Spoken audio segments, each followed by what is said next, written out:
Death is not an end, but a beginning. To seek redemption, to yearn for salvation, to be redeemed. Chapter 1. Life and Death. My body trembles incessantly. I stand on the rooftop of an abandoned building, teetering on the edge, gazing down at the expansive street below. Though I had made a decision, my resolve wavers. I merely long for companionship. At this moment, I feel myself plummeting. The unimaginable unfolds, and everything becomes irretrievable. The conclusion is but a shroud of darkness.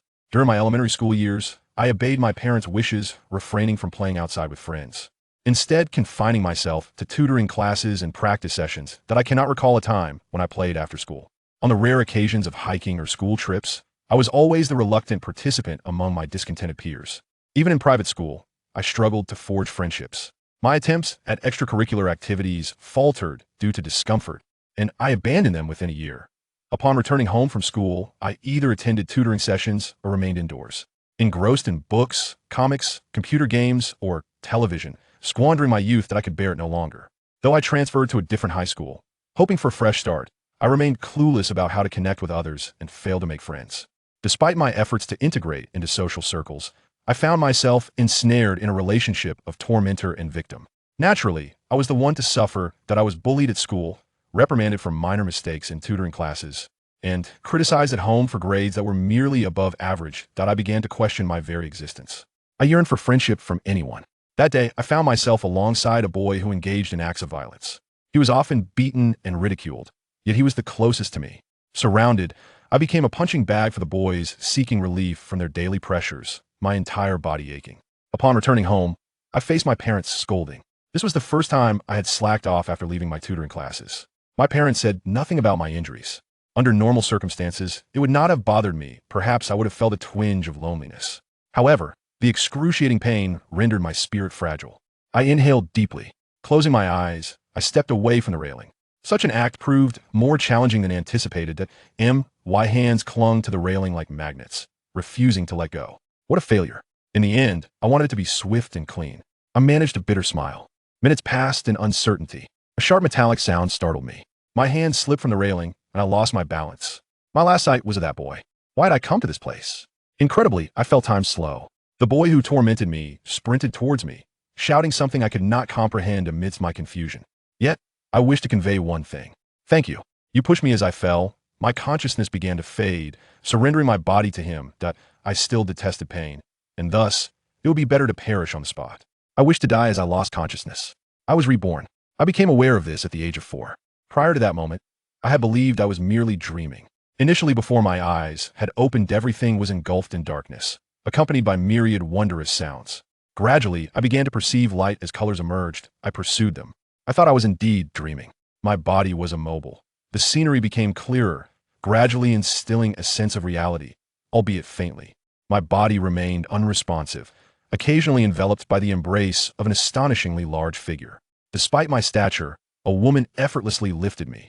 She possessed thick golden hair and gentle emerald eyes, leaving a profound impression. Yet her words were a cascade of unintelligible sounds. It wasn't until I turned for that I realized she was speaking English. My new mother indeed. The first during my rebirth showed me the roses blooming in the courtyard. Happy birthday. She pointed to the roses in the flower bed, contrasting with the engraved sign on the tree. I returned her radiant smile, reminiscent of the roses before me. The primary reason for my inability to understand English was that I was in the United Kingdom, specifically Wales. The English language varies significantly based on region and class. Some even say no other country possesses such diverse accents as England. I uttered a brief thank you in English, prompting my mother to call for my father with gratitude. It seemed she was concerned about my inability to speak at the age of 4. After a brief greeting, my father appeared elated. Upon realizing it was English, and with the knowledge from my previous life, alongside my mother whom I recently began to call Mom diligently teaching me, I was able to engage in normal conversations within a year. It was only later that I discovered the inscription on the flower bed sign read Yuri in Russian, which was my name. By the age of 6, I faced no obstacles in daily conversations. Upon learning that my mother was Russian, I worried that I would have to learn Russian, but my mother was proficient in English, making it unnecessary. Nevertheless, she sometimes earnestly endeavored to teach me Russian, and I memorized words little by little to please her. My new father often remarked that my new mother, Sophia, was a wise and exceptional woman, just as her name suggested. Sophia referred to my father, Jacob, as the charmingly smiling Jack. Sophia and Jack cherished me deeply. I could always feel their profound affection. While I could not entirely detest my parents from my previous life, I felt fortunate to have two individuals who exaggeratedly praised me for the smallest of accomplishments. I made a concerted effort to avoid thoughts of my former parents and classmates that it was simple to suppress memories of the past, for I had discovered something that captivated me more than anything else, including my previous life. Magic, perhaps. Magic. Before my rebirth, it was a fantasy I had only encountered in novels and films. My parents wielded it with ease, from spells related to daily chores, such as folding clothes and stirring pots, to coarse incantations to ward off troublesome entities dwelling in the yard. The variety was vast. They taught me magic with the same enthusiasm as teaching a language. I longed to see their joy, which motivated me to persevere. Although the pronunciation proved challenging, the process of casting spells was exhilarating, fueling my enthusiasm. However, this place was not merely a fantasy world filled with magic. The most disconcerting aspect was a particular incantation, the levitation spell. I had known of this spell in my previous life. Of course, I had never used it. That spell belonged to the realm of fiction. There was a novel called Harry Potter. This book ignited a global phenomenon and featured that very incantation. Naturally, if it were only this spell, one might consider it coincidental. However, the spells presented in the narrative were not limited to just this one. The most significant revelation came on my 10th birthday when Sophia spoke. Next year, Yuri will also attend magic school. Sophia said this to me, who was surrounded by birthday gifts yet to be opened.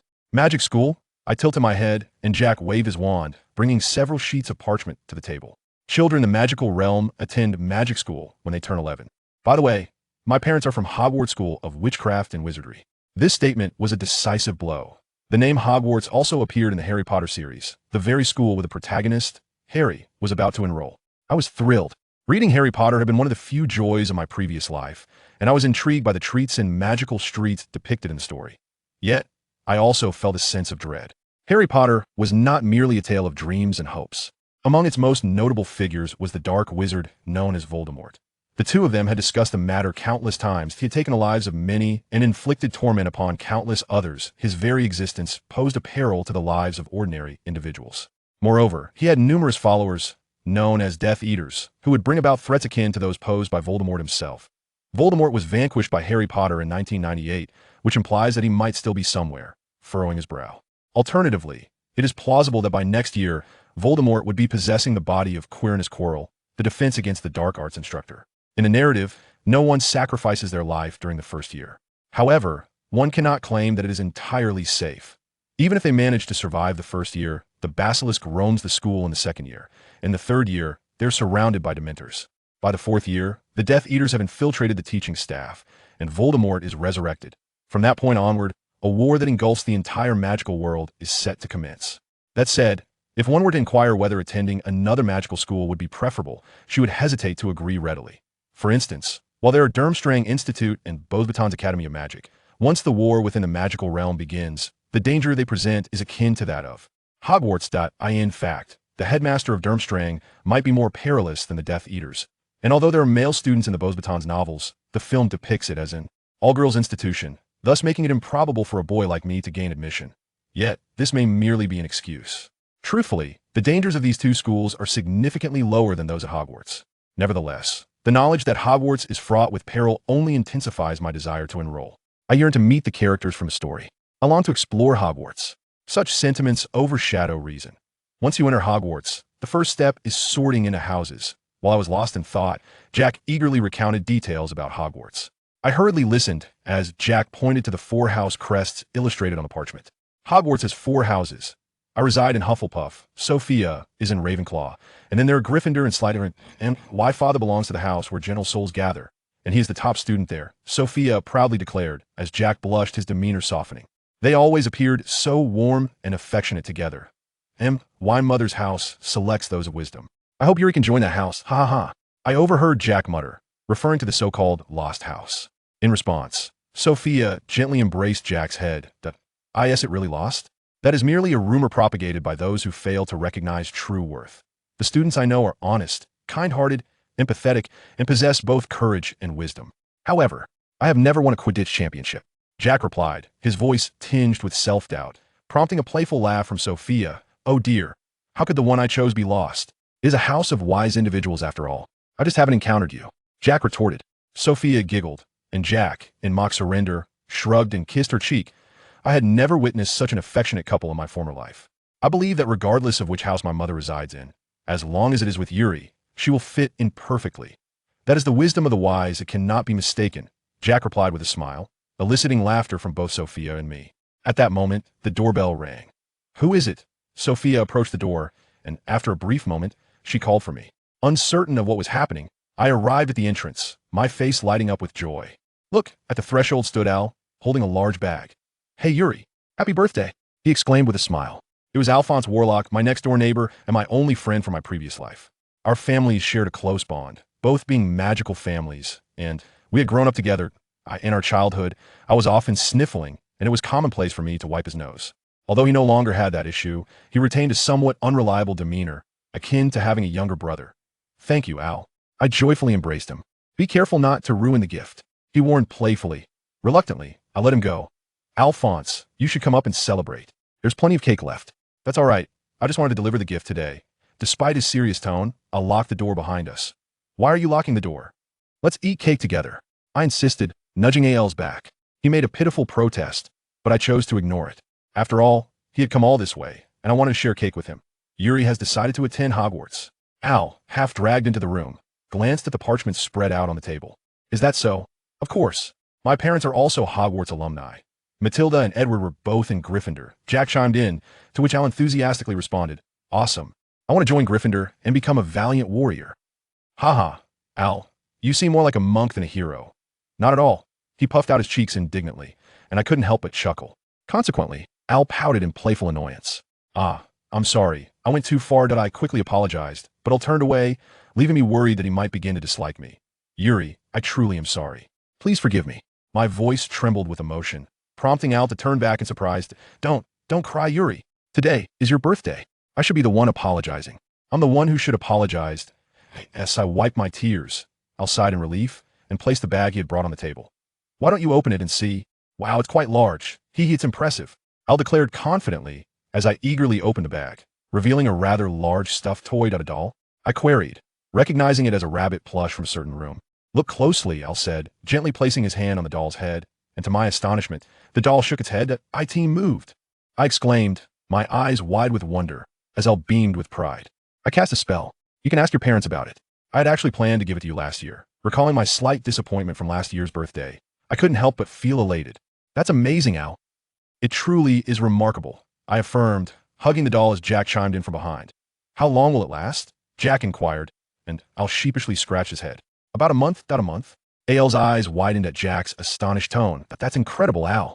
To be able to use so many spells. Sophia regarded Al with admiration. Was it truly that impressive? I glanced at the doll once more. However, I practiced this spell for 2 years, and it only lasts a month. That statement tightened my chest point. 2 years? Yes, Yuri. Didn't you say you wanted a pet? Al's words left me momentarily speechless. I do recall having expressed such sentiments. Having never owned a pet in my lifetime, I had long harbored the desire to have one. However, Jack suggested we wait until the pet grew a bit older, and I had lamented this to Al. Yet, I had never anticipated that she would remember my grievances so fondly, considering such a thoughtful gift for me. Indeed, I was truly ill-suited for Gryffindor. Surely, she belonged in Slytherin. Her cunning nature had stirred my emotions into a tempest. She was so astute that even if someone claimed Al was the heir of Slytherin, one might easily believe it. Thank you. However, receiving such a splendid gift leaves me wondering what I should offer in return. No, it's quite all right.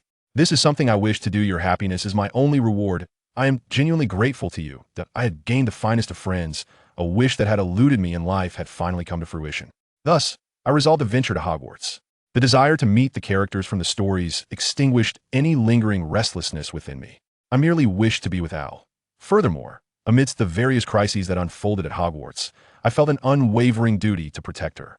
I gazed down at the rabbit plushie nestled in my arms, silently vowing to safeguard her. Chapter 2. Diagon Alley. Upon our arrival in London, the clock had just struck noon. Seizing the rare opportunity, we deliberated on having lunch at Diagon Alley, and thus proceeded along Charing Cross Road, making our way towards the entrance of the Leaky Cauldron. After a short while, we stumbled upon a rather shabby pub nestled between a bookstore and a video shop. Jack and Ed were the first to enter, followed closely by Sophia and Matilda, Al's mother. Al and I exchanged apprehensive glances before timidly stepping inside. The atmosphere was reminiscent of a gathering place for vagrants, with the stench of alcohol pervading the air as bleary-eyed men gazed at us. I instinctively tightened my grip on Arno's hand, and I could feel Al's hand growing cold with trepidation. Yuri, Alphonse, over here. Jack's voice beckoned us, prompting us to hurriedly make our way to the backyard. The space was modest, accommodating 6 residents, which made it feel quite cramped. Jack called us over, indicating the entrance to Diagon Alley. You must remember this well.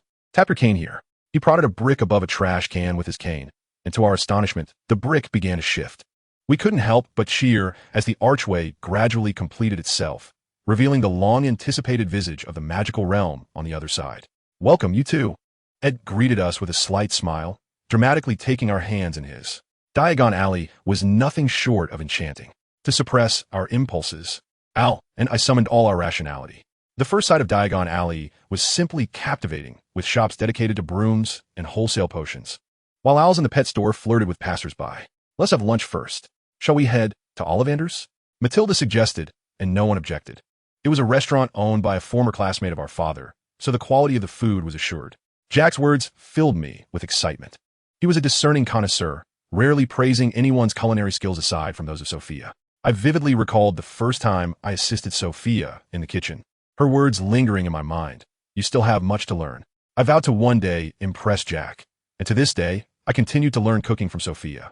With her patient guidance, she taught me that as long as one remembers the magic rooted in everyday life, there would be no loss. Thus, I could trust the spells related to household chores. Remarkably, Jack, who seldom praised even his own son's culinary creations, commended this dish. It must be delightful. And we eagerly made our way to Ollivander's. We'll withdraw some money from the bank. You go ahead, I said as I bid farewell to Jack and Ed. After walking for a while, I spotted the sign for Ollivander's. Upon entering, I was immediately captivated by the exquisite decor. Moving portraits adorned the walls, and a lavish chandelier hung from the ceiling. The plush carpet underfoot exuded an air of sophistication. Sophia and Matilda entered, and after a brief wait, a voluptuous woman emerged from the shop.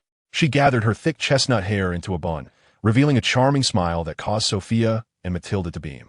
Annie, they exclaimed in unison, as Annie Ollivander enveloped them in her strong embrace, fervently kissing their cheeks. Ah, who are these delightful children? Anne's gaze turned towards us.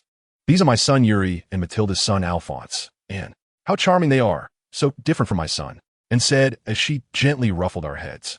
You keep saying such things. Boris, you must be getting upset hearing this, right? Matilda's words made Anne's cheeks puff up. It's all right. That child only returns during the summer holidays, and even then, he stays at a friend's house, hardly showing his face. Sophia and Matilda were trying to cheer up the moody, and when the shop door swung open, suddenly, and revealed a sale smile, as if her earlier sorrowful expression had been but a facade. Welcome, Boris. Upon seeing the boy who entered, and dropped her sale smile, revealing a devilish grin. Mom, I'm back. Are there any guests? It was a tall boy, looking rather troublesome. He seemed to be Anne's son, Boris Alcott. I'm back. I just returned from Hogwarts and rushed out. I feel sorry, but I already have plans. No more excuses. Your mother is quite lonely. All right. I won't let you go anywhere. Fine, I'll help you. I'll prepare right away. Oh, just a moment. You're back. You must be tired. I'm not tired. I think it's rather rude to leave the guests at the door. Oh dear, yes. I apologize, everyone. I believe he is quite a tempestuous character. It is hard to see how Boris, with his aloof demeanor, could be his father's son. Come over here. Jack and Ed will be coming too, right? Yes. I want a Gringotts, Sophia said. Then I'll go fetch some drinks. Thank you. Matilda counted the drinks according to the number of guests, and returned to the shop. The moment and left, a hush enveloped the room. What a remarkable person, Al exclaimed. However, you are a kind soul, I remarked. Upon hearing this, Matilda affirmed, of course, and has been a gentle yet courageous top student since her school days. My husband, Caesar, is quite brave as well. Indeed, the character of Slytherin is truly astonishing. Hearing Matilda's words, Sophia cast a reproachful glance. It has nothing to do with Slytherin. However, it is true that many dreadful individuals have emerged from Slytherin. You still harbor disdain for Slytherin, don't you? Need I even say? It's all those people who have caused so much harm. All right, let's leave it at that. And placed a bottle of red wine before the visibly distressed Matilda. I doubt this is something to discuss in front of the boys. Upon hearing this, Matilda glanced at Al and me, her expression turning awkward. I apologize. I have my thoughts on the matter. I know. However, That era has passed. You should stop indulging. And affectionately patted Matilda's head as if soothing a child, then placed the neatly arranged dishes in the center of the table. Please enjoy the signature dishes of our establishment.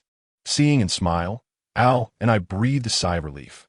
Matilda seemed to transform into a different person, filled with fear whenever Slytherin and dark forces were mentioned. However, I am acutely aware that such circumstances are beyond our control.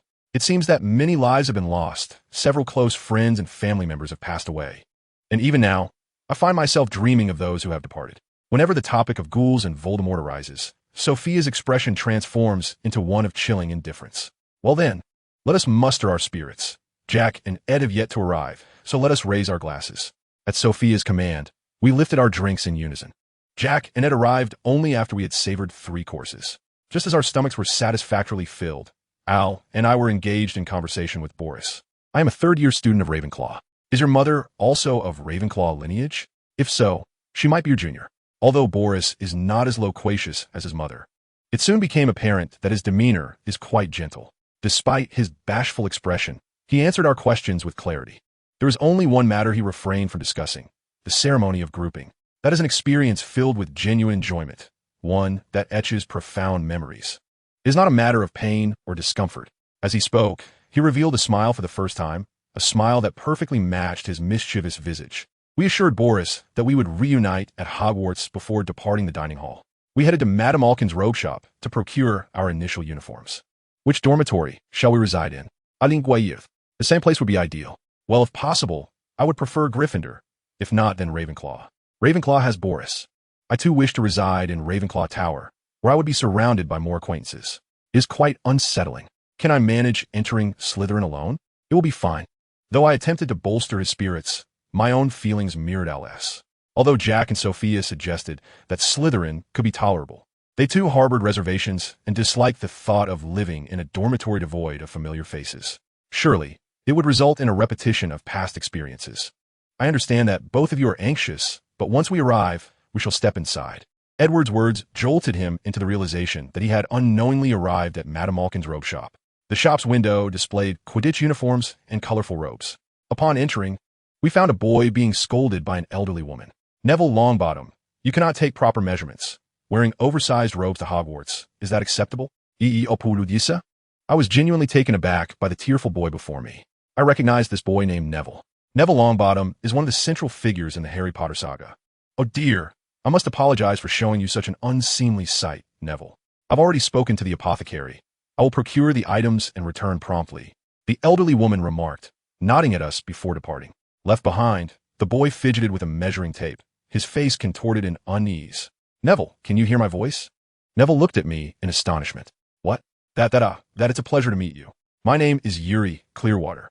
I heard the elderly woman call your name just now. Is that so? Neville seems to have accepted my words, the measuring tape wrapping around his head like a mummy. Hey, Neville, I called out while I and Al hurried closer to him. But the measuring tape slipped away on its own, startling me. Are you all right? Al inquired with concern in his eyes. Yes. I am Alphonse Warlock. I am Neville Longbottom. Just as we were introducing ourselves, Sophia called out to us from the doorway. An unfamiliar woman had joined them. Finish purchasing the other items first, and please have Mr. Marquand assist you. I will come to fetch you shortly. You must establish a good rapport with Longbottom. Yes. Understood. After Sophia and the others departed, Al and I, much like Neville, found ourselves playfully entangled by the measuring tape during the gathering. In the meantime, I managed to bond a little with Neville. I fervently wished to reside in the dormitory with the 3 characters from the original work I had encountered for the first time. That way, all must become Gryffindors. Chapter 3. Departure and Farewell. After parting ways with Neville at Mrs. Markin's dress shop, we ventured to Ollivander's wand shop to procure wands. Mr. Ollivander recalled all the canes purchased by my and A.L.'s parents and informed us of the materials used in each wand. Sophia's wand was crafted from vine wood and the mane of a unicorn. Jack's wand combined birch with the tail feather of a phoenix. Matilda's wand was made from the heartstring of a climbing tiger dragon. Edo's wand comprised holly and the tail feather of a phoenix. He was now in search of a wand for me.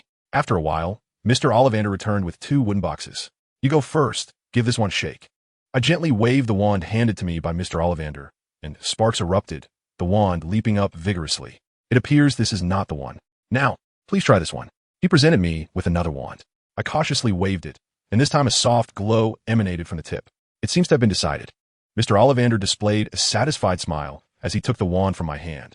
Hazel and phoenix feather, easily wielded, perfect for fairy spells. He placed the wand back into the wooden box and handed it to me. Then, he went to fetch another wand.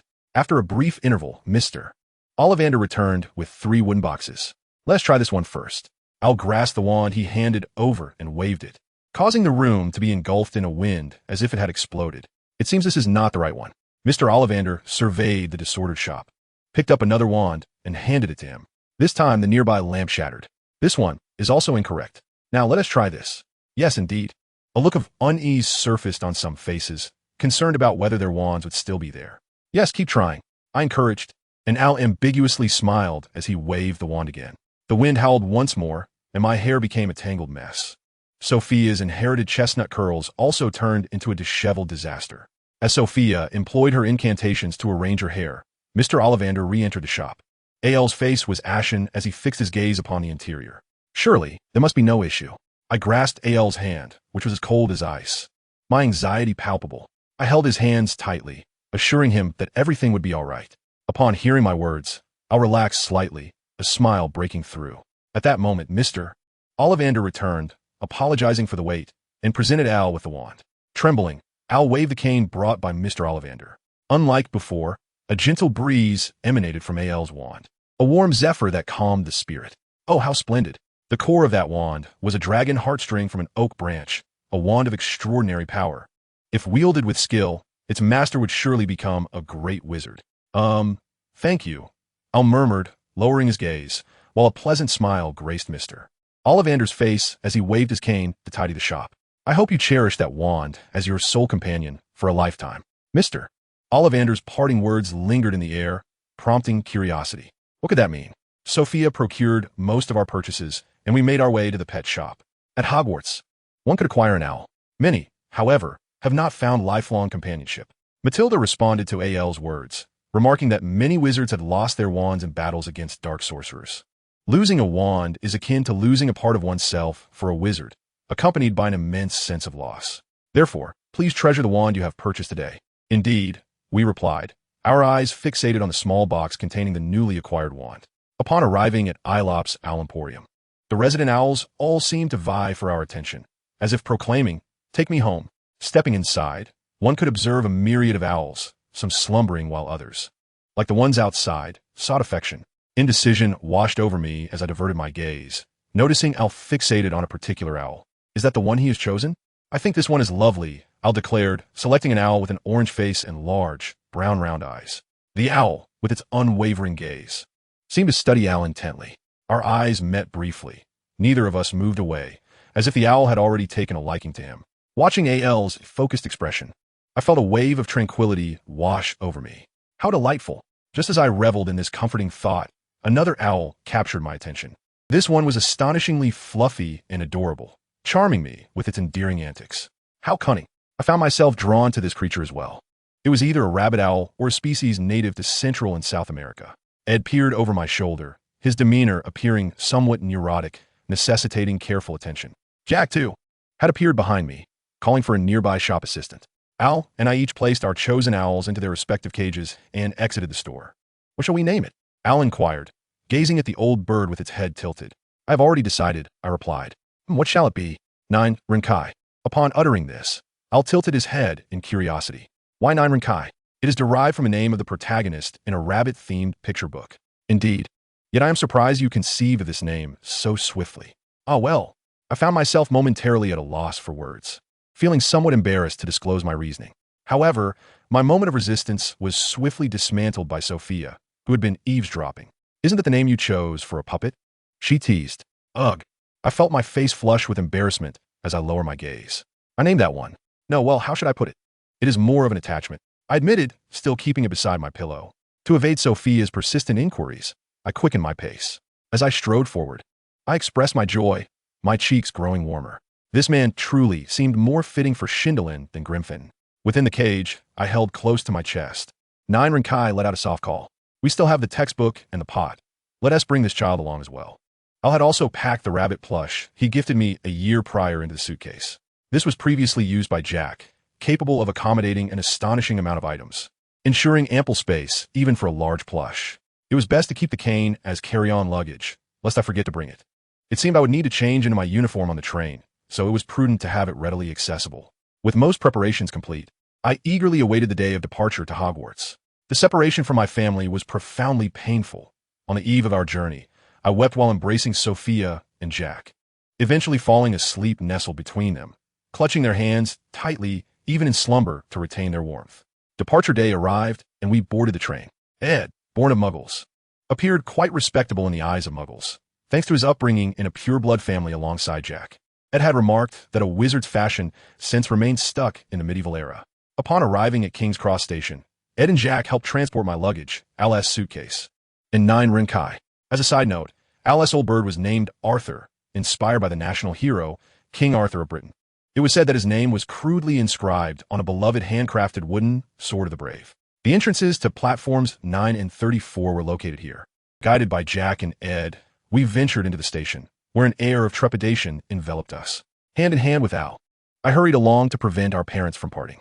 After a brief while, I noticed 3 children with their own little ones charging towards the wall at the center of the entrance to platforms 9 and 10. That was indeed the entrance. The entrances to platforms 9 and 34 differed somewhat from what I had observed in the movies.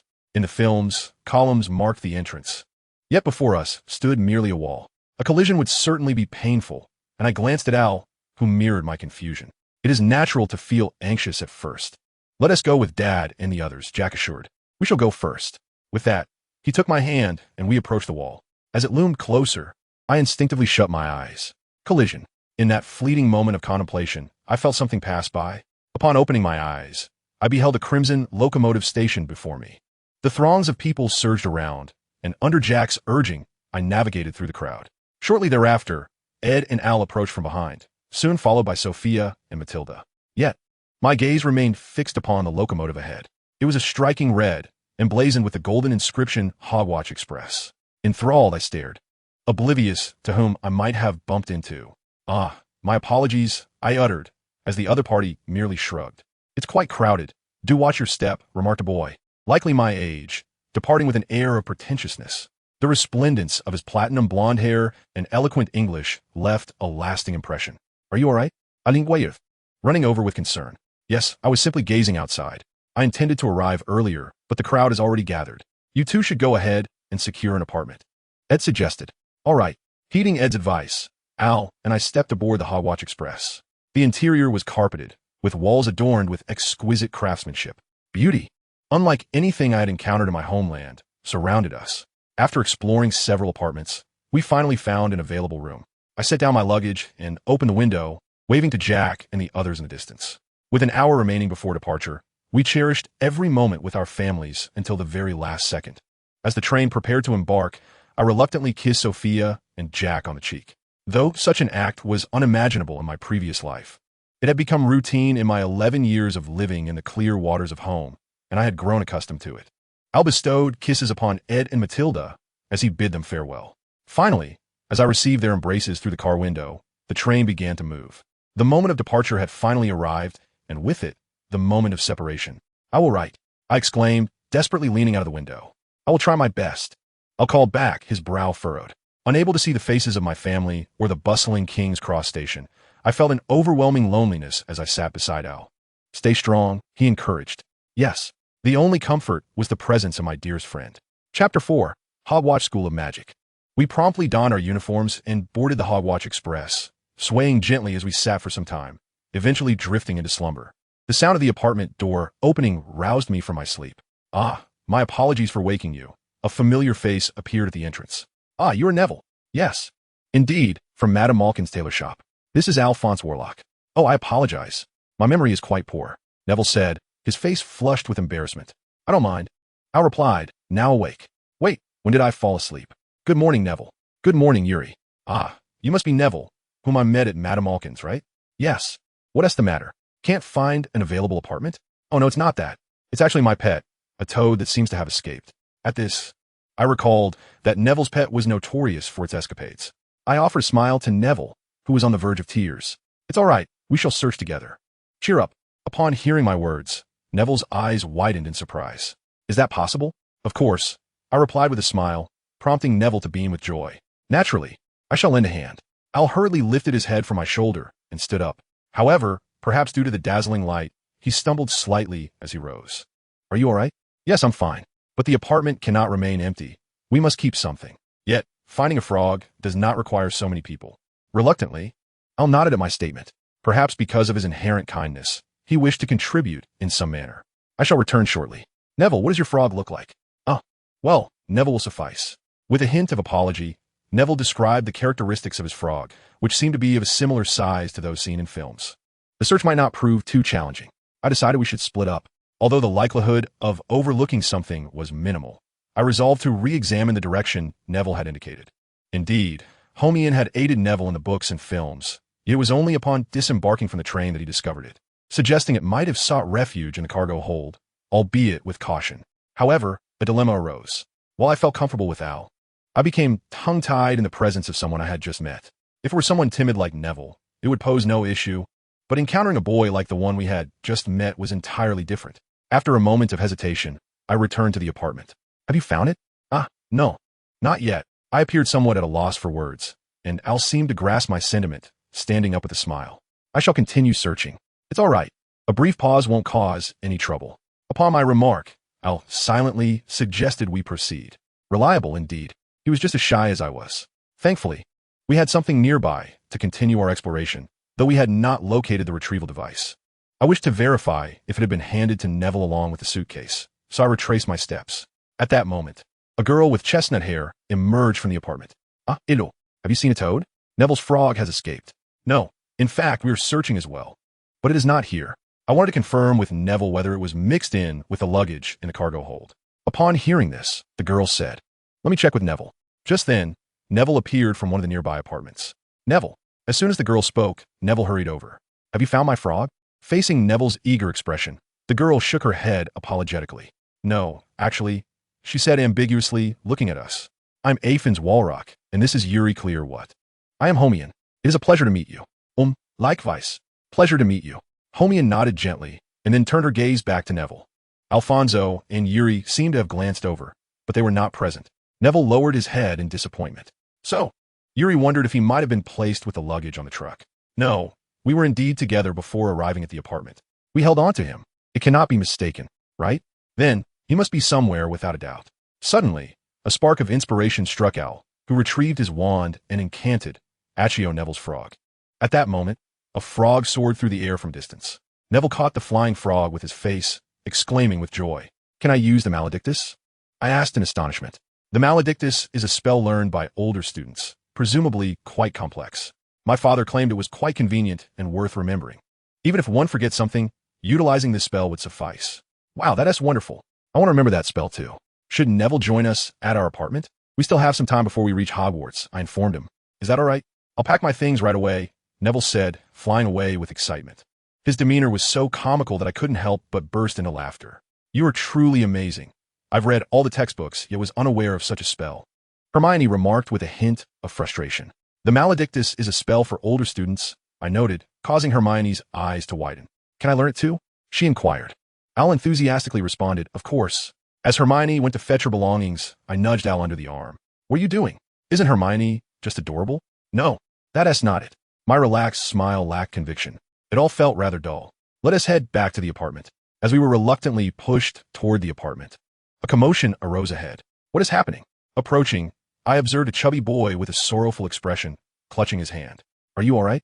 I asked, and the boy replied with a frown, It's nothing. May I see your hand? I produced my wand and directed it toward the boy's outstretched hand. Ibisky. After casting the healing spell, a thin membrane appeared over the wound. This is a temporary measure. It would be prudent to have an adult take a look, I suggested. The boy nodded, conversing briefly with his companions before moving toward the front carriage. Thank you for looking after Gaul, spoke the boy I had bumped into before boarding the train. It's nothing. It looked quite painful. I was just bitten by a rat. I am quite concerned about the possibility of infection, Al remarked. The boy shrugged. You need not worry. Once we reach Hogwarts, there will be excellent healers. Is that so? How wonderful. Then, let us proceed. After bidding farewell to the boys, we returned to the apartment. After a while, Hermione and Neville entered, each hands laden with luggage and snacks. marking the commencement of Professor Alfonso's makeshift class for mischievous children. The key was to focus intently on the object one wished to summon. According to Al, we practiced with the empty sweets box. But when the train arrived at Hogsmeade Station, only Hermione was able to summon the empty box. To avoid losing myself in the crowd, I descended onto the dimly lit platform, where lights floated in the sky. How beautiful it was! Heeding Al's words, Neville, Hermione, and I nodded silently. The ethereal sight of the oil lamps emerging from the night gave me a tangible sense of finally arriving at the School of Magic. Just then, a bearded man appeared, his voice booming, rendering me momentarily frozen. First years, over here. Harry, how are you? The man smiled at Harry, who was behind us. At that moment, it dawned on him that the imposing figure before us was Hagrid. He seemed utterly different from the portrayal in the films, appearing quite formidable. Under Hagrid's guidance, we began to walk forward. As we glided along the dark, narrow path, Hagrid came to a halt. You'll soon see Hogwarts just around this corner, he said. Wow! Everyone exclaimed in unison. The narrow path abruptly opened up to reveal a vast lake, across which loomed a magnificent castle. Its towers of varying heights stood in splendid array. Countless glimmering windows twinkled, and the ancient edifice of Hogwarts captivated all our gazes. How wonderful, Hermione sighed. So impressive, Neville exclaimed. This is Hogwarts. Al's voice trembled with awe. Hogwarts, I echoed, my voice quivering as well, overwhelmed with emotion, causing goosebumps to ripple across my skin. The four of us boarded a small boat, gliding across the lake at Hagrid's call. I strained to gaze at the towering castle, fearing that without Hagrid's guidance, my head might collide with the stone ceiling. The boat passed through the underground caverns of the castle, arriving at a dock on the rocky surface. From there, we ascended the stone steps, ultimately reaching a massive oak door. Hagrid's large fist knocked 3 times, and at long last, the door to Hogwarts swung open. Chapter 5. The Sorting Ceremony. On the other side of the door stood a woman clad in an emerald robe, waiting for us. Her stern expression was rather daunting. She seemed to be Professor McGonagall. Hagrid entrusted the leadership to Professor McGonagall before departing. We traversed a spacious hallway and ascended the marble staircase, arriving at the Grand Hall. The sound of many voices echoed from outside. It appeared that the dining hall was filled with upperclassmen. We were ushered into a small room adjacent to the door, where the clamor was palpable. Professor McGonagall briefly introduced the dormitory arrangements, instructed us to wait quietly, and then left. The sorting ceremony was finally underway. The room buzzed with discussions about how the sorting would unfold. There would surely be a test. Fred mentioned it would be painful, though I suspected he was jesting. I heard Ron's voice and turned to see a red-haired boy standing beside a dark-haired boy. That boy must be Harry Potter, his expression quite anxious. Hermione seemed to catch Ron's voice as well. She was reciting spells from her spellbook, which only added to the unease in the room. Altonville was among them, both of their faces ashen. It's all right, just the two of us, I reassured them. It's merely the ceremony for dormitory selection, not a daunting trial. To bolster her spirits, I spoke, while they exchanged ambiguous smiles, their feet fidgeting restlessly. In a moment of desperation, I grasped Al's hands tightly. This was a method I had previously seen in a comic to alleviate tension. It's fine, it's fine. Al's anxiety gradually eased, her cold hands warming. I applied the same technique to Neville, who then displayed a look of relief. Though slightly embarrassed, the effect was immediate. Observing our exchange, Hermione seemed to relax a bit as well. She ceased reciting the incantation and took several deep breaths. Just then, a plume of white smoke unexpectedly emerged from the other side of the wall. For a brief moment, I feared there was a fire, only to quickly realize it was not the case. From beyond the wall appeared the spirits of various dormitories. The apparitions either mocked the newcomers, offered encouragement, or freely expressed themselves, flitting about the room and capturing everyone's attention. Thanks to this, it seemed that everyone relaxed, their smiles returning. After a short while, Professor McConaughey returned. The grouping ceremony is about to commence. Please follow me and do not be late. Under Professor McConaughey's stern guidance, we returned to the foyer and proceeded towards the hall. We erupted into cheers once more. The scene before us was beyond description. Countless candles floated in the air. 4 remarkably long tables were adorned with gleaming plates and goblets, and at the head of the hall sat figures resembling teachers. Looking up, I was awestruck by the starry sky above. There's no ceiling, Neville exclaimed. No, they've cast a spell to reveal the true sky, Hermione informed us. It is written in Hogwarts history books. Oh, indeed, as expected from one so learned. We admired her. That book is in my home as well, but I have no desire to read it. Between the teacher's table and the students' tables, there was a space where we arranged ourselves sideways. After a while, Professor McCona magically summoned chairs, upon which sat a rather shabby hat. Indeed, it was the Sorting Hat. In an instant, the hall fell silent. The hat then began to move on its own and surprisingly hummed tune. Gryffindor, Ravenclaw, Hufflepuff, Slytherin. The song extolling the four houses resonated throughout the hall. Once the song concluded, the sorting ceremony commenced. Called in alphabetical order, it was soon my turn. My heart raced, and my palms became clammy with sweat. Before sitting down, I glanced at the faces of the other newcomers around me. Their expressions were a mix of anxiety and anticipation. I caught sight of Hermione's face within the crowd. At that moment, I had already decided which house I wished to join. Although I felt a twinge of guilt towards Boris, whom I had met in Diagon Alley, I was determined to join Gryffindor. Neville and Hermione were undoubtedly Gryffindors, and I was also very eager to be one. If one possesses a strong desire, the Sorting Hat should be able to fulfill it. I donned the hat and fervently prayed to be placed in Gryffindor. At that moment, the hat whispered, "Oh, do you wish to join Gryffindor? I desire to be part of Gryffindor, please. Is it true that you believe Ravenclaw to be the most suitable? I implore you, please." The Sorting Hat murmured contemplatively. I did not lack courage. If that is your wish, then so be it, Gryffindor. I waved my hand in gratitude as I murmured my thanks. Seeing everyone else wave back at me, I made my way toward the Gryffindor table. Upon reaching the table, a tall boy with red hair embraced me. "Welcome to Gryffindor." After that, the sorting continued. Hermione and Neville were also successfully chosen for Gryffindor, waiting beside me for Al. When Harry Potter was selected for Gryffindor, the students cheered for him, but we had yet to reach that moment. Yes, I must go to Gryffindor. I fervently prayed. And finally, it was Al's turn. Gryffindor. When it came to the question of whether to touch the hat, I readily chose Gryffindor.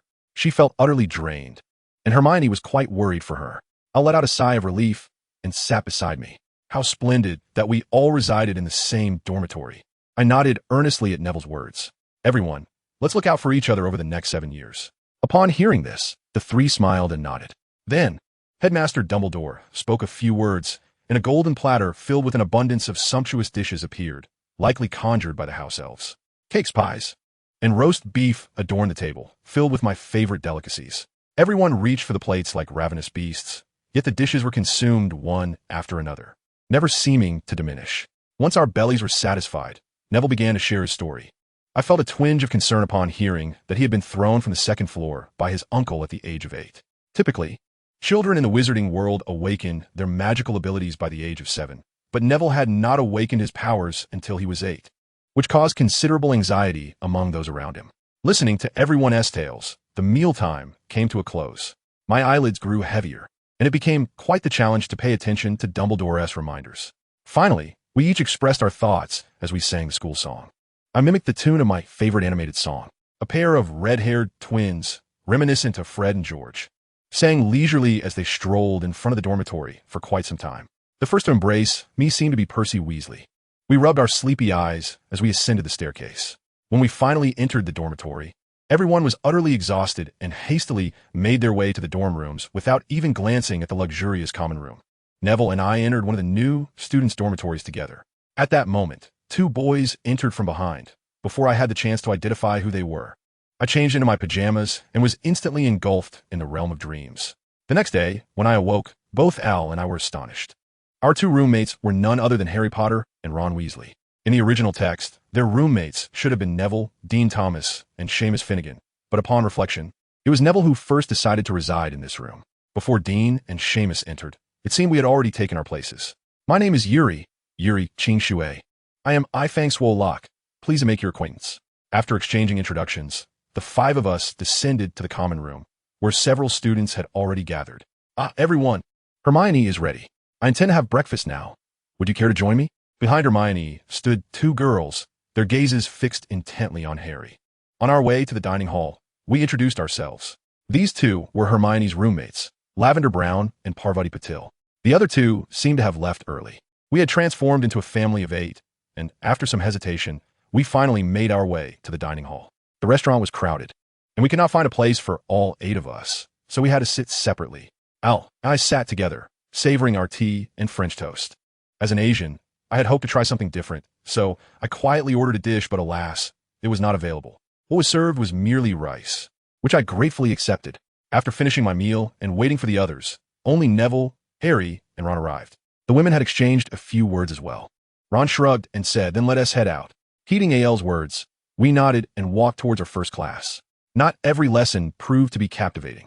Although I had gleaned some knowledge from the films and books, I had received scant instruction on how to wield a wand. Professor McGonagall's transfiguration, Professor Flitwick's charms, and Quirrell's defense against the dark arts consisted mostly of lectures. Particularly, Professor Bin's History of Magic class was so monotonous that one could easily drift off into a stupor without conscious effort. In contrast, Professor Snape's Potions class unexpectedly transformed into a practical session. Having a knack for scientific experiments, I successfully concocted a potion for treating boils. As the book suggested, Professor Snape was rather harsh towards Harry, yet when he thought of Lily in the future, he couldn't help but smile at the realization of his own mischief. The initial weeks passed in a flurry of overwhelming assignments. I often found myself alone in an empty room. Writing on parchment proved to be a challenge. Although I managed to write a few words with a quill and parchment, the process was undeniably cumbersome. Hence, I resorted to rewriting my notes in a notebook with a ballpoint pen after class. While this allowed for review of my studies, it was indeed a hassle. Despite seeming indifferent, I, accustomed to notebooks and ballpoint pens in my former life, was reluctant to forsake such convenience. Speaking of which, the entrance to the dormitory is on the same level. During a leisurely stroll in my free time, I stumbled upon a wall hanging depicting the foolish Barnabas being clubbed by a troll. Unsure of its authenticity, I decided to give it a try. Although it felt rather foolish to pace before an empty wall, I was determined to explore.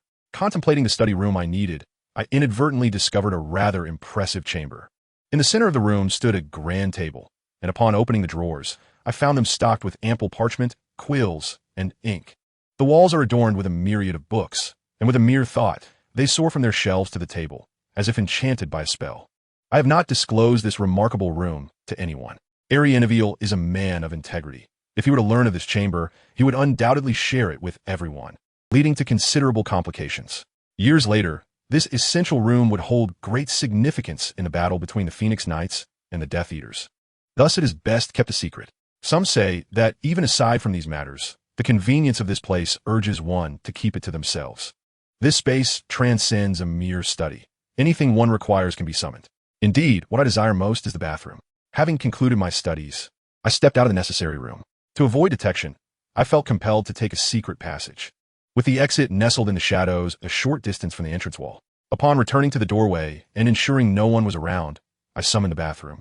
To my astonishment, what had once been a stony classroom transformed into a changing room adorned with a soft carpet. Confident that no one would intrude, I unceremoniously disrobed and approached the bathing area. Beside the bath, 10 faucets awaited, each dispensing hot water in a distinct hue. Intrigued, I plunged in without hesitation. The scene before me resembled a chaotic mixing of beverages at a restaurant's drink bar. I must admit, I have no friends, nor have I ever truly engaged in such activities. The water in the bath was a delightful shade of pink, brimming with a dreamlike quality and a sweet fragrance, which was rather pleasant. Can this truly be considered bathwater? Mountains of pink foam accumulated in the bath. Having mixed too much, it seemed to have transformed from juice into something else entirely, creating a frothy mound. Perhaps I'd erred, yet I reassured myself that the foam would dissipate over time. I decided to wash my body first, spending considerable time trimming my hair that had grown to shoulder length. After scrubbing every inch of my body, the bath appeared considerably calmer, the thick foam evolving into murky warm water. The pink hue was peculiar, but I found it rather enjoyable. How delightful it felt. I gathered my hair and submerged myself in the bath, the temperature perfectly aligning with my preferences. My sole dissatisfaction since my rebirth has been the inability to indulge in a bath. Typically, I only have showers. Opportunities for such leisurely soaks are rare. This was equally true at Hogwarts, where bathing was a privilege reserved for the prefects. What shall I ponder next? I rested my face against the tub, contemplating the matters ahead. The Philosopher's Stone, the Chamber of Secrets, Peter Pettigrew, Voldemort's resurrection, the war between the Phoenix Knights and the Death Eaters, and the 7 Horcruxes. If action is not taken, Harry will surely employ Dumbledore's strategy to vanquish Voldemort. Then comes a world of peace. Yet therein lies the dilemma. People will perish. Many will be lost. Perhaps among them are Sophia and Jack. Therefore, if possible, could we entirely eradicate the nascent revival of Voldemort before ascending to the 4th grade? I recognize that I am contemplating perilous matters. However, I must engage in this line of thought, for familiar faces are on the brink of demise, classmates, seniors, and teachers alike. Frankly, it matters not who perishes, yet perhaps they are not among them, as the original narrative does not explicitly depict any life. What is required are 7 Horcruxes and the means to destroy them. I am aware of the method of destruction, the fangs of the basilisk. To obtain this, Harry must vanquish the basilisk and subsequently procure its fangs from its corpse. Once he successfully acquires the basilisk's fangs, the next step involves the 7 Horcruxes: Tom Marvolo Riddle-S diary, Marvolo Gaunt-S ring, Salazar Slytherin-S locket, Helga Hufflepuff-S cup, Rowena Ravenclaw-S diadem, and Harry Potter himself. If an action prevails, Lucius will undoubtedly hand the diary to Ginny next year. The ring resides in Little Hangleton. Though it may exist in a fictional village, it should be ascertainable with some investigation. The locket is located at Sirius' home. The diadem necessitates a particular room. I am uncertain of Nagini-S whereabouts, though she will undoubtedly appear in Little Hangleton during the 4th year. The pressing issue concerns the cup concealed within the family vault. Additionally, I must compel Harry to endure Voldemort's killing curse while Lily Potter is defenseless. Dying there is inconsequential. However, it is imperative to slay Voldemort at least once afterward. This presents yet another obstacle. Is there a means for Tonks to unlock the vault in the dining room? If so, an encounter with her would be essential. It would be preferable to discover the precise location of the collected items. I felt lightheaded and hastily exited the bath. Am I overthinking this? One matter should suffice for contemplation. Albus will undoubtedly ensure your survival, for to me, the only reason is the bond of friendship. Chapter 6. Flying Lessons. Upon awakening in the morning, I discovered the common room was more boisterous than usual. Just as I was about to investigate the commotion, Harry approached. "What's going on?" he queried, equally perplexed. I shrugged as Al, Ron, and Neville approached with expressions of exhilaration. "Did you see?" Ron's first utterance prompted Harry and me to shake our heads. He then urged us toward the notice board, where it was announced that there would be flying lessons on Thursday. This news ignited a wave of excitement among everyone, including Harry and me. However, as Harry's gaze shifted downward on the notice, a look of disappointment crossed his face. "Look, I have to attend class with Slytherin." He lamented the thought of being ridiculed while riding a broomstick in front of Malfoy. "It's no concern," I reassured him. "That fellow merely spouts empty bravado." Ron encouraged Harry, who still appeared disheartened.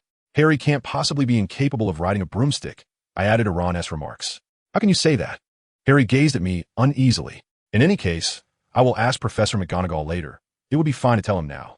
I mentioned that I had heard about his father being an exceptional gentleman from Gryffindor, and that he, inheriting that lineage, would undoubtedly excel at riding a broom. Harry looked at me with surprise and remarked about the Seeker from the movie. "How do you know about my dad?" I had previously perused a book regarding the illustrious Quidditch players of Gryffindor, though I had forgotten its title. I offered a casual response, yet Harry seemed to accept it without further probing, appearing quite pleased to learn even a little about his father. From that moment until Thursday, the topic of conversation among everyone revolved around flying lessons. The prospect of soaring through the skies filled me with excitement that matched theirs. I returned to the designated room, which was set for practicing spells. Inside, there were tattered materials for transfiguration and offensive spells, as well as dummies for defensive spells that unleashed various attacks at specified intervals, with walls adorned with an array of incantations. At last, the day of flying lessons had arrived. In the original narrative, Neville suffered a fracture from falling off his broom during the lesson. Frankly, the unfolding events had veered entirely from the original plot, resembling a parallel universe. I did not foresee the future unfolding as it had in the book. Hermione had already mastered the Accio spell, and Al and I had become roommates with Harry, Ron, and Neville. Therefore, even if it were written, I did not believe Neville would tumble from his broom. However, one must consider the possibility of unforeseen events. Thus, in anticipation of the unlikely event of Neville falling, I diligently practiced levitation spells to be prepared for a swift rescue. The challenge lay in how to support a falling body. Concentrating force on a singular point could potentially lead to severe injuries. Indeed, dropping a 25-kilogram object from a height of 20 meters would result in enduring a load of 7 tons, which was quite precarious. I had little fondness for the Spritz spell. I also contemplated whether I could use a slowing charm to mitigate the speed of descent, but that particular spell hinders movement by attaching to the object. When I attempted to apply it to a bottle, it shattered cruelly. Ultimately, it seemed best to allow the gentle descent afforded by the levitation charm, Wingardium Leviosa. I cast the Ascension charm on a nearby dummy, prompting it to leap. Wingardium Leviosa. Alas, I failed.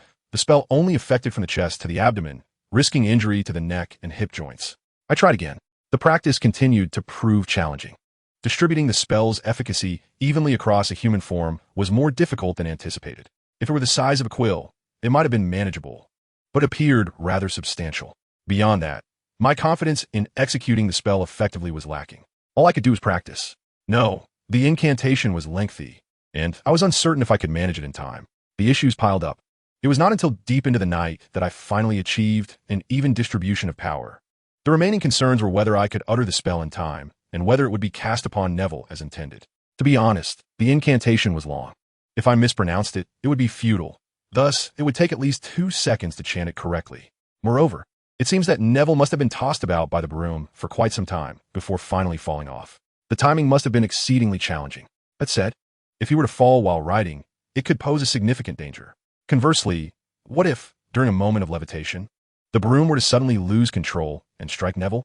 As I pondered these thoughts, I made my way to the necessary room for a shower. After an intense practice session, I was drenched in sweat and uncomfortable. A fracture would undoubtedly be painful. I must persevere. Bathed in the soothing warmth of the water, I drifted into a daydream about tomorrow's flying training. Although I lacked a keen interest in Quidditch, I still yearned to take my broom for a leisurely stroll. Later that night, upon returning home, I cast a reproachful glance at the portrait of the portly matron, relieved to have made it through. Stealthily entering the room, I found the other 4 already asleep. I wished to quietly slip in my own bed, only to discover that Al was sprawled out, sound asleep. I prayed he would not awaken as I tidied the covers, finally managing to close my eyes and retreat into slumber, coupled with the fatigue from practice. I soon found my consciousness enveloped in darkness. Upon awakening in the morning, I noticed that the other beds were empty. Assuming I'd overslept, I glanced at my watch. While I couldn't say I had a hearty breakfast, there was still ample time. Yawning, I made my way down to the common room, where everyone's eyes sparkled with excitement. The 4 of them had kept their secret well. Al and Ron were recounting Quidditch lessons to Harry, while Neville was engaged in Hermione's broom riding class. The atmosphere was charged with anticipation for the day's flying training. Yuri was the first to notice me and greeted me. Good morning. Harry and Ron echoed the sentiment. Good morning, Yuri. It's quite late. How leisurely you are to still be asleep, one of them remarked. Only Harry offered a friendly nod. The others seemed to chastise me as if I had committed some wrongdoing. Sorry. I mumbled. But isn't it already breakfast time? Al and Ron shot me reproachful looks, but chose not to respond. The exertion from yesterday's practice had clearly taken its toll. My stomach growled insistently. This would not suffice for a Quidditch player, I realized. As we made our way to the dining hall, the 2 of them incessantly recounted how I had lost consciousness, leaving me utterly exhausted from the start of the day. Just as we finished our meal, the owl delivery arrived. The owl, Bunny 9, also brought a box of treats from Sophia and Jack. Across from me, Al, with his characteristic demeanor, presented a box of snacks. Harry, my mother sent me some treats. Let us have them together soon. Harry, sitting beside him, seemed a bit anxious, to which I responded, and Harry nodded, a vague smile appearing on his face. Neville, what is that? With the arrival of the owl, Hermione was interrupted during her lecture on broom riding techniques, and she appeared somewhat displeased. She noticed a palm-sized bowl nearby, which had been delivered by Neville's owl. She pointed to it and inquired. This is a recollection ball. My grandmother told me. I am aware of my forgetfulness. Whenever I forget something, this ball will notify me. When held tightly, it transforms into a vivid red hue.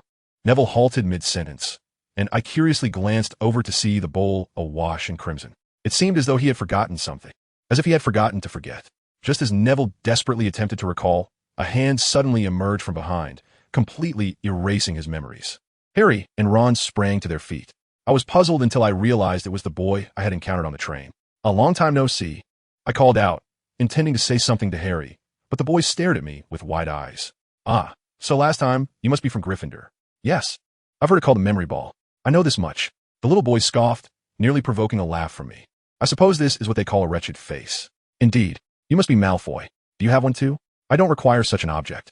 Only dull-witted fools need things like that. Moreover, Gryffindor wouldn't easily utter my name. My apologies. Then what about Malfoy? No, that will suffice. Malfoy nodded in a puzzled manner. Ah, class time has arrived. Let us return the lesson to Neville. Look, Malfoy, with an expression of utter disinterest, responded Neville. Well then, see you later. Later? We're about to have flying lessons. Yes, I certainly don't wish to reveal my true self. I will strive to do my best. In the end, Malfoy departed with a subtle expression. What was that subtle expression about? What were Ron and Harry up to? I stood up and inquired of the 2, who wore ambiguous looks. Their sudden rise attracted the attention of the entire dining hall, making me feel somewhat embarrassed. No, Let's head to class. Harry slowly slung his bag over his shoulder. Yuri, how can you converse normally with Malfoy? Ron asked me with a peculiar gaze. What? ISNT that guy, just a loathsome character, always spouting irritating remarks. Why are you able to engage with him so amicably? He seemed to be upset. Why are you angry? I asked. Why would you converse normally with a character like Malfoy? ISNT, he always attempting to snatch Neville's memories and making sarcastic comments. Although class time was drawing near, Ron seemed unable to let it go. I do feel that casually handling the memory ball is inappropriate. However, that level of language can be quite annoying, or perhaps rather vexing. Still, I find it rather endearing. You find it endearing? Have you lost your mind? What about the dull, foolish, and stupid fellow is endearing? Although it's difficult to articulate, that level of language should be considered somewhat comforting. Not a hint of a smile. Speaking of which, if we don't hurry, class will commence. At this rate, we may officially be late. I forcibly interrupted him, packing my belongings. The cafeteria was now sparsely populated.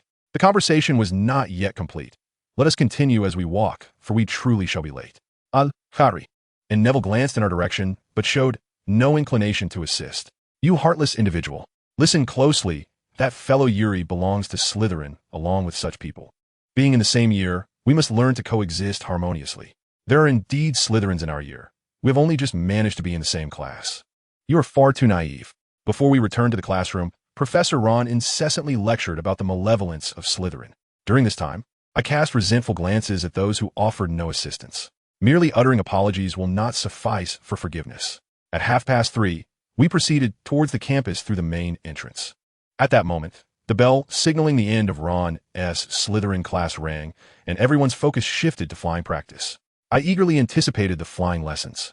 Al attempted to engage me in conversation, yet I remained unresponsive. I sincerely apologize. Al stammered his apology, but I had yet to forgive him. Truly, I am sorry.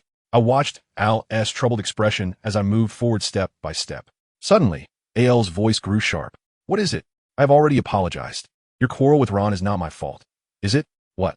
Turning back, I saw Al's displeasure etched on his face. It seemed I had overstepped. I hurriedly lowered my head. I am sorry. Please forgive me. Enough. Let us hurry along. Yes. I followed the swiftly advancing Al to the playground. Al's mood brightened upon seeing the brooms. It seemed I was no longer disliked. Just as I began to feel a sense of relief, a white-haired woman approached. It was Madame Hooch. She glared at the students with her hawk-like yellow eyes. What are you grumbling about? She opened with a thunderous voice. Everyone stand by the brooms. Quickly. The students hurriedly gathered beside the brooms.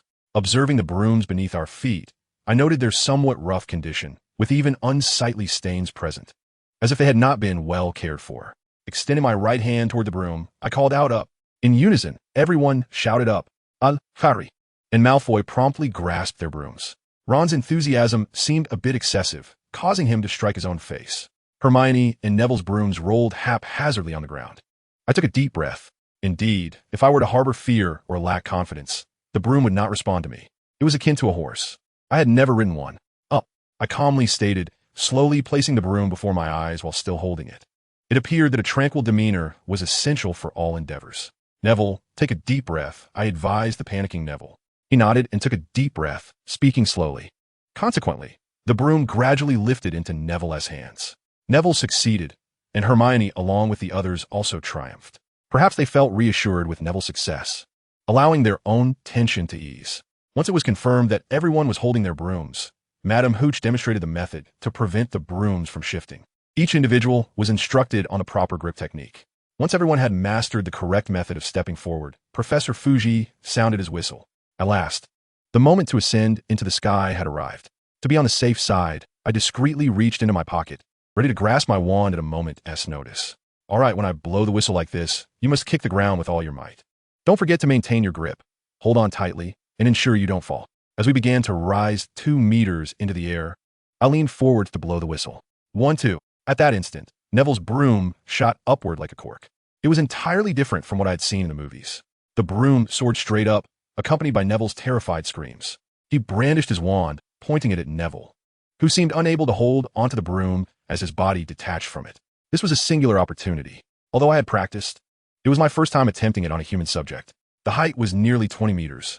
A fall from such a distance could result in far worse than a mere fracture. There was no time for hesitation. Wingardium Leviosa. I released my broom and rushed toward Neville's expected landing spot, my focus entirely on my wand. If I were to halt his descent abruptly, it would certainly cause him harm. Gradually, I slowed down, gently encasing the force of his fall with the levitation spell. However, the unforeseen occurred. The uncontrollable broom veered toward Neville. I gasped and ceased the incantation. Neville was still 5 meters above me, and there was no alternative. His body plummeted rapidly. In that critical moment, while the broom narrowly missed colliding with Neville, there was no time left to reinitiate the spell. I gritted my teeth as I braced for the impact of Neville's falling body. In that split second, an excruciating pain surged through me, and I lost consciousness. Chapter 7. Action and Consequences. I heard someone's voice desperately calling my name. Struggling to open my heavy eyelids, I beheld a stranger's face. I was crying. What happened? Are you injured? Al's propensity for tears should have subsided by the age of 9. Perhaps he was genuinely worried about a serious injury. Are you all right? For some reason, my throat felt constricted. I couldn't articulate much. It's all right, I managed to say, though my voice seemed to provoke anger in the woman. Why was she upset? I found myself coughing involuntarily, nausea rising within me. The sharp, metallic scent of rust made me grimace. It appeared I was lying on the ground. Turning my head, I saw Harry, Ron, and Hermione gazing at me with concern. It had dawned on me. I had indeed cast the levitation spell on Neville as he fell, but when the broom charged at him, I had released the spell to shield him from harm. It seemed I had lost consciousness as a result. Is Neville all right? I inquired, and Al's face contorted further as he nodded. He's fine. Thankfully, Yuri caught him, and he wasn't injured. Relief washed over me. It would have been utterly foolish if he had been harmed. I needed to gather my thoughts. I relaxed, only to notice a crowd had formed around me. Not only Gryffindor students, but even those from Slytherin wore expressions of distress. What transpired thereafter? I inquired, as a woman who seemed to be administering to me cast a stern gaze in my direction. I remained silent, while Al slowly spoke. After Yuri fainted, Dr. Futch confirmed the conditions of both individuals. Neville was unharmed, merely having lost consciousness. His voice trembled. You coughed up blood, sustained fractures, and it appears that the bones have injured your internal organs, hence we cannot move you. Hermione has gone to summon Madame Pomfrey. During that time, Professor Futch instructed that no one was to touch you. I was utterly powerless. I longed to speak to the sobbing Al, yet my throat was restrained by Pomfrey's wand, rendering me mute. A wave of nausea washed over me, and clots of blood erupted from my mouth. The onlookers emitted cries of distress. It was a sight I found somewhat repugnant. The absence of pain was likely due to whatever Pomfrey had done for me. As for the flying lessons, I finally managed to voice my question. Pomfrey shot me another glare. Naturally, they had been cancelled. This statement struck me with the realization of my own absurdity. I had not anticipated such an outcome. It seemed that the conflict between Harry and Malfoy had also not transpired. If this continued, Harry's election as Seeker would surely be jeopardized. Yet, I was powerless to intervene. I'm truly sorry. I have acted excessively. Harry was deprived of his chance to be Seeker. He was not merely a surviving boy, but also a man. Do not apologize. I could not help but let tears spill forth. Despite knowing that being timid and a crybaby would earn disdain, I wept nonetheless. What a fool I was, surely. There were better ways to handle this. Thanks to Pomfrey's treatment, I was finally able to stand unaided. He needs to be observed for the day. Let him rest on the infirmary bed for now. Yes. Hearing Pomfrey's words, I nodded weakly. Time cannot be reversed. I had lost my opportunity to be the Seeker. Yuri, I am sorry. Professor, may I accompany Yuri? Well, that should be fine. In any case, the lesson has concluded. The next flying lesson will be held next week. Let everyone take today as events as a lesson. Through this experience, one should understand that flying on a broom is often accompanied by peril. As for the broomsticks, we shall use them in the next lesson. With that, Futch announced he would go explain to McGonagall and departed. Although I was now able to walk on my own, I'll borrow my shoulder, and I decided to indulge in his support. Feeling a warmth beside me, I found some solace, even as the nausea persisted. Not only in the infirmary, but Harry, Ron, Neville, and Hermione also arrived. While my guilt had not entirely dissipated, I felt a flicker of happiness. Before my rebirth, no one would have concerned themselves with my injuries, so I was grateful that everyone was worried about the consequences of my own actions. Is Neville all right? I asked, turning to the pallid Neville lying beside the bed. Perhaps he was concealing his own injuries. If he had hidden his wounds, then that was well. No. He shook his head. I am sorry. It is all my fault. This was not Neville's fault. It was indeed my own oversight that I could have rescued them better. There was nothing amiss. Thanks to you, Yes, Yuri Shimizu. McConaughey entered the infirmary, overshadowing Neville's words. I heard Professor Fuchi mention that he made the right judgment before anyone else, using a splendid levitation spell to save Chong Dibois. I would rate Griffin a perfect 5. You must not belittle yourself, for you saved Chong's life. I glanced at Neville, who shook his head vigorously. Yuri, when Neville fell, we could only watch helplessly, so I truly believe he is remarkable, Hermione remarked. Thank you, I replied. However, there is. I'll grasp my hand. Please do not act recklessly. In the face of Al's furrowed brow, I found myself at a loss for words, aware of her deep concern for me. Thank you all, and I apologize. Dinner must be approaching. I am fine now. No, I shall remain here a while longer. Harry insisted. If there is anything we can do, do not hesitate to say. Thank you, but truly it is all right. If my predicament causes you all to miss dinner, that would be troublesome. Upon hearing my words, Harry and the others displayed hesitant expressions, yet Professor McConaughey remarked that it was too crowded and they were uncomfortable. With that, they departed the infirmary. Only Al and Neville insisted on staying, and Professor McConaughey acquiesced. The two of them gazed at me with heavy hearts, growing increasingly worried. Yes, I am completely fine now, Neville, do not dwell on it. Is that really the case? I retorted, feeling a surge of anger. I involuntarily shrank back as Al apologized with a grave expression. I am sorry. However, at that moment, I genuinely thought you might die. Your condition was dire. Blood spilling from your mouth, completely immobile. Perhaps recalling the situation, tears welled up in Al's eyes once again. I'm truly sorry. I am really foolish. Neville began to cry as well. If this continued, we would surely face reprimand from Pomfrey. Truth be told, my body felt immensely heavy. Yet witnessing their tearful expressions was even more unbearable. Helplessly, I rose to pat their heads. It's all right, I am fine. So, please do not cry. I continued to stroke their heads until their tears ceased. After a while, when Pomfrey arrived with medicine, her eyes widened in astonishment. All right. These two must have stayed behind to visit, she mused. The pair, exhausted from their tears, had fallen asleep. I thought she resembled a child, but upon reflection, she was indeed just that, only 11 years old. I apologize, Madame Pomfrey. It seems we have both been through quite a lot and are weary. Yes, you were gravely injured, and I have taken your bed. Oh no, it was I who made him lie on the bed, and I no longer mind. Since both had fallen asleep, I utilized the levitation spell to place them on the bed, while I took a seat in the chair. No, the patient should not sit in the chair while the visitor occupies the bed. This is utterly absurd. Come on, both of you get up. Faced with Pomfrey's intimidating demeanor, I found myself a loss for words. Al and Neville appeared to be utterly reluctant to part ways, yet they were still driven out by the irate Pomfrey. Her ire was also directed at me, as she forcefully administered a particularly bitter potion, admonishing me to retire to bed promptly.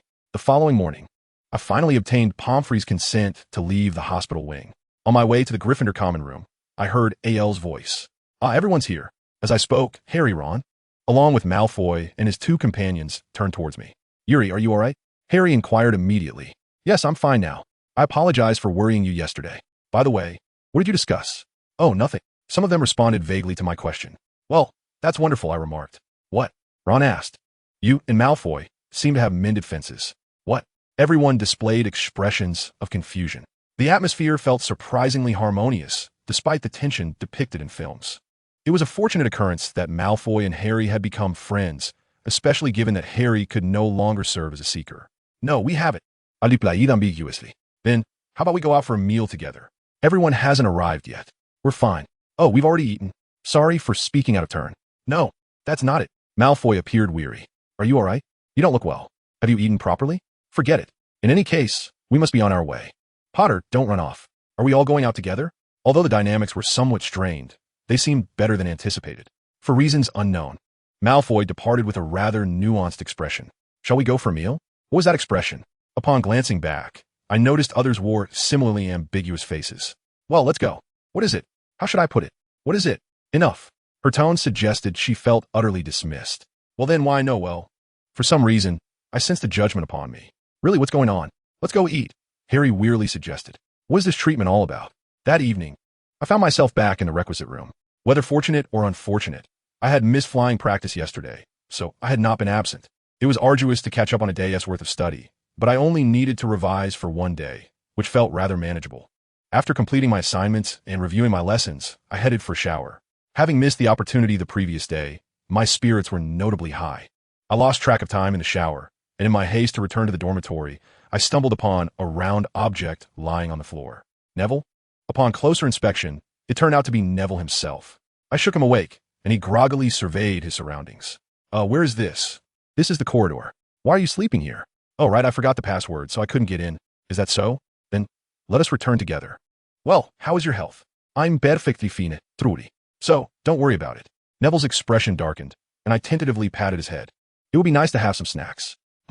What's the matter? Neville twitched his nose. I caught a whiff of a sweet aroma. Oh no, it must be the scent of soap, possibly from just having taken a shower. No, it's just your imagination.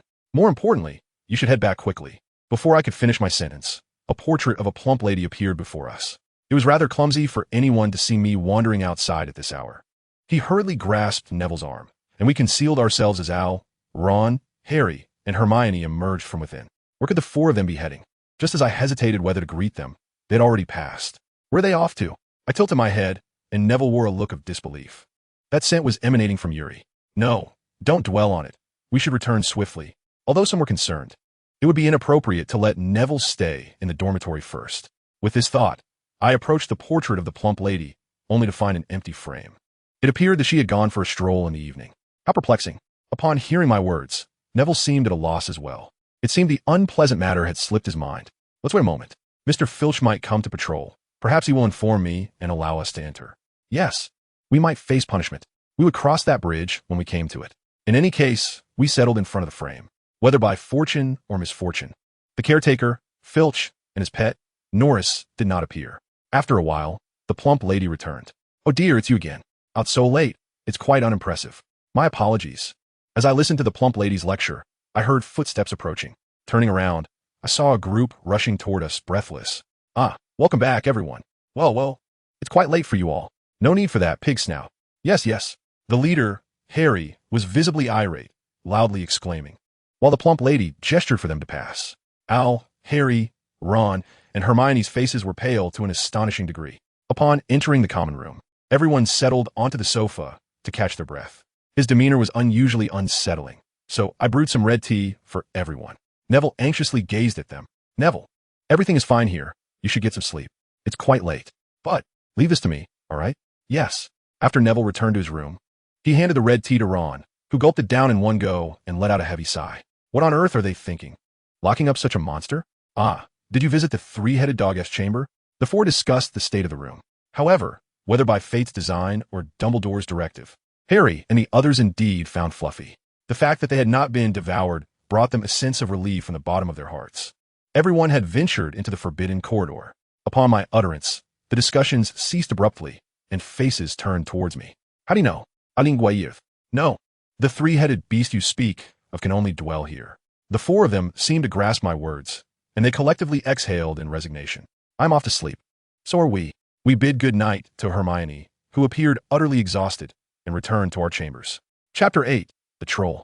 The morning of Halloween dawned, permeated with the aroma of roasted pumpkin pie. I eagerly anticipated the culinary delights of the day, which were truly enticing.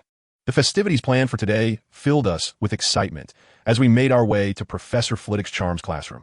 At last, we were to engage in practical lessons, and everyone was brimming with enthusiasm. Reflecting on the previously practiced wrist-flicking techniques, it was essential to pronounce the incantations correctly. A mispronunciation would render the spell ineffective. Professor Flitwick decided we would work in pairs. Al and I partnered up for practice. That said, today's task was the levitation charm. To assist Neville, I practiced dozens of times, determined to master it. Wingardium Leviosa. I cast the spell directed at a book on the floor, causing it to float around the room. Al's wand wobbled slightly, but he quickly grasped the technique, and his quill began to sway gracefully in the air.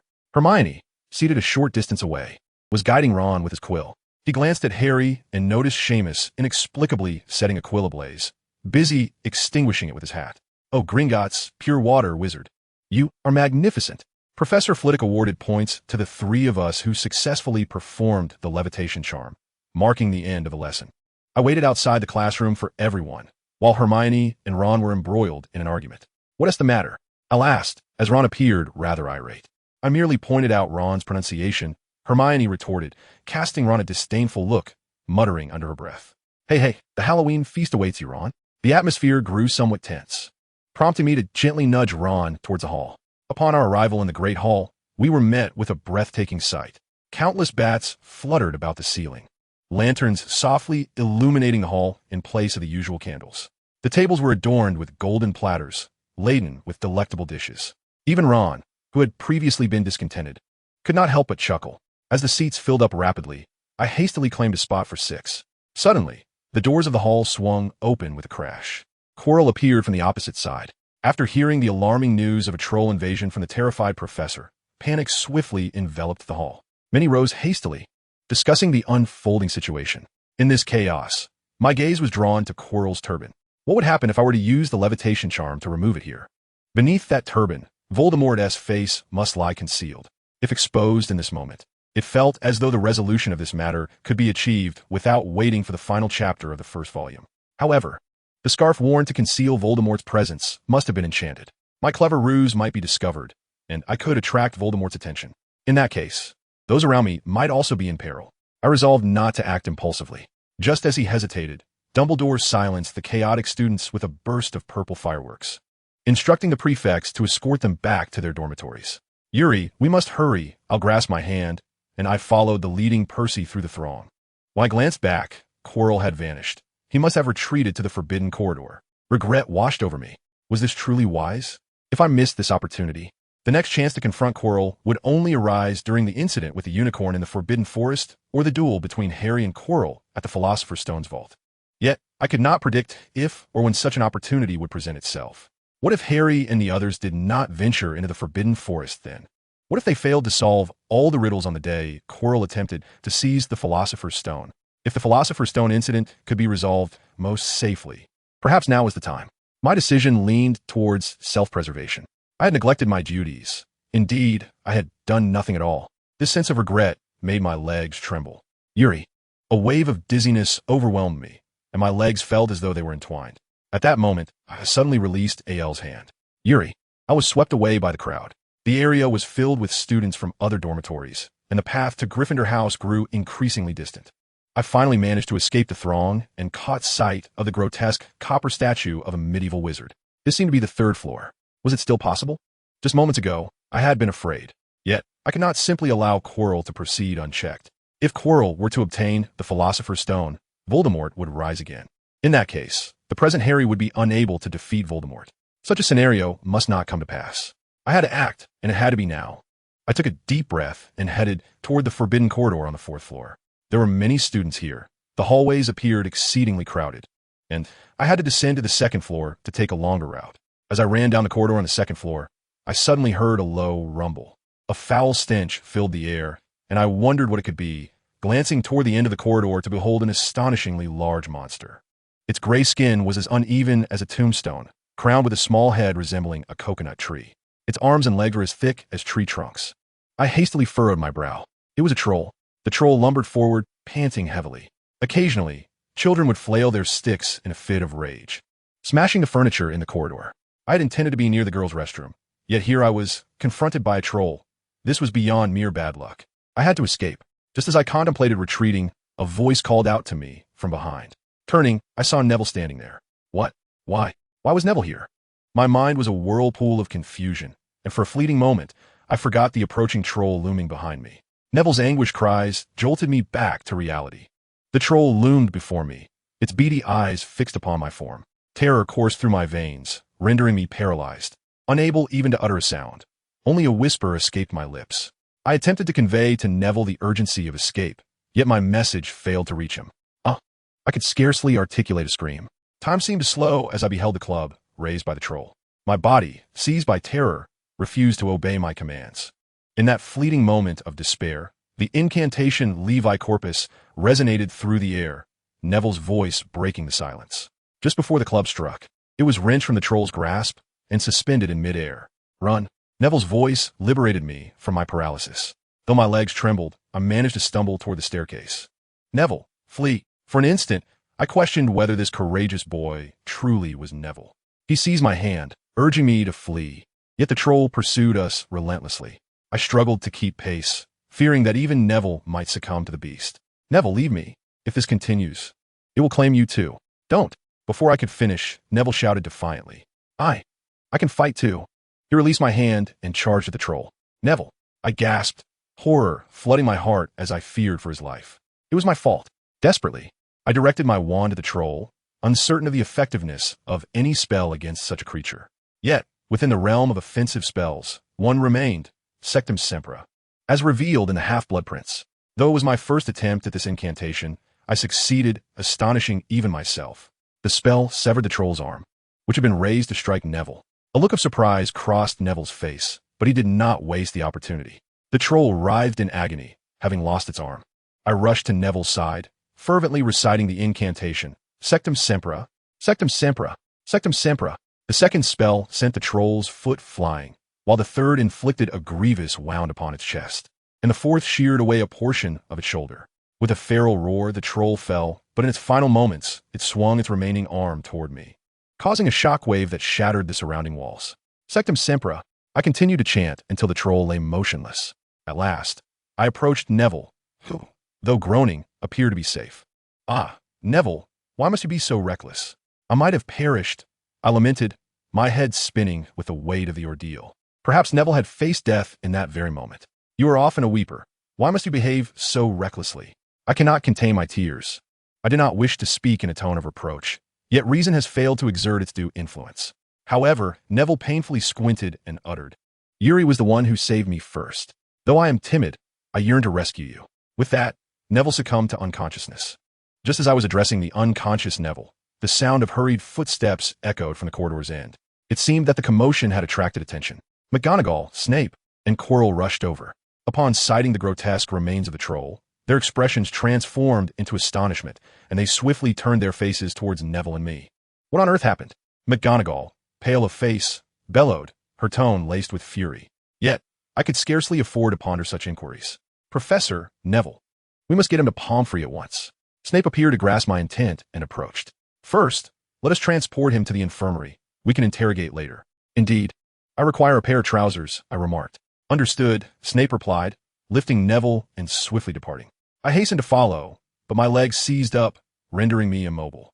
Quirrell, this is not good, McGonagall said, sidestepping Quirrell and grasping my hand. This must be painful. You require treatment. Can you manage to walk to the infirmary?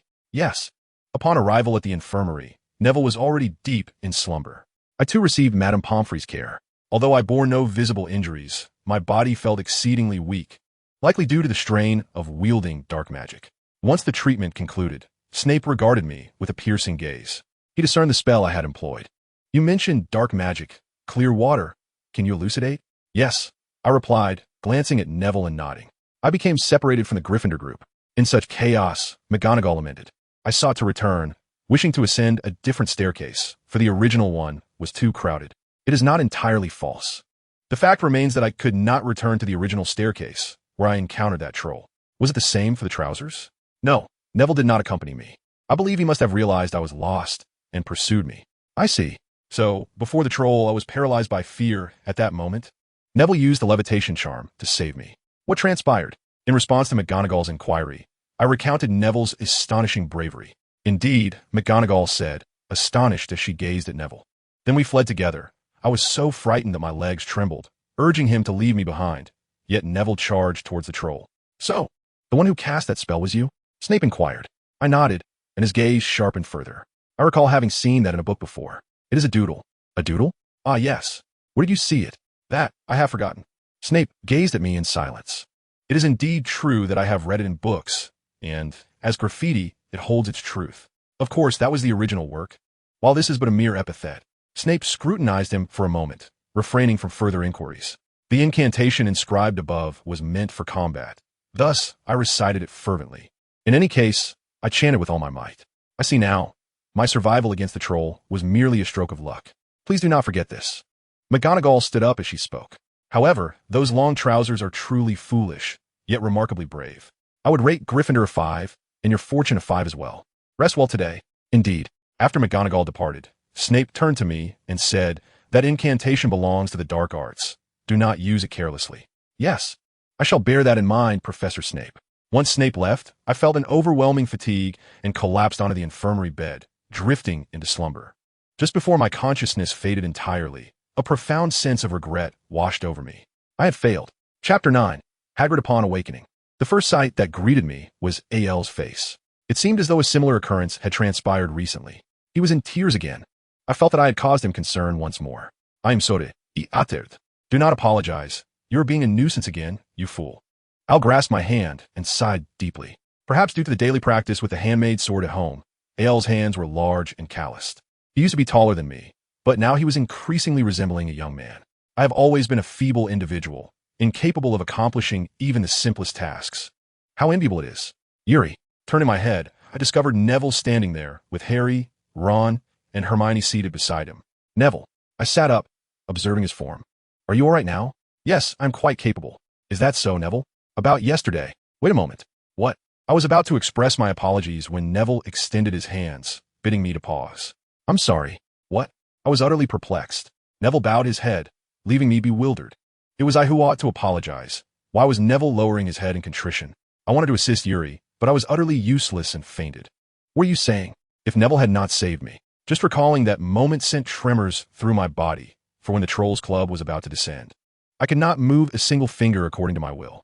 Had it not been for Neville, I would have perished in that instant. I grasped Neville's hand and bowed my head. Thank you so very much. Having you around was truly a tremendous help. You were remarkable. What? Neville's flustered expression was amusing. I almost burst into laughter when a cough interrupted the moment. Turning my head, I saw Al as if he wished to say something. Earlier, Madame Pomfrey mentioned that once you awaken, you may be discharged. I see, thank you. Are you all right? As I prepared to rise from the bed, Hermione lent me a hand. By the way, isn't defeating the troll quite impressive? Ron exclaimed with excitement. I have also heard Neville mention that it was Yuri who was defeated. However, I was so engrossed that I cannot recall the details. Ron and Hermione, perhaps unable to bear witness to my predicament, intervened to mediate. What is it, Hermione? Are you not being considerate of Yuri, who nearly lost his life? And yet you insist on prying into the matter? I was merely asking a casual question, she replied. For some inexplicable reason, the atmosphere turned tense, and the two began to argue. Just as I was about to interject, Harry spoke up. I will stop you. You are gravely ill. You should head to the dining hall. Are you all right? I will find a way, he said, offering a weary smile as he attempted to mediate their dispute. I was pulled away from the infirmary by Al. As November arrived, the dining hall buzzed with excitement for the upcoming Quidditch season during dinner. Tomorrow, on Saturday, there would be a match between Gryffindor and Slytherin. The Gryffindor seeker was an unfamiliar sixth-year student. If Gryffindor were to win tomorrow, they would secure second place in the house standings. Victory was imperative. Ron eagerly explained to Harry his strategies. Harry, too, seemed exhilarated at the prospect of participating in his first Quidditch match, hanging on to Ron's every word.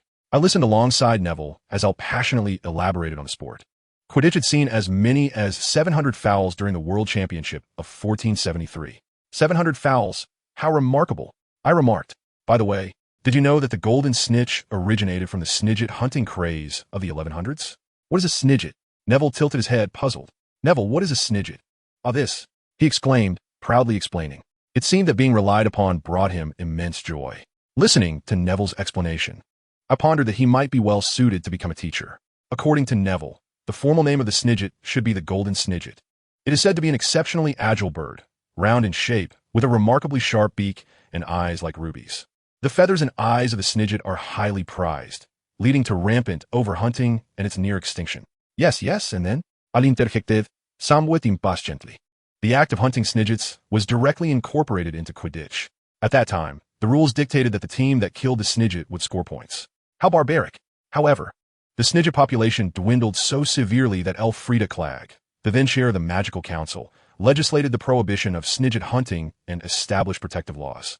Subsequently, I commissioned a wizard named Bowman right from Godric's Hollow to create the golden snitch as a substitute for the snidget. Elfrida and Bowman were indeed the great figures who contributed to the birth of modern Quidditch. From that point on, a Quidditch lecture continued incessantly. Neville dozed off midway, and I returned to the dormitory, listening to him talk until I welcomed the morning in the common room. I exchanged a wry smile with Harry, who also offered me a weary grin as dawn approached. Following Al and Ron, two avid Quidditch enthusiasts, I found myself spectating the match. Yet Harry and I could scarcely recall the events of the game. Ultimately, the match concluded with Slytherin's victory, but I felt scarcely any remorse, only a sense of fatigue. That evening, Harry and I swiftly retired to our beds. Harry mentioned he had seen Al and Ron seated on their beds, discussing the reasons behind their defeat. Their spirited conversation, tinged with annoyance, puzzled me. Despite our long acquaintance, I had not realized just how passionately Al adored Quidditch. My gift dilemma for Christmas was resolved. With such thoughts, I succumbed to sleep after 2 sleepless days. The following morning, we barely managed to rise in time.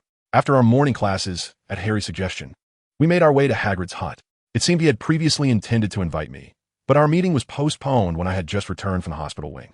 Harry felt a twinge of regret, but was nonetheless delighted. This was my second encounter with Hagrid outside the dining hall. My initial meeting had been overwhelming due to his considerable stature, which had instilled a sense of fear in me. However, having learned from the films and books about his gentle nature, I reassured myself that this time would be different. After afternoon classes, we traversed the campus to Hagrid's cozy abode at the edge of the woods. Our group consisted of myself, Al, Harry, Ron, and Neville. We had intended to invite Hermione as well, but Ron's reluctance deterred us, and we could only watch him leave. Hermione was meant to forge a bond with Harry and Ron during their battle with the troll, yet it seemed that some invisible barrier remained between her and Ron. While the rest of us maintained amicable relations with Hermione, to Ron, she appeared as an adversary. A sigh escaped my lips. I often felt that my efforts to mediate relationships yielded counterproductive results. The chasm between them deepened rather than bridged. Why couldn't Harry excel as a seeker? Just as these thoughts wandered through my mind, Harry spoke up. Well, thank you. If you're feeling unwell, it's best not to push yourself. Though I acknowledged his concern, I felt a momentary shock at the depth of his empathy. Such sentiments had been unfathomable in my previous life. Despite the prevailing challenges, it seemed that not all was bleak. Look, you two, we can see Hagrid's hut. Ron's voice broke through my reverie as he turned to reveal a grand cabin, smoke billowing from its chimney, resembling a charming cottage from a storybook, albeit too grand to be deemed cute. Harry knocked on the door on behalf of Ron, and soon, the enormous figure of Hagrid appeared. His imposing form instantly conjured images of trolls, prompting me to clutch Al's sleeve tightly. Yet, Al reassured me with a gentle grip of my hand, and a sense of calm enveloped me, allowing me to truly observe Hagrid for the first time. Upon entering, a sudden chorus of barks erupted from within. A colossal hound bellowed, glaring at us. Step back, Hagrid responded promptly, and Fong settled down. Although significantly smaller than Hagrid, he resembled a bear when observed individually. People would easily accept him without reserve. Relax, Hagrid commanded, releasing Fong, who immediately lunged toward Ron, starting to lick his face. Contrary to his appearance, Fong seemed quite amiable, though it appeared he was merely tasting. Ron looked like a victim of a beastly attack, yet he wore a joyful smile, which was truly remarkable. I shifted my gaze from Ron and Fong, surveying the interior of the small hut. Wild chickens and ham hung from the ceiling by ropes, and a kettle bubbled over the fireplace. Harry introduced us to Hagrid. This is Ron, a child of the Weasley family, right? It seems I spent half my time trying to chase your twin brother out of the forest. Witnessing Hagrid's hearty laughter, Ron chuckled in response. This is Neville. I'm Neville, he stammered, taken aback when Hagrid ruffled his hair upon being introduced. Neville was startled by the sudden attention. I am aware of your parents' circumstances. They were exceedingly brave wizards. I have heard they fought against the invading trolls on Halloween. So, you carry the blood of Frank and Alice? Hagrid remarked, wistfully, to which Neville nodded tearfully. Harry and the others, unaware of the background, offered gentle smiles. This is Alphonse Warlock. All right, hello, I'll greet you nervously. Ah, you are Edward's son. Regarding your father, oh, I know quite well. He was a beater for the Gryffindor Quidditch team, just like Harry's father, one of the finest players. Taken aback, Harry realized that Al's father and his own were teammates. Al's dad and mine are on the same team. Harry's eyes widened at Al. I didn't know. I only heard he was a Quidditch player. Al returned Harry's curious stare. How extraordinary it was that both their parents were Quidditch teammates and had been friends in their youth. However, given Edward's age, they didn't seem to spend much time together. So what about that child? Hagrid inquired, pointing at me. I thought he had forgotten, feeling a slight relief. This is Yuri Shimizu. Oh, you must be Sophia Aklov's child. I know your mother. Mother? Yes, she has a keen spirit of exploration. Several times, she attempted to venture into the Forbidden Forest for investigation, and I had to chase her away. She has quite a handful, much like Ron's brother. I offered a wry smile at being compared to Fred and George. I had heard from Jack about her being a peculiar little girl, but compared to the Sophia of today, it felt somewhat surreal. However, when mentioned by a third party, it truly struck me that I was indeed becoming an old woman. But you resemble the young Sophia perfectly. Oh, really? Well, I don't look like her at all. Moreover, I have heard you are quite the troublemaker. The chaos unfolds everywhere. Who will catch the classmates falling from the broomsticks and engage in battle with the troll alongside Neville over there? I too have fallen, Neville proudly declares. Nevertheless, it has been said that he causes mayhem wherever he goes. Do not think of sneaking into the Forbidden Forest and putting me in a difficult position, all right? Yes, yes. Hagrid's gaze is exceedingly serious. It seems he is perplexed by Sophia. Then we inquired with Hagrid about their parents. When Hagrid spoke of how remarkable Harry's father, James, was as a coach, Harry beamed with joy and vowed to become a Quidditch player himself. Consequently, Al and Ron also expressed their desire to become Quidditch players and declared themselves as rivals to Harry. The three of them exchanged fierce glances, chuckled heartily, and patted each other's hands in camaraderie. Speaking of Harry's mother, an unexpected revelation reached them. In the book, Harry is meant to be the last to learn of this tale. It concerns the story of Lily Evans and Severus Snape. Professor Snape and Lily hail from the same hometown and once shared a close bond. Is that so? Harry was astounded by the history between Snape and his mother, especially since Snape harbored such animosity towards him. However, it was due to the influence of Slytherin that the Gryffindors advised Lily to cease her association with Professor Snape. I sensed Harry and the others casting their gazes upon me. Why is that?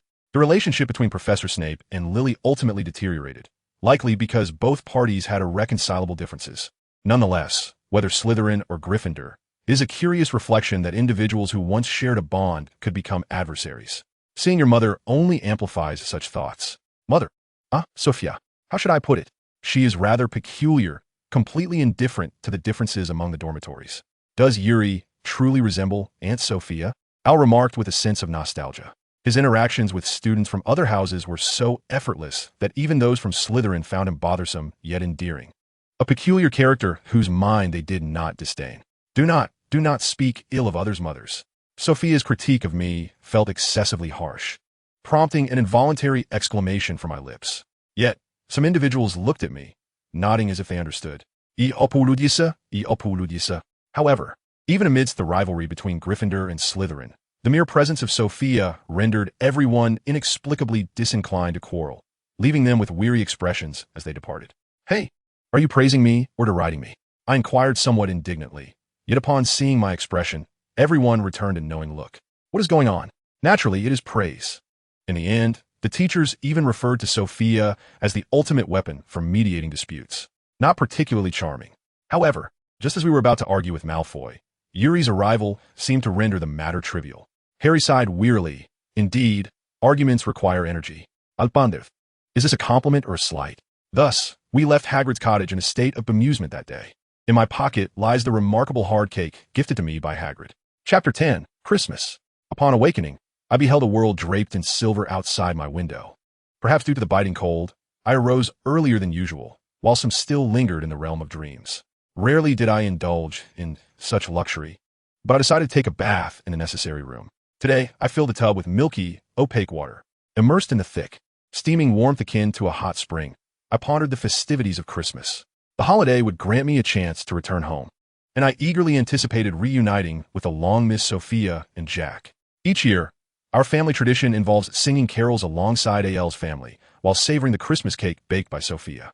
Though it has only been a little over 3 months since we parted ways, it feels as if an eternity has elapsed since I last heard their voices. I long to see their faces once more. After my bath, I made my way to the fireplace, engrossed in a book borrowed from the necessary room, when Ada descended from the bedroom. Good morning, all 4 of us, I called out, and the others responded with yawns. A glance at the clock revealed that I had ample time before breakfast. So early, Yuri, Harry remarked from the sofa by the fireplace. I'm awake from the cold. We gazed into the flames of the fireplace, savoring the leisurely morning. Descending to the dining hall, I spotted Fred and George frolicking in the snow on the campus. Enormous snowmen were scattered about, while the two launched magically enhanced snowballs at each other. How delightful! Al and Ron exclaimed, rushing outside. Wait, what about breakfast? I'll join you shortly. You go ahead, I replied. They dashed off to join Fred and George in their snowy escapade, while I noticed Harry and Neville looking somewhat distracted. I'll grab some sandwiches. You two can mingle. There is still time before class. Is that all right? They questioned, their faces alight with excitement as they dashed outside. I cast a glance at the group enjoying their snowy antics before heading to the dining hall, where breakfast awaited. We encountered Hermione on our way, who also brought breakfast for everyone. I filled a tray with 8 portions of pumpkin juice and sandwiches, while 6 remained engaged in their playful snowball fight. As I called to them, they scampered over, drenched from head to toe. You'll catch a cold, Hermione exclaimed, waving her wand to dry Harry and Ron. I mimicked Hermione's gesture, helping Fred and George dry off, who seemed to expect that I would be next. With a sigh, Hermione and I dried them off. then hastily devoured the sandwiches and pumpkin juice before rushing back outside. "Are you all cold? You seem so lively." Until class time arrived. Hermione and I exchanged trivial chatter while tossing snowballs at one another, resulting in the six of us getting drenched once again, prompting another sigh from Hermione. With only a few days remaining until Christmas, I prepared to return home that evening. I wouldn't bother bringing back school supplies, so everything was packed in my small backpack. Tomorrow, I would finally board the Hogwarts Express back to Wales, where Jack and Sophia awaited me. I look forward to it immensely. Once ready to return home, I found Harry and Ron engaged in a game of chess. Under the enchantment of magic, Harry found himself tormented by living chess pieces, while Ron maintained his steady state. However, the spectacle of animated chess pieces in motion was already captivating enough.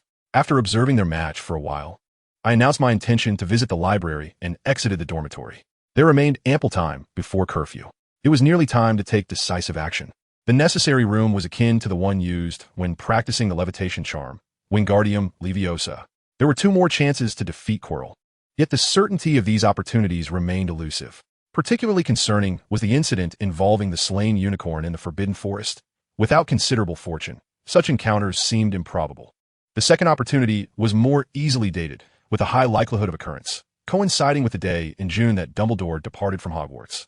However, this too was uncertain. Perhaps it would be prudent to pen a letter to Dumbledore, though it appeared that Snape had already sensed his predicament. If Dumbledore remained unmoved, would it be necessary to apprehend him? The more I pondered, the more uncertain I became. Ultimately, I found no resolution, indulged in a bath, and succumbed to sleep in my bed.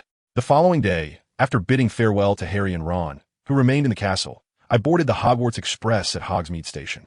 In the apartment, apart from myself, there was Neville Longbottom. Hermione, along with her roommates Lavender Brown and Parvati Patil, resided in the same building, engaging in conversation with the girls. I watched as Al and Neville engaged in their chess match, with their records currently neck and neck.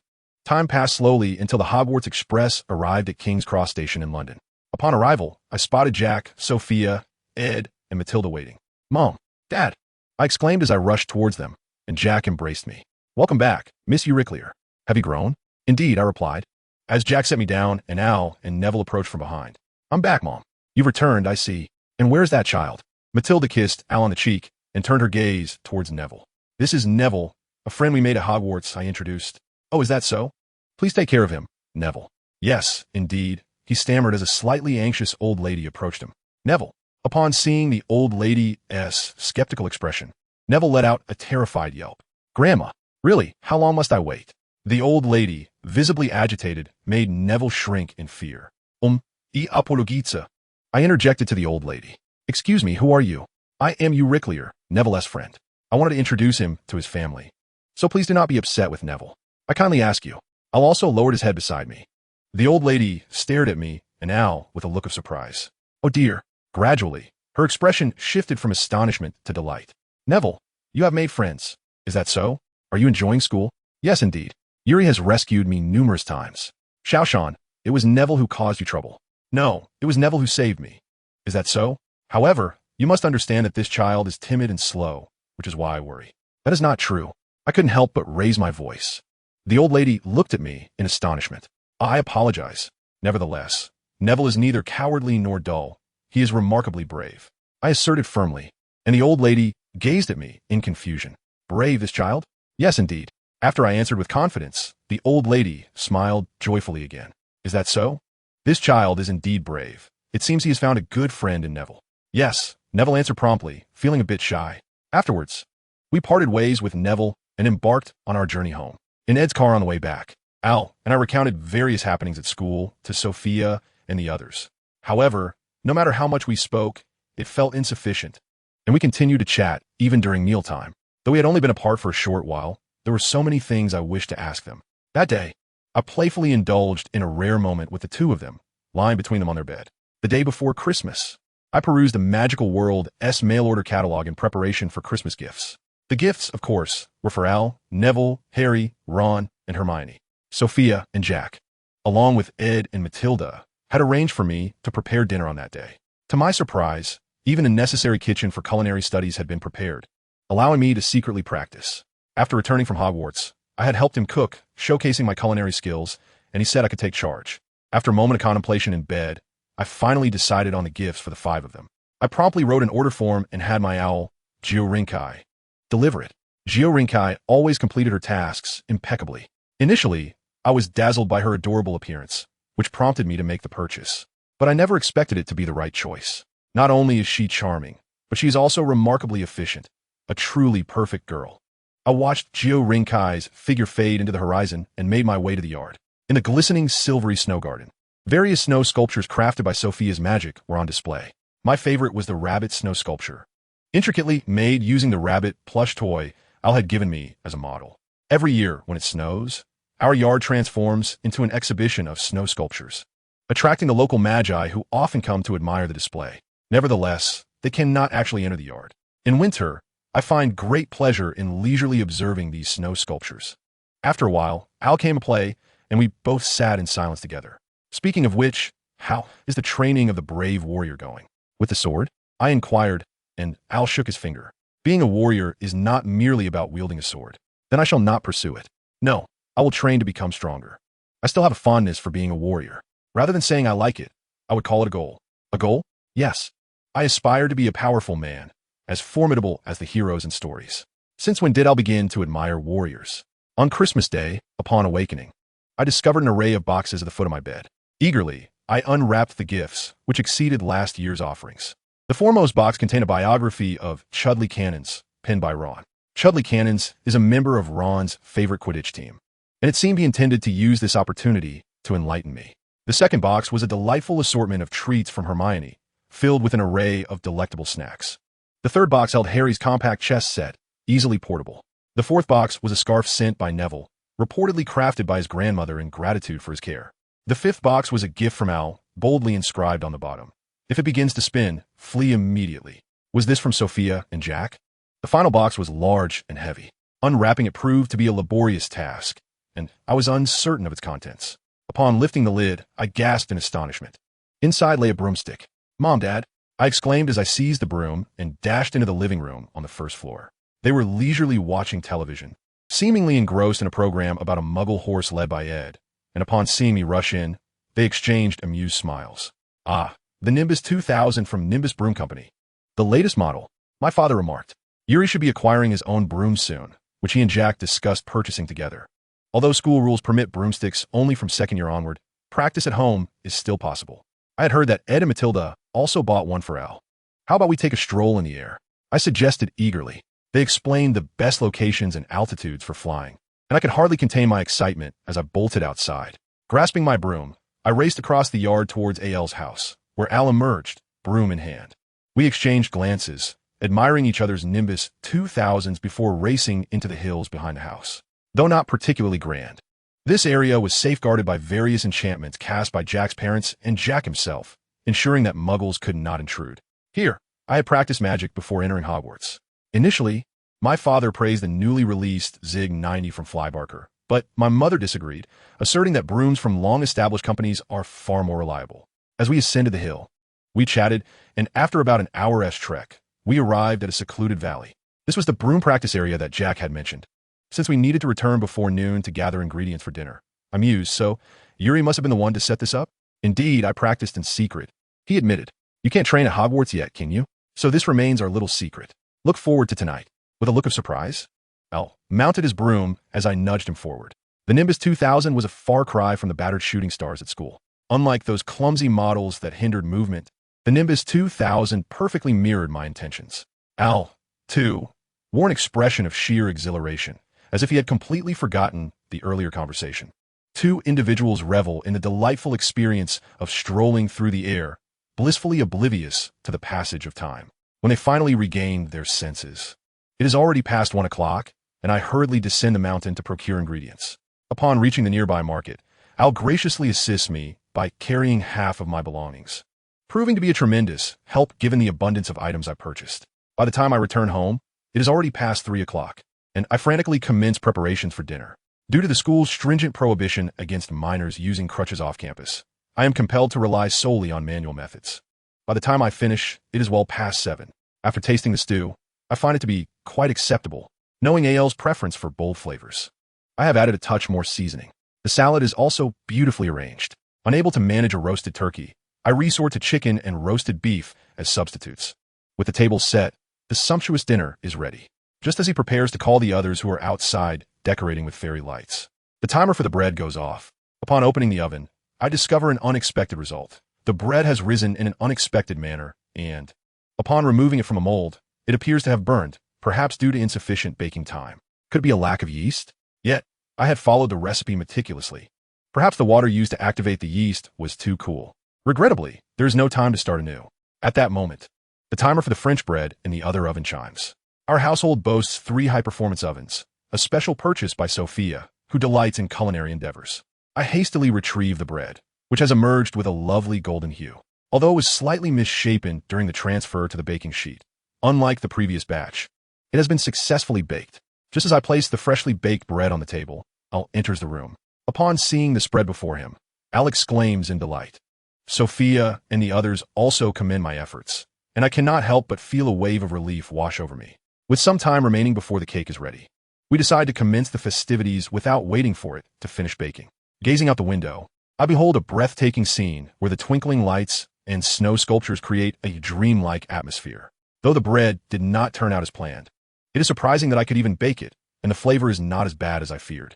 I glance at the bread with a hint of disappointment, and Matilda, in astonishment, takes a bite and remarks on its texture. However, it does have an uncomfortable quality. The ingredients were not thoroughly blended during kneading, and the dough's temperature was perhaps too high, leading to inadequate resting time. Just as when initially mixing the flour and ingredients, it is essential to incorporate air into the mixture. Sophia is exceedingly discerning when it comes to culinary matters. While she does offer praise, she is equally forthright about shortcomings. Thanks to your guidance, I now understand the reasons for my failure. Thank you, Mother. I shall strive to improve next time. Your encouragement is uplifting. I must admit, I am genuinely surprised at how much your culinary skills have advanced. Hee, I have diligently studied from the Hogwarts cooking book. Ed and Jack also savor the meal with great enthusiasm. The fruitcake, though slightly firm, tastes fairly good. And it seems my Christmas gift to the 5 of them has been a success after all. That night, I found myself sandwiched between Sophia and Jack, drifting off to sleep, comforted by their presence. As the Christmas holiday came to an end, I found myself in tears once more. The party from the 2 was heart-wrenching. After reuniting with Hermione and Neville, I accompanied them to Hogwarts, where laughter and conversation flowed freely. However, upon returning to school and encountering Harry and Ron, those thoughts dissipated like smoke. Yuri, Hermione, are you familiar with Nicholas Flamel? Harry inquired. Chapter 11, The Dragon's Egg. Hermione was perplexed by the name Harry had mentioned. Well, in truth, we visited Hagrid's hut several times since everyone returned home, Harry continued. There, he discovered a newspaper clipping. This is it, he said, producing a crumpled piece of paper. The headline declared in bold letters that Gringotts had been invaded. The Ministry of Magic seemed to suspect the perpetrator was an unknown dark wizard or witch. On the day Hagrid and I ventured to Gringotts, he retrieved something from a vault during his work at Hogwarts. What? Hermione asked. I don't know yet, but do you remember the forbidden corridor on the 4th floor? How could I forget? Hermione trembled as she replied. Didn't you mention that a 3-headed dog guarded the door beneath it? Yes, I did. So, I thought perhaps Hagrid managed to retrieve it just before the intruding wizard made off with it, hiding it behind that door. That makes some sense. However, it is merely speculation. And even if that were the case, what does Nicholas Flamel have to do with it? Ron countered Hermione's inquiry. Hagrid informed me that what the dog guards is related to Dumbledore and Nicholas Flamel. Hermione appeared troubled, falling silent for a moment before shaking her head in resignation. Does Yuri have any clues? Harry's words plunged me into contemplation. Was it appropriate to disclose the situation to Harry?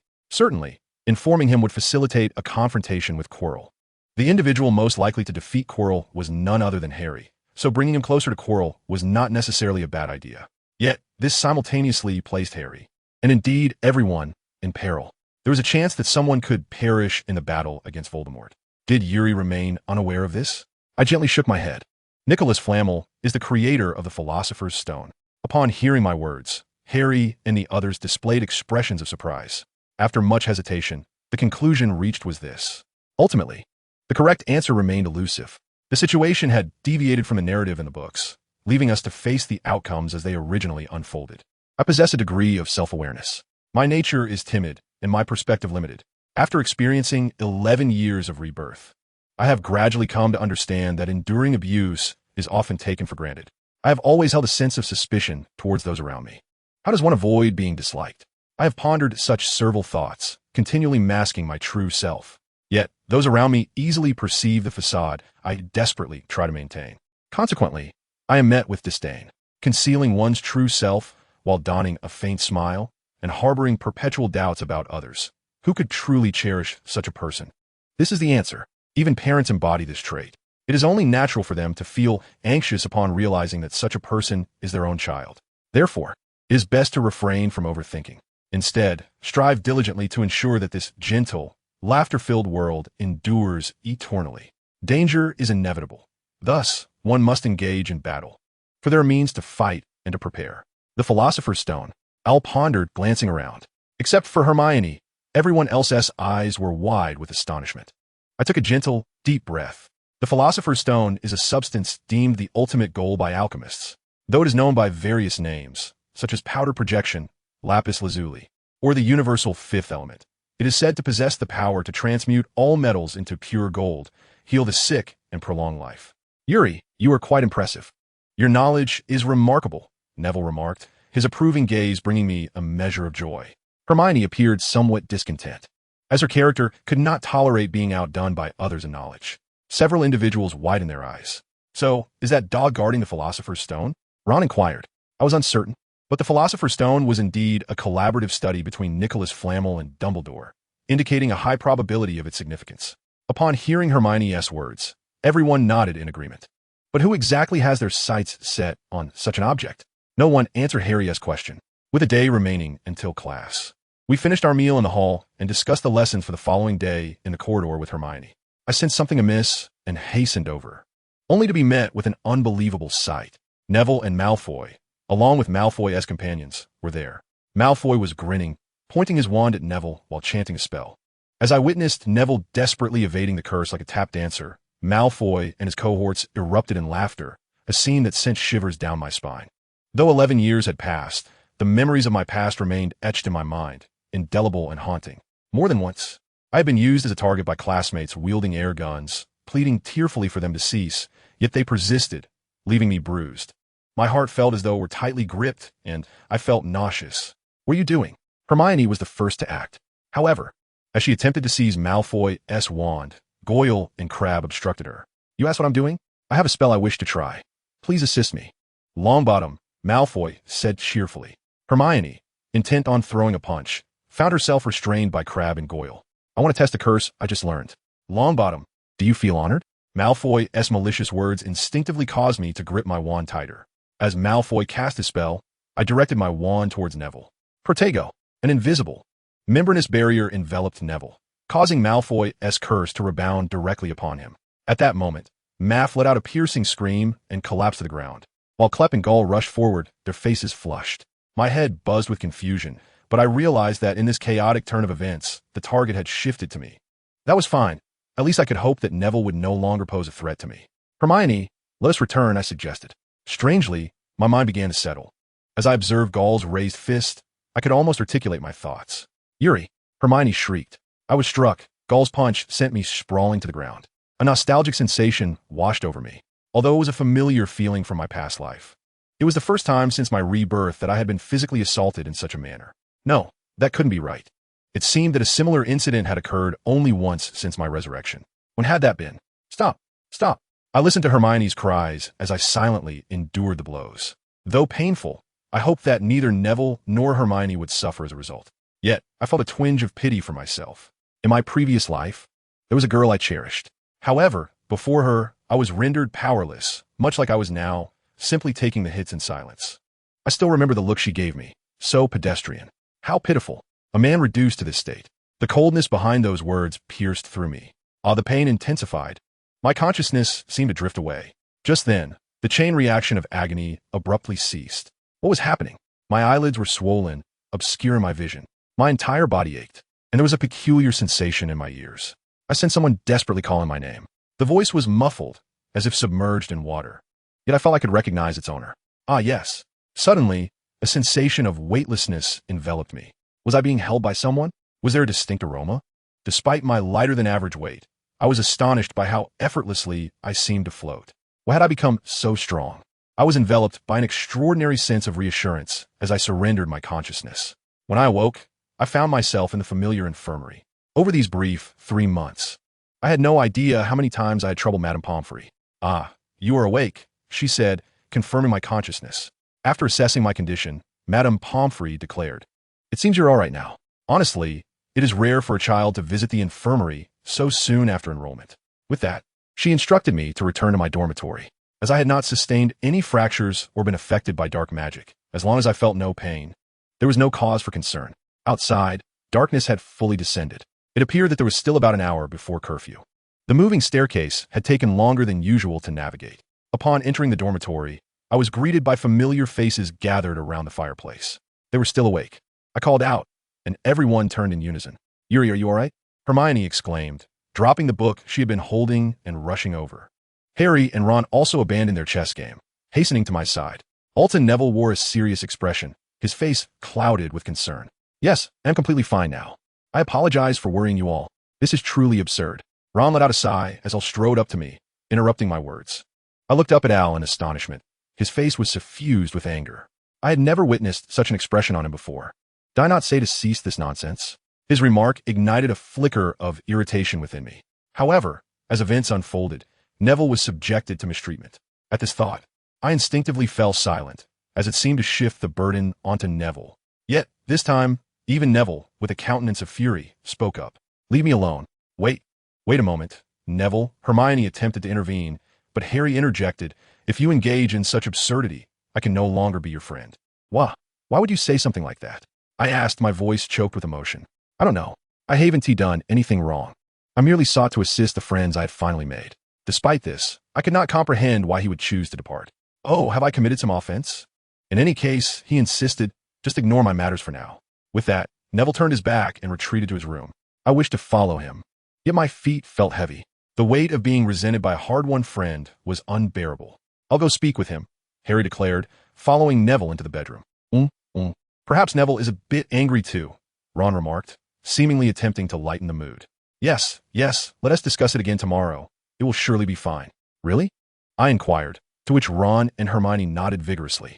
I felt a slight relief as Al sighed. "You are quite intelligent, yet foolish." "What?" "I truly hope you can empathize with my feelings." I apologize. "I did not intend for you to apologize," Al said, taken aback. "I'm at a loss for what to do. Neither Neville nor I wish for you to be hurt, and it is truly unfortunate that you suffer because of yourself. It would be better to endure the blows yourself. I beg you, let this end here. If you insist on rescuing me, call for me. But do not, under any circumstances, take a beating unprepared." "But, no, since you feel this way, why should I?" Al hesitative, replaced by a long sigh as though releasing a burden from his chest. "In any case, please do not act recklessly alone." I nodded, while Al glared at me, saying we agreed. Today, Al seemed particularly intimidating. I nodded again. "Hey, we have marshmallows. Let us roast them together." Upon hearing Hermione's words, I nodded and joined her in roasting marshmallows by the fireplace. There were also bread and crackers. We roasted everything edible, and Al's mood appeared to improve somewhat. Though I remained uncertain, I resolved to apologize to Neville first thing in the morning. Surely, we would reconcile. I reassured myself as dawn arrived. "I'm sorry about yesterday." Just after waking, Neville was already ahead of me. I found myself in a peculiar situation where I sought to apologize, yet was met with an apology from Neville instead. I stood there, mouth agape, as he reiterated, "You saved me, and I am truly sorry." Confusion enveloped me, prompting me to respond, "No, I am the one at fault. Please, do not apologize. It is entirely my mistake." An uncomfortable silence lingered. Harry finally shattered the stillness, suggesting, "How about we visit Hagrid today?" I nodded in agreement, glancing at Neville, whose face was etched with regret. I took a deep breath and offered a faint smile. "Let us go together." The first lesson after the holidays commenced with teachers demonstrating no leniency. An abundance of assignments awaited us, heralding a return to busyness. After school, we made our way to Hagrid's hut, this time accompanied by Hermione. Although I harbored concerns about the potential disturbance of our large group, I chose to heed Harry's advice, knowing Hagrid would surely welcome us. Upon arriving at Hagrid's abode, I noticed a subtle change in his demeanor that struck me as odd. "Doesn't he seem a bit different?" Ron remarked, to which I concurred. The windows of Hagrid's hut were drawn with curtains. Harry knocked on the door, and Hagrid cautiously opened it, scrutinizing each visitor's face as if on high alert. "Is it you? What brings you here?" he inquired. "We merely wish to visit," Harry replied. Hagrid hesitated, reluctant, before finally allowing us entry. "Ah, come in," As we stepped inside under Hagrid's guidance, we were immediately met with an oppressive heat that elicited groans from everyone present. At that moment, Hagrid produced a freshly baked sausage. "I presume this is your first encounter. Isn't it?" he said, looking at Hermione. She straightened in her seat, visibly anxious. "Hello, I am Hermione Granger. It is a pleasure to meet you," Hagrid proudly proclaimed. "You know, Ruby is Hagrid, the guardian of the forest and grounds." Ron, growing impatient with Hagrid's prideful preamble, cast a longing glance towards the window. "Hagrid, may I open the window? It's sweltering in here." Hagrid's abrupt refusal startled us. As he bellowed no, his gaze darted to the fireplace, where a pot hung, containing a large black egg. "Good heavens, is that an ostrich egg?" I exclaimed, eliciting Ron's excited retort. "Don't be ridiculous. Hagrid, that must be a dragon egg. Where on earth did you acquire it? It must be quite valuable." "A dragon egg, indeed. Is that Norbert's egg?" I mused, mistakenly believing dragon eggs to be larger. Hagrid had indeed won a bet. Yet he had already imparted the strategy for the three-headed dog to Quirrell. Time was of the essence. I am eager to learn the cultivation methods of dragons, which meld fascination with practical benefit, Hagrid stated, holding a thick tome that appeared diminutive in his grasp. "In any case, the egg must be kept in the fire, warmed by the mother's breath. When it hatches, one must mix brandy with chicken blood and drink a barrel every 30 minutes. Moreover, observe here," Hagrid instructed, demonstrating how to identify dragon eggs. "As for mine, it is a Norwegian Ridgeback."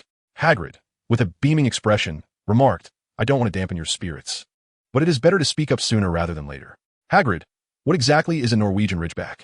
I asked. I'm not entirely sure. However, I am determined to nurture it into an exceptional creature." Observing Hagrid's eager anticipation, I felt a pang of guilt as I continued. "Hagrid, the Norwegian Ridgeback is a ferocious breed, second only to the Hungarian Horntail, and has been known to consume humans." Upon hearing this, Hagrid's gaze wavered. Hermione shot him a stern look. "It would be disastrous if it were to hatch. We must immediately send it to a dragon's sanctuary." I concurred.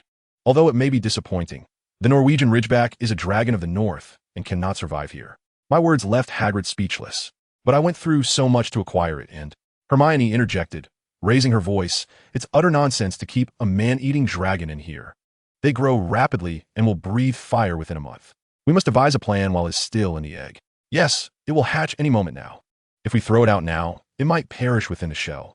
Once it hatches, it will be too late. I will ensure it is sent to the sanctuary, but in its current state, we cannot allow them to escape." "Well, it is quite late. You should return home." "But, Hagrid—" "All right, you should go back," Hagrid insisted, ushering us out.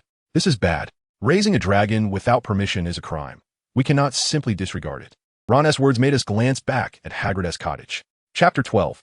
Norbert. The following day, we returned to Hagrid's hut, but the moment Hagrid saw Hermione and me, he'd busily shooed us away. His actions were clearly motivated by wariness towards the two of us. Ron commented, "I think it's best we approach Hagrid's hut on our own." Hermione and I shared Ron's sentiment. Indeed, our words from the previous day may have been harsh for Hagrid. It was only natural for him to harbor resentment. Hermione frowned and shrugged. "Let us consider how to handle the dragon. After all, there is still some time before it hatches." Indeed. Chapter 12. Norbert. The next day, we went our separate ways, with Hagrid's hut as our destination and a discussion on how to deal with the dragon in our minds. However, the latter was just Hermione and me. As Hermione perused the library for information on dragon sanctuaries, her gaze fell upon a book. "I feel we should inform the teachers." I concurred. However, if Hagrid were to be expelled, that is the crux of the matter. If only we could convey this to Dumbledore personally. If it were Dumbledore, he may find a way to extricate Hagrid from this predicament. But if McGonagall and Snape get involved, he would have to consider how to handle Hagrid's situation. Should other students learn of this, Hagrid might very well be sent away by his parents. Shall we give it a try? Upon hearing my suggestion, Hermione hesitated, but eventually nodded. We decided to approach Dumbledore for a discussion. As we walked towards the headmaster's office, I felt a twinge of concern for Hagrid. Yet I believed this course of action was the most prudent, even if it meant he might harbor resentment towards me. If we refrained from intervening, Harry and the others would likely enlist Ron's brother, Charlie, to care for Norbert, resulting in them wandering the castle at night, risking significant house points and potentially encountering dangers in the Forbidden Forest. While this could present an opportunity to confront Quirrell, I was reluctant to send them into the perilous depths of the forest, given the multitude of threats that lurked there. Under Hermione's guidance, we arrived at the entrance of the headmaster's office, where the statue of the gargoyle stood sentinel, a fixture that seemed to have existed since time immemorial at Hogwarts. While entry was permitted, One could not gain access without knowing the appropriate password. We found ourselves waiting for Dumbledore to emerge when, unexpectedly, the gargoyle sprang to life, gracefully stepping aside as the wall behind it parted to reveal a spiraling staircase that moved as if by magic. After a brief interval, Dumbledore descended. The suddenness of the situation rendered both Hermione and me momentarily speechless. Dumbledore regarded us with a gentle smile, one that radiated reassurance and alleviated my anxiety. "What brings you here?" he inquired, his voice calm and soothing, prompting us to exhale in relief. I exchanged a glance with Hermione and, somewhat perplexed, spoke up, "Headmaster, I have come to consult with you." It seemed only fitting, as it was not often one ventured to such a secluded place without a purpose. "About what, then?" he asked. "Well, Hagrid is hatching a dragon egg." "Oh, a dragon," Dumbledore replied, a curious smile illuminating his face. "The egg is of a Norwegian Ridgeback breed," Hermione elaborated. "It is a fierce species known to have been responsible for human fatalities, and it grows rapidly, making it quite dangerous. Moreover, I believe it is ill-suited for survival in this environment." I echoed her sentiments. Dumbledore stroked his chin thoughtfully, listening intently as we spoke. "Thus, we hope to relocate it to a sanctuary before it hatches," I continued. "Indeed, but shouldn't Hagrid be the one to handle this?" Dumbledore pondered. "Well, that would seem appropriate. Understanding Hagrid's disposition reveals the challenges inherent in such an endeavor. Perhaps his affection for the creature runs deeper than expected. Hagrid would be reluctant to part with the dragon. Yet I believe he would heed your counsel, Headmaster. Once the dragon hatches, it poses a danger not only to Hagrid, but to the other students as well. However, we cannot shoulder this burden alone. We implore you." Both of us bowed respectfully, and Dumbledore chuckled warmly. "Isn't Hagrid quite popular?" he mused. "Very well. I shall entrust the matter of the dragon to you. Now, let's persuade Hagrid to comply, and you two may return to your dormitories." "No, I will accompany you." I insisted. I wished to join as well. After we spoke, Dumbledore stroked his beard thoughtfully. "Thus, your master will inform me. If you were to misstep in your words, Hagrid would be aware of your betrayal. Yet this is the truth. I also do not wish to irresponsibly release him." Upon hearing Hermione's words, Dumbledore smiled faintly. "I understand. So, Masters Hermione Granger and Yuri Shimizu. Well, we may proceed together." "Mr. Granger, Shimizu." Dumbledore led Hermione and me towards Hagrid's hut. The closer we drew to the forbidden forest, the more my heart raced. Undoubtedly, Hagrid would detest us, and Harry and the others might cast judgment upon my choices. Perhaps Hermione was contemplating similar thoughts. Her face was ashen, and her hands trembled. As we arrived at the hut, we could hear a ruckus within. Dumbledore knocked, and the commotion subsided almost immediately. When Dumbledore knocked again, Hagrid slowly opened the door. Upon seeing Dumbledore's face, Hagrid turned pale, and as his gaze shifted to us, his face flushed crimson. "You all well? Hagrid, may I come in?" "Yes, Professor." "Masters as well." "Come in." We followed Dumbledore into the hut, where only Hagrid was present. In Hagrid's eyes, filled with resentment, we felt paralyzed with fear, akin to encountering a troll on Halloween. "Is that the dragon hatching?" Drawn by Dumbledore's words, our attention turned to the fireplace, where an egg was slowly cracking in the flames. Dumbledore watched the dragons hatching with keen interest, oblivious to Hagrid's unwavering gaze upon him. After a while, when the dragon tumbled forth, Hagrid's focus finally shifted, and he sighed in relief. "Can I feed it, Professor?" Hagrid asked weakly. "Of course, my dear fellow." The dragon, like a sneeze, expelled a burst of fire. "Ah, it's already breathing fire," Dumbledore remarked, observing Hagrid as he fed the creature.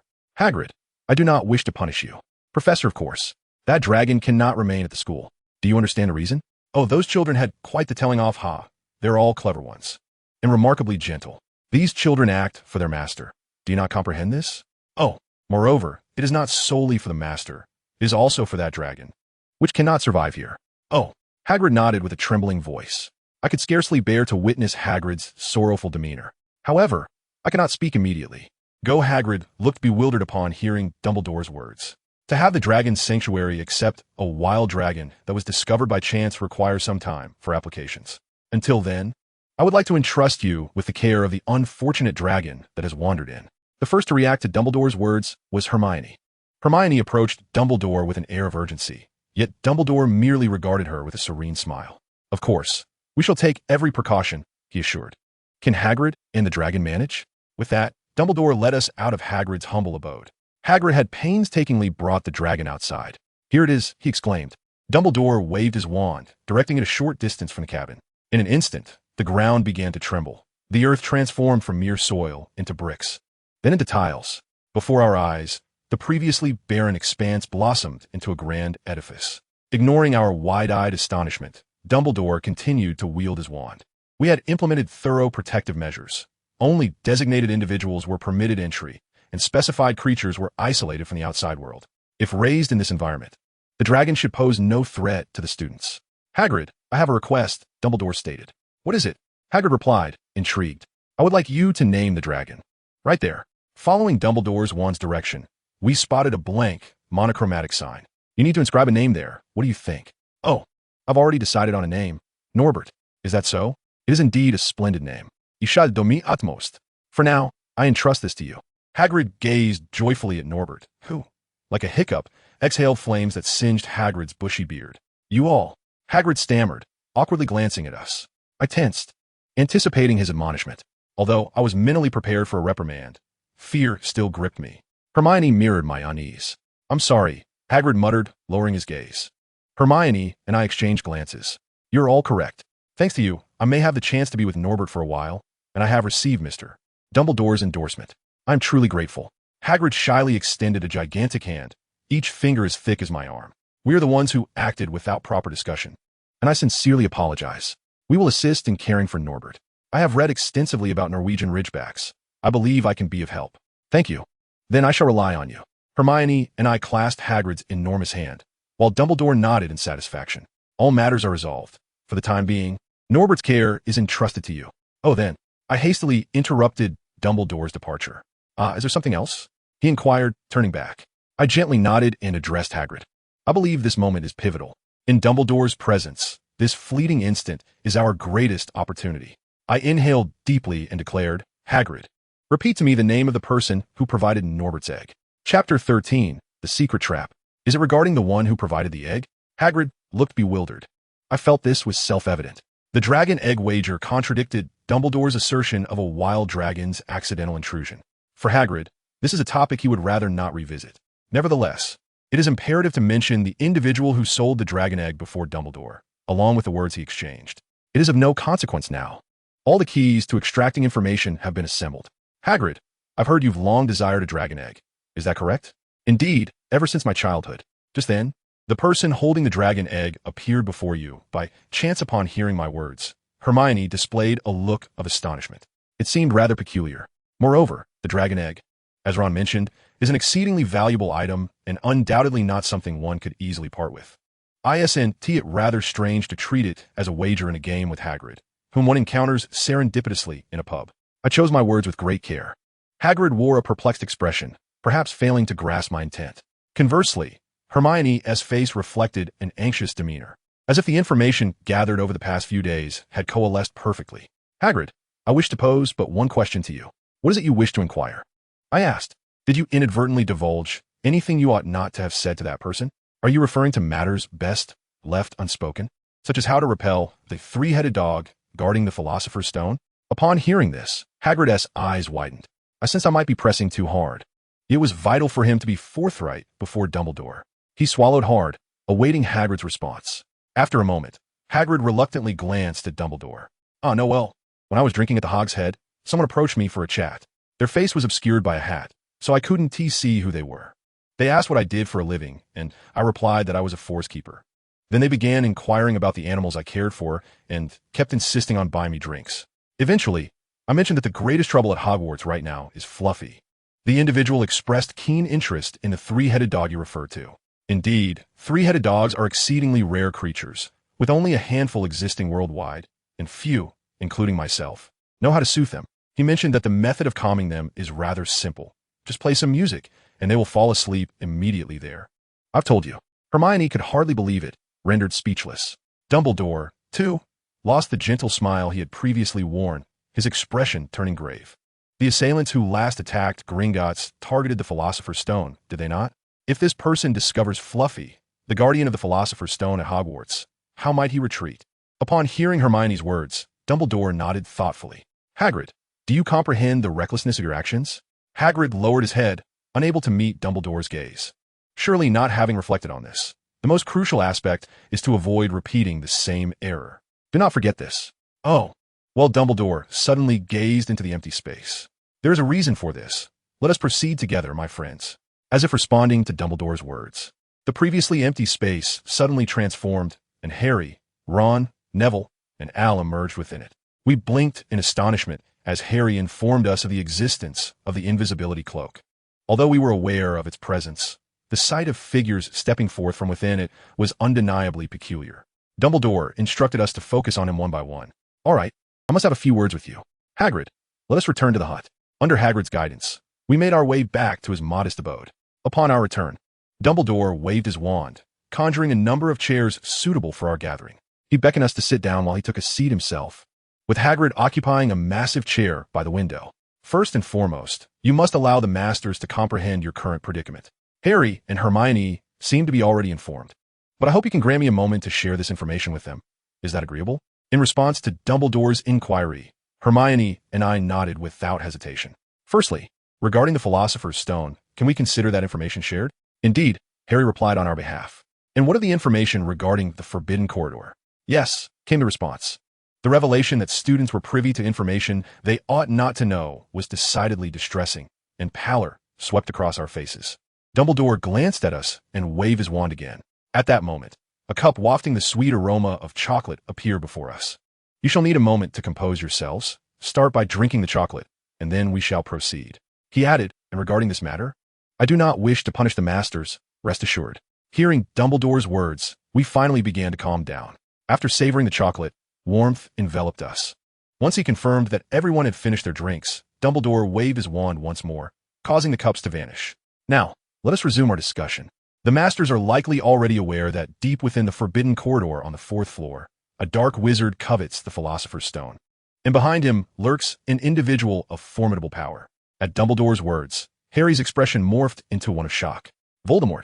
Everyone, aside from Dumbledore, was taken aback by Harry's utterance.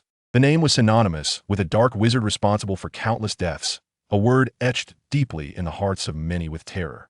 Ron and the others regarded Harry with an accusatory gaze, as if he were a criminal. Dumbledore fixed his gaze upon Harry and gently nodded. Concealment is futile, is it not? Yes, the shadow of Voldemort looms behind him. However, that individual should have been vanquished by Harry. Ron's face turned ashen. Indeed, Harry had destroyed Voldemort's physical form 11 years prior, yet his malevolent spirit continued to linger in the world, awaiting resurrection. How could this be? The lament was not confined to Ron alone. All, including Hagrid and Harry, yearned to evade Dumbledore's words, as long as it was not Dumbledore speaking. A collective desire to deny the truth surged within each of us. If the Philosopher's Stone were to be entrusted to him, he would regain his corporeal form, plunging the world back into an era of darkness. Upon hearing Dumbledore's words, Hagrid lowered his head. I'm truly sorry. What a foolish thing I have done. Hagrid, lifting his head, was met with Dumbledore's gentle smile, which softened the sorrow etched on his face. Did I not just mention that everyone makes mistakes? The crux lies in how one learns to navigate through them.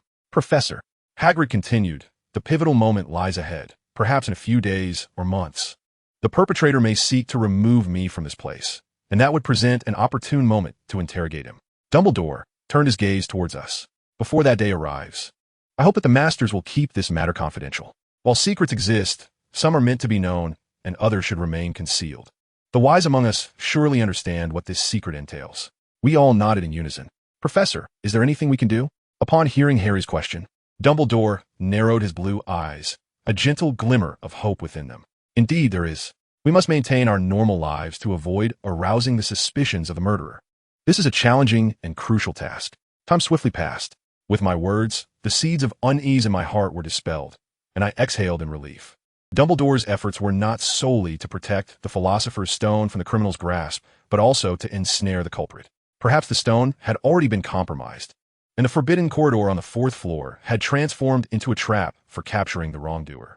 Hermione and I eagerly prepared for our exams in the library. During breaks, we tended to Norbert as well. I felt a profound sense of fulfillment. One day, while Hermione and I took on the role of teachers, instructing reluctant students, Ron suddenly exclaimed, What's wrong? Hermione, seated next to Ron, inquired about the exam topics Harry was discussing. There is no way around it. Since then, we have truly not ventured beyond the mosquito net. It appeared he was displeased that Dumbledore had not disclosed anything regarding the Philosopher's Stone. Kari, and Neville nodded in agreement. Indeed. However, I fear they were merely evading the burdensome task of exam revision. As long as we stay within the confines, it suffices. They are merely Death Eaters under that man's command. Our actions would only hinder the professors. Exactly. More importantly, we must focus on our studies. The duty of a student is to learn. Ow, haven't you barely memorized half of the exam material? Although Hermione and I were met with a chorus of hisses, they chose to ignore us and resolutely resume their studies. Should curiosity be piqued, we might discreetly join the defense of the Philosopher's Stone, for it would be unthinkable to utter such words. Look, we haven't even begun studying for history of magic.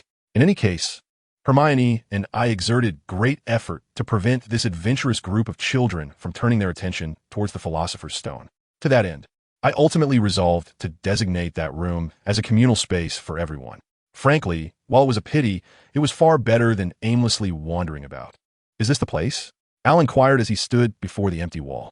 I had informed everyone that I discovered a hidden chamber and brought them along. Although I had promised to keep it a secret, I knew it would soon be common knowledge. Wait a moment. I envisioned a room for spell practice and circled the corridor 3 times. Some onlookers wore expressions of astonishment, but I remained indifferent. After my 3rd circuit, a door materialized in the center of the wall, causing some to widen their eyes in fear. Leading them inside, a chorus of cheers erupted. How incredible! What is this room? Hermione marveled at the shelves filled with spell books and the array of practice tools.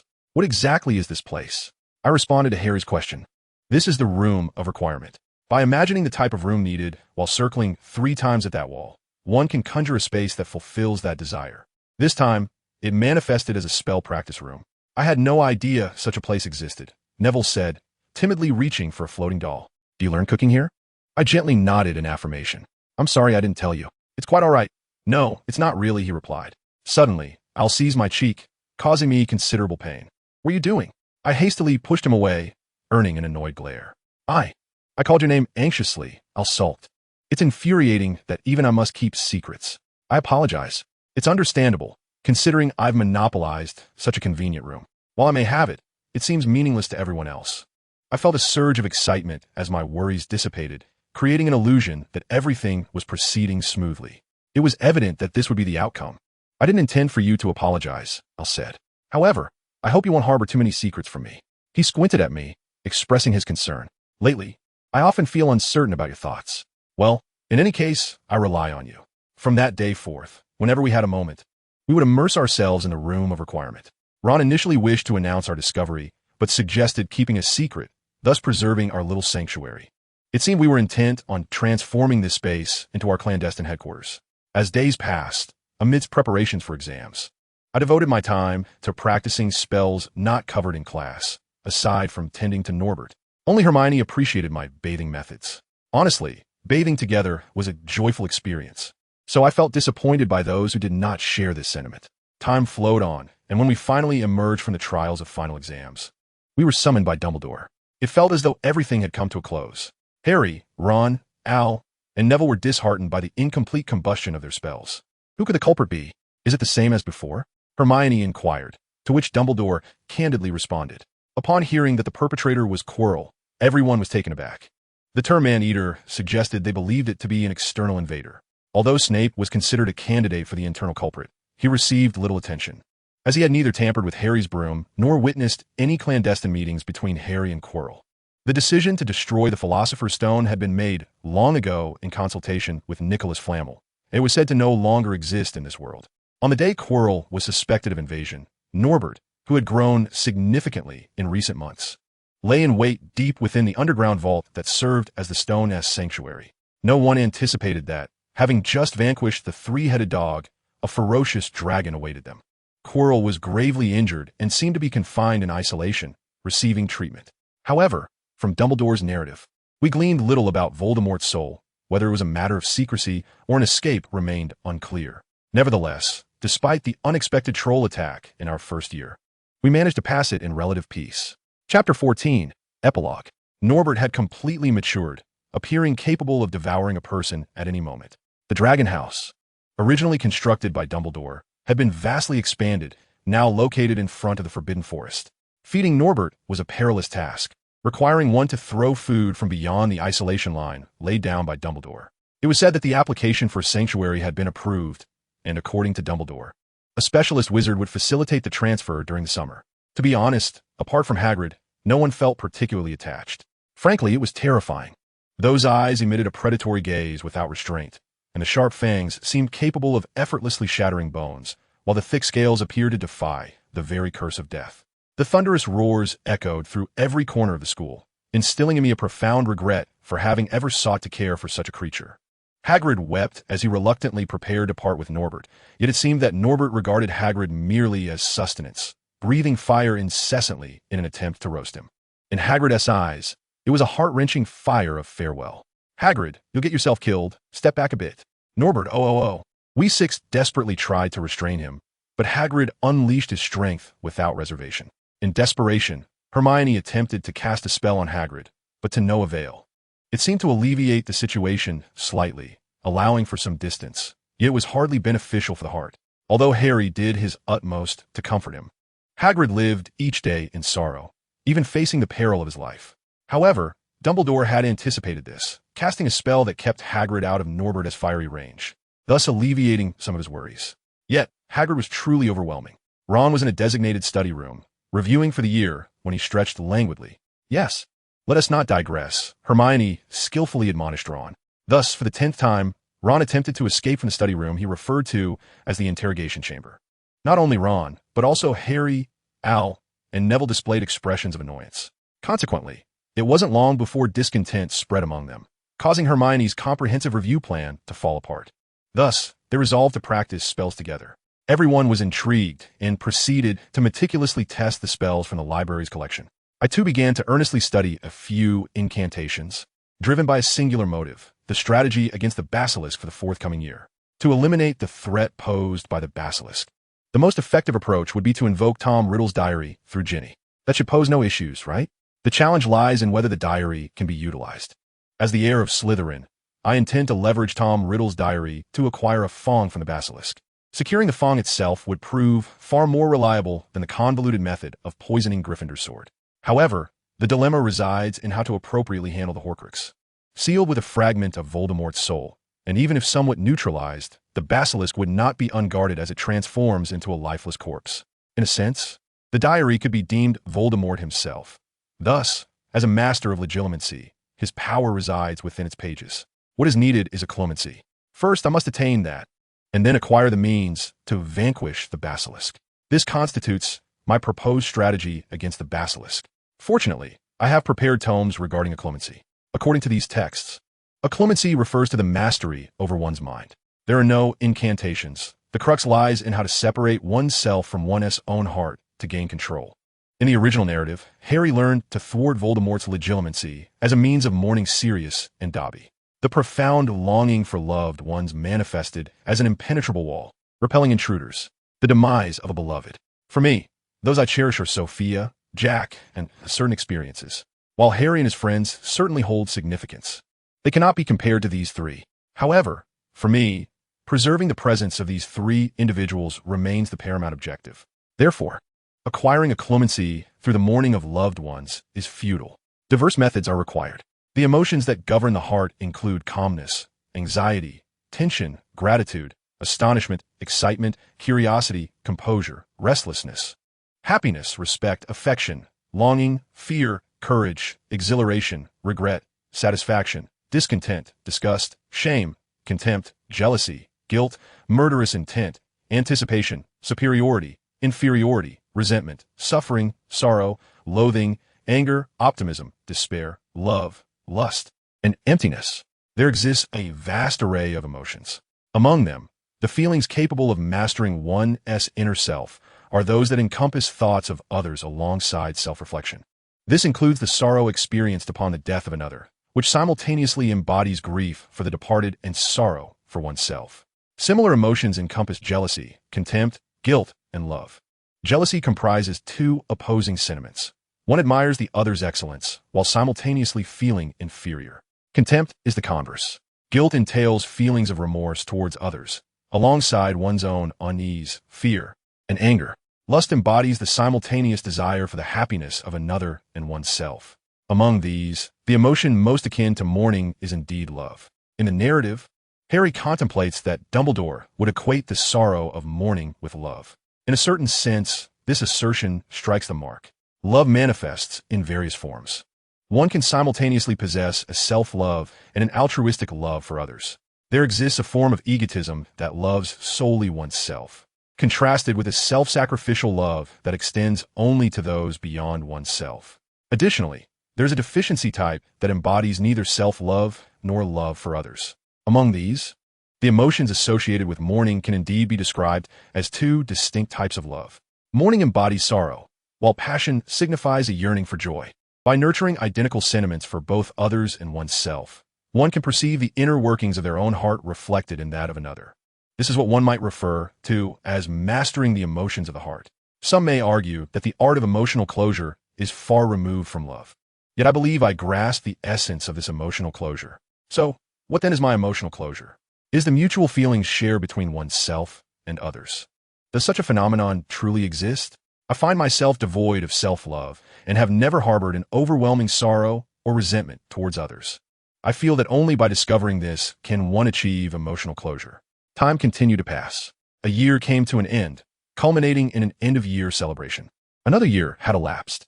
Standing at the podium, Dumbledore cheerfully proclaimed, before indulging in the feast, "Allow this old fellow to share a jest." Dumbledore presented awards for the House Cup, with Slytherin emerging victorious, likely a result of their continuous dominance in Quidditch. My heart ached, knowing that Harry had not succeeded in becoming the Seeker. Gryffindor managed to secure a commendable second place, closely followed by Ravenclaw and Hufflepuff. While there was discontent regarding Slytherin's triumph, the gathering raised their glasses in celebration as the year drew to a close. The final day had finally arrived. We visited Hagrid's hut to bid farewell to Norbert. Gazing at the sign engraved by Dumbledore for Norbert's family, we said goodbye to the secret hero snoozing behind the sign. Despite the lightheartedness of Voldemort's minions, is this really the farewell to that little lizard? Ron said with a hint of melancholy. After all, we have had quite the lengthy association. Hermione also appeared somewhat somber. I hope he won't be mistreated in the sanctuary.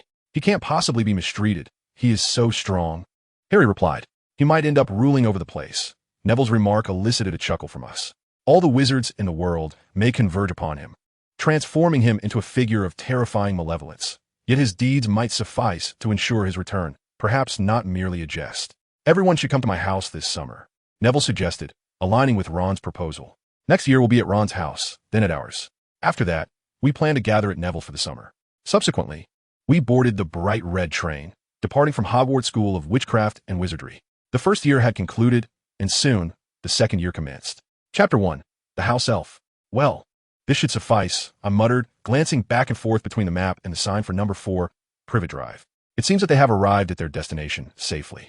In pursuit of locating the Dursleys' residence where Harry resides, I ventured to Privet Drive, situated in the outskirts of London, far from Wales. The catalyst for this journey was Ron's owl, which, in a rather unsteady manner, delivered a letter expressing his concern over Harry's lack of correspondence. It was likely sent by Dobby. Without hesitation, I penned a reply to Ron. Harry had instructed me to come fetch him, urging him not to act impulsively. Ron had presumably devised a plan to covertly utilize his father Arthur Weasley's modified vehicle to extract Harry from the Dursleys' home. To be candid, considering the risk of being discovered by Muggles, I felt it prudent to refrain from such actions. I contemplated informing Sophia and Jack about Harry's familial situation and inquiring if he could stay with them for a night before heading to Ron's. They readily agreed without a moment's hesitation, both eager to meet Harry, the hero of the wizarding world and my dear friend, while some details remained confidential. Altoid, to some extent, possessed a grasp of Muggle knowledge, albeit not as comprehensive as the common understanding one might have of riding a tram. A slight display of our magical nature in front of those at the Dursley residence could lead to complications.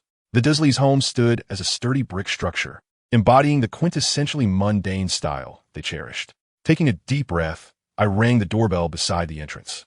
After a brief wait, a slender woman opened the door, scrutinizing my presence. "Who are you?" she inquired, sizing me up. "Do not be intimidated," I thought to myself, bowing my head slightly. "Good day." I sincerely apologize for the unexpected intrusion. I am a friend of Potter, named Ulrich Clearwater. The woman's expression hardened, and she glared at me.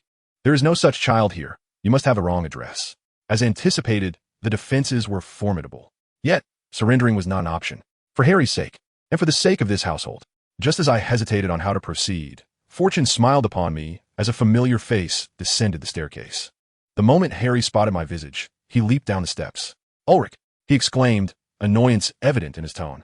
Having lived in this house since birth, Harry's circumstances were surely more challenging than mine had ever been.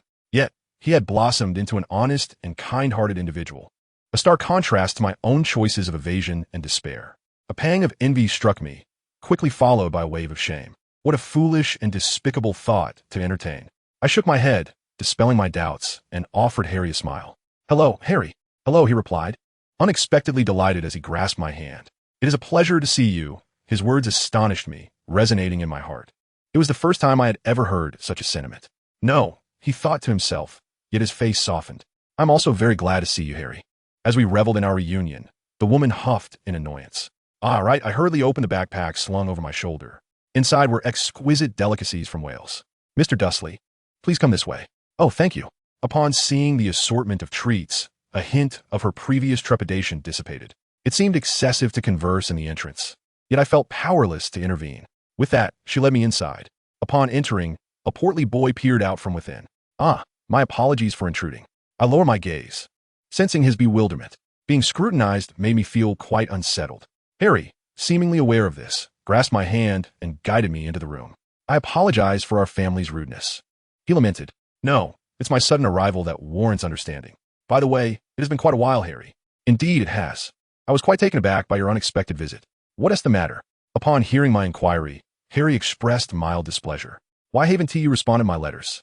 I shook my head at Harry's words. "Al and Ron have both written to you. Yet, not a single reply has come. Truly, not a word from anyone."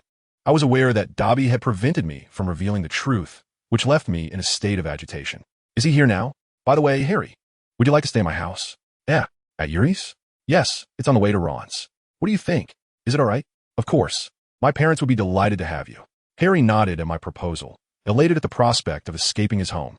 Just then, a sudden loud bang startled me, and I turned to see a peculiar creature. It had bat-like ears, a drooping nose, and large eyes. "House elf, Dobby." Dobby gazed at Harry with his wide eyes. Harry's reflection flickered in their depths, leaving him momentarily speechless. "Harry Potter, I have longed to meet you. It is an immense honor." Thank you." Harry offered a wry smile in my direction. Dobby, eyes wide in disbelief, turned to Harry and said, "Harry Potter, you must not go to Hogwarts." Dobby's opening statement left Harry perplexed, and understandably so. A sudden apparition warning him against Hogwarts, the very sanctuary he depended on, would bewilder anyone. Observing Harry's confusion, Dobby reiterated, "Hogwarts is in grave danger." Harry's eyes widened at Dobby's proclamation. "Who exactly are you?" "Dobby has come to warn Harry Potter." He closed his eyes and staggered toward the wardrobe, only to collide with its corner. "Dobby is a bad elf. Dobby is a bad elf." His strange behavior left both Harry and me momentarily frozen. "Wait, what is wrong?" Harry hastily grasped his wing, and Dobby began to sob. Dobby must punish himself. He defied the wishes of those he serves to come here. "Family?" I responded to Harry's query, for if Dobby were to respond, he might incur punishment upon himself. The house elf treats specific wizards as their masters, dedicating their lives to serve that master and their family, performing daily chores and various tasks. The so-called family refers to the master being served and his kin. Upon my inquiry, Dobby nodded timidly, appearing greatly frightened. "What, then, is the peril looming over Hogwarts?" I endeavored to inquire gently. Dobby fought valiantly against his fear, yet ultimately began to bash his head against the floor. I hastily embraced Dobby, restraining him.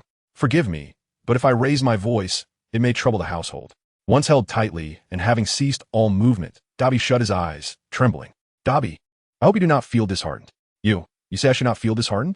How is that possible?" Dobby squeaked, voicing his distress loudly. "I must return to Hogwarts." "No, that cannot be. If I am unable to attend school this new term, I cannot bear it. You may not realize, but I have no refuge left here." Upon hearing Harry's sorrowful words, Dobby shook his head vigorously.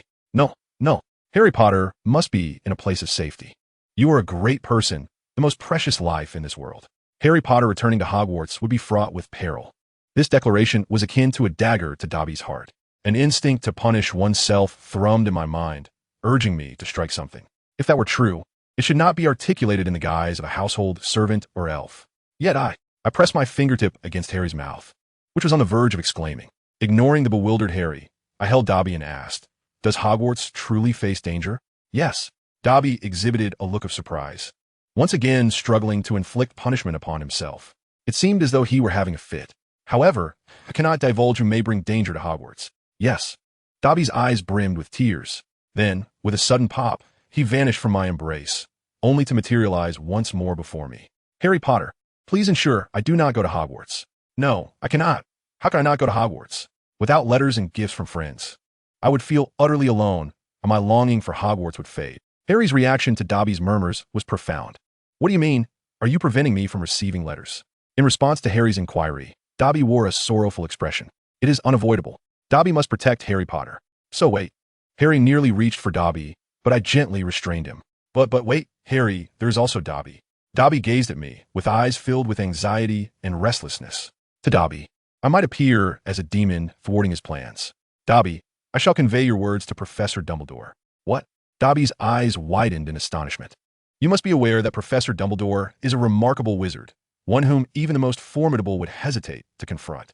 Should Dumbledore perceive a threat and take action, then no threat remains.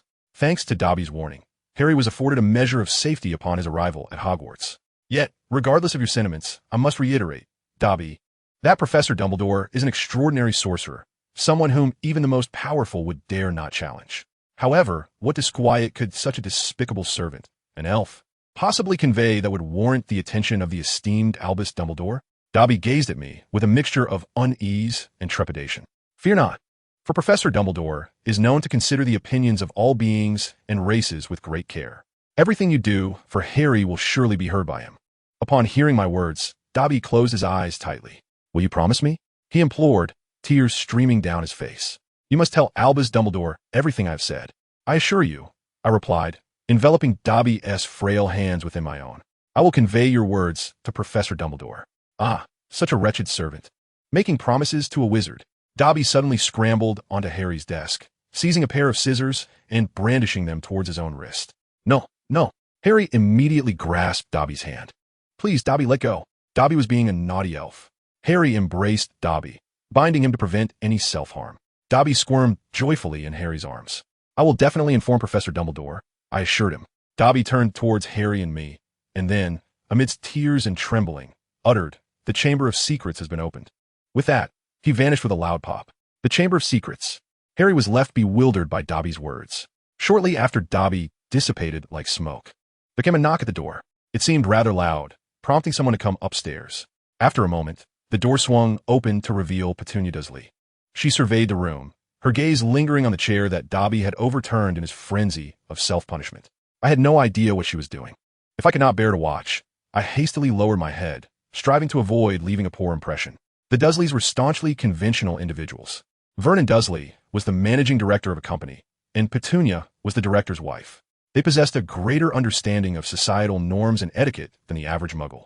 If I could suppress the scent of anything remotely related to magic, treating them with politeness should yield some concession. As a testament to this, even Kingsley Shacklebolt, despite being a wizard, earned a modicum of respect based on his conduct as a muggle. When inviting Harry to their home, it was crucial to obtain the couple's consent. Once permission was granted, needless friction would be avoided, facilitating Harry's presence. To take someone away without permission is utterly abnormal, regardless of their disdain for Harry. Any means they employ that are out of the ordinary would be intolerable for them as a couple. Harry would not even be granted the freedom to leave this home. Moreover, the accusations against him would intensify. As Dumbledore remarked, this couple is Harry's only kin. I have no desire to exacerbate their relationship even slightly. If improvement is possible, that would be splendid. He politely offered his apologies to Petunia and, with a huff, exited without uttering another word. It seemed he was not the type to hurl insults casually at formalities. Once Petunia departed, Harry inhaled deeply and then spoke. What Dobby had just said. Harry was somewhat skeptical, and it was understandable. A peculiar creature had suddenly appeared, warning him against returning to his sole refuge, Hogwarts. To suddenly proclaim belief was implausible. Yet, I knew it to be the truth. Dobby, disregarding his instinct as a servant and loyalty to his master, had risked everything to inform Harry of Lucius Malfoy's plans. Dobby's actions deserved recompense, and Harry believed that Dobby would indeed be rewarded. It was imperative to keep Harry safe. Harry, are you aware of the secret chamber? I inquired, to which Harry naturally shook his head. I resolved to divulge all I could about the secret chambers. beginning with the tale of the 4 founders of Hogwarts and the quarrel between Salazar Slytherin and the other 3 founders. I recounted the legend of the chamber left by Salazar Slytherin. As I spoke, Harry listened with the wide-eyed curiosity of a child being read a picture book, and gradually, he seemed to brighten with joy. Before we knew it, the sky had begun to tint a deep crimson. "It's quite late, Harry. We should inform your uncle and aunt that you will be coming to my home. But it is essential to request their permission respectfully so that they may send you off." I spoke in the gentlest tone I could muster, aware of the myriad emotions etched across Harry's face. For Harry, pleading with his uncle and aunt was an arduous and painful task. Nevertheless, I hoped for him to be sent away by his family. Regret would be futile once the moment had passed. Despite any rifts, family is ultimately family. Perhaps there exist bonds deeper than blood. Yet, even so, blood ties can forge unyielding connections. Have a proper discussion with your uncle and aunt. But you will certainly not forgive me. If you do not forgive me, we shall address that when the time comes. Upon hearing my words, Harry tilted his head. I smiled softly. At that time, I shall take Harry away. Thus, we must converse earnestly first, for I would be present as well. Understood. Harry sighed deeply and nodded. I took hold of the hesitating Harry and led him downstairs. Chapter 2. The Dursley Family. Sounds emanated from the living room. I approached slowly, my heart racing. Although I had spoken to Harry in such a manner, I too felt apprehensive about addressing the Dursleys. However, this anxiety was distinct from the fear Harry experienced. It was primarily the nervousness of speaking to a friend's parents. "Excuse me." Upon entering the living room, I encountered the round-faced youth, Dudley Dursley, who was engrossed in watching television with a man I presumed to be his father. Both of them noticed my presence and displayed expressions of astonishment. A palpable fear emanated from them. Realizing this, I began to comprehend their sentiments. The sight of a 12-year-old child instilled trepidation within them. For magic is an extraordinary phenomenon, one that could potentially wield lethal force akin to a firearm or bewildering effects reminiscent of a potion. They were not ordinary individuals, and the ambiguity surrounding magic served as a profound source of unease for the Dursleys. It is, after all, quite understandable to them who possess scant knowledge of the arcane. It would feel akin to being perpetually threatened by a gun. In such a state, conversation was rendered impossible. Mere politeness would not suffice. A hasty approach would only exacerbate their discomfort, denying them even the opportunity to speak. I bowed my head deeply, apologizing for my sudden intrusion. Upon hearing my words, Vernon widened his eyes in surprise, while Dudley remained warily hidden behind him. Once Vernon regained his composure, I expressed my desire to invite Harry to my home, seeking his consent. "No, absolutely not," Vernon exclaimed, abruptly standing and rushing to my side. "I already have enough trouble with that dreadful school. And now you want to introduce him to your equally dreadful friends?" At that moment, Harry emerged from behind, interrupting Vernon's tirade. His face, twisted in hatred, caused Vernon to instinctively recoil, allowing Harry the opportunity to reach into his pocket. I immediately grasped Harry's arm to avert the worst possible scenario. "Harry, we need to talk," I insisted, but these people let us refrain from such remarks. After all, they are Harry's uncle and aunt. Reluctantly, Harry stowed away his wand. Mr. Dursley," I called out, prompting a startled Vernon, who nearly leapt from his seat in astonishment. I sincerely apologized for my rudeness. I bowed my head once more, and Vernon appeared perplexed. Nevertheless, I earnestly wished to spend the summer with Harry. Might I request permission for him to stay overnight? I inclined my head deeply again, and Vernon seemed to gradually lower his guard, emitting a soft grunt as he scrutinized me. "Oh, what is your name?" "I am Yuri Shimizu. I apologize for the late introduction. You wish to invite the little boy to your home?" "Yes. So he is to be immersed once more in bizarre curses and rituals?" At Vernon's words, I allowed a reassuring smile to grace my face.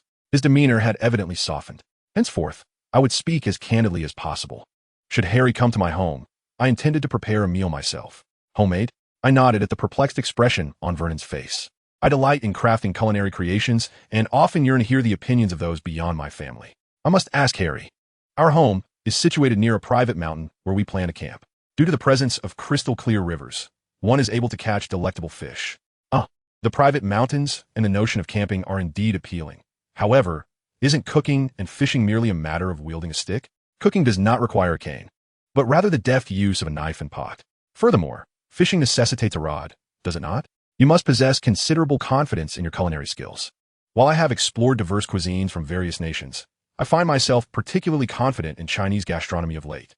Although China may not boast the economic prowess of America, one cannot deny its culinary excellence. I felt a twinge of irritation, but endeavored not to let it show on my face as I continued speaking. I hope Harry can also appreciate the wonders of Chinese cuisine. So, might you assist me in training him to be a little gourmet? Indeed, I must. Upon hearing Vernon's words, I rushed towards him, causing Harry to gasp in surprise behind me. Occasionally, we have the young lad prepare meals at home, yet his skills leave much to be desired. If I may be so bold, I would like to offer my guidance. Or should you take me there? I can take you there right now if you wish. Is that agreeable? Regardless, I long to spend more summer days with Harry. Vernon seemed taken aback, but raised no objections. I led Harry back to his room, casting a glance at Dudley, who was cowering behind the sofa, and Petunia, who glared at me from the kitchen. I could hardly believe that Uncle would acquiesce to me. Isn't that splendid? In any case, let us pack our belongings while he remains resolute in his decision. Together, we finished packing in about 30 minutes. He ensured Harry had not forgotten anything before we descended to the ground floor, where Vernon and Petunia waited. Dudley peeked out from behind him in the corridor. Please refrain from riding a broomstick or uttering strange incantations nearby. Of course, on our return, we will take the tram from Paddington Station to Cardiff Station. That sounds good. Farewell, Vernon uttered coldly, and Harry wore an expression of astonishment. As he held Harry's hand while exiting the house, Harry, in disbelief, murmured, incredible. The journey from Privet Drive to my home, located somewhat away from the center of Cardiff, took a full 4 hours. We departed just past 5, and darkness had enveloped the surroundings. Upon opening the front door, an unpleasant odor immediately wafted in. On the way back, I had informed them that I would be bringing Harry along, so his portion should also be prepared. I entered the house first, and then turned to extend my hand toward the trembling Harry. Welcome to my home. Welcome, Harry Potter. That was quite the interruption. Chapter 3, The Clearwater Residence. Upon stepping into the foyer, Harry appeared as if he had wandered into a labyrinth, displaying an expression of unease. Observing his face, I realized this was Harry's first visit to another's home. A home is distinct from schools, convenience stores, and other public places. It is a realm of private life, a space belonging solely to its inhabitants. Harry hesitated to enter this domain, pulling back his hand as I encouraged him inside. "Ah, wait a moment," Harry exclaimed in panic, adjusting his slipping glasses while nervously shifting his gaze. Though it may seem impolite to stare, my curiosity remains unabated. Harry is meticulously scrubbing the stains from his shoes on the welcome mat, and I tell him, there's no need to be so thorough. The mat is enchanted. A gentle wipe will suffice, and the stains will vanish at once. Harry gazes at Matt in astonishment, as if he has encountered something magical in his own home. Perhaps it is the novelty of it that captivates him. "What is this?" Harry inquires, pointing at the watch. It is understandable that he is intrigued. The watch bears no numbers. Instead, words such as home, work, school, and leisure adorn its face. Furthermore, it possesses an additional hand compared to a conventional timepiece. Each hand is inscribed with a name, and the short hand bearing my name is currently moving from the direction of departure towards home. This magical item, popular in the wizarding world, provides a simple means to ascertain the status of one's family. However, its popularity is rooted in the dark times of the past. It is said that during those grim days, the watch displayed many unsettling words such as death, fatal injury, and crisis imminent, with the hands constantly traversing these ominous phrases. In that era, families lived in constant fear of losing loved ones. The watch instilled dread, yet its grip was inescapable. Each morning, glancing at the timepiece would either offer a modicum of comfort or plunge one into profound despair. The dark age has since ended, and the wizarding community has largely removed the harrowing words from their clocks. Yet on my family's watch, the word death remains. This is due to our neighbor. A.L.'s father, Ed, is a dark wizard hunter working for the Department of Magical Law Enforcement. His experiences on the front lines against dark forces have etched the phrase unfathomable enemy into his very soul. My parents are gentle souls, kind to all, and Ed genuinely admires such people. Consequently, he often reminds them of the unfathomable enemy. He has reportedly invested considerable effort into our home's security measures and protective enchantments. While not a primary organization within the magical community, any assailant harboring ill intent towards our home would find themselves in for a rude awakening. Harry is captivated by the magical implements surrounding him. The entryway is filled with an array of enchanted items, and as he examines each one, his eyes sparkle with wonder, bringing me joy. Just as I am lingering in the entrance, Sophia approaches from the living room. Each time I behold Sophia's visage, a sense of serenity washes over me. Though she is in her 30s, she retains a youthful beauty, yet her true charm lies in the gentle aura she exudes. Whether facing fears or enduring heartache, Having Sophia nearby brings tranquility to my spirit. By the way, those who know Sophia often remark on our striking resemblance. Her hair is a voluminous chestnut, usually tied back comfortably, cascading over her shoulders. Her blue eyes, large and always brimming with kindness, are fixed intently upon Harry and me. Ah, indeed, I think to myself. Upon returning home, I must cherish the moments we have. I'm sorry, Mother, I'm back. Ah, welcome home, she replies warmly. Are you Harry? Sophia's gaze fell upon Harry, who nervously nodded in affirmation. Harry was not inherently shy. If he were, he would not have sought to accompany Hagrid upon their first encounter. Moreover, despite it being their initial meeting, he spoke with ease to everyone, a trait I found to be starkly different from my own. Taking a gentle breath, Harry politely expressed his apologies for the interruption. Such courteousness must surely be a product of the Dursleys' upbringing, though his manner was somewhat awkward at the very least. This couple had imparted some essential lessons to Harry, enabling him to navigate life independently. This was no small feat for someone who merely wished to rid themselves of trouble. If Harry were truly nothing more than a nuisance, he would have been cast out long ago. Regardless, it was only Petunia who felt threatened, while Mr. Dursley remained blissfully unaware. Unbeknownst to Mr. Dursley, he and his wife had never uttered words about expelling Harry. Though distorted, there existed a glimpse of genuine affection beneath it all. The three of them made their way to the living room, instantly greeted by the enticing aroma of delicious dishes. The dining table was adorned with an array of festive delicacies, while Matilda busily flitted about. Glancing across the balcony to the yard, I noticed Jack, Ed, and Al seated together, preparing for barbecue. Matilda cast a glance my way, then at Harry, her face illuminating with a radiant smile. Guests have arrived, she exclaimed, as she untied her apron and waved her wand, sending plates flying from the table to the one outside, before striding towards us. Welcome back, Yuri, and you must be Harry. Matilda's gaze was sharp, in stark contrast to Sophia's, which made Harry feel rather uneasy. Unlike Sophia, Matilda was also a striking beauty. Her long red hair cascading down her back, and her keen brown eyes exuding an air of intellect. Both she and her husband Ed were exorcists, which added an element of intimidation. Welcome. We have prepared a feast in your honor, so please indulge yourselves. Ah, thank you. Sophia and Matilda returned to the kitchen to continue their preparations. I was eager to assist, but Harry insisted the primary task was to entertain the guests.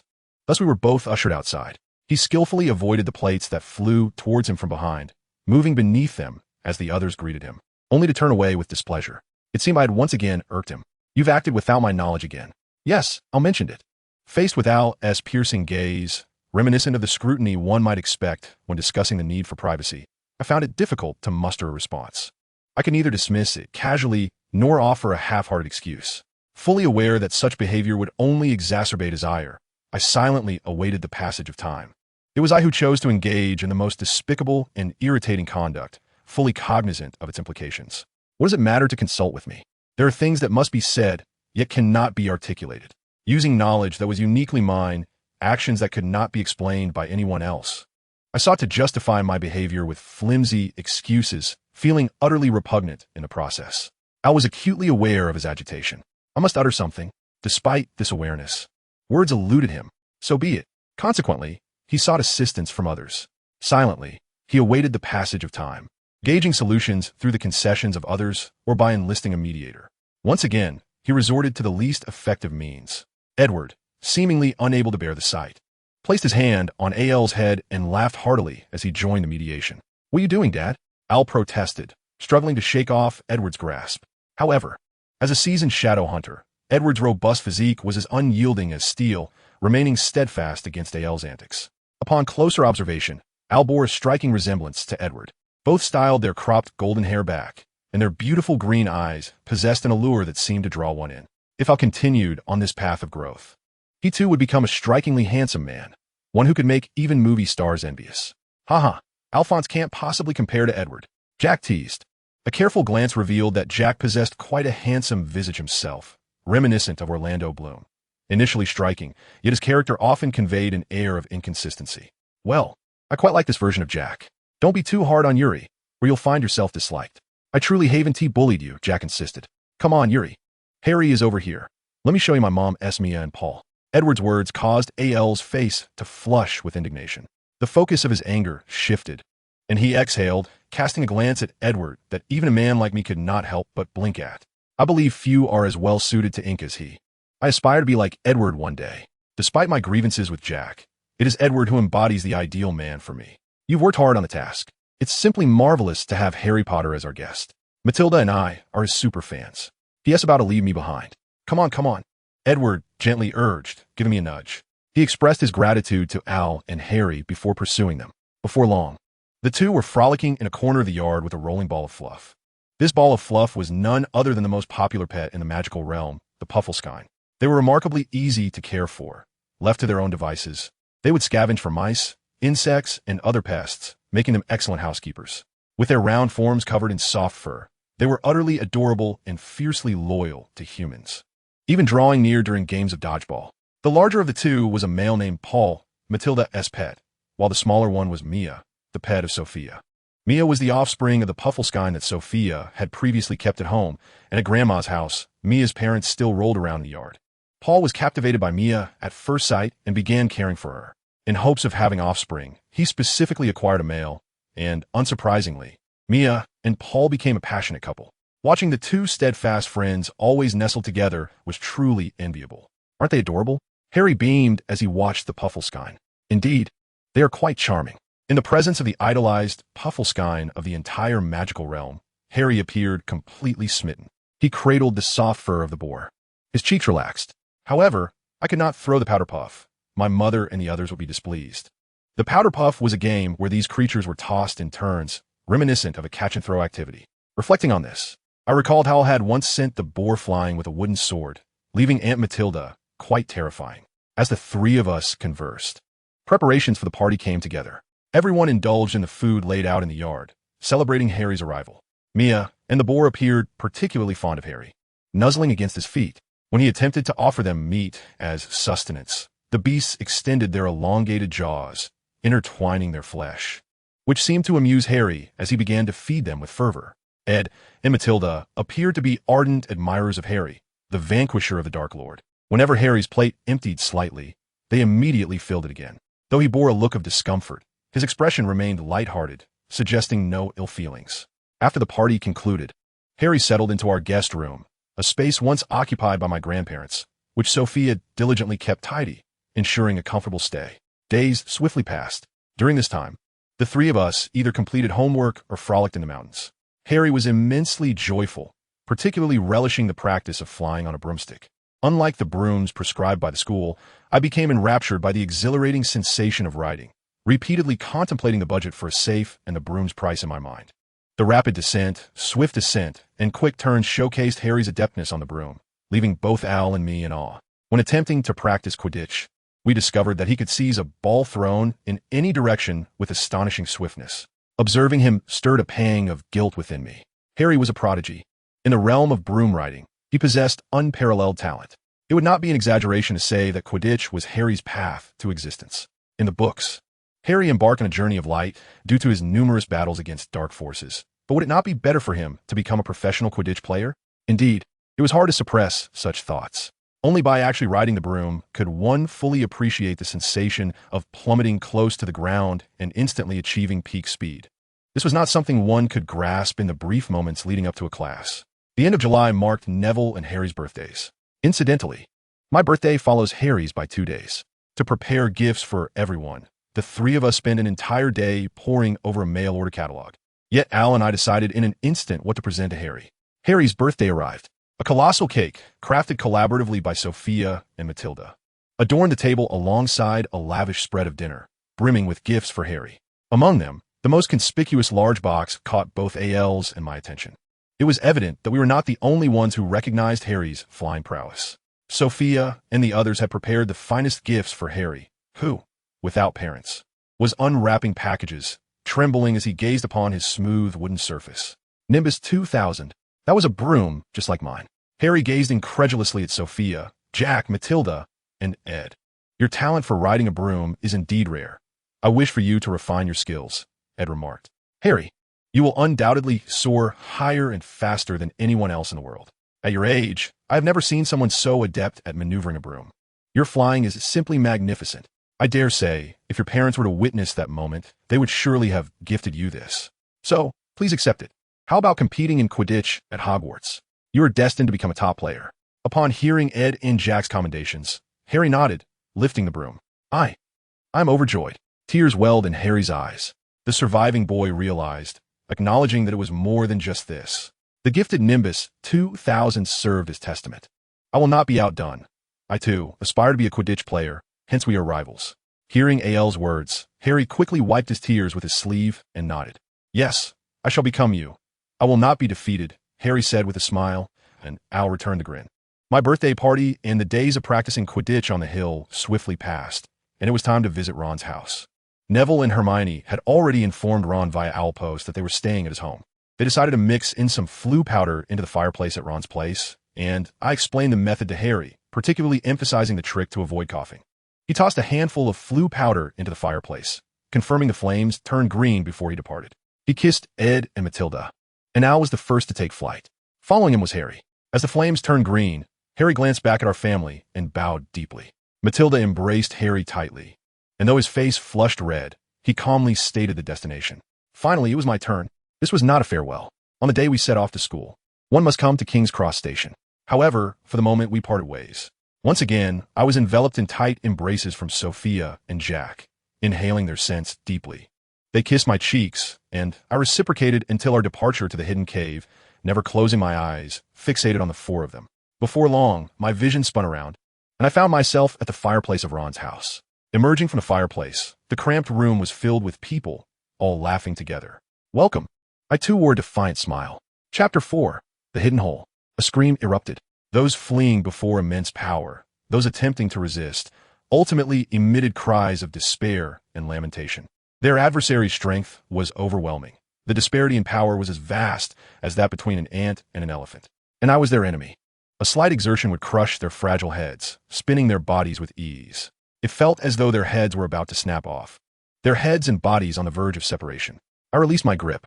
Their delicate forms soared into the sky, drifting towards the distant horizon. The cries for help and the voices filled with resentment served merely as jarring background music, merely echoing the monotony of repetitive tasks. We are currently engaged in expelling the gnomes from the garden, who have taken up residence at the Weasley household for several days. Presently, there are 6 individuals in the Weasley home.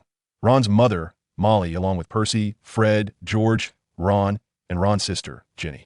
The other brothers have departed, leaving them absent. However, Al, Harry, and I have come to intrude.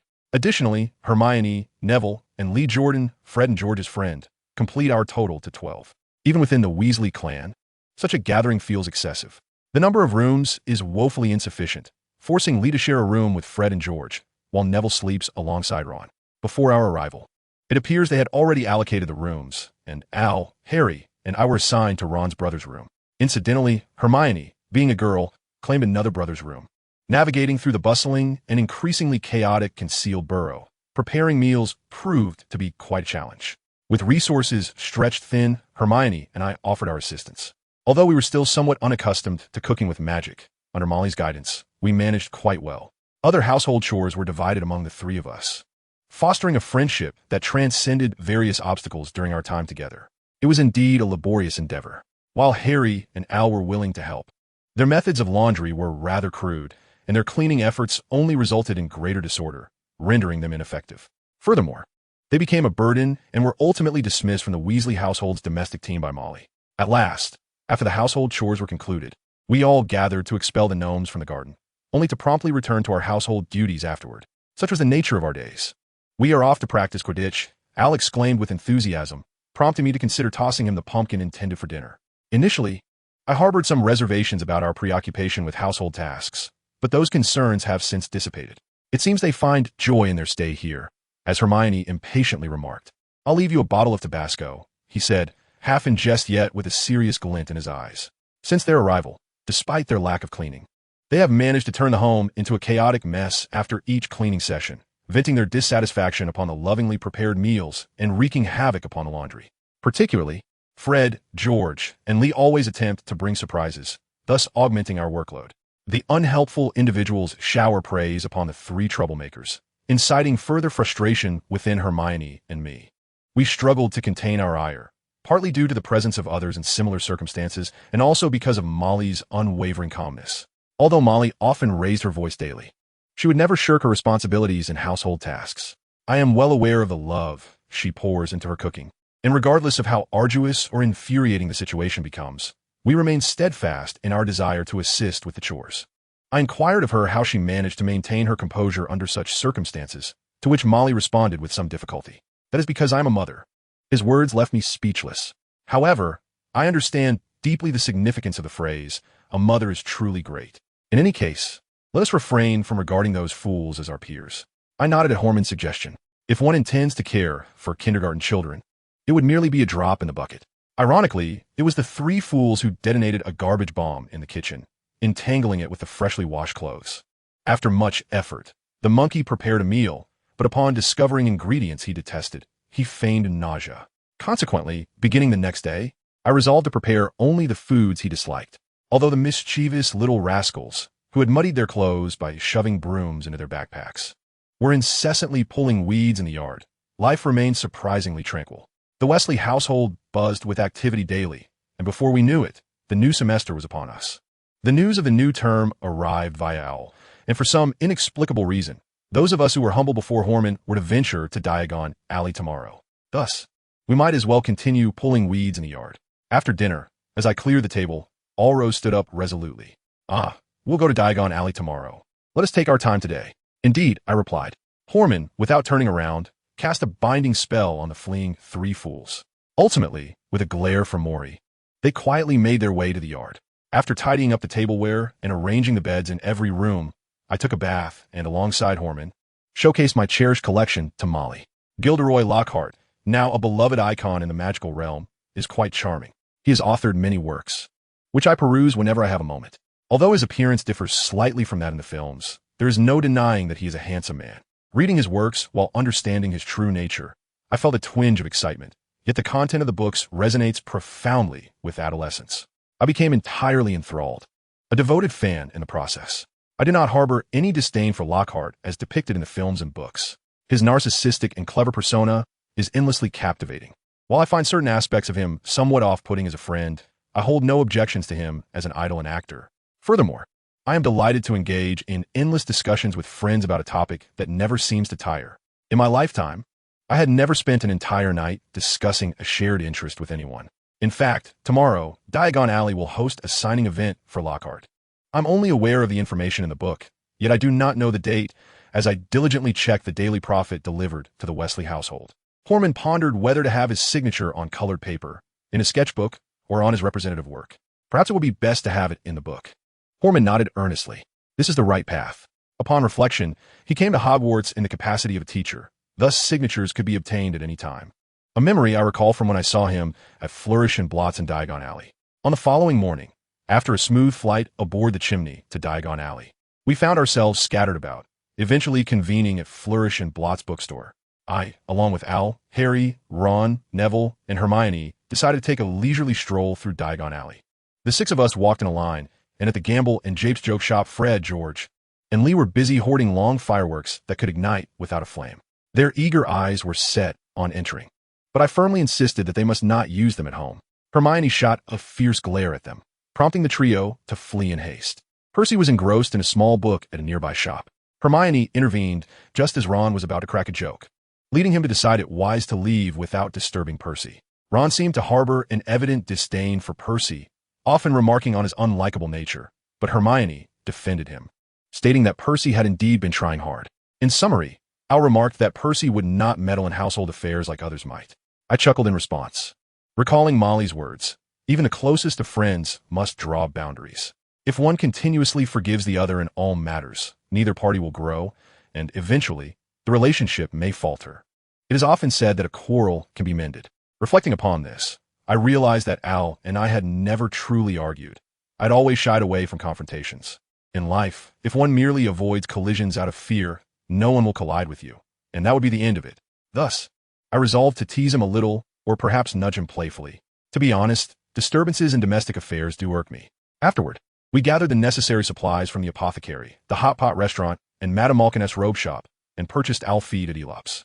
When the time came, we paused at the high-end Quidditch shop, where Al led us to Flourish and Blots. The signing event had commenced, with the queue extending outside the bookstore. Hermione and I positioned ourselves beneath Molly, who held a copy of Lockhart's work, already displayed at the front of the shop. Inside, it was reminiscent of an idol's signing event, with Lockhart's charming smile gracing the narrow space as he attentively engaged with each fan. Upon noticing a reporter from the Daily Prophet busily capturing photographs, Lockhart abruptly rose and approached Harry. "Could it be Harry Potter?" he exclaimed, seizing Harry's hand and drawing him into the spotlight. Harry's expression was one of distaste, juxtaposed against Lockhart's radiant smile, a sight both amusing and unfortunate for Harry. The moment Lockhart began his momentous announcement as the new Hogwarts professor, Harry's look of despair was unforgettable. With Hermione's excited squeals echoing, I caught sight of Al, Ron, and Neville wearing expressions of disdain. Lockhart seemed to revel in his new role as a teacher. As Harry returned, he found Malfoy laughing, who had apparently been lurking nearby for quite some time. "Feeling quite cheerful, are you, Porter? Is Malfoy here to sign as well?" Upon hearing my words, Malfoy, who was about to speak, gazed at me with a stiff expression. "Surely, you wouldn't expect me to.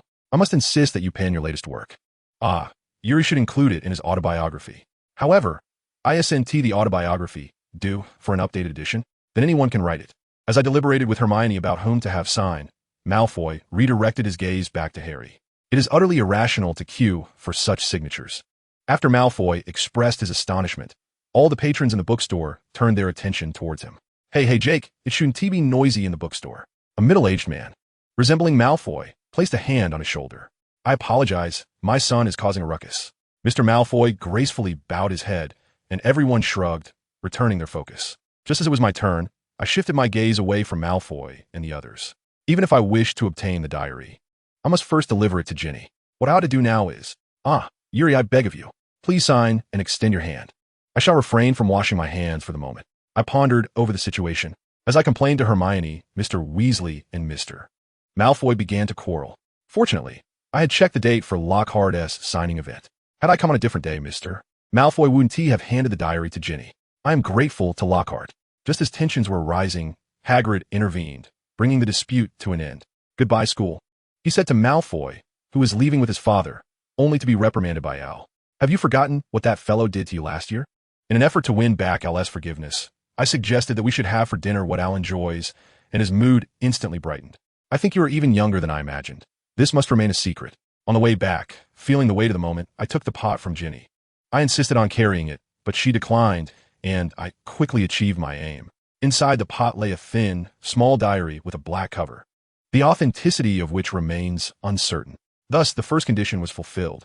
I had acquired the first Horcrux, Tom Marvolo Riddle's diary. I am truly grateful to Lockhart. Thank you for hosting the signing event for me. Chapter 5, The Gift of Peace. This is a dream, a certainty so close to 100. I sit in a chair, facing my father. Not Jack, but my father from a past life. His engrossed demeanor while reading the newspaper lingers in my memory, evoking deep nostalgia. Behind him stands my mother in the kitchen, deftly wielding a knife as she prepares a meal, and my tears fall upon her back.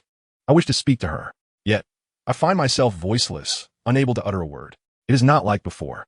I used to share with her the happenings at school, and she would listen with a smile. My father would listen, occasionally wearing a troubled expression, at other times smiling. What was it that was said? No, it is not like this.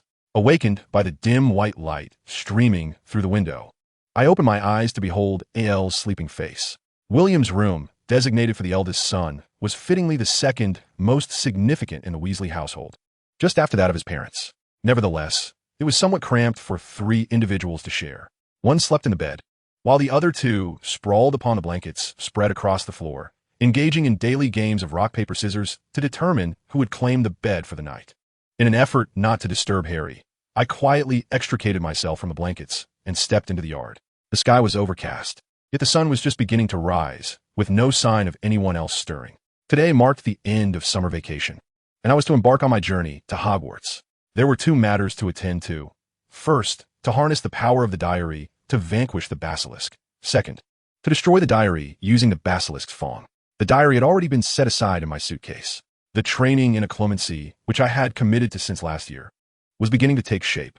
That said, without practice, there would be no tangible proof of my progress. The thoughts and feelings of others serve as mirrors, reflecting and concealing one's own inner self. While it is easy to articulate, the execution proves to be quite challenging. The image I had crafted was clear, The sensation of separating my heart from my being, obscuring my thoughts and memories in an inky blackness, rendering them invisible. This is my clemency. Although the prospect of genuine confrontation is daunting, it is a necessary path to tread. As I gazed into the mirror in the washroom, my countenance bore a serious expression. My pale skin wrinkled with tension. Once the anxiety dissipated, those creases would vanish. Yet relaxation seemed an elusive endeavor. My brows furrowed in a state of unrest, remaining utterly still. Calm down, I repeatedly reassured myself. Splashing water onto my face, I sensed a movement behind me. Turning around, I found Al standing there. What is wrong? His anxious gaze upon me momentarily lifted the weight of my disquiet. It's all right, I wanted to convey. Mustering a strained smile, Al, as if peering into my soul, shifted his emerald eyes towards me. You've been crying. My heart constricted painfully. Oh no, my composure wavered. I was merely washing my face. Hey, I turned, attempting to deflect the conversation, but he seized my arm and pushed me against the wall. How many times do I have to ask you? He said with a sigh, glaring at me, his body trembling with fear. Yuri, can you not confide in me while I am in a gentle mood? I would rather not resort to harsh measures. What do you mean? Just as I pondered an excuse to evade the moment, Al struck the wall beside my face with a fist. The heavy thud sent my breath into disarray, and my body stiffened. Al, having recently celebrated his 12th birthday, seemed to have entered a phase of growth, towering over me, muscles developing. The physical disparity between us, one in the throes of maturation and the other yet to begin, grew increasingly pronounced. In the face of his intimidation, I felt paralyzed by fear. Molly had advised me not to flee, yet in that instant, my courage to confront him waned. There was no longer a way to conceal the truth. Should I add to the secrets? What do you mean by adding? Tears welled at the corners of my eyes, cascading down my cheeks and pooling upon the floor. The matters concerning the diary and the basilisk have rendered me utterly distraught, as I was overwhelmed by harsh and unreasonable words that spilled forth like a dam bursting. I have no obligation to report my every action to you. Please do not concern yourself with me. Regret immediately washed over me after those words escaped my lips. In my melancholic state, I spoke out of turn. Al, who had come to me out of genuine concern, found his kindness squandered as I unjustly directed my ire towards him. I must apologize. I must seek his forgiveness. With this thought, I raised my head, only to find that Al had already turned away from me. Do not apologize. I've said it several times already, Al interrupted, sealing his lips tightly. He cast a glance in my direction before departing from the washroom. In a flurry, I attempted to follow him, but my legs became entangled, leading me to stumble and fall. It was truly a pitiful sight. My uncontrolled anger, stemming from my own predicament, had finally exhausted Al's patience. The sound of my heartbeat rang sharply in my ears. With a hand pressed against my chest, I felt my heart pound violently beneath my palm. I sat down, desperately waiting for the tumult of emotions to subside. I could not present myself before others with such a countenance. One word echoed incessantly in my mind: despised. Whether while packing my belongings or on my way to King S Cross Station at the platforms of lines 9 and 34, bidding farewell to Sophia, Molly, and the others who came to see me off, she had not forgiven me. It seemed that everyone had noticed the Cold War between Al and me, but Al merely responded coolly, and whenever I broached the subject, it felt as though my tongue had been cursed, rendering me incapable of speaking properly. I could only watch as events unfolded, seemingly resolved. Dobby seemed to trust me. He did not impose any further burdens on Harry regarding the arduous task of sitting on the Hogwarts Express. How tragic it was. The memories of that day had grown hazy. Hermione spoke to her with utmost caution, yet she could only respond perfunctorily. Then, late at night, I had a dream, a most terrifying dream. I dreamt that everyone had abandoned me. Sophia and Jack knocked me aside. Turning back to glance at me, they hurried away. Harry, Neville, Hermione, and Ron all departed. Do not leave me. Do not go alone. No matter how many times I called out, no one turned back to look. It was a dream steeped in solitude and sorrow. This haunting dream persisted beyond that day. I experienced the same nightmare on the second and third nights. I realized this was occurring 5 days after school commenced at Hogwarts. Each night was plagued by nightmares, and in my sleeplessness, I gazed out at the stars alone. At that moment, a thought struck me. The diary I had found in Diagon Alley belonged to Riddle. The Horcrux was a fragment of Voldemort's soul. Voldemort, a master of the dark arts, could easily perceive the darkness within others. It seemed I had taken preemptive action. I retrieved the diary from my suitcase, stealthily slipping out of my bedroom and into the sitting room. The little black-covered diary surely bore Riddle's name. My heart was in turmoil. The instant I opened to that page, there would be no turning back. Should my clemency fail, The Voldemort within the diary would become privy to all my secrets. The tale of Harry Potter, once known, would be fatal in every conceivable sense. The dark sorcerer who has plunged Britain into a terrifying abyss. The horror imbued within this name conjures an illusion of my heart being seized by a vulture. There is no need for fear, I reassure myself. I took several deep breaths, placing my hand upon the cover of my diary. Ah, Yuri. Startled, I dropped the diary. He hurriedly turned around to see Ron, sleepily rubbing his eyes. What's wrong? It's so late, I can hardly sleep. Ron yawned and settled beside me. What did you drop? My diary. Just as Ron was about to pick up the fallen diary, I called out to him in haste. It's all right, I'll retrieve it myself. He tucked the diary into his pocket, visibly relieved, and gazed at me with surprise. What's going on with you? You and I used to be so close. Yet I haven't seen you speak lately. Nothing really, I replied. Ron stood up and made his way to the bedroom. Good night. He waved a hand as he returned to his room. I too began to feel drowsy.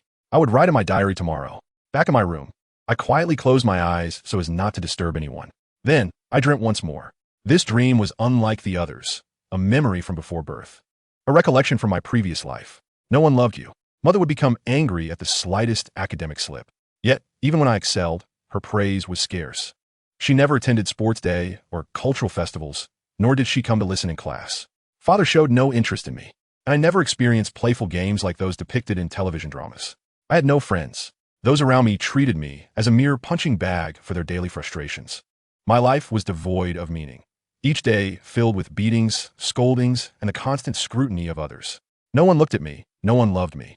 No one cared for me. You have become human again. The faces of my tormentors morphed into those of Al and Harry. My parents' faces transformed into those of Sophia and Jack. You have no worth in this world. Stop. No one will ever love you. Stop. Stop. You will always be alone. Stop. Stop. Stop. You are destined to die in solitude. Yuri. The impact on my cheek jolted me awake. I opened my eyes to see Al's face, filled with concern, a visage I had not seen in ages. Were you worried about me? Upon this realization, I could not help but embrace Al's chest, weeping uncontrollably. Whether fortunate or unfortunate, the bedroom was devoid of anyone else. He offered his chest to me until my tears subsided. It took a long while for my tumultuous heart to settle. Once I finally ceased crying, Al appeared visibly relieved. Did you have a terrible dream? Yes. I see. Al silently patted my back, repeating, Is that so? Yes. I'm sorry. I'm sorry too. Yes. I remained silent for a moment. Shall we go have breakfast? Al's words prompted a nod from me. It took nearly a week for Al and me to reconcile, while Harry and the others displayed expressions of relief. Aside from feeling remorseful, the mood among Harry and his companions filled me with joy, thus igniting a spark of excitement within me. I completely forgot about the diary, and my nightmares ceased, allowing me to lead tranquil days. It was on the eve of Halloween that I realized the diary was missing, when Harry attended the Death Day party at the invitation of nearly headless Nick. I recalled the Horcrux, and that night, I frantically searched for the diary. Initially, I thought it might be misplaced somewhere, but no matter how hard I looked, I could not find it. I attempted to recollect the last moment I'd seen it, but my mind was clouded with nightmares and disputes about certain matters, rendering me unable to remember. On Halloween, I declared that I would join the Death Day party later and continued my search for the diary. My bedroom yielded nothing. Where could it be? Just as I began to panic, Ron entered the room. What's wrong? He asked, astonished by my distressed state. It seemed the last time I had seen the diary was while speaking with Ron. At that moment, I was in the common room. I hurried down to the common room to search for the diary. The students remaining in the room stared wide-eyed, bewildered by my frantic behavior. I could not find the diary, which meant that the Horcrux belonging to Voldemort was lost. With a sorrowful expression, I continued my search as Ron placed a reassuring hand on my shoulder. What's the matter? What are you looking for? He inquired. I'm looking for my diary. It has a black cover, about this size, Ron replied, astonished. I believe I saw someone with a black notebook not long ago. Really? Who was it? I asked without hesitation. Ron furrowed his brow and replied, Yes, it was Dean. His words prompted him to scan the common room, but Dean was nowhere to be found. Perhaps he had already gone to the Halloween party. Dean must have stumbled upon the diary that had fallen in the common room and decided to use it as his own journal. The character of a Gryffindor is as reckless as it is bold. Dean, I saw him heading to the Great Hall earlier, Ron said. If you're in a hurry, I recently discovered a shortcut. Let us go. I followed Ron as we rushed along. It was splendid that Ron could witness this firsthand.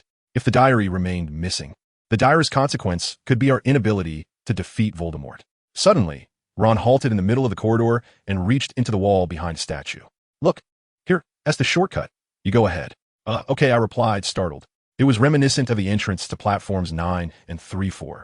Inside was a circular passage, and I dashed through to find myself in an empty corridor. For a fleeting moment, I was disoriented. Ron, please go to the Great Hall.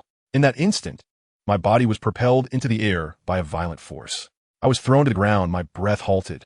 Instantly, a flash of crimson light surged past, and I felt a searing pain rip through my entire being. This was I looked up despondently to assess the situation, only to find Ron standing before me. Someone was attacking. If this continued, Ron would be in danger as well. Ron, run! I screamed desperately as Ron slowly bent down, grasping my hair to lift my head.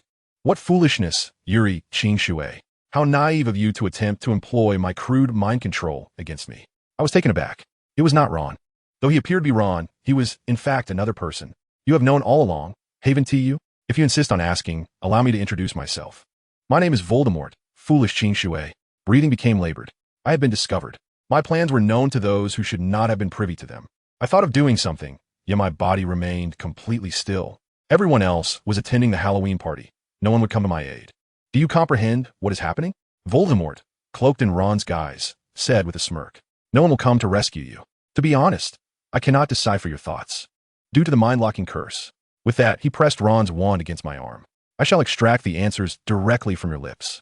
However, utilizing the torture curse is more convenient, for I cannot afford to damage the precious steed I have summoned. To avoid immediate exposure, let me employ a rather unsophisticated method. Saying this, he sliced my arm open. The pain was so intense that he nearly lost consciousness, compelling him to cast a reminder spell on me. Well, do you wish to speak? He probed. I remained silent as he mercilessly seized my fingers, bending them in an excruciating manner. A shriek escaped me, though it took me a moment to realize it was my own voice. Pain, discomfort, and cries for help flooded my mind. If you wish to assist me, speak now. Of course, if you choose silence, that is acceptable too. In that case, the next step will be to interrogate those who know your secrets. Upon hearing those words, I forgot the pain and drew forth my wand.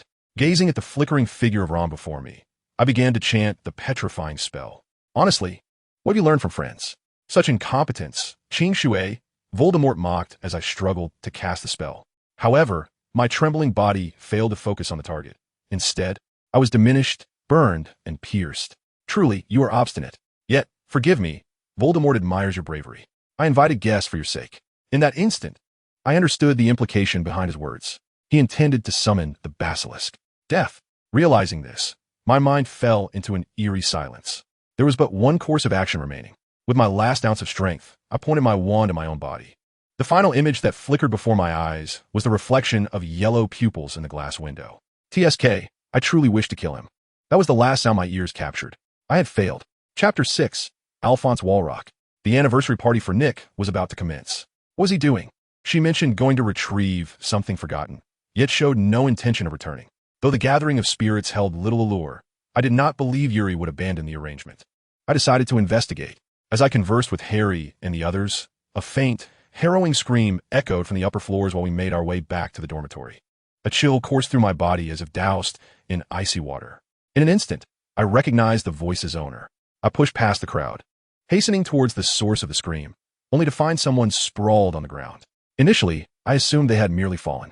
Yet, with a single step closer, I realized my error. The acrid scent of blood assaulted my nostrils, and my vision faded to white. A primal, beast-like wail erupted from my throat. Kneeling beside Yuri's bloodied, lifeless body, I realized it was my own voice that had cried out. I roared despite the agony in my throat, unable to rein in my emotions.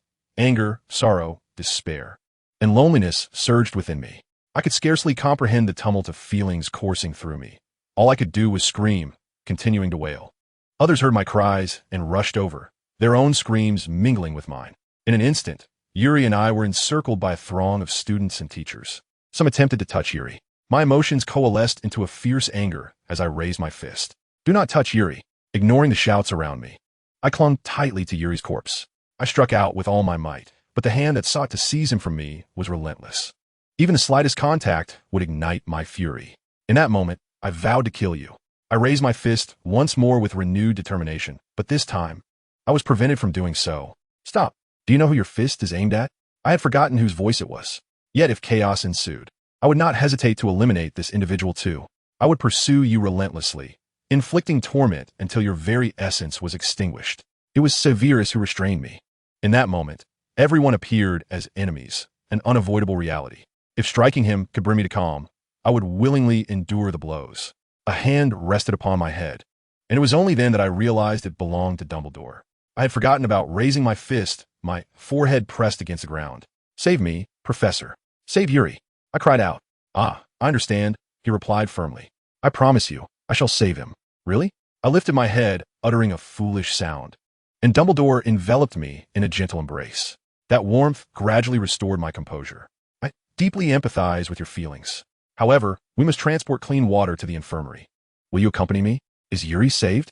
Is he alive?" I grasped Dumbledore's arm, desperate for reassurance. A silence fell behind me, yet Dumbledore did not answer me outright. Instead, he lowered his voice and nodded emphatically. "Yuri is not dead. He is merely in a state of suspended animation, and there is a method to heal him." "Really?" I shook my head vigorously. Can my words not be trusted? Dumbledore would assist, I believed. "Please, I beg you, save Yuri." I lowered my gaze, and Dumbledore nodded deeply in response. I swore that Yuri's body had been brought by Snape, who, usually insufferable, handled him with utmost care to avoid further harm. On the way to the infirmary, despite being scolded, I still walked from right to left. Yuri's physical condition was dire. His right arm seemed on the verge of breaking, and his left fingers were oddly bent at more than a halfway point.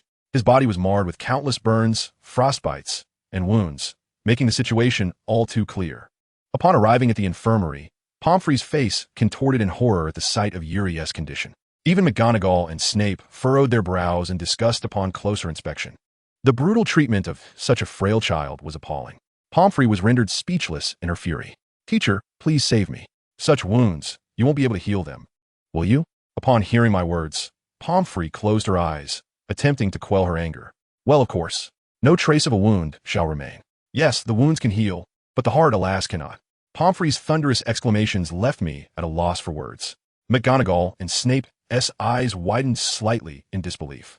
At 12 years of age, such a fragile child had endured severe torment. The emotional scars must be profound. Pomfrey's face flushed with rage as she wielded her wand, hastily retrieving various potions from the back room. "Quickly, please step outside. We must commence treatment at once." I was reluctant to leave Yuri, even for a second, yet Dumbledore grasped my hand, pulling me unwillingly into the corridor. "Minerva, go investigate that corridor immediately. Severus, inquire about Mandrake's growth with Professor Sprout." The two teachers nodded and dashed out.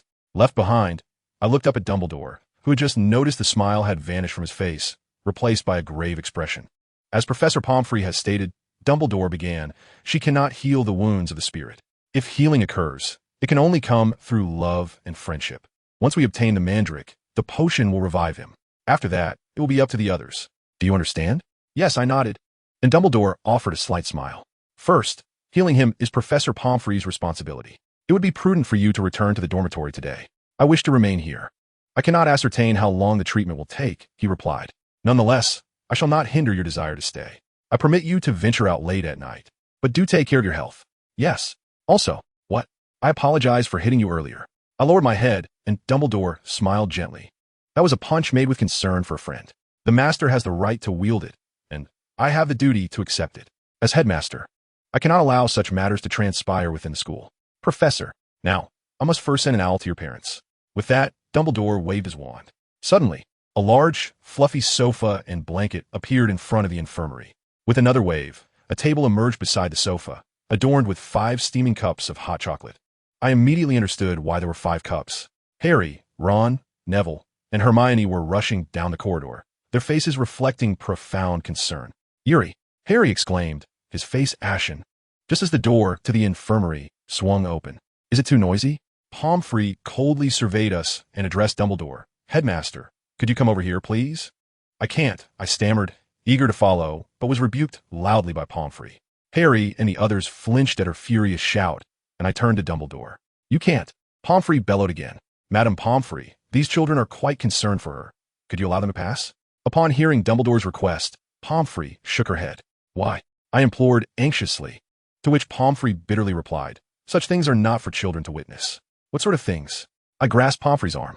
Hermione hurriedly tried to intervene, but Harry restrained her. "It can't be that something has happened to Yuri, right?" "Not at all. In any case, I cannot permit you to enter." You must return to your dormitory, she declared, allowing only Dumbledore to enter before shutting the door behind him. In a fit of rage, I kicked the door with all my might, but it remained steadfast, sealed by magic. Damn it! Seated on the sofa, silence enveloped us all. Each of us silently prayed for Yuri's safety, merely biding our time. After a while, Hermione finally spoke up. By the way, what was that blood inscription about? Blood inscription? Harry recounted the events. Shortly after I had sought out Yuri, Harry and the others heard a commotion upstairs and proceeded to the corridor where I found Yuri. There lay a considerable amount of Yuri's blood, with a portion of the wall inscribed with words. It read, "The chamber will be opened, beware the heir's enemies." Upon hearing Harry's words, I pounded the wall in frustration. This is absurd. Mere interrogation isn't enough. They had to use Yuri's blood for such a cruel jest. But what exactly is the secret chamber? Gazing at Hermione's furrowed brow, Harry remarked in surprise, "Come to think of it, I completely forgot. The day Yuri came to pick me up." Before Harry could finish, the infirmary door suddenly swung open. Dumbledore emerged, grasping mine Harry's hands, saying simply, "Come with me," and ushered us inside. Hermione, Ron, and Neville hurried to follow, but the door abruptly shut before them. Dumbledore led us to Yuri's side. Her body appeared far cleaner than when we had first discovered her in the corridor. Her fractured arm was pressed together, and her bent fingers had straightened. The once pale skin bore no evidence of wounds. Yuri had been miraculously healed, except for one detail. There was a peculiar wound running from her chest to her abdomen. Though nearly faded, it resembled writing. "This was intentionally left for you to see. It will be completely erased shortly," Dumbledore explained. "What is this wound? It looks like writing," Harry remarked, to which Dumbledore nodded thoughtfully. "Yet this is indeed writing. In truth, it was a script unlike any we had ever encountered. The Korean Hangul and the Japanese hiragana bear a striking resemblance to one another. This is the katakana utilized in Japan. Japan is a nation renowned for possessing one of the most intricate linguistic systems in the world. In daily life, a confluence of kanji, hiragana, English, and katakana is employed, 4 distinct writing systems, to be precise. Particularly, katakana can be exceedingly challenging to decipher for those unfamiliar with Japan. It seems Shimizu has temporarily adopted this katakana as a code. Yuri, then, this wound cannot possibly be." I found myself at a loss for words. She revealed that the heart-wrenching scar on Yuri's body was self-inflicted. What is inscribed upon it? The wound can be interpreted as the enemy Voldemort. The methods, a diary, and the basilisk. The target, Harry. Someone is fleeing. Both Harry and I were rendered speechless. The notion that Yuri had etched such words upon herself was utterly unfathomable. The content was simply terrifying. Nevertheless, a surge of emotions welled up within me, feelings I could not fully comprehend. I felt a sense of joy in uncovering the true nature of the enemy. Voldemort, if he is the one who has put Yuri in such a predicament. I shall take his life. Upon hearing my declaration, Harry's eyes widened in disbelief. "I will kill you. I am determined to kill you. To subject Yuri to such torment. No matter where he flees, I shall hunt him down and end his life. I harbor no fear of the name Voldemort. Rather, my sole focus is to eliminate him by any means necessary." These thoughts consumed my mind. Chapter 7. Alphonse Walrock. On that day, I dreamt a dream filled with nostalgia, one that held great significance. At that time, Yuri and I were not yet friends. To me, Yuri was merely a neighbor, coincidentally connected through our parents' amicable relationship, a stranger with whom I had no real connection. However, the school for the Magi would not permit my attendance, and without other companions to play with, I reluctantly compromised and engaged with Yuri. I found myself disliking Yuri's tendency to respond with a constant yes. It was akin to confronting a puppet devoid of autonomy, both repulsive and tedious. Around the age of 7, I began to secretly venture alone to the nearby park. Once I was accepted among the children of the Magi, Yuri became irrelevant. After graduating from childish games, I sought the company of living beings, finding even conversations with ineffective puppets bothersome. Regardless of what Yuri said, I resolved to ignore him. I disregarded everything my parents expressed as well. Ultimately, I became engrossed in playing with the Magi children.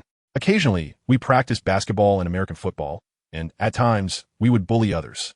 In retrospect, I realized what a despicable individual I was. Yet, every rogue faces their own fate. I became overly proud. Among the frequent parkgoers, I maintained a certain status, always siding with the aggressors while tormenting others. I even found joy in witnessing foolish individuals weeping and pleading for mercy. One day, my magical abilities awakened. I discovered I could move objects without physical contact. My parents sternly warned me never to disclose this revelation to anyone. However, in my foolishness, I brazenly revealed it before everyone. Certainly, everyone expressed admiration and respect. However, this was merely flattery employed to prevent the perpetrator from inflicting further harm upon the victim. Those who once bullied me betrayed my trust. They coveted my extraordinary power, yet withheld from me the knowledge of how to wield it, rendering me enraged and transforming the victim into the perpetrator, and vice versa. I vividly recall the instance of being subjected to unilateral violence. Weeping as I made my way home. Despite possessing magical abilities, I was no match for my peers and was utterly defeated, reduced to tears. I could not immediately acknowledge my fall from the position of aggressor to that of victim. Numerous times, I yearned to return to the side of the aggressors. However, whenever I contemplated exacting revenge on the individual who consistently tormented me, that very person who had previously joined in the bullying would intervene, assisting in my beating. This torment persisted for several days, and I ultimately comprehended the gravity of my diminished standing. Yet, one day, unexpectedly, the violent days came to an end. No one dared to strike me any longer. In fact, they spoke to me kindly, leaving me utterly bewildered about the sudden change. I naively believed that my hellish days had finally concluded. It was not until several weeks later that I realized the torment had merely shifted. There was a place I had long been too fearful to approach, a location where I had once bullied others. The thought of returning there filled me with dread, as I feared those hellish days would resurface, leading me to subconsciously avoid it. On that day, a friend with whom I often played appeared to be in high spirits. When I inquired about his demeanor, he shared that he had discovered a better way to enjoy his favorite toy. Unaware of the unfolding situation, I followed him to that place. What I encountered was a continuation of those hellish days. Had they truly ended, or had others merely taken my place?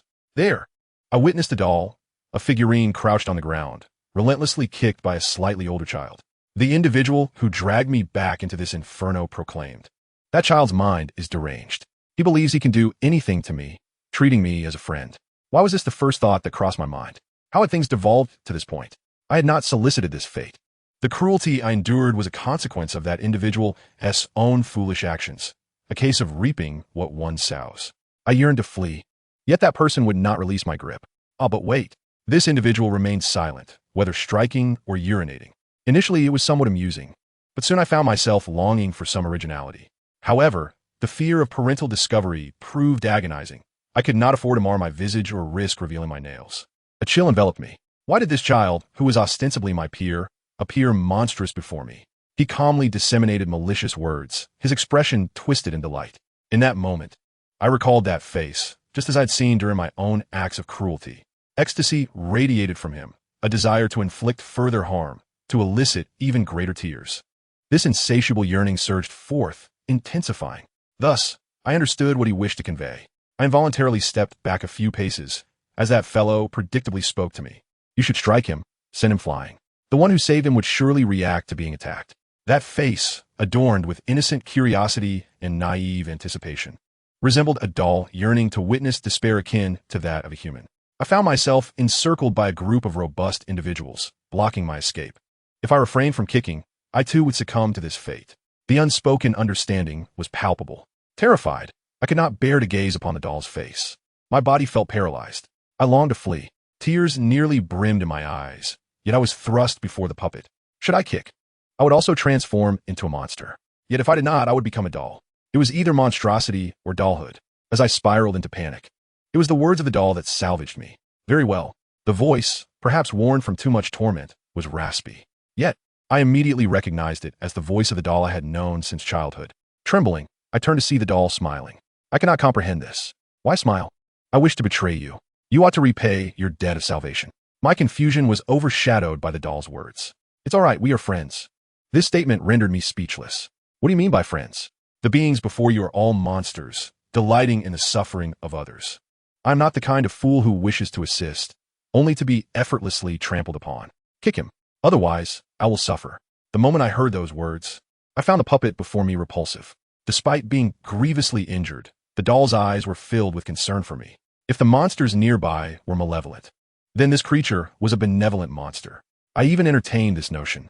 Yet, I quickly reconsidered. If this doll were a benevolent monster, I should never have mistreated it, nor should I have been subjected to abuse. After all, this being comprehended that the cycle of torment perpetually repeated. Though I knew not where I had seen it, it must have been somewhere. Otherwise, it would not have reached this state. If one were unaware of the reality of abuse, one could not substitute it. Perhaps my continued mistreatment stemmed from a reluctance to disrupt my own enjoyment. I believed that if I simply allowed it, I would return. The reason for the prevention of my abuse was that I had not returned. In other words, this creature was precisely what I desired. It sought to reclaim its friends.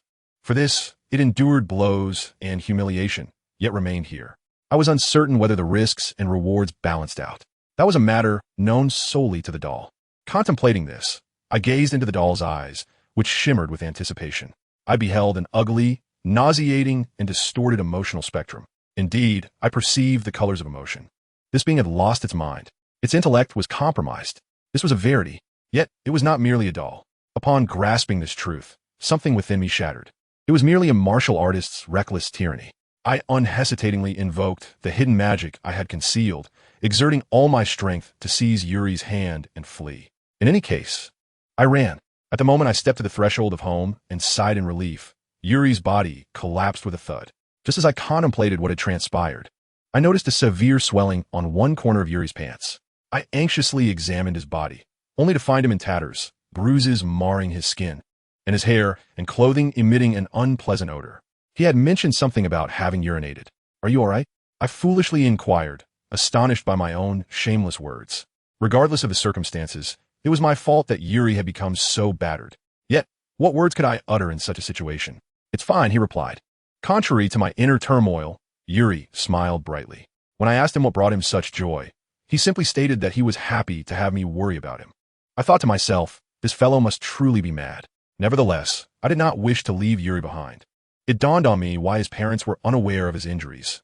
Yuri's magical abilities had awakened, and unlike me, he did not cause things to levitate. His healing capabilities were remarkable. After remaining still for a moment, Yuri's body was instantaneously restored. My mother once said that children who have just discovered their magical talents possess immense magical power. With this formidable strength, Yuri healed himself in an instant. His clothes, however, were beyond salvage. Mothers would certainly be displeased. As we spoke, Yuri cast a somewhat sorrowful glance at his garments for the first time. "Is that okay?" I foolishly retorted. "No waities, no waities." I recognized that I could no longer return to that park. "You shouldn't go back," I acknowledged. "But they are your friends, right?" "It's fine, they're not friends. They are merely monsters, and I am a monster too. We are merely of the same ilk, which is why we accompany one another. We were never friends to begin with. But don't you feel lonely?" I responded without shame to Yuri's declaration, uttering a nonsensical remark. "You're my friend, right?" Although I felt unworthy of friendship, I was nonetheless drawn to the term he used. I nodded enthusiastically as Yuri assured me of one thing. "Do not keep secrets from me anymore. Let us take action. I do not wish to endure that kind of ordeal again." For me, the existence of Yuri, who perceived me as grotesque, felt like a limitation. Observing his dedicated demeanor, the events of that day felt as if they had occurred just yesterday. Each time, I suppressed the desire to harm someone, to make someone weep, to destroy someone. I truly did not wish to betray this individual who called himself my friend. Ultimately, despite being someone who completely disregarded agreements and revealed such a form before me, to me, Yuri was a friend. Upon awakening, I found myself beside Yuri, who was in a state resembling death, reading the first birthday gift he had bestowed upon me, a book, The Mother of Evil, possessing unparalleled power, vanquished by the force of a righteous monster. After all, since I am a monster, I wish to become a monster of righteousness. It matters not if others deem me an evil monster. I merely wish to be seen as righteous in Yuri's eyes. Though I detest being disliked by friends, I do not wish to betray him. In pursuit of fortitude to avoid betrayal, I yearn to become resilient, seeking courage and strength to forge ahead on my path. Yet here I find myself, reflecting on the futility of the training I have adhered to since my 8th birthday. The power I cultivated for protection has proven ineffective. Thus, I am resolved to end your life. Regardless of who has harmed Yuri, I shall ensure their demise without question or plea for mercy. I long to witness her face contorted in anguish, gasping in torment.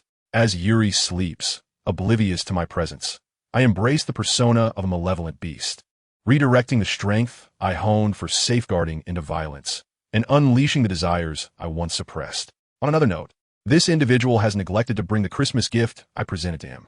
Regardless, when he awakens, I shall deliver a lesson he won't soon forget. As I concluded my reading, the door to the infirmary swung open, revealing Sophia and Jack. They called out Yuri's name as they rushed to his bedside. Fortunately, they did not witness the horror of his discovery. Sophia, abandoning her usual calm demeanor, wept as she clutched Yuri's bed, while Jack held Yuri's hand. His head bowed in tears. The expressions on my parents' faces, upon their arrival, were filled with a loathing I had never before witnessed. To them, Sophia and Jack represented rare friendships, and their son Yuri was akin to another child of theirs, injured and suffering. It seemed as though Sophia and Jack bore their sorrow while my parents absorbed their fury. My father approached me, inquiring about the situation. I glanced at Sophia and Jack, realizing that in order to explain what I had witnessed, I needed to distance myself from them. I feared that if I were to ask Yuri about the extent of his pain, their grief would overwhelm them. My father appeared to share this sentiment.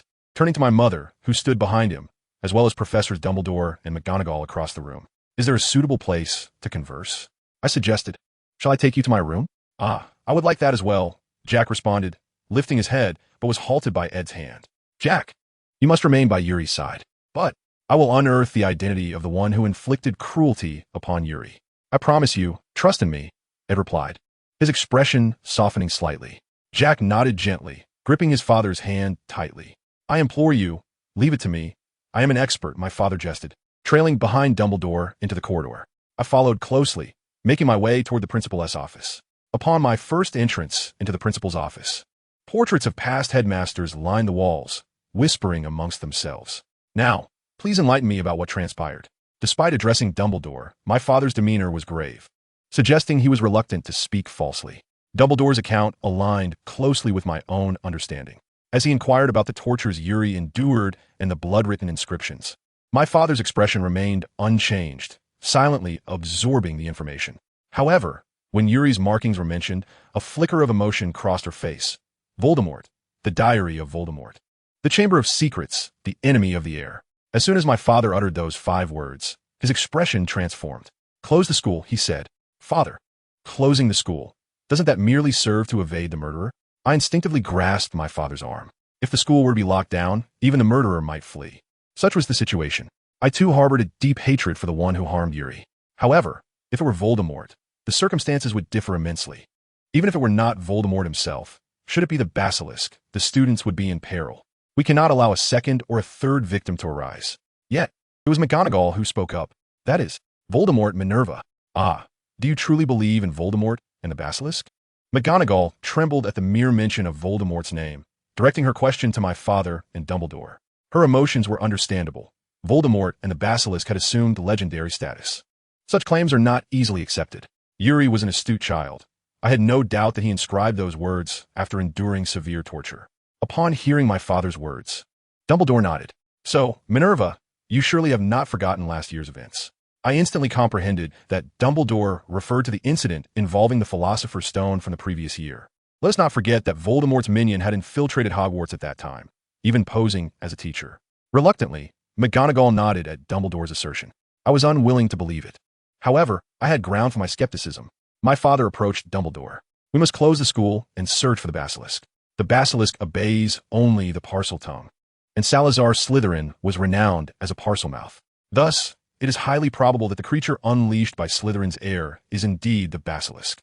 Dumbledore was about to acknowledge my father's words when suddenly, the door to the headmaster's office swung open, and Snape rushed in.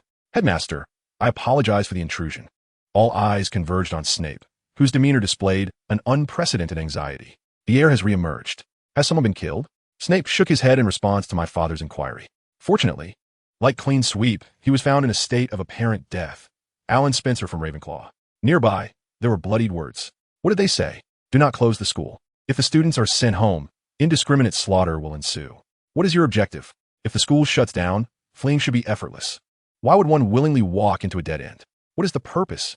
Is it truly to eliminate those born of Muggle heritage? If that is the case, then..." No, but my father, perplexed by the criminal's intentions, found himself in a quandary. If the motive behind forbidding the school's closure was merely a desire to kill, then the murderer was a fool. Yet, if there were another rationale, what could that possibly be? "I held a question," Snape remarked. "Spencer bore no wounds, nor were there traces of interrogation like Clean Sweep." His words stirred a commotion among us. Alan Spencer had not been interrogated. He was merely in a state of apparent death. This implies that the torment Yuri endured held significance beyond mere pleasure. In summary, let us first visit the scene. You shall accompany me, Severus. Upon hearing Dumbledore's words, Snape nodded and turned to exit the headmaster's office. We followed closely behind him, making our way towards the location of the incident. A multitude of students had gathered at the site, and with a commanding shout from Snape, they dispersed in all directions. My father gazed at the bloodstained words and declared, "In any case, summon the exorcists. There is no time to waste. Voldemort and the Basilisk. Either one signifies a level 1 emergency. I must contact Chief Rufus Scrimgeour." I watched as my father hurried away, a sense of calm enveloping me. Thank you for voluntarily remaining in the cage. I thought, though uncertain of his intentions, I still felt gratitude for his actions. His demise was necessary. Chapter 8. Exorcism. 2 days had elapsed since Yuri had been attacked by the heir of Shindelin, and wherever one ventured within Hogwarts, discussions revolved around Yuri and the second victim, Alan Spencer. That evening, McGonagall entered the common room and instructed us to gather in the hall, with Ron, Neville, and Hermione trailing behind the prefect. There was no sign of a certain individual who seemed to have received special permission to remain close to Yuri. The image of Yuri's face when I encountered him in the infirmary lingered in my mind, indelible and haunting. Despite the overwhelming loathing, I found myself at a loss for words. She also conversed with Hermione and the others about the inscriptions on Yuri. The incident with Dobby during the summer also came to mind. As I mentioned Dobby, I braced myself for a reprimand from Al. Dobby had warned me of the dangers lurking within Hogwarts, disregarding his own position to caution me that the secret chamber would be opened. Nevertheless, upon my arrival at school, just as Dobby had foretold, the secret chamber had indeed been breached. The words inscribed upon Yuri's wound proclaimed, "The target is me." It was all my fault. The opening of the secret chamber, Yuri's assault, Alan Spencer's attack, it was all on me. Yet, Al bore no anger towards me, nor did Yuri's parents hold me accountable. It was an inevitable circumstance. I was not at fault. He even offered me words of comfort, which only deepened my anguish. Yuri would certainly not blame me. This understanding only exacerbated my sorrow. Such gentle souls were engulfed in grief, and I trembled with rage. I was tormented by pain. It was all my doing. I preferred to uncover the perpetrator myself, rather than entrust it to others. This was the least I could do for atonement. Upon entering the hall, Al's figure was already visible. We hurried towards him, and Al raised his hand gently. Typically greeted with a warm smile, Al's expression was now somber. No one could muster a smile. If ever we were to laugh together again, it would be when Yuri returned. "What are you talking about?" Ron replied impatiently. "My father has summoned the exorcists. I believe it pertains to this matter." Al's words widened Ron's eyes in surprise. I was somewhat baffled by the term exorcism, so I turned to Hermione, who appeared equally perplexed.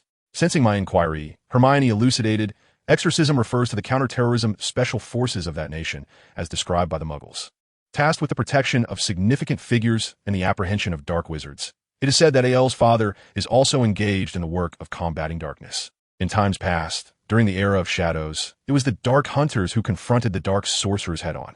As Hermione concluded her explanation, Dumbledore took his place at the podium. He cleared his throat softly, bringing the bustling hall to a serene hush. "Ladies and gentlemen, I trust you are all aware that Hogwarts is currently facing a grave crisis." At Dumbledore's words, murmurs arose among the crowd. "Is it true that the Chamber of Secrets has been opened? Who is the heir of Slytherin? Why can't I go home?" The students began to stir restlessly, their anxiety palpable. They feared the existence of someone claiming to be the heir of Slytherin. Even the Slytherin students displayed unease, as one of the two attacked was of pure blood. The attack on Yuri, a pure blood, shook Slytherin's confidence. Nevertheless, the optimists argued that Yuri was merely targeted due to his association with Gryffindor and his friendship with Harry Potter. The evidence lay in the fact that both of Alan Spencer's parents were Muggles. This rumor served as a flicker of hope for the pure bloods, who, in their fear of the heir, even harbored animosity towards me, assuming I was an enemy of Harry Potter. To be honest, I too found this notion somewhat plausible. Perhaps it would be wise to maintain my distance from Hermione and the others. Silence. Snape's voice rang out, commanding attention. Al informed me that although the professor often ridiculed others, he had done much to save Yuri. Despite his unlikable demeanor, he was not inherently malevolent, was he? Once the students had quieted, Dumbledore spoke once more. "It is imperative to state that the concerns of our esteemed headmaster are indeed justified." Dumbledore's proclamation sent a wave of astonishment through the hall. The Chamber of Secrets had been opened. Dumbledore covertly acknowledged the existence of the fabled Slytherin relics. A ripple of agitation spread swiftly throughout the hall, which erupted into chaos once more. At that moment, the doors of the hall swung open abruptly, revealing a man resembling an elderly lion. His mane-like tawny hair, interspersed with strands of white, framed a pair of sharp yellow eyes behind thin glasses. Although his gait was somewhat labored, his long limbs moved with an elegant grace, imparting an air of nobility. The man ascended the podium, bowing deeply to Dumbledore. Before surveying the students, "Greetings to you all," he intoned in a deep, resonant voice. "I am Rufus Scrimgeour, the head of the Department of Magical Law Enforcement, Dark Force Defense Division. From this moment forth, we shall serve as the guardians of Hogwarts." Meanwhile, the topic of guardianship prompted a murmur among the students. "Should we not close Hogwarts?" Scrimgeour, momentarily interrupted, furrowed his brow and, taking a deep breath, declared, "Silence." His commanding tone left the audience momentarily bewildered. "If there are any inquiries, I shall address them at the end. However, I implore you to allow me to speak first. If you please."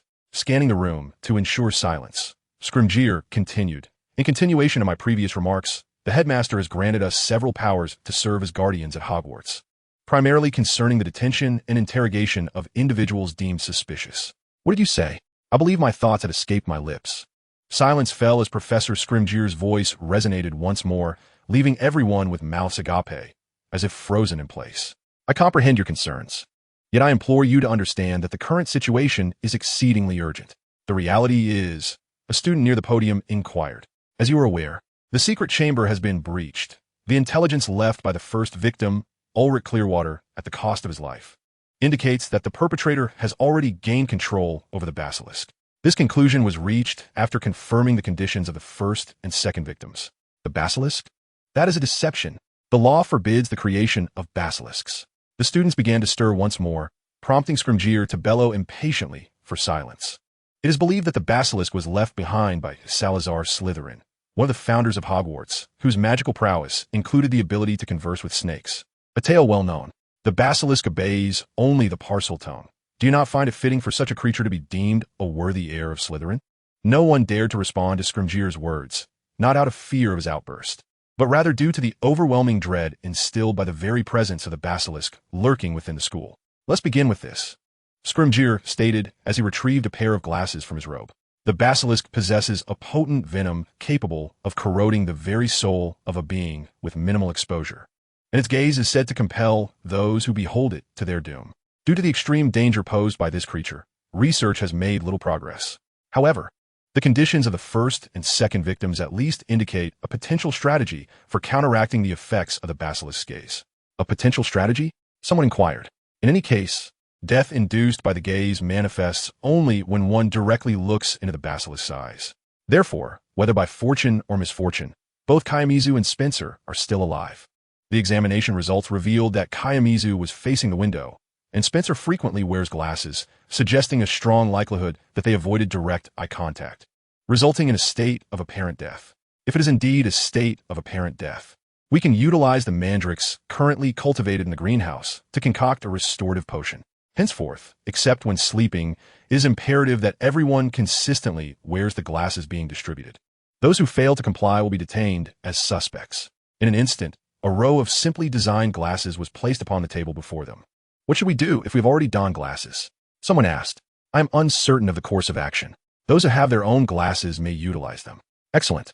If the prescription is incorrect, nothing will be visible."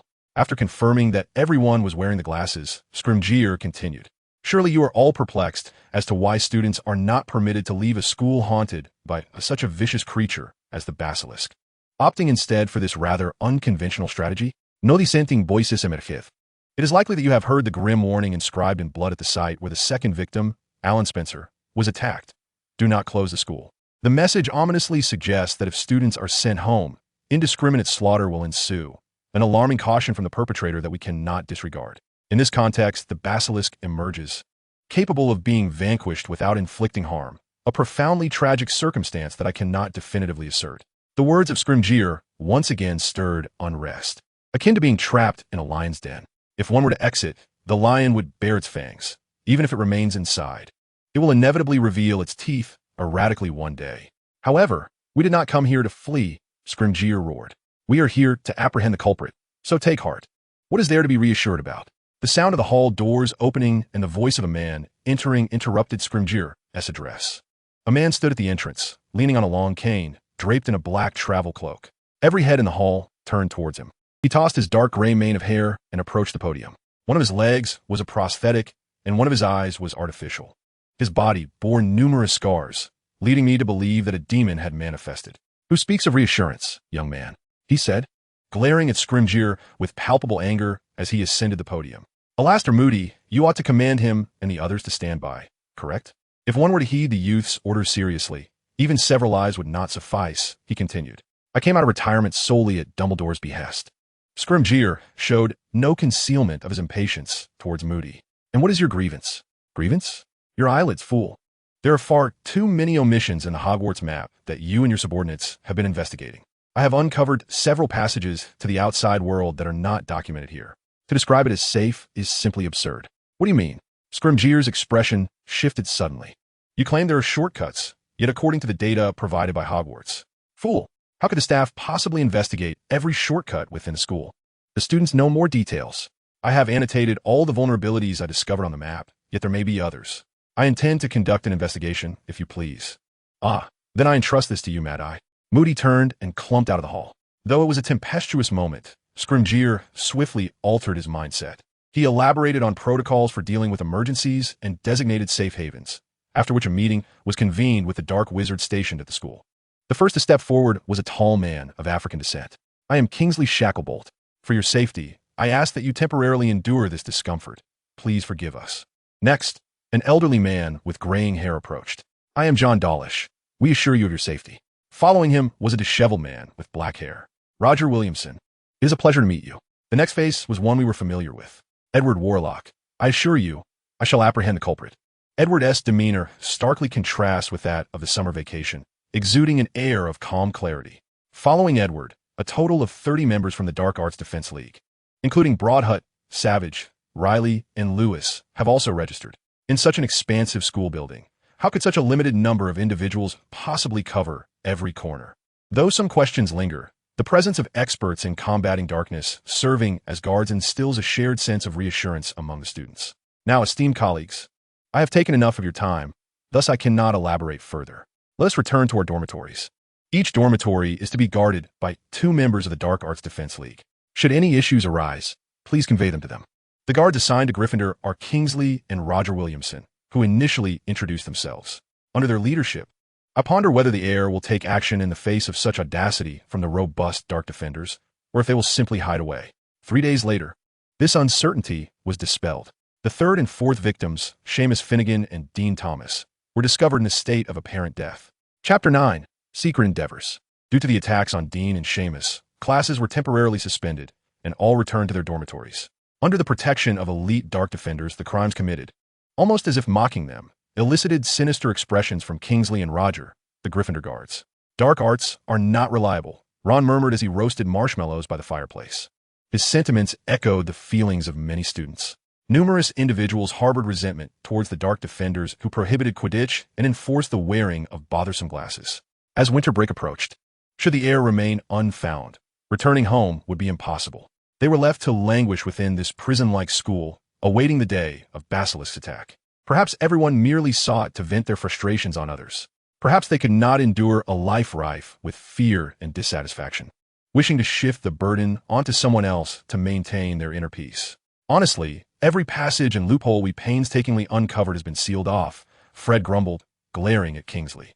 The individual known for his prowess in the so-called Mad-Eye defense against the dark arts continually discovered and blocked the vulnerabilities of Hogwarts, rendering the considerable time Fred and George expended in seeking those loopholes utterly futile. Sighing, he lamented, although the necessary rooms do not fall within this purview.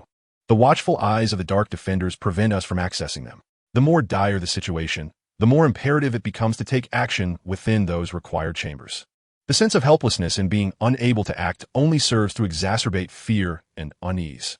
What of Al? In these past few days, I cannot recall having spoken to him. There has always been an air of inaccessibility surrounding him. I was curious about AL's thoughts, especially given his fury over Yuri's attack.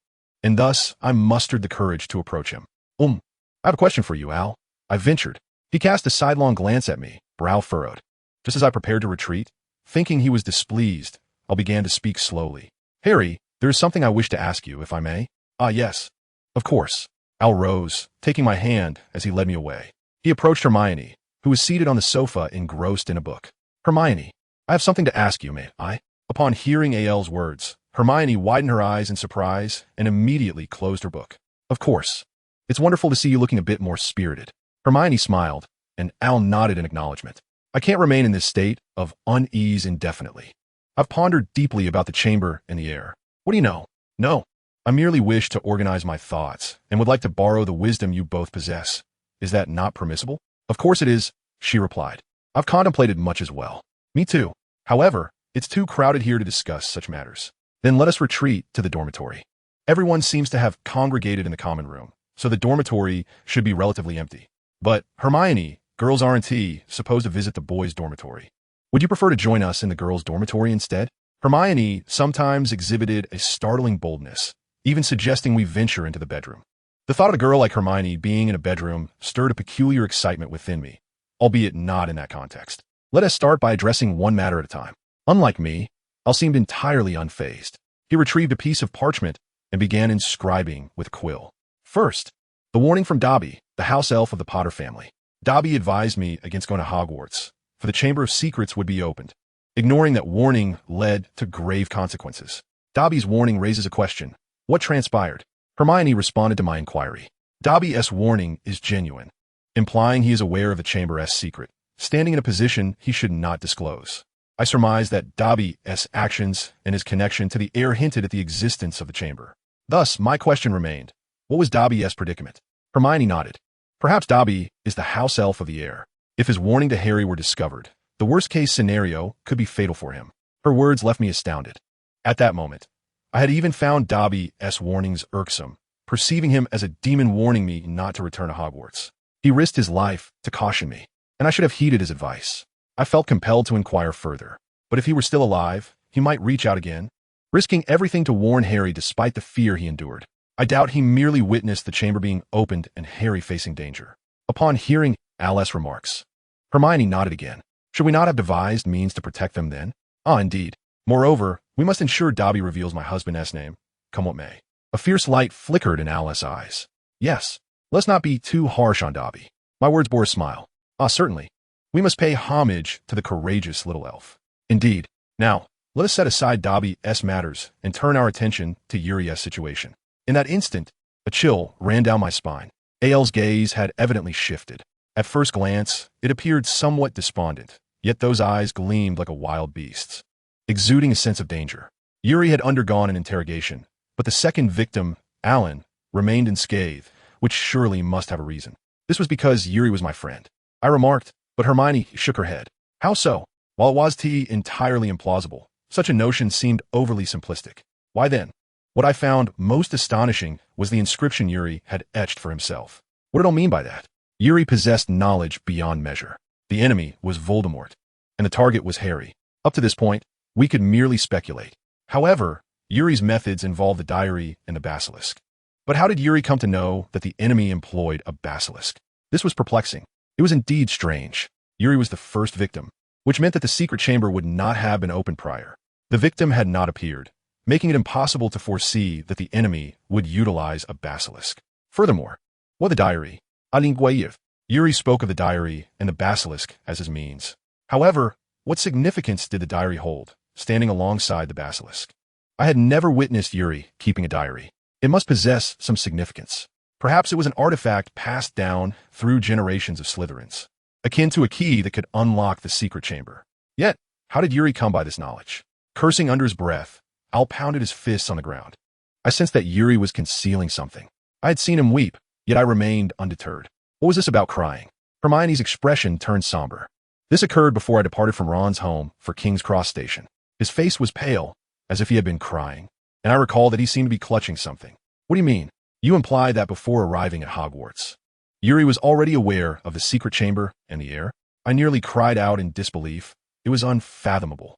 After hearing about the secret chamber from Dobby, I had spent over a month playing with Yuri and Al, with no sign of any investigation. Was there something that transpired during the summer? But what could it have been? Ah, the Malfoys. Upon hearing my words, Hermione's expression turned to one of astonishment. What do you mean? What transpired with the Malfoys? I had heard from Ron that Malfoy's father was once a servant of Voldemort. Could it be that Yuri learned something during that time? Thus, Yuri's demeanor shifted after returning to the hideout from Diagon Alley on the very next day. Was it Lucius Malfoy?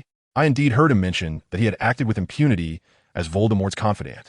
However, when he learned of Voldemort's defeat at Harry's hands, he claimed to have been manipulated by Harry. Therefore, if the enemy is Voldemort, then it could pertain to Lucius. If it involves the Malfoys, it would not be surprising to keep a house elf or two.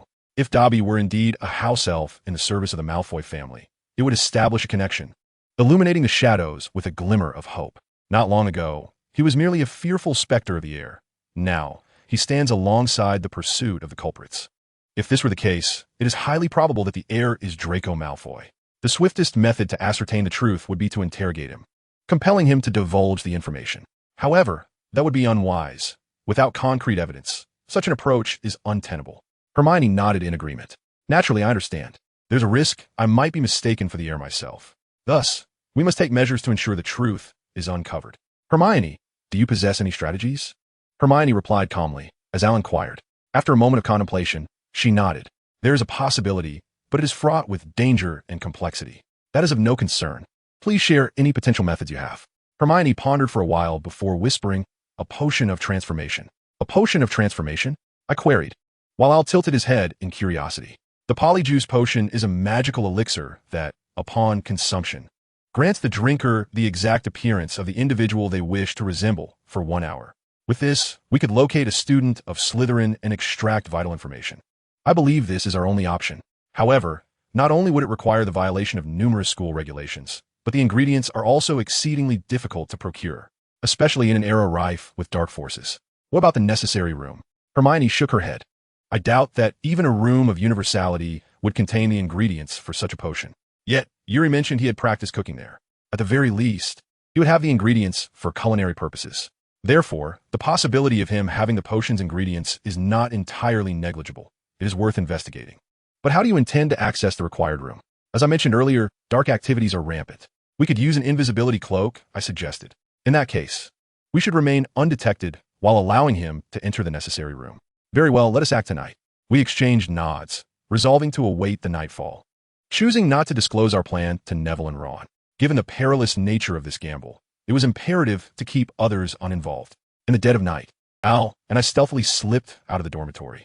Kingsley and Roger were monitoring the common room, necessitating utmost secrecy, draping the invisibility cloak over our heads. We made our way toward the girls' dormitory. Hermione was already prepared. She stepped beneath the cloak and handed parchment to Al and me, instructing us to create a secret chamber as outlined. Seeing both Al and I nod in acknowledgement, Hermione subtly directed her gaze toward the common room. Let's proceed. Although the cloak concealed us, our movements remained audible. We tiptoed cautiously, finally arriving at the door, only to encounter a complication. Kingsley turned and halted his steps. Any sudden opening of the door would lead to our discovery. Time seemed to stretch infinitely as we waited. How long had it been? Gradually, Kingsley's attention shifted away, and we seized the moment to slip out. Ignoring the puzzled expression of a plump lady, we hurried towards the secret chamber. There we encountered Snape, who bore a serious demeanor, meticulously scrutinizing every mouse that crossed his path. I was engulfed by the illusion that time had been elongated several-fold. Overwhelmed by anxiety, beads of sweat cascaded to the ground. Even though I knew it was improbable, I couldn't shake the worry that Snape might turn around at the sound. Once Snape gradually departed, we hastily sought out the necessary room and slipped inside. As I removed the translucent cloak, I was drenched in perspiration, akin to the aftermath of a full sprint. Indeed, it appeared that the procurement of materials rested solely upon our shoulders. Within the designated chamber, everything essential was meticulously arranged. Large cauldrons and the requisite tools for concoction were abundantly present, while pharmacological texts stood neatly lined upon the shelves.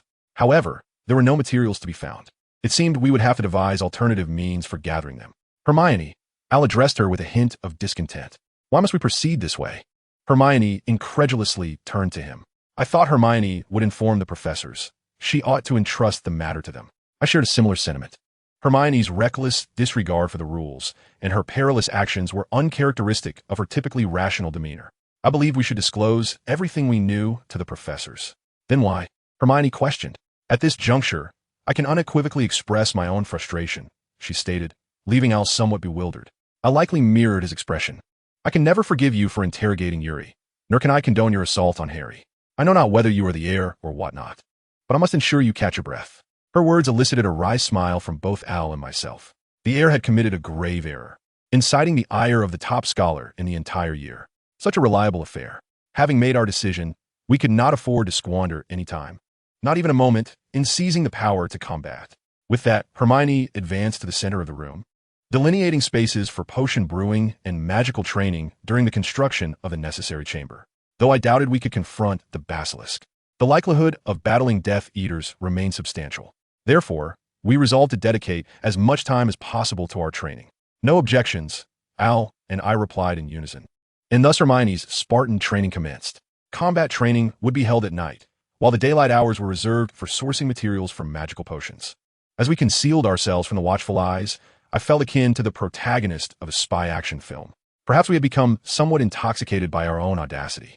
Under increasingly stringent vigilance, we successfully gathered materials, diligently practicing combat spells each day. I imagined he must have been exhilarated by it all. Gradually, we amassed all the necessary ingredients, prepared to commence our concoction. However, just as we entered the designated room for our strategy meeting, an unwelcome voice, that of a third party, pierced the air. "Kids, what you're doing is quite fascinating." There stood a man with piercing blue eyes and a fearsome visage. A hint of madness flickered in his smile. Chapter 10. I am Moody. Just moments ago, I had confirmed that no one else was present. Upon entering the room, I had ensured it was devoid of any occupants. Furthermore, although my back was to the door, Hermione, seated opposite me, had a clear view of it. If anyone were to enter, she would have noticed immediately. She cast a glance at Hermione, yet for reasons unknown, she shook her head. The frenzied gaze that emerged like smoke left us in a state of alarm. What had begun and when? Moreover, why was this happening? Ael's voice trembled with unease. Things had taken a turn for the worse. At this hour, we should have been in our dormitory, sneaking out to concoct peculiar magical potions in a secret chamber, unknown to anyone. Witnessing this situation, anyone would suspect us. The contrary stance would undoubtedly be one of suspicion. We were supposed to drive the heir to a desperate end. But if this continued, we would ourselves become the heirs. My eyes could penetrate all illusions, even translucent cloaks were no exception. As I spoke, the frenzied gaze began to spin its artificial eye, clutching a transparent cloak in its hand. I immediately checked my pocket, and indeed, my transparent cloak was there. He inquired of Ron about the valuable nature of the transparent cloak that his father had gifted him last Christmas. However, he completely forgot that mere value was not the sole aspect. That cloak belonged to the frenzied eye itself. Then, this is unacceptable. If this continues, we shall be detained and interrogated as heirs. At the very least, we must minimize our losses. I steel myself to speak. I was the one who incited them. Al interrupted my words, casting aside my bewildered self and rambling on madly. Some claimed to be thoroughly wicked, asserting that she and Hermione had forcibly brought her along. Just as I was about to retort, Al swiftly covered my mouth with his hand and tightened his grip around my body. Though it did not hurt, I was utterly immobilized. These ruffians had summoned me here to torment me. The pressures of student life were quite overwhelming. The frenzied gaze fixated intently on Al, who was incessantly chattering. If this were to go unchecked, Al would surely be detained, possibly even treated as an heir. I struggled desperately against Ael's grasp. Yet his strength surpassed my expectations, refusing to relent. It was said that Yuri had mentioned Al's aspiration to become a hero, diligently training his body without respite since childhood. When asked why he so admired heroes, Yuri seemed uncertain, merely stating that his admiration had begun at some point. Upon hearing this, I surmised it must be to protect Yuri. In my eyes, Yuri was an exceptionally gentle soul. He had traveled alone 300 kilometers to fetch me, had been pinned down while attempting to save Neville from falling off a broom last year, and had endured an unprovoked beating to shield the abused Neville from Cruel and Gaul. I found this somewhat abnormal. After all, being crushed by someone who fell from the sky and offering no resistance to an attacker was not typical behavior. I perceived a danger in Yuri's disposition. Al, having spent more time alongside Yuri than I, must have sensed this as well. I believed I could not allow this to continue. To safeguard Yuri, I aimed to emulate the hero Al. However, if this persisted, Al would become the heir of Shindelin. In a fervent effort to assist Yuri, Alga was unjustly perceived as the perpetrator of harm against him. Such an accusation is utterly unforgivable. What a jest! I struggled vehemently, voicing the tumult within my heart. You need not shield us. Remaining silent here will render our situation irretrievable. Al fought tirelessly for Yuri's sake, yet I was implored to silence. How could one possibly be silent? Both Yuri and Al are scoundrels. What? I stood frozen in astonishment. Should I refrain from speaking? No, my anger surges. It matters not if I am at fault. I cannot forgive the one who has harmed my friend, Yuri. The fact that Yuri, burdened with worries yet choosing to confide in no one, is simply intolerable. To protect us, he deliberately sullied our names. This is inexcusable. We are all fools, complete fools. We are friends. We must consult one another and rely on each other. There is no need for anyone to bear the burden alone. To me, Al, Yuri, Hermione, Ron, and Neville are all cherished friends. I have been relentlessly pursued by Dudley, with not a single friend until now. Upon arriving at Hogwarts and meeting Ron and Hermione, Al, and Yuri, I cannot express how joyous I felt. I had no idea how blissful I was in that moment. Do you know how elated I was when you came to my home to invite me? Do you know the happiness I felt while playing in the valley with all of you? Do you understand the anticipation I endured, longing for the days when I could see everyone during our breaks? We are friends, I called out. There was no madness in my eyes, merely the release of pent-up frustration. Some gazed at me bewildered. Ah, indeed. Al's head hung low, his eyes wandering. What friends? We have friends now. Al spoke as if he were about to retch. I have made so many friends. Al turned towards the mad eyes. Ah, I must avenge Yuri's mistreatment. Let her suffer as he did. Such an indignity. Al shed tears, a blend of anger, sorrow, and loneliness swirling within him, as if he were at a loss regarding his own emotions. The mad eyes listened intently to Al's inner cries, saying nothing beyond the first words spoken upon entering. What thoughts occupy his mind? Hermione, who had remained silent, approached me, her expression one of confusion. Mr. Moody, what troubles you? The mad eyes turned, glaring at Hermione with their magical gaze. We are here to avenge our friend. Al, whose boldness had led him to tears, widened his eyes in shock. Surely, the mad eyes were taken aback as well, their face displaying surprise. Our thoughts may indeed be mere childish folly. Yet we are resolute in our desire to uncover the identity of the heir who committed such a cruel act against Yuri. Thus, we have resolved to take action. If punishment is to be meted out, I implore you to heed our thoughts. Do not dismiss these as mere frivolities of youthful minds, for even if etched in the recesses of our consciousness, they hold significance. Homian, gazing intently into the madness reflected in his eyes, fervently elucidated our discourse. This also signifies the conclusion of our minor rebellion against the heir. A profound emptiness swept through my heart, and tears welled up uncontrollably. Homian wept as he articulated, "This must be right. The esteemed teachers of the dark arts will undoubtedly locate the heir." Yet, despite this, the tears continued to flow unabated. I felt a deep sense of injustice. The anguish inflicted upon Yuri's heir was something we yearned to grasp with our own hands. Once Homian had expressed everything, we succumbed, awaiting the frenzied verdict. "How beautiful," I remarked, "if you merely weep and beg for my forgiveness." I had long intended to seek out Makana under the pretense of wandering outside, yet here we are, only the three of us, willing to go to such lengths for a friend. The eyes of madness widened, breaking into a grin. We were oblivious to the reason, simply staring vacantly at those wild eyes. I like it, they proclaimed as the frenzied gaze shifted between Homian and myself. With but a fragment of information, you wish to unravel the truth, and you boldly challenge the battles that lie ahead. Your resolve is commendable. The transformation of those maddened eyes left us utterly bewildered, overwhelmed to the point that our tears ceased. The eyes of madness appeared indifferent to us, continuing their discourse. Most of the Bonkara tremble before the truth, yearning to flee. Yet, you have chosen the path of combat. However, you are still young. Mere bravado will not suffice in battle, nor will it ensure survival. One must possess discernment against formidable foes. Nevertheless, I cannot absolve those who subjected Yuri to such treatment. Al's outcry is my own, and it resonates with Homian's as well. We are but children, I acknowledge that. Yet, I cannot remain passive. I am well acquainted with your faces. They are etched with fury and loathing. Many like you perished in this world over a decade ago. Contemplate deeply, for absolute enemies exist. Do not misconstrue my intentions. From the very outset, I had no desire to detain you. What? How can you question the ambitions of Harry Potter? Moreover, Aphons Volok, I am aware of your lineage. The son of Edward Van Riley could never align himself with the dark sorcerers. Your father, the eyes of madness nodded. Edward Van Riley, much like his surname implies, was a valiant man, a guardian of the virtuous. Though his stringent nature rendered him somewhat isolated, he was a formidable adversary feared by the dark sorcerers. Dubbed the Grim Reaper, is my father truly so renowned? The distinction of fame is not quite fitting. That man inspires dread. It is said he became more affable after marrying, Yet during the era of the Dark Lord, his name was synonymous with misfortune, feared by both friend and foe alike. Anyone who aided the Dark Lord, whether loathed adversary or cherished ally, met with the merciless fate of death at the hands of that grim specter.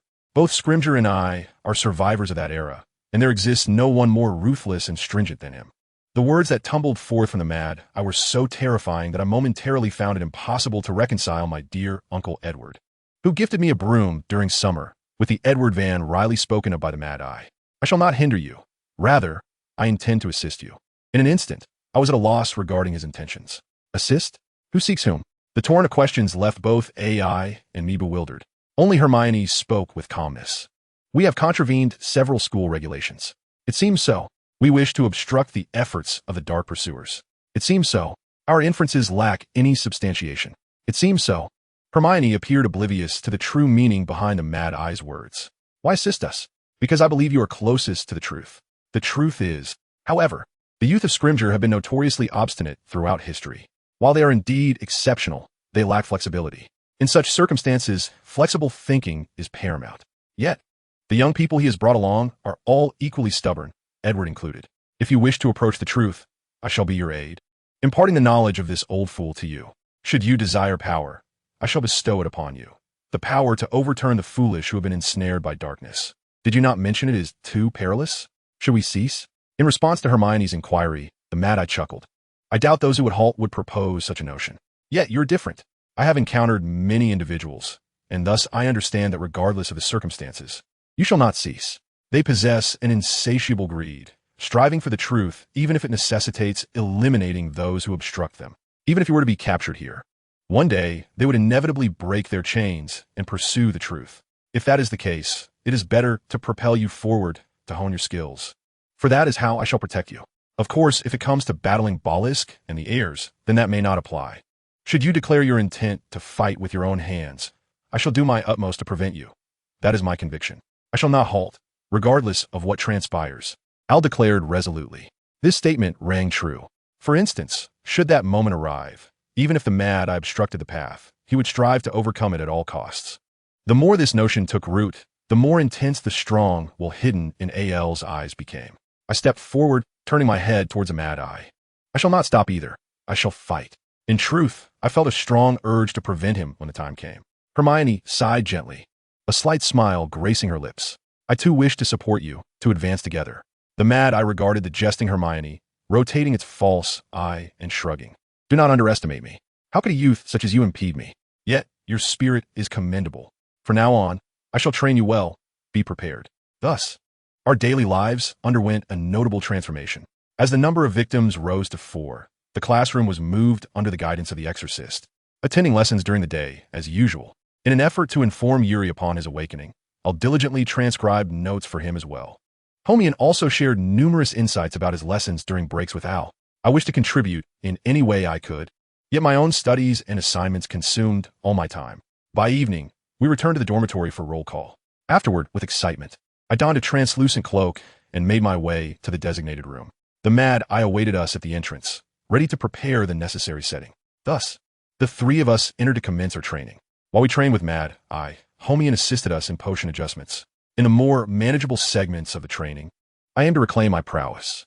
The Mad Eye imparted to me various hypothetical spells: disarming, shield, obscuring, petrifying, and paralyzing incantations, among others. In the blink of an eye, we indeed acquired strength in pursuit of truth. However, events continued to unfold while we remained passive.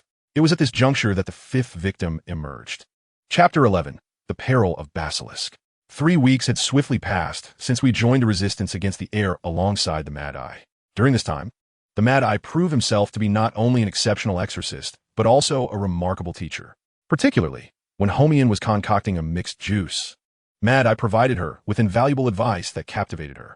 Al and I, being children, initially underestimated him. Yet his unwavering dedication to teaching practical spells and combat techniques cultivated our admiration for Mad Eye. Over the course of this month, my understanding of our situation deepened significantly.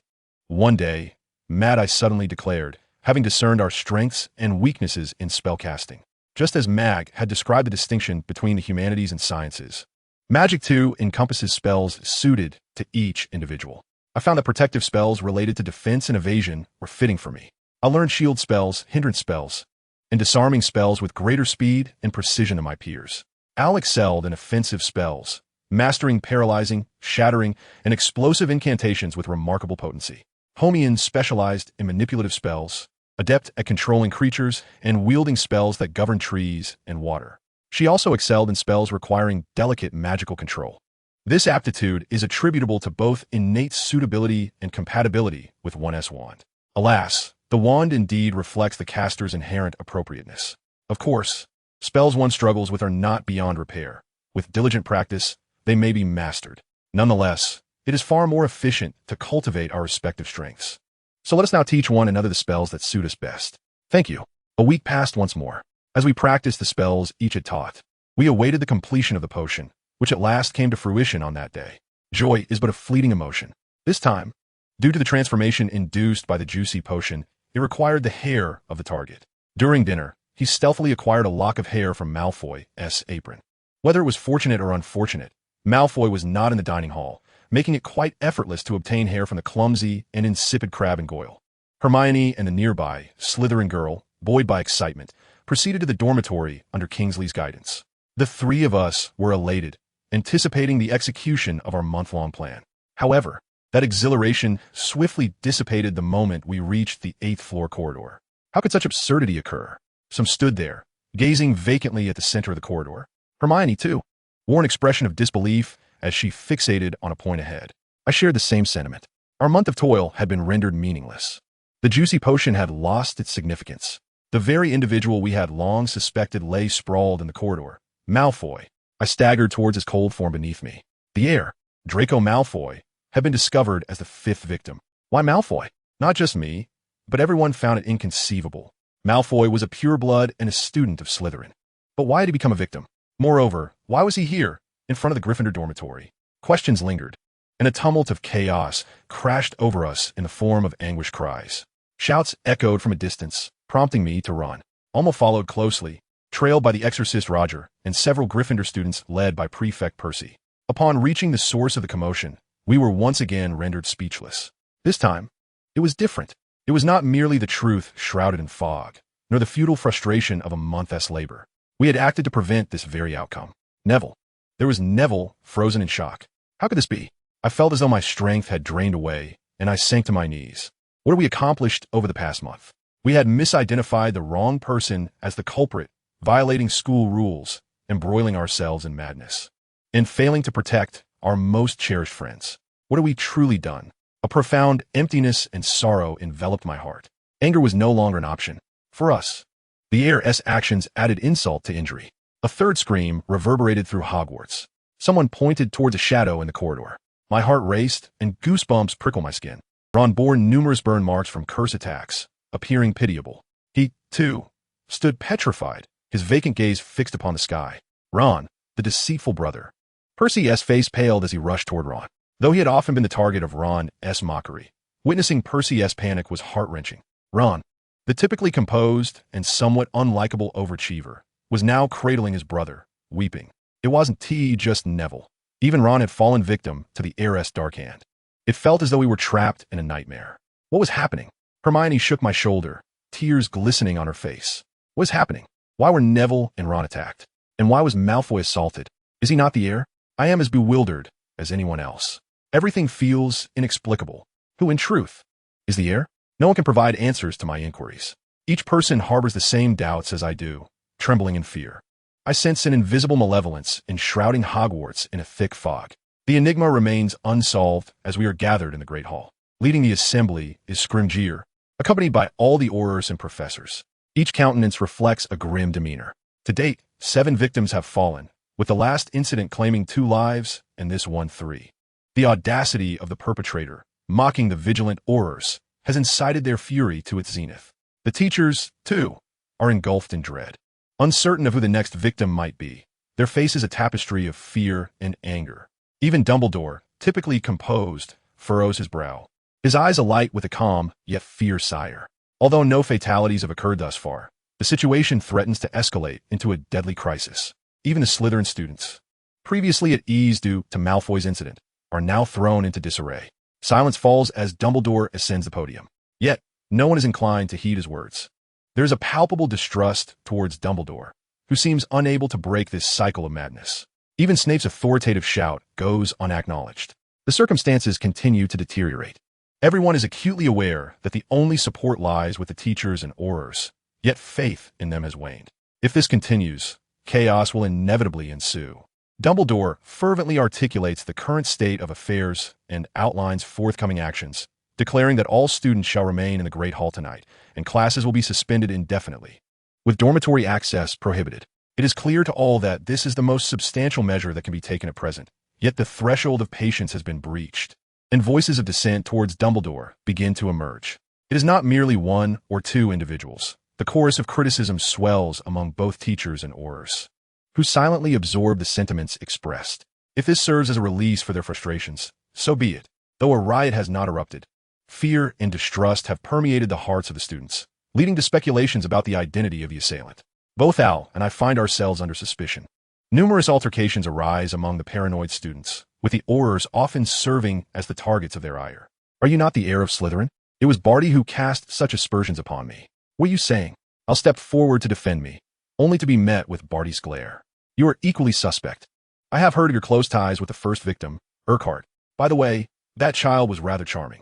Have you perhaps left a mark of interrogation upon him, prompting this escalation of events? I will never forgive you, Barty. My mind swirled with turmoil, and I felt a void before me. Al, striving desperately to protect Urquhart, had inadvertently crossed a line with Barty's unwarranted words. Perhaps it was Ron's predicament that left him in a state of disarray. Nonetheless, there exists a semblance of truth in what was said. Rationality had lost its potency, and I withdrew my staff. Stop, Harry. Look, this fellow has his wand pointed at me. The wand is aimed at me. I'll grasp my hand and seize the staff. At that moment, chaos began to ensue. All eyes turned toward Al, and expressions of doubt emerged in their gazes. It was indeed the worst of times. Although I bore the blame, suspicion still fell upon me. And, as the alleged perpetrator of Yuri's harm, I felt the weight of my guilt. No, it is not the work of any heir. My desperate cries were drowned out by the cacophony of anger directed at Al. Malicious words poured forth like a torrent. Some faces accepted this with unchanged expressions. It was impossible not to feel the sting of pain. Stop, stop, stop. My pleas went unheard, and tears streamed down my cheeks. This was an unbearable cruelty. 3 individuals had ardently sought the truth, yet their efforts seemed futile. Moreover, Al was now embroiled in such turmoil. How would Yuri react if he knew of Al's plight? The mere thought was unbearable. Stop. Please, I beg you, stop. Just then, I noticed someone directing their wand toward an object. An heir must possess the demeanor befitting an heir. Safin Sotia, how troublesome. If you wish to alleviate your stress, seek solace elsewhere. From my staff emerged a colossal serpent, eliciting astonished expressions from those present. What is this place? I heard a voice filled with anxiety. Damn it, where on earth are we?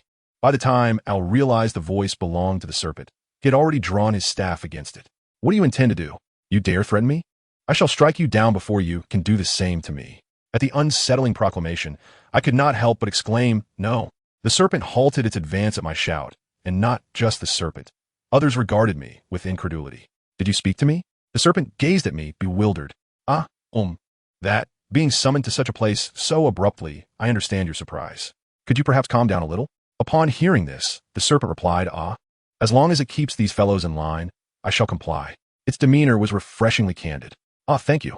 After expressing my gratitude, the serpent slightly twisted its body, akin to a human shrug. Are you all right? Upon my greeting, Al, pale as a ghost, surveyed the surroundings and suddenly lifted me into his arms. I was taken aback by this sudden action, and Al, heedless of the chaos, dashed toward the exit. Hey, don't leave me in such a place. The serpent coiled around my arm as it leaped. Hey, this is bad, dear. The gazes of those around us turned even more sinister than before. What? Cradled by Al, I glanced around, witnessing a frenzied madness in their eyes that was unparalleled. This way. Hermione's voice rang out, prompting Al to change direction. At that moment, a spell was unleashed. It was unbelievable. The crimson light was a paralysis charm. Regardless of the circumstances, it is indeed peculiar to employ such a spell. He yearned to catch a glimpse of the face of his captor, twisting his visage. Let out a click of his tongue, grasped his wand with his empty hand, and conjured the shield charm. The paralyzing curse that collided with the shield rebounded to an unforeseen location. resulting in a scream from the struck student that plunged the hall into a state of chaos. Hermione's voice resonated. Al carried me out of the hall. What is happening? Let go of me, I exclaimed in a frenzy, and Al finally set me down, though his expression remained ashen. A grave situation had arisen. If this continued, we would be torn asunder. We should head to the required room. We can hide there. As if it needed stating, the clattering sound interrupted Hermione's words, and wild eyes appeared. It was not merely the mad gaze. There were also Scrimgeour and Uncle Edward. This way we must first conceal ourselves. What is going on? Harry, have you forgotten? Your heir is a parcel mouth. I know that, but what does it entail? Al seemed to comprehend my genuine confusion and cradled his head.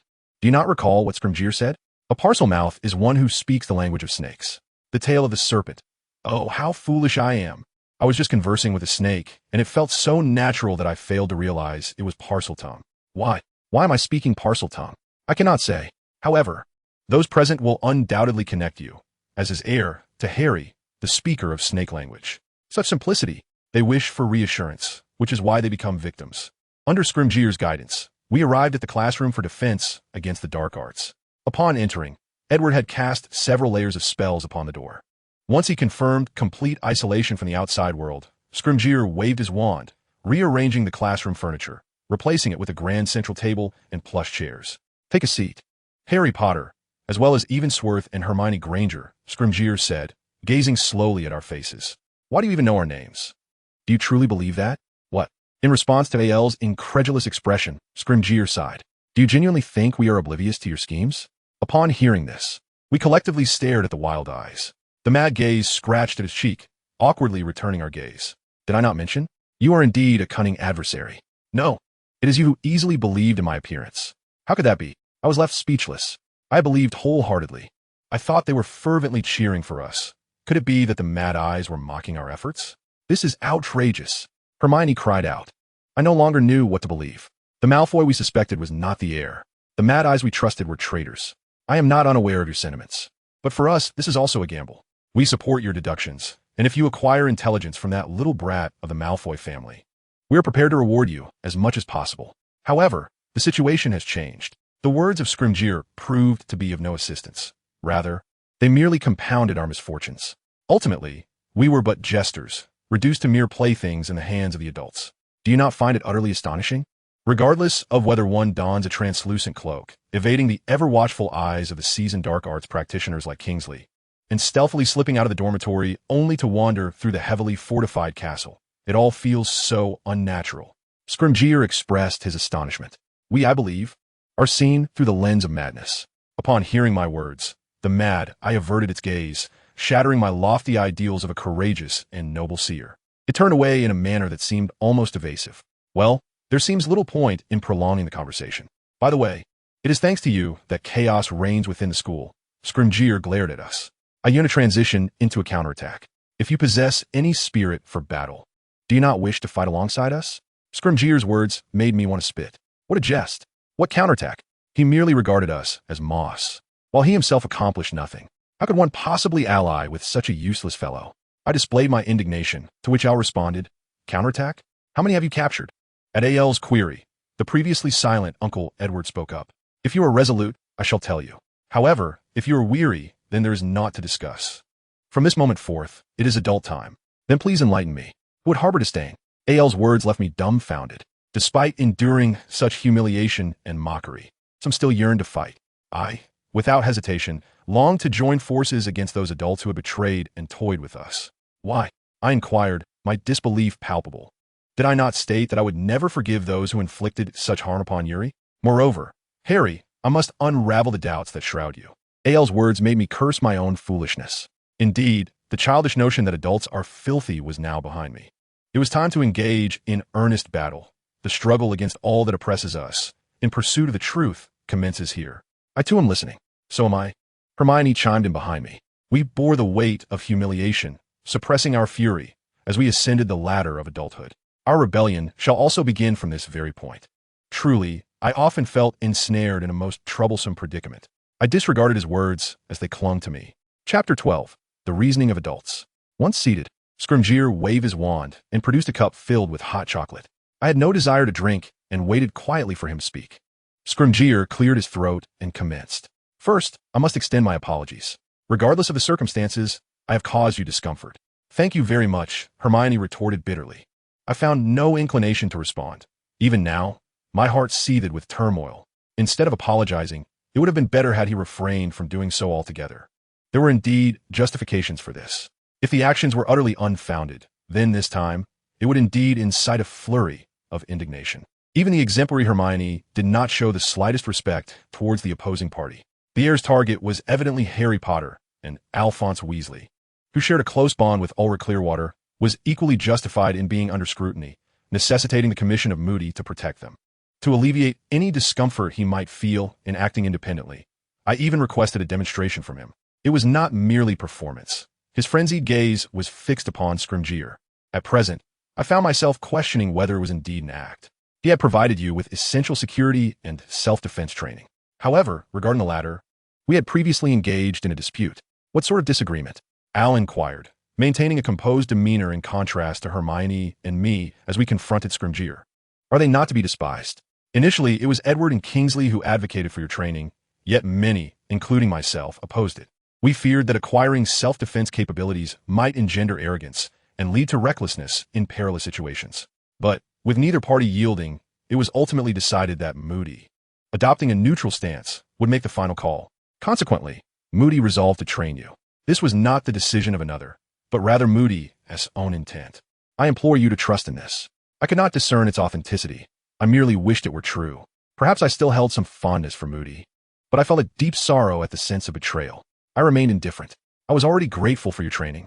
If it ultimately brings retribution to those who harmed Yuri, that would suffice. I found something remarkable in him, his steadfastness to his convictions, devoid of concern for betrayal. His sole focus was on avenging Yuri. Enough of this. Please, share with me what you know. Both Hermione and I leaned in attentively. Scrimgeour let out a deep sigh and began to speak slowly. Very well, I shall proceed. The duration may be somewhat lengthy, so feel free to enjoy your hot chocolate while I speak. I hope you will allow me to finish before posing any questions. Upon confirming our nods, Scrimgeour commenced his narrative. To begin with, we have several inquiries regarding this incident. Firstly, why was Yuri subjected to such intense interrogation? Secondly, what accounts for the plethora of information left by Yuri? Thirdly, what is the significance of the diary Yuri left behind? Fourthly, why was the second victim, Alan Spencer, unharmed during the attack? Fifthly, why did the heir reject the closure of this institution?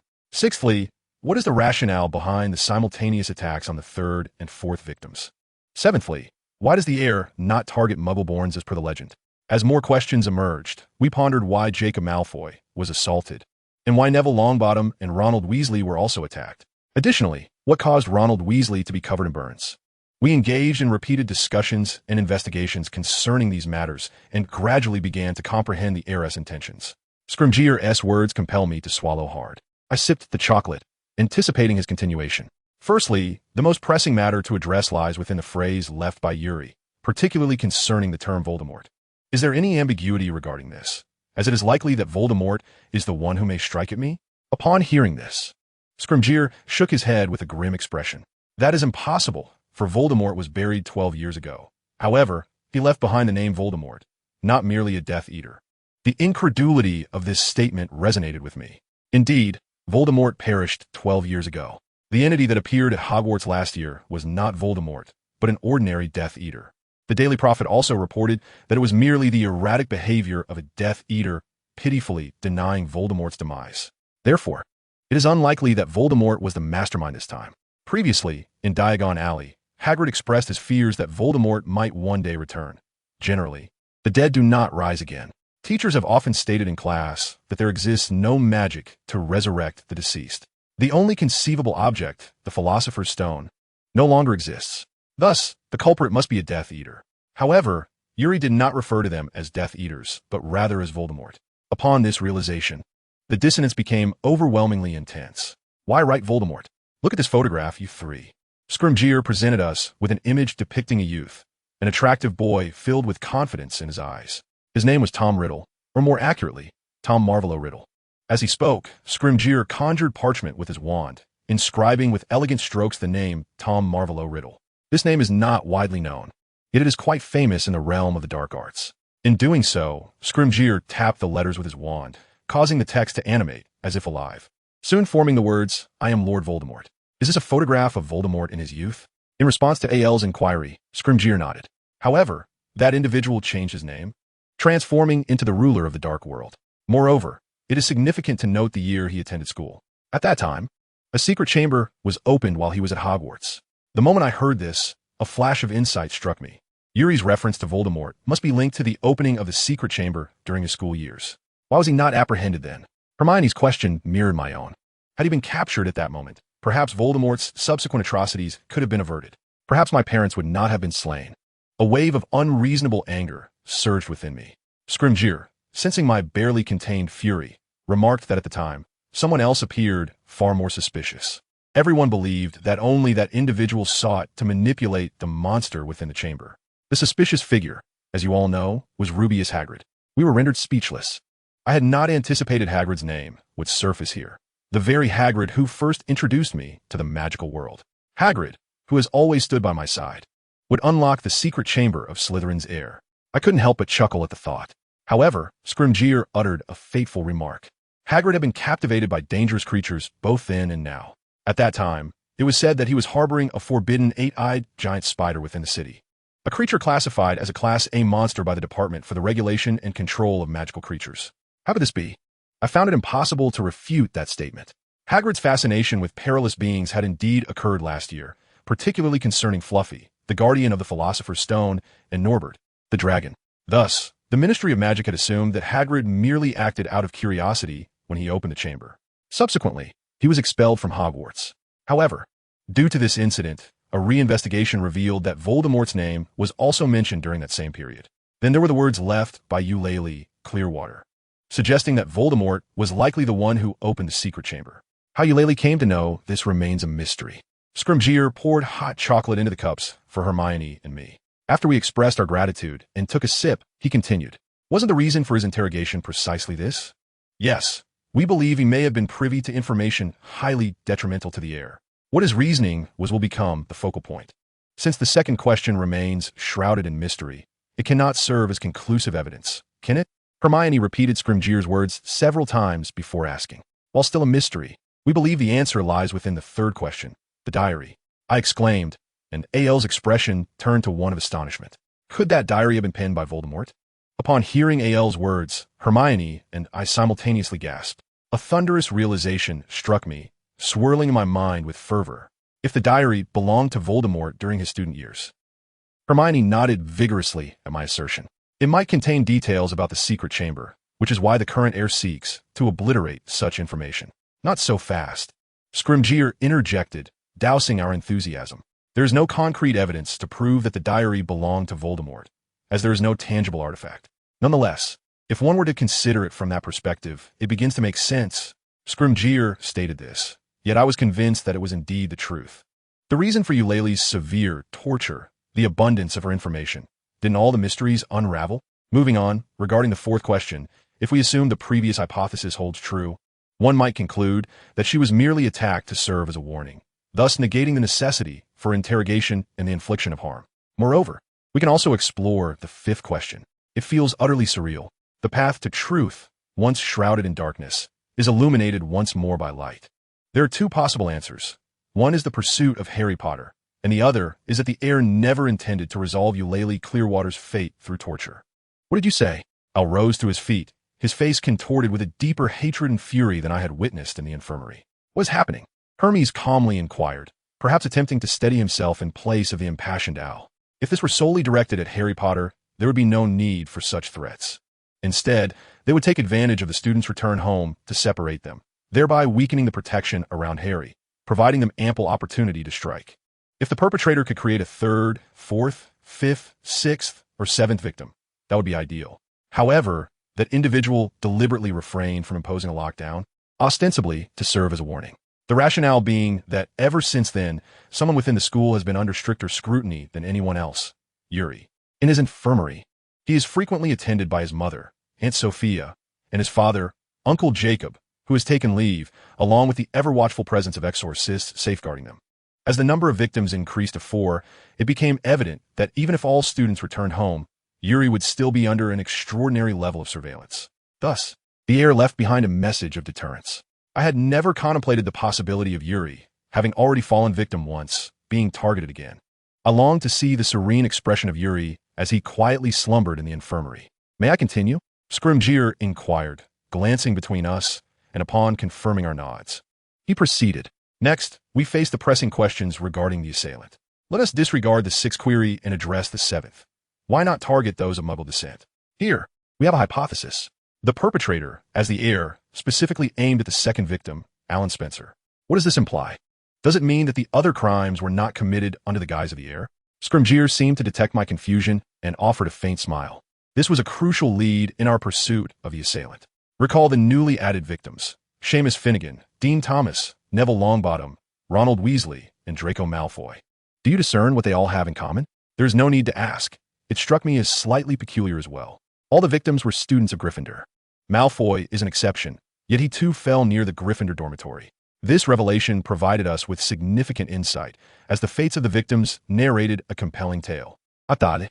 I inquired, to which Scrimgeour nodded. Firstly, regarding the third victim, Seamus Finnegan, and the fourth, Dean Thomas, for reasons unknown, they were attacked simultaneously. Upon investigation, it was revealed that they had inquired about a certain individual. The student who conveyed this information was unaware of the term diary left by Yuri, hence the protracted time taken to relay it. Nevertheless, we must not underestimate his words. Moreover, they were swiftly assailed by the heir thereafter. Who was that individual? I asked in a foreboding tone. Before that, let us resolve the remaining queries. There is no need. Such a suspicious figure must undoubtedly be the assailant. Yet, we should address the other inquiries first, Scrimgeour insisted. Do we not agree to answer the questions last? Despite this, I continued to glare at Uncle Edward with wild eyes. Unable to accept the situation, Scrimgeour disdainfully remarked, this should resolve many uncertainties, assuming, of course, that Yuri Shimizu was aware of the secrets of the Chamber of Secrets and the heir from Voldemort's diary. The sixth question should also find resolution. Regarding the seventh query, apart from Alan Spencer, the others were merely unwitting victims of the heir, each for varying reasons. The remaining inquiries concern why Draco Malfoy was attacked, why Neville Longbottom was assaulted, and why Ronald Weasley suffered extensive burns. Answers to these three questions pave the way to the truth. Speaking thus, Scrimgeour seemed fatigued and prepared himself a cup of red tea, taking a small sip. First, the evidence concerning Draco Malfoy's attack is irrefutable, as there are eyewitness accounts. Al furrowed his brow. Malfoy had been investigating this matter ever since Yuri Shimizu was attacked. Malfoy, I involuntarily exclaimed. Why was Malfoy seeking the heir? It was clear that during Yuri's assault, the atmosphere was thick with an air of safety surrounding Shindelin. It was said that he was unaware of Yuri's plight, as Yuri Shimizu was of pure blood. Perhaps he found this odd at that time and began his own investigation. Moreover, with the emergence of victims, he approached the boy believed to be the heir, bearing answers that closely aligned with our deductions. He likely intended to bring him for instruction and to eliminate darkness. Yet he underestimated him. As a result, he was repelled and became the fifth victim. However, an unexpected event occurred, one unforeseen by the heir. An unexpected occurrence? I inquired. Indeed, the boy closest to him controlled his crime scene. The evidence lay in the fact that the heir bore wounds inflicted by the same stunning spell cast by the wand of the sixth victim, Neville Longbottom. Could it be? As I listened to Scrimgeour's words, beads of sweat began to trickle down my back. It was impossible. He could not have harmed Yuri. For he too was a friend of Yuri's, just as we were, who was interrogated by Seamus and Dean regarding the diary. I asked in a voice chillingly calm. Scrimgeour answered with equal tranquility, Ronald Weasley. Upon hearing this, Al rose abruptly and strode toward the door, his eyes ablaze with a frenzied intensity. Without needing to ask, I knew what he intended to do next. No, you mustn't, I shouted, grasping Al's hand. Yet, my feeble strength could not restrain him. He pulled me along as if I were a mere suitcase. Uncle Edward, Al said, I promise you, I will let you finish speaking. I heard him out. Ron is my heir, and thus, I must kill him. I snapped back to reality, having struck Al across the face. Hermione emitted a faint whimper. Al clutched his face and glared at me fiercely. Do you wish to interrupt me? Ah. I nodded, and in an instant a sharp fist was aimed at my face. Uncle Edward intervened. The conversation is not yet over. It is not over yet, Uncle Edward remarked to Al. Have you forgotten? Ronald Weasley was also the seventh victim. Was that merely a self-detonation during his battle with Neville? Neville displayed remarkable bravery and could summon strength in critical moments. We beg to differ. Scrimgeour shook his head at Al's statement. We pondered whether a second heir might have emerged at that time. A second heir? I exclaimed in astonishment. By the way, could Ronald Weasley be the one to torture Yuri Shimizu? Upon hearing Scrimgeour's words, both Hermione and I promptly denied it. Al reluctantly echoed our disavowal. During our investigations, we perceived discrepancies between his persona and that of his heir, leading us to a conjecture. It was quite possible that Ronald Weasley had been manipulated. Manipulated? Scrimgeour nodded in response to our gasps. In the Dark Ages, there existed a forbidden technique known as the obedience spell, a form of magic capable of brainwashing and manipulation. There is eyewitness intelligence suggesting that he occasionally appeared dazed, which provides some concrete evidence. Following the revelation of Ronald Weasley's true identity by Neville Longbottom, he was regarded as the true puppet master. In other words, the second heir is... Hermione spoke with trepidation. We theorized that the shadowy figure was indeed present at Gryffindor, someone with a close relationship with Ronald Weasley, as the obedience spell requires regular reapplication to maintain secrecy. Who could it be? Al inquired, to which Scrimgeour shook his head. Most likely a friend or family member. Meanwhile, the other dark detectors are inspecting everyone's belongings, and the results should arrive shortly. If the search encompasses all students, it becomes more challenging. However, narrowing it down to a select few should yield results. There must be an heir, a diary. Yes, if our hypothesis holds true. At that precise moment, a knock sounded at the door, and an exorcist entered. The pallor on the face of the exorcist was entirely unexpected. Oh no, there is someone in the infirmary. Basilisk has appeared. Chapter 13. The battle in the chamber. Al was the first to dash out of the room. Perhaps due to his training, his footsteps were remarkably swift. I quickly followed, and in the blink of an eye, he vanished from sight. Fortunately, the destination was already known. Together with Scrimgeour, who had caught up from behind, we made our way down to the infirmary. As we descended the stairs, the sounds of a fierce altercation echoed down the corridor. It seemed the battle was still ongoing. In the hallway were teachers and dark detectors who had fought against Basilisk, lying in a state of apparent death. Fear gripped my heart, for death awaited ahead.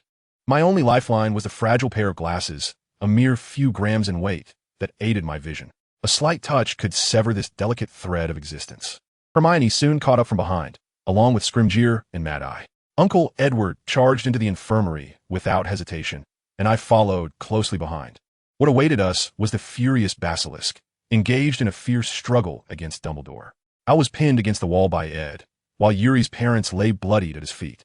Though barely clinging to life, their condition appeared dire. The Basilisk's eyes were in shambles, its once proud magical gaze shattered, rendering its movements feeble. It seemed to have suffered from the desperate counterattacks of the exorcists who had fallen in the corridor. Dumbledore wielded his wand, taunting the Basilisk, and the outcome was all but decided. At that moment, a chilling voice of complaint echoed through the air. No, no, no. Cursed be the wizards who have subjected me to such treatment. At first, I could not identify the source of the voice. Suddenly, I was startled by a low murmur emanating from my arm.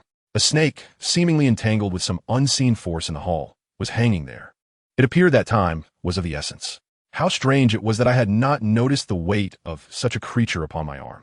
The snake gazed mournfully at the suffering Basilisk. What has happened to our king? Dear, can you hear my voice? The snake turned its head, locking its gaze with mine, imploring, Can you help the king? What? I stammered, perplexed. The snake continued its fervent pleas. Please, save the king. It incessantly begged, while the anguished cries of the Basilisk echoed in my ears. The king must be under some form of manipulation. To be reduced to such a pitiful state and not flee is unthinkable, the snake lamented. If this continues, the king will surely perish. From the moment I laid eyes upon him, I recognized his noble spirit. He is my king. I cannot bear to witness his demise. I implore you, dear. I am willing to do anything within my power. If you command me to die, I shall do so. If you bid me to survive by consuming my own flesh, I shall comply. Please. No sooner had the snake finished speaking than the Basilisk let out a heart-wrenching scream. It hurts. It hurts. Why must I endure such torment? Why? I have merely obeyed my master's command. The lamentation was akin to that of a child throwing a tantrum. I had never understood the Basilisk well. I had always presumed it to be an embodiment of evil. Tales of its deathly gaze and venomous fangs had painted a terrifying picture in my mind. Yet, upon hearing its cries and the heartfelt pleas of the snake, I instinctively stepped forward. Ignoring the protests of those around me, I rushed to confront Dumbledore. Stop! The instant I moved to the forefront, Dumbledore halted his actions. At the same time, a breathless voice emerged from behind me. Who are you? You are not the master. What are you? The basilisk, trembling, raised its voice in fear. Despite its blindness, its head was directed straight at me. I am Harry Potter. Harry Potter? The basilisk exclaimed in astonishment. I know. I am aware of your unwavering devotion to your master, the boy destined to vanquish the great Dark Lord. I have not been commanded to slay you. My master has merely spoken of the necessity to eliminate you directly. But who, I inquired, is this master? The basilisk gaped, emitting a menacing groan. The name of my master is a secret, one I cannot divulge. Suddenly, the serpent coiled around my arm spoke. Harry Potter shall save the king. Do you wish to rescue me? The basilisk seemed to find this notion the greatest jest of the century, chuckling with a voice tinged with anguish. Harry Potter saving me? Impossible. Harry Potter is the enemy of my master, here to end my life. That is not true. Harry Potter has vowed to grant my request, to aid in the salvation of the king. He stands between you and the sorcerer, displaying remarkable bravery in defiance of his own peril. No, Harry Potter merely seeks to unveil my master's name. He intends to kill me, yet I shall never disclose my master's name. I shall demonstrate my allegiance alongside the loathsome sorcerer, ensuring they recognize who embodies true malevolence. It felt as though I were observing the conversation between the serpent and the basilisk from a distant realm, as the illusion of my believed world crumbled. I could no longer perceive the basilisk, whom I had always deemed sinister, as a mere monster. The basilisk, too, existed as a living being. Alas, it was simply the inherent ferocity of its abilities that bred fear, manipulation, and ultimately, death. Such thoughts may seem peculiar, yet I yearned to preserve the basilisk's life. Do you consume humans? I inquired. The basilisk replied, No, I do not eat humans. I have never done so. This revelation astonished me. You claim you have not dined on humans. Then why do you attack them? Because my master commanded it. I obey orders. The enemies of my master are either torn apart or poisoned. Why are you so loyal to your master? Because it is my pride. My master instructed me to remain hidden for an extended period. I could not hunt or consume anything. Yet, even when besieged by hunger, I adhered faithfully to my master's commands. The basilisk's words suggested that, should the master issue a command, it need not assault humans. For such aggression was a result of orders given. Why do you revere your master? I asked. The basilisk answered as if it were self-evident. I have heard your voice, the sole language through which commands are imparted to me. My master fulfills this criterion. Even if the vessel changes, his power remains unchanged. I comprehend your words, I replied. The basilisk emitted a timid groan. I, too, wield the language that issues commands to you. Thus, I am equally deserving of being your master. I already have a master. Are you referring to the one who forsakes you? Is a master who withholds sustenance truly commendable? I bellowed. The basilisk roared in anger. Mocking my master? I possess only one true master. Speak no further blasphemy. Silence, interjected the serpent. O my king, do my words not reach your ears? My brethren, it is inconceivable that they do not. Your voice has healed my lonely heart. Thus, my sovereign, I wish to invoke the essence of Harry Potter. The serpent's utterances sent Basilisk into a panicked thrash. I have devoted my life to Harry Potter. My existence is intertwined with his. I am convinced that Harry Potter is the true master. The serpent's voice profoundly reverberated within Basilisk's heart. I shall not betray my master. Therefore, I command you, what? I took a step forward. Behind me, the sound of someone holding their breath was palpable. No matter. Basilisk, I command you to forsake your current master and become my possession. You do not betray your master of your own volition, but rather by my decree. Even I have grown audacious. It seems that nearly a month of magical training has not only fortified my combat prowess, but also honed my spirit. You, Harry Potter. The king, Harry Potter, must also be a worthy individual. Heeding the serpent's words, I continued, asserting my right to command. I possess the authority to issue commands. It is I who demands your betrayal of my master. You compel me to distort my loyalty. How wicked you are. Ah, indeed, I am wicked. For I found myself swept up in fervor. He unveiled the most malevolent smile, addressing Basilisk. For you are the heir of Slytherin. Basilisk writhed in distress, howling. I sensed movement behind me. Do not stir, I bellowed without turning, and the sound behind me ceased. I fixated on Basilisk, torn within. Yes, I was indeed conflicted. Perhaps I could distort his loyalty, bending him to my will. Follow me, Basilisk, I called, and his form twisted further, emitting a pained sound before finally bowing his head. Very well, I was destined to perish here. Then, I shall dedicate this life you have retrieved to you, my new master. Ah, I shall ensure you follow me, Basilisk.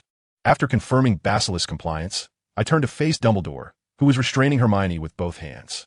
What transpired? Dumbledore, cast upon me a gaze that pierced through all. I smiled and replied, "Basilisk, now stand by my side." Upon hearing this, Hermione wore an expression of disbelief. "Basilisk, come forth and reveal your masteress name." At my command, Basilisk murmured softly, "Master." Basilisk uttered weakly, "Only this I do not know. Indeed, the current master is I." "I see. No. Hold on. I am not sufficiently considerate. I apologize. Moreover, after being commanded to remain here until death, where has the former master gone?" I turned to Dumbledore and said, "I am sorry, Dr. Dumbledore. Basilisk also does not know where Yuri and his heir have gone. He was merely commanded to remain here until his demise." Upon hearing my words, Dumbledore nodded slightly. "It is of no concern. I had anticipated this." With that, he turned his gaze toward Scrimgeour. "There is no time to lose. I am aware. Let us proceed at once." "Where to?" Edward asked, and the answer came promptly. "To the secret chamber. We have not been idle these past few months. We have thoroughly researched the general location. Let's go." In response to Scrimgeour's command, Basilisk nodded, his body swaying slightly behind him. "You must accompany me." "Understood." Under Scrimgeour's guidance, we dashed down the corridor and descended the staircase. Although the destination remained unclear, I sensed that Scrimgeour's steps were resolute and directed toward a particular place, a secret chamber. After descending to the third floor, we resumed our sprint down the corridor, only to halt inexplicably before the door of the women's restroom. "This is it," Hermione exclaimed in surprise. "Hermione, what is it?" Al asked. With a sigh, Myrtle lamented, "This is where the ghost resides." Ignoring the sign indicating the restroom's purpose, Scrimgeour entered, and a cacophony of frantic sounds erupted from within. "This is the girls' restroom," he remarked, as we instinctively turned right upon entry. How dreary this restroom appeared. The large mirrors were riddled with cracks, and the sinks bore similar blemishes. A thin layer of water coated the floor, each step producing a soft, rustling sound. Myrtle floated languidly beside the moss-covered window, regarding us with suspicion. "This is a place for girls to relieve themselves, a girl among a throng of men. What do you wish to do here?" How revolting.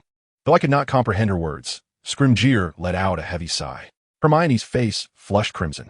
"Is this the secret chamber?" Al inquired, and Scrimgeour furrowed his brow, gesturing toward the sink. The investigation revealed that the last time the secret chamber was opened, a victim, a girl, was murdered in this restroom. We gazed at Myrtle in astonishment. She appeared slightly older than us, and although her demeanor was somewhat eccentric, she was still in the bloom of youth, a time when a bright future ought to await her. Yet here she lingered in such a dismal place. Myrtle seemed to brighten at our attention, bouncing around the restroom with a smile. Given the circumstances of her demise, I did not believe Voldemort had intended to kill her. It seemed more an unfortunate accident. The evidence lay in the fact that her death marked the conclusion of the last disturbance in the chamber. Scrimgeour approached one of the sinks, urging us to look closely at the copper faucet beside it. There, a serpent was etched into the metal. Indeed, this is the entrance to the secret chamber. It is likely that Basilisk emerged from here and, unfortunately, crossed paths with her. "Myrtle." Hermione gazed at Myrtle with sorrow. Myrtle, full of enthusiasm, declared, "We were precisely focused on the direction of the faucet. I remember, there was a boy. He seemed to utter some strange words. I told him to leave, for this is the girls' restroom." Two large yellow eyes stared back, as if the entire body were tightly bound. Had she perished? She had committed no wrongdoing. Yet she was slain. What compelled Voldemort to unearth the secrets of the chamber? What justification existed for the demise of an innocent girl, oblivious to it all? With profound skepticism, I gazed at the faucet. I attempted several incantations, but we remained unsuccessful. "Harry Potter, could you try speaking Parseltongue?" The key to the Chamber of Secrets lay in the lineage of the heir. Nodding, I positioned myself before the faucet. What should I utter? I turned my head towards the basilisk awaiting at the door. How to articulate it? "Open," I finally declared, and thus I opened it. "I apologize, Master, I still will." "I understand. I do not compel you. I believe this is a matter for humans to resolve." I turned to the faucet, resolutely stating, "Open." As I said this, Al appeared somewhat embarrassed. That previous statement was quite ordinary. "What?" I repeated slowly, "Open." "Nothing will happen." I glanced at Al, who shook his head. It seemed to revert to mundane language. "Darling, do not rush. Did I not ask you to open?" The serpent entwined around my arm remarked. In that moment, the faucet emitted a dazzling white light and began to whirl. I had uttered nothing.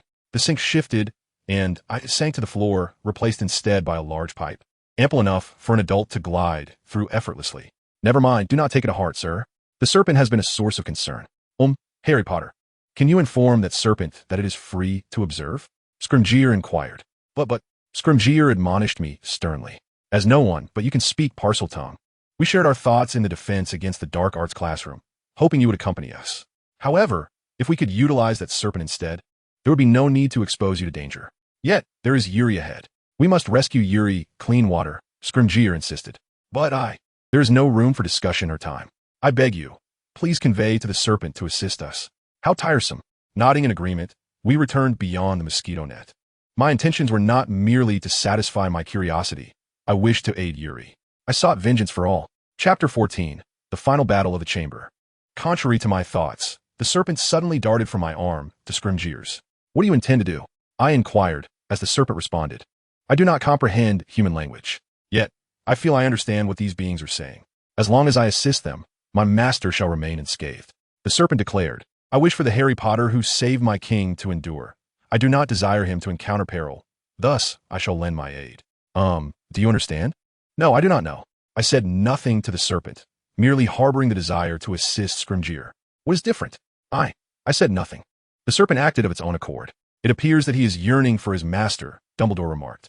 I had studied this before and could comprehend a modicum of parcel tongue.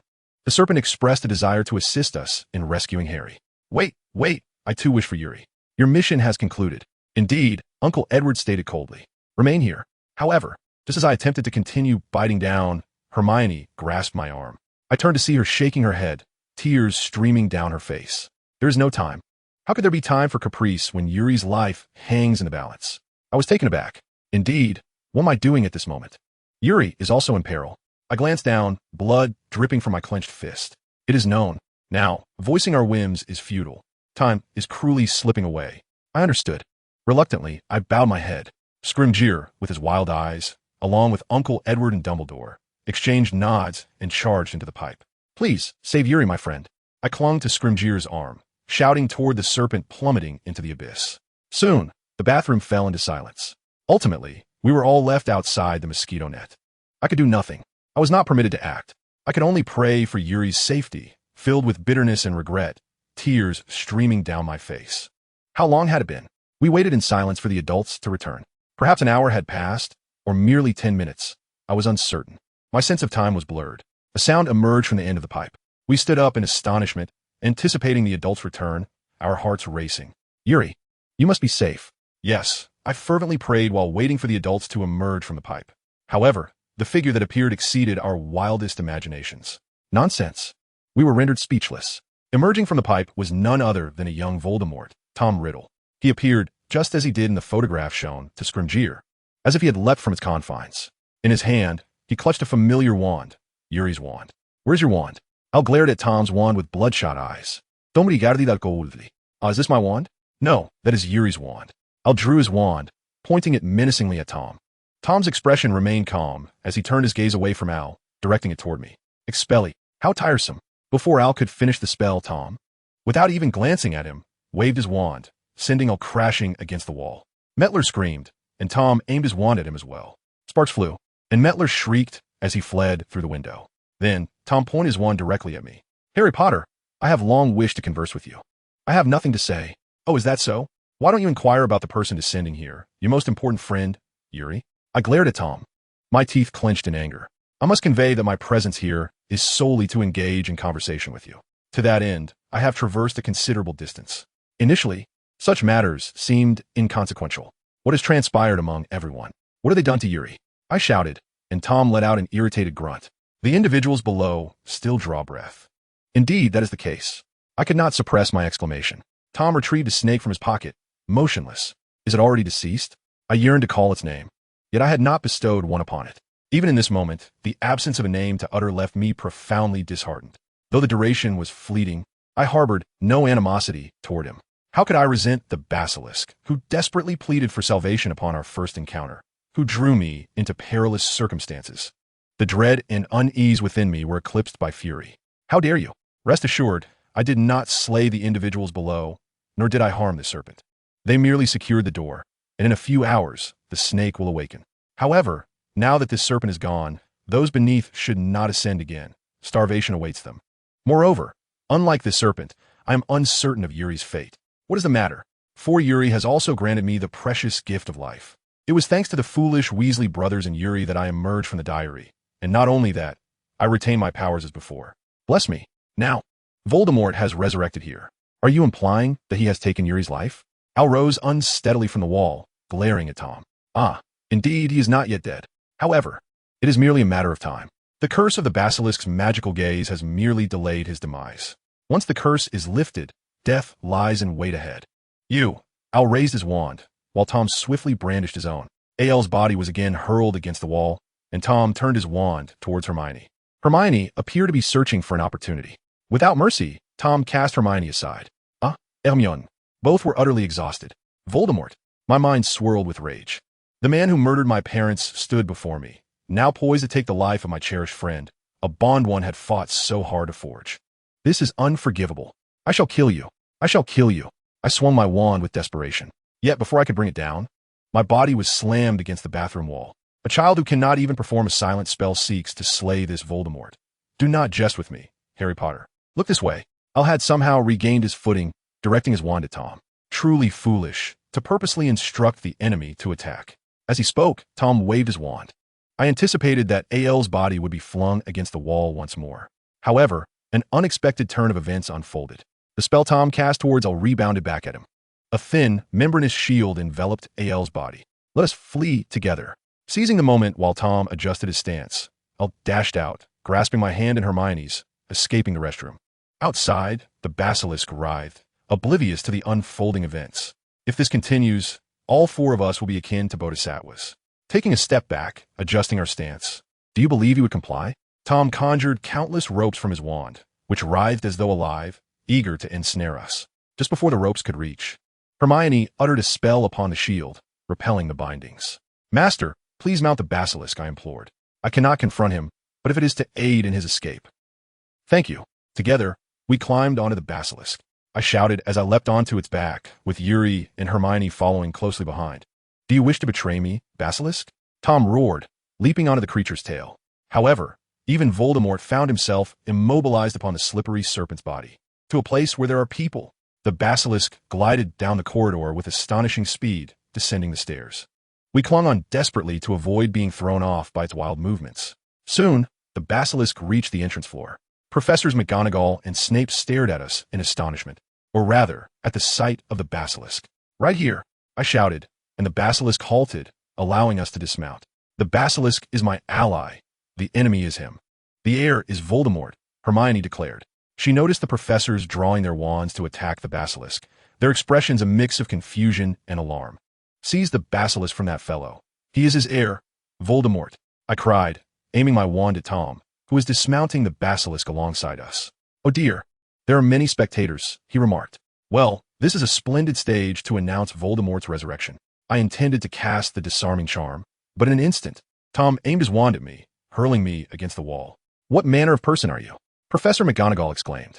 Ah, you are Tom, are you not? Hagrid emerged from the hall. Oh, you are still so large, Hagrid. As Tom mocked Snape, he cast a spell with his wand. Dumbledore is imprisoned. I have nothing left to fear. A green flash erupted forth. Snape's face paled as he dodged the spell. Beware of the green flash. It is Avada Kedavra, the curse of death. Someone shouted. The professors were caught off guard by this sudden turn of events. Professors to the hall. Protect the students. Snape's voice rang out thunderously. Facing Tom. This is an extremely perilous action. Professor. Hermione cried as she was swept into the hall by Professor McGonagall. Now, standing at the entrance were Tom and Professor Snape, along with myself and Professor Alpha Flitwick. Half of the exorcists guarded the hall's entrance while the other half encircled Tom. Who are you? Snape inquired, his face betraying no hint of complacency. Have your ears been pierced, or has the sound penetrated your charming student? Tom mocked. Snape murmured. Is that so? While waving his cane, Tom mirrored the gesture, and sparks ignited in the space between them. Not very competent, are you? In my day, we called ourselves teachers out of sheer ineptitude, but you seem to be different. Don't talk nonsense. I held my breath, watching their duel, when suddenly, 3 figures behind Tom unleashed a red flash. The spell was drawn into Tom's back. Splendid. I couldn't help but cheer. Snape's expression brightened as well. I recalled what Mad Eye had warned about the perils of overconfidence. Foolishness. I was too fixated on Snape in front of me to notice the row of dark magic experts standing behind me. We've won. My confidence was shattered in the next instant, as I furrowed my brow in disbelief. Tom, untouched by the red flash, stood imperiously, while Snape was blasted against the wall. "Teacher, it's critical." Alga caught Snape. "Run." Snape staggered, saying, "What an oddity. That spell should have hit." Snape scowled, shielding Al with his back. Once more standing in front of Tom. "Not bad, not bad. May I inquire your name? You have none, I presume?" The renewed battle was starkly different from before, becoming lopsided. Snape grimaced in pain, while Tom remained impassive, no longer attempting to thwart Snape's spells. We stood, wide-eyed, aghast at the extraordinary sight. Snape's offensive spells passed through Tom's form repeatedly, yet failed to inflict even a single wound. It was as futile as firing into mist. He paid no heed to the attacks from the Dark Wizards, solely fixated on targeting Snape. Conversely, Snape was battered by spells, his body marred with injuries. Nevertheless, he stood resolute, and I couldn't help but be astonished. The teacher we always scorned, known for his caustic remarks, was fighting to protect us.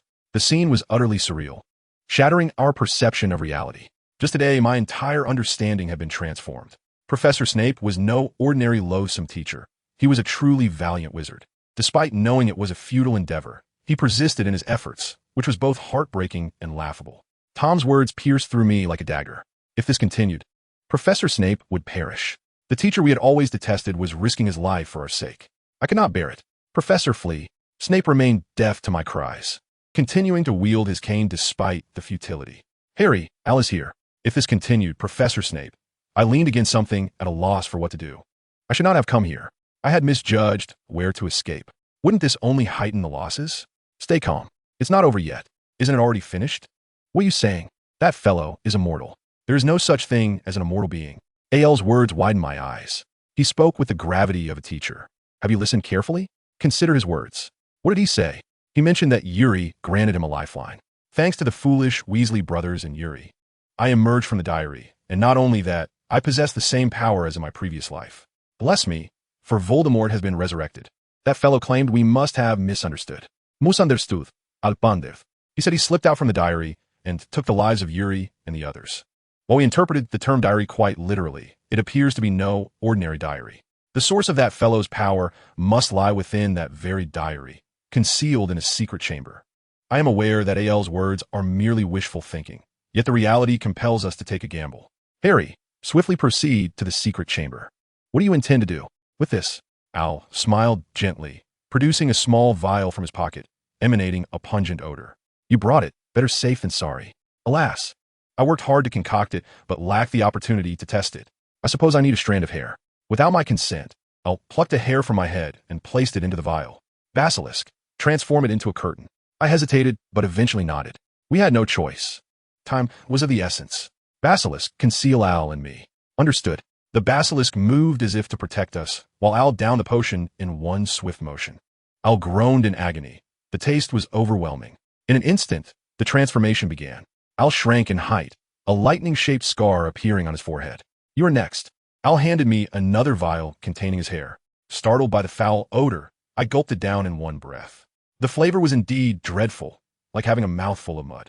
My body swelled, muscles rippling in my arms. I hurriedly changed clothes. Every moment counted. I nodded, promptly shedding my garments. The sight of undressing oneself was utterly absurd, yet there was no time to dwell on it. I drew his attention while the basilisk and I made our way to the secret chamber. "I understand. We must meet again, alive." "Of course." Al brandished his wand, emerging from the basilisk's shadow, uttering the powerful combat spell taught to me by Mad Eye. Sectum Sempra, the Severing Charm, originally devised by Professor Snape himself. "Harry Potter, you have finally arrived. You scoundrel, how did you escape?" Snape desperately attempted to shield the transformed Al. I etched his image deeply in my mind as I rode on the basilisk's back. The basilisk charged out of the room in one breath. "Basilisk!" Tom exclaimed in shock. At that moment, Al unleashed Sectum Sempra. "I am here, Voldemort." The instant we exited the room, I heard him declare, "Please, hurry to the secret chamber." "I understand." Ascending the spiral staircase in a straight line, I reached the staircase of the basilisk in just a minute. "Thank you," I said to Basilisk as I shouted my opening lines. The entrance to the secret chamber was unveiled, and I rushed inside, with Basilisk following closely behind. Upon descending, I observed the damp floor littered with the remnants of mice and animal bones, evidently left behind by the basilisk. "Master," I called, waiting for Basilisk to join me before continuing onward. Echoing sounds resonated from within, suggesting that Scrimgeour and his associates were demolishing the wall nearby. "Open the door." As soon as I uttered these words, The intricate serpent statue at the wall's center began to stir, causing the wall to split apart and vanish in an instant. Upon seeing me, Uncle Edward was taken aback. "No, it's me, Harry Potter." Upon revealing my identity, Uncle Edward widened his eyes in astonishment. I wish to explain, but time is of the essence. I must retrieve the diary. At my words, Dumbledore nodded and gestured towards the next door. Bringing Basilisk here was a wise decision. What could possibly be happening? I felt incredulous as I pressed forward. Upon opening the final door, I entered a vast chamber. I traversed between a pair of serpent columns, and at the end of the last column stood a statue, towering high enough to nearly touch the ceiling.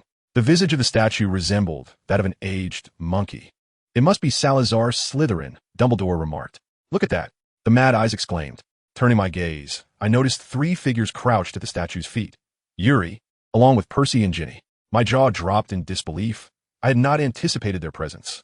Just as I was about to rush towards them, they suddenly stirred. Their vacant eyes fixed upon me.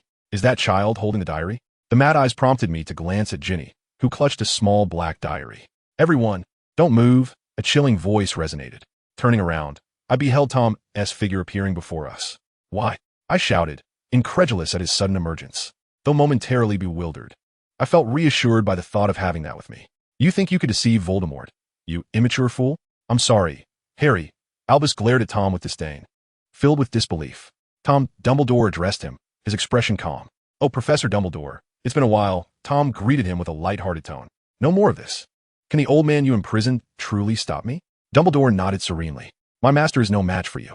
Tom's demeanor shifted. "You old fool." He aimed his wand at Dumbledore. In an instant, Tom's wand was sent flying.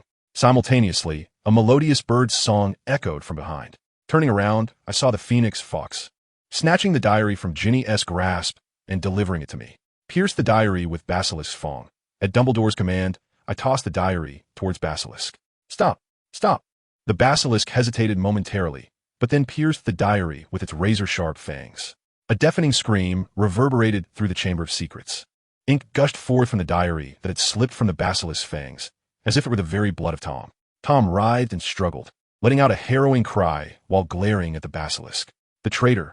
After uttering this final phrase, Tom vanished. Yuri ran towards me, and I dashed towards Ginny. "Get the 3 of them to the infirmary," Uncle Edward commanded. The battle had concluded, yet the true ending lay ahead. "Yuri, you must persevere," I silently urged in my heart. Chapter 15, Volume 2, Epilogue. I found myself on a tiny star, so diminutive that a few steps formed a complete circle. On this celestial body, I was utterly alone. There, I discovered a remarkably beautiful flower. Eager for it to blossom, I devoted much effort to nurturing it. One morning, upon awakening, the flower had bloomed. Its beauty was such that one could gaze at it endlessly without growing weary. However, the flower was temperamental, cold, and violent, and gradually, I became weary of its presence. The flower was indeed exquisite, yet stung me. Over time, I grew reluctant to remain by its side. I resolved to depart from the star. Before leaving, I tidied up the star, particularly ensuring the volcano was in order. If cleaned well, it would only emit a quiet plume of smoke, rarely erupting. I did not intend to bid farewell to the flower. I planned to exit silently. However, the volcano was discovered. To retain me, it erupted. I surged forth, escaping the star. "Is it my capriciousness?" "Forgive me," the flower lamented. "I cherish you so deeply." It could not express it. Those words brought tears to my eyes. Yet, it was too late to turn back, for I had already taken flight. I landed on a colossal planet, treading upon the gravelly earth, where a moonlit serpent spoke to me. "Good evening." "Good evening," I replied, and upon hearing my response, the serpent chuckled joyfully. "Where's this?" It inquired. "This is Earth. Is there no one here?" It continued. "This is a desert. There are no people." The serpent answered every question I posed. I had nearly exhausted my inquiries when the serpent turned the question back to me. "Why have you come here?" "I detest flowers. But more importantly, where are the people? The desert is so lonely." Upon hearing this, the serpent gazed at me intently. "Even in the company of others, one may still feel loneliness." "What do you know?" I retorted, and the serpent laughed derisively. "I know nothing. However, if I could, I would possess it. I have no feet, yet I can take you to places farther than ships or planes. If one day you wish to return to your own star, I shall escort you back." I do not comprehend your words. I turned my back on the serpent, continuing my trek through the desert. They traversed the sands, scaled high mountains, advanced through snow, and eventually discovered path. Ahead lay an expansive courtyard filled with magnificent flowers. "Hello." As I spoke, they replied, "Hello." Who are you? I inquired, and the flowers responded, we are flowers. There was an undeniable sense of melancholy in their words. I once believed that the world harbored a singular flower. Yet here, countless blooms flourish. The world I know truly feels minuscule. Overwhelmed, I collapsed amidst the grass and wept. Even when my tears ran dry, sorrow continued to envelop me. At that moment, a fox emerged, peering at me. Hello, said the fox. Who are you? I am a fox. Come play with me. I suggested, yet the fox replied, we cannot play. I am deeply saddened. I cannot play with you, for we are not good friends.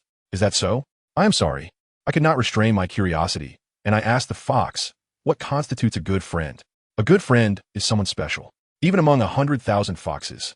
You would not notice me, but should we become good friends, you would recognize me at a glance. To you, I will be the only fox in the world. Having spoken, the fox turned its head away. I pursued it. From that day forth, I engaged in daily dialogues with the fox. Each day consisted of my attempts to catch chickens, only to be met with the aim of a gun. The fox, in a melancholic tone, remarked, if we could become good friends, my days would transform. Upon hearing the footsteps of ordinary people, I would scurry away to my den. However, if we were friends, your footsteps would bring me joy, and I would rush out to greet you. Our conversations grew increasingly lengthy with each passing day. Do you see the wheat fields over there? Yes. I do not consume bread, thus the wheat seems irrelevant to me. Yet, after becoming your friend, the color of the wheat resembles your hair, and every time I gaze upon the fields, I think of you. That is wonderful. What must I do to become your friend? I inquired. The fox replied, simply converse with me daily. Today, we are not quite at that point. Sit a little farther away. By tomorrow, we may sit a bit closer and continue our conversation.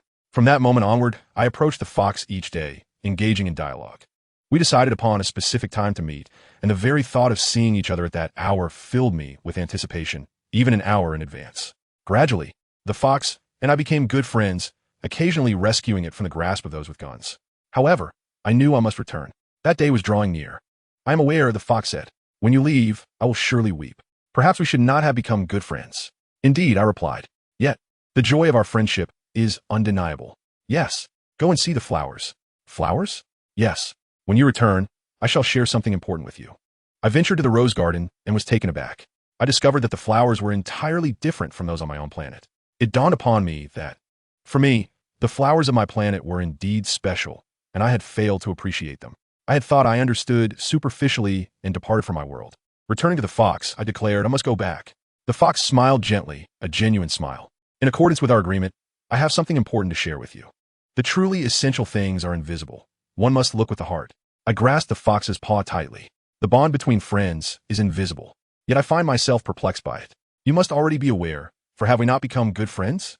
Thank you, but I must take my leave now. I bid farewell to the fox. It is time to meet the serpent. How terrifying! Yet, I must return to my planet.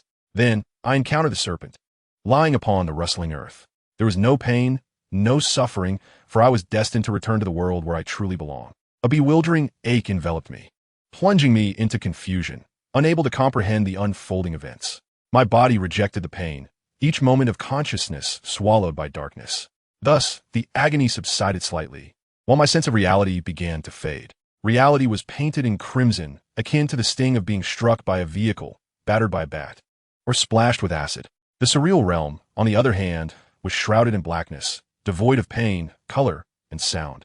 An emptiness that left me uncertain of which was more terrifying. How long did the torment endure? Suddenly, the pain vanished. I lost consciousness, feeling nothing at all, save for my ears which remained alert. I heard voices, familiar words spoken, and instantly recognized the voice. It was impossible to forget. Stay strong, Yuri, it pleaded. Please don't go. Your heart cannot cease. I recognized the anguish in that voice. I was once a weeper myself. When had that been?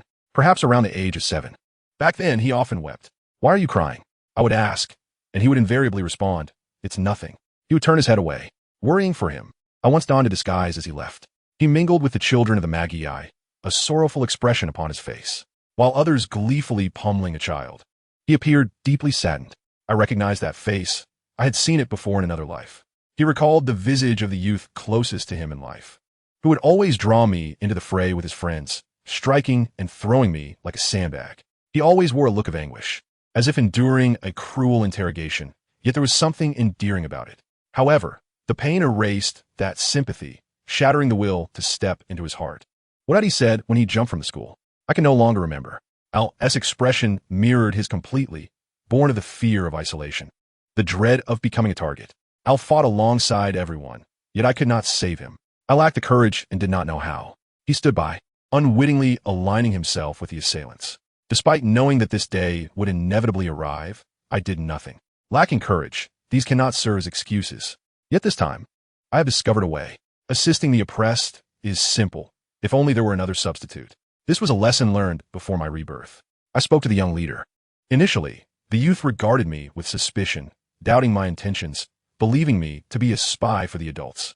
I remained silent, taking no action. I merely stated that I would do anything. Consequently, I was coerced into wrongdoing. The youth claimed that by doing so, he would come to trust me. A small eraser from the shop convinced him of my sincerity. Certainly, I returned later, yet guilt remains. I can no longer rely on adults. Consequently, the youth are free to torment me at will, and I have indeed suffered. Pain, anguish, and humiliation have become my constant companions. In comparison to the moments when I was driven to despair, the crude words and violence of children seem almost endearing. The evidence lies in the fact that though the youths utter dreadful phrases, they merely inflict innocent torment. The burning of cigarette butts being choked into unconsciousness, and being forced to lick the bathroom floor. These are acts they would scarcely dare to imagine. Yet, I find them rather charming. However, such days must come to an end. Having finally escaped abuse, I'll sever ties with them. Though I harbor some dissatisfaction regarding this, from that day forth, Al regarded me with newfound eyes. You're always by my side, filled with joy and happiness. Nevertheless, I wish not to sever connections with them. It feels as though I have compelled Al to abandon his friends, leaving me in a state of melancholy. Indeed, this sentiment holds truth. When I read to him, his eyes sparkle with delight. The thought of becoming a hero brings him such joy that it nearly brings tears of laughter to my own eyes. Of course, I must keep this a secret from him. He is truly adorable. To me, Al is akin to a beloved younger brother. Regardless of age, I cannot bear to let him out of my sight. I yearn to protect something to avoid being detested. To me, his existence is more significant than anyone else's. Once again, my will is engulfed by darkness. The heavy burden threatens to shatter me. The struggle to resist is agonizing. Yet, when Al cries, my heart aches in response. Therefore, he must awaken soon. I need to assure him. If I were to relinquish consciousness, it would surely be a relief. Distancing myself from pain, fear, and suffering would bring tranquility. If it were merely for my own sake, I doubt I could persist. However, choosing the path of ease now would lead to profound sorrow. That is one thing I cannot endure. More unbearable than this suffering. It is so dark. I hear nothing. The darkness deepens. My sense of reality gradually fades. I desperately chastise the part of myself that is on the verge of surrender. I can neither resist nor escape. I can only endure. Yet, the darkness envelopes me as if it were the entire world. I cannot become the giant that supports the earth. I merely strive with all my might to avoid vanishing. This encapsulates my life thus far. When faced with pain, I flee. When unable to escape, I endure, waiting for the storm to pass. This is the epitome of a coward's existence. I feel utterly powerless. Mea willpower pulls futile. Who will come to my rescue? There's Al, in the darkness. I struggle desperately. Suddenly, I sense something. It is as though my hands and feet have been severed. I feel nothing. Yet, my palm perceives an extraordinary warmth. I concentrate all my awareness on this source of heat. At that moment, my heart ignited with warmth. It is hot, too hot. The overwhelming heat causes me to scream. It feels as if my entire being is submerged in molten lava. Flames blaze fiercely, heightening every sensation to its limit. I regret not having succumbed to the darkness sooner. Rather than experiencing such torment, it would have been better to perish early. I find it laughable that I once considered the searing of my skin by cigarettes as the greatest suffering of my life. This pain surpasses all emotions. Choked into unconsciousness, the experience pales in comparison to lying on a soft bed, singing lullabies. Flames transform into serpents, slithering across my entire being. He licked my throat, plunging his tongue into my eyes.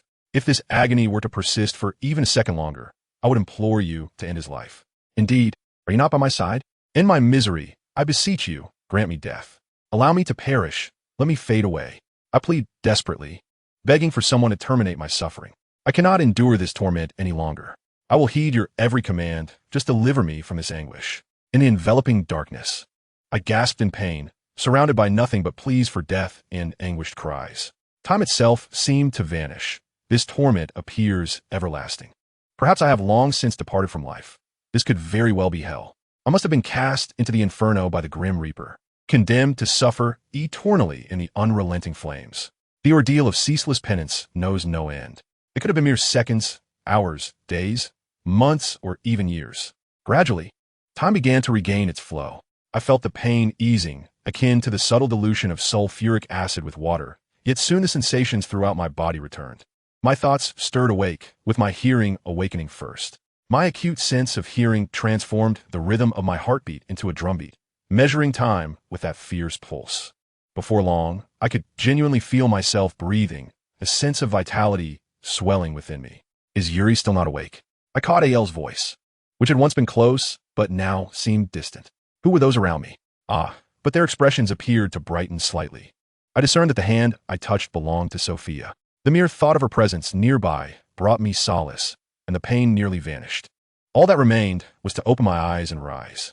Yet my body felt as though it had been struck with a hammer, my eyelids heavy as if glued shut. AL's footsteps grew nearer.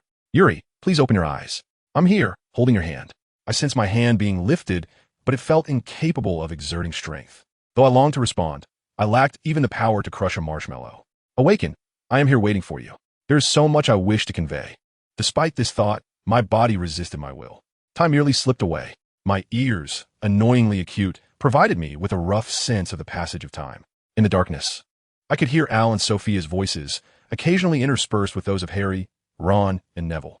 Ron fervently apologized to me, seemingly recalling the assault he had inflicted. You need not worry, I thought. Ron was merely a puppet in someone else's scheme. He recounted his experience of being manipulated by Riddle. Initially, he spoke of whispers echoing from the diary. Listening to her murmurs felt like being ensnared in a dream, and before he knew it, he had inscribed words upon the pages. He poured out his insecurities and troubles, and Riddle's solicitous presence brought him joy and fascination. He confessed that, unbeknownst to him, Riddle's thoughts seeped into his mind, leading him to occasionally feel as though he was no longer himself. When he sought counsel, the intentions of Riddle would manifest to thwart him. Aside from Ron's narrative, the others shared astonishing tales with me. For instance, Harry regarded the basilisk as his pet. Initially, I was bewildered by his words. Harry named the basilisk Eggle, inspired by the Lithuanian queen of snakes. Subsequently, he acquired another serpent, which he dubbed Plant. Presently, Dumbledore has transformed the old Norbert estate beside Hagrid's hut into his residence. Since only a Parselmouth can command the basilisk, and Harry is the sole Parselmouth, the creature was not relocated but remained under Hagrid's care. Some advocated for its demise, but Dumbledore opposed this notion, joyfully informing Harry that he had safeguarded Eggle. There were further remarkable reports. Professor Snape's popularity surged to the pinnacle of the school. During the confrontation with Tom Riddle, as recounted by Al, Snape exhibited valor, risking his life to protect students, elevating his standing among the girls to rival that of Lockhart. Speaking of Lockhart, he appeared unscathed and is expected to continue his work next year. Alas, Professor Lupin will not return next year. Percy and Ginny also visited me, seemingly under Riddle's influence. On the day Riddle orchestrated Ron's attack on me, numerous witnesses observed Ron and me searching for the diary. Some heard Ron falsely claim that Dean had taken it, subsequently relaying this to Seamus and Dean, with Ron being interrogated by the two. It appeared that Riddle had resolved to discard Ron. To silence him, he attacked Dean and Seamus, subsequently showing the diary to Ginny. Ginny, in her diary writing, was unequivocally entranced by Riddle's extraordinary charm, manipulated by him. Percy seemed to have fallen victim to similar tactics. Riddle dispatched Percy and Ginny to handle Ron. However, at that moment, an interruption occurred. It was reported that Malfoy uncovered the truth and confronted Ron. As a result, Malfoy was retaliated against, and Neville, having heard the commotion, arrived, leading to Ron's defeat at Neville's hands. Riddle swiftly compelled Ginny to assault Ron and Neville. To prevent Ginny from becoming suspicious, he concealed her in the shadows while simultaneously manipulating Percy to divert Ron's attention, allowing Ginny to blend into the crowd. Later, Riddle orchestrated Percy's isolation, intending to lead him to the secret chamber, but by then, a hand had already reached out from the darkness. As I slumbered, the scale of the events far exceeded what I had encountered in literature. During this period, the erratic Moody and Kingsley would not be present at Hogwarts. From this juncture, the knowledge gleaned from books became irrelevant. No, had I not succumbed to Riddle's machinations, it had long ceased to be of use. This world is not the realm of books. It does not unfold according to my expectations. The following year, I profoundly grasped this reality. Time elapsed, and my body had become entirely my own. After a while, I acclimated to the intense light spilling through my slightly opened eyelids. As the clarity of spring outside gradually emerged, it felt as though I had been asleep for an eternity. I was dozing at my bedside. Upon awakening, Al stirred as well. Rubbing his eyes, he lifted his head, and upon seeing me, his eyes widened in surprise. I had overslept. Al's voice trembled, while I responded with a hoarse utterance. Oh yes. It seems I had experienced a peculiar dream, though the details elude me. There is, however, one thing I recall distinctly. The essential is invisible to the eye. It must be perceived with the heart. Whose words were those? I etched this phrase into my memory, for I deem it a treasure of utmost significance. Chapter 6, Prophecy. A horrifying scream pierced the air, the lamentation echoing endlessly across the crimson sea. Where am I? What am I doing? Who will rescue me? Despite my desperate cries, my voice faded as if swallowed by the vast red ocean. I yearned to flee, yet I found myself clutching a strange object. Why do I possess this?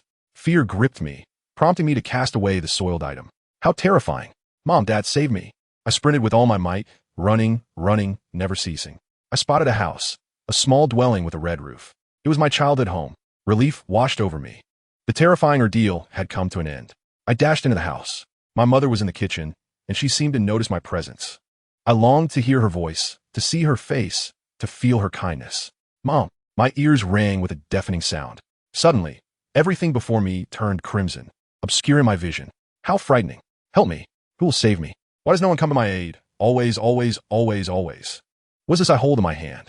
I do not know. I cast it aside and fled once more. Father is here. It is Lioli. The ringing in my ears intensified. My face flushed with panic. The Red Sea loomed ever closer, and no escape seemed possible. Run, endlessly run. I arrived at school. I hid in the classroom, the one I despised most. There was no seat for me, and I had nowhere else to go. Today, I once again sought refuge in the locked cleaning supplies cabinet. My head buzzed incessantly. Stop. Do not pound the walls. I cannot eat the rags. How repulsive. I cannot drink the milk that has touched the rags. Help me, teacher. Why turn away? Save me. How terrifying. I dread the restroom. I do not wish to drink urine. Why won't you help me? I loathe pain. Do not kick me. It is too hot. I detest the flame of cigarettes. Help me. I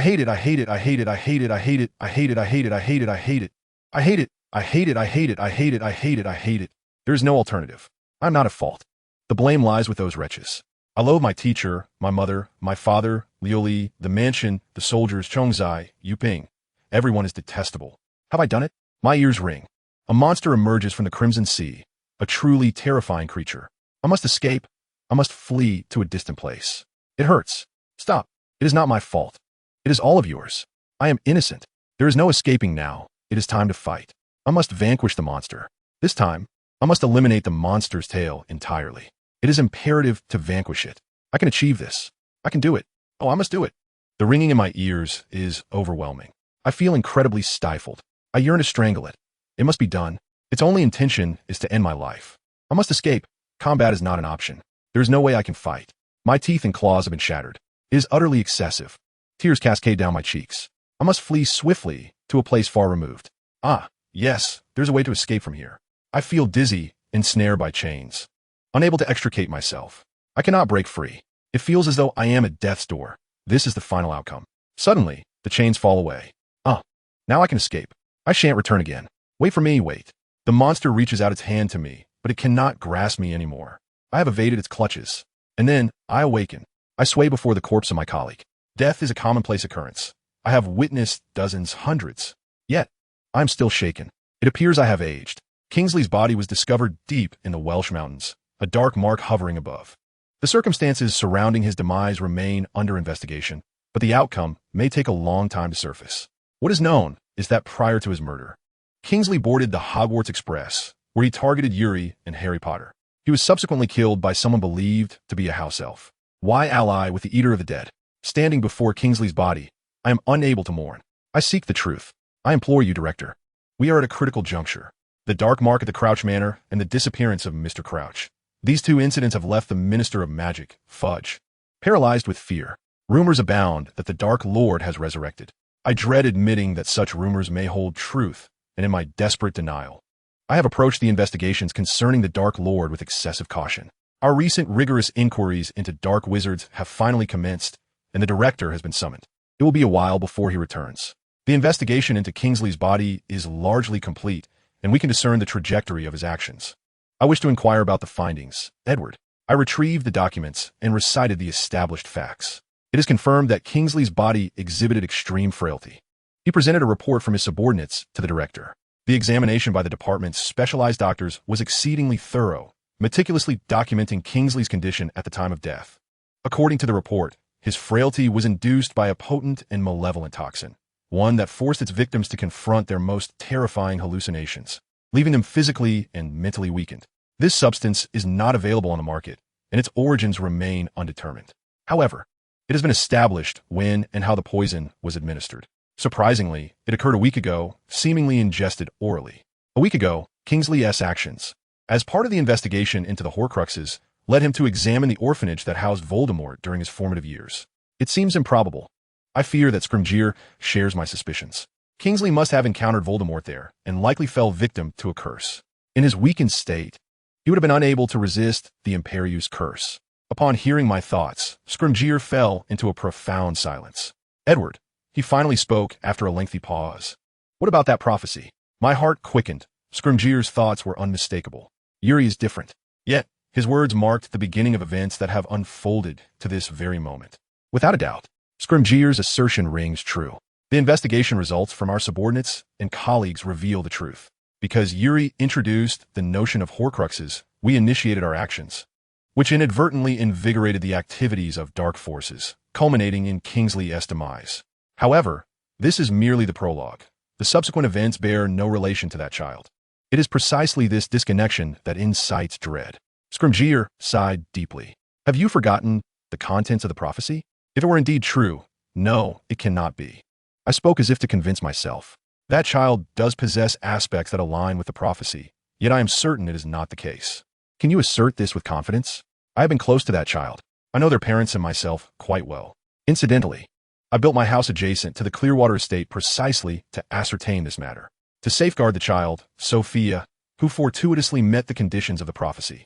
Matilda entrusted her construction to me. 13 years have passed. I have watched over them, constantly mindful of that family. They have not suffered a single misfortune. If that child were indeed the one foretold in the prophecy, then Sophia, Jack, and I would have long since departed from this world. Speaking of which, Scrimgeour remarked, there are still some ambiguities within the prophecy's content. It has been over a decade since it was uttered. The prophecy was made by. I am aware of its origins, thanks to Matilda, who had already distanced herself from the defense against the dark arts curriculum at Hogwarts.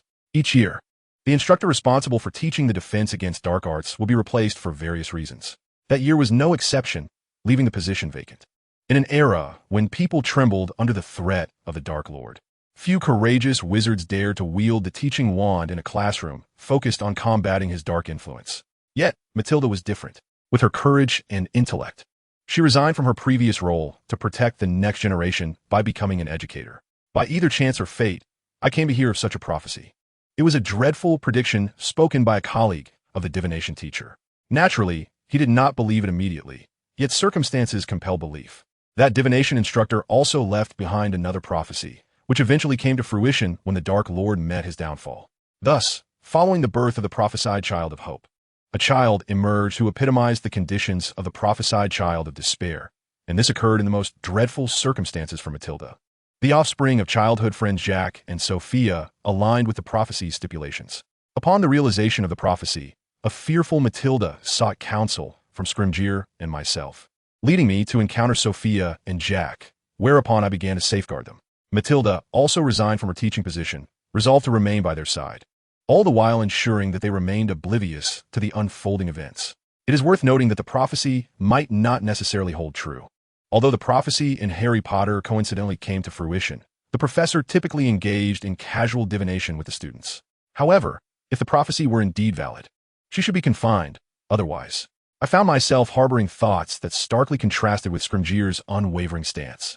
I understood his sentiments well. I knew that he was in the right. Even so, I could not easily concede to that truth. That child was the offspring of my dear friend. Much like family, the child was deserving of love and care. It was inconceivable to imprison the child to the point of death. He recognized that he was being led by his emotions. Yet as long as there was hope, one must not surrender. Had I not just stated that if the child were the prophesied one, I should no longer exist in this world? The word student was present within the prophecy. If becoming a student meant the prophecy would begin to manifest, Scrimgeour's words reminded me of the preamble of Matilda's prophecy. What I now perceived was the footsteps of despair shrouded in hope. A tainted soul would be born beneath the pure blood fighting against the tyrant during the 8th moon. That individual would transmute hope into despair. As long as that person existed, there would be no future. If that person were not sealed away, death would envelop the world. Yet, the demise of that individual would ignite a new spark of despair. In her contemplation of these matters, Matilda discovered the child of Sophia and Jack. That year, a pure blood couple, opposing Voldemort, welcomed a child born in early August. Only one individual met the criteria. If we shift our gaze towards Muggles, there should be a considerable number, indeed. Were it not for the pureblood lineage or the resistance against Voldemort, the numbers might swell further. Yet, in reality, there was but one. However, there exists no conclusive evidence to affirm the truth of the prophecy, and furthermore, it contains elements of the unknowable. The so-called hope remains nebulous, and its true nature is uncertain. Most importantly, the meaning of despair of ultra-high school class remains unclear. The phrase despair of the ultimate class is perplexing. One cannot wholly accept such notions, as they could blind us to the child's future. Kingsley's demise at the hands of Voldemort was by no means his fault. There was no despair. I was merely engaged in battle. The adversary was not despair, a vague concept, but Voldemort himself, along with the forces of darkness. A week had elapsed since my return to Hogwarts. Various changes had transpired around me. The most significant alteration was my relationship with Harry. Harry was avoiding me. No, it was more than that. He loathed me. The reason lies in my refusal to assist in the rescue of the basilisk. After the new term commenced, Harry, Hermione, Ron, Neville, and Al found themselves immersed in the library. The rationale was abundantly clear: to avert any potential fallout should the basilisk be dealt with. They sought to gather information to defend the notion that the basilisk was indeed safe. Except for Harry, everyone was acutely aware of the futility of their endeavors. Yet they remained by his side.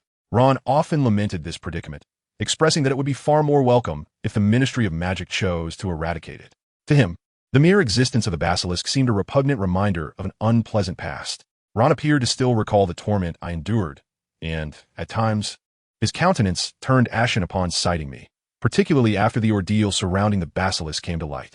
It was evident that Neville harbored no desire to actively aid in the basilisk's rescue, as fear gripped him at the mere sight of it. Even in the presence of the creature, he dismissed the situation as trivial. He often acted alone, only offering assistance when he felt inclined. He kept his daily activities concealed from me, and it felt unjust when he urged me to have no secrets.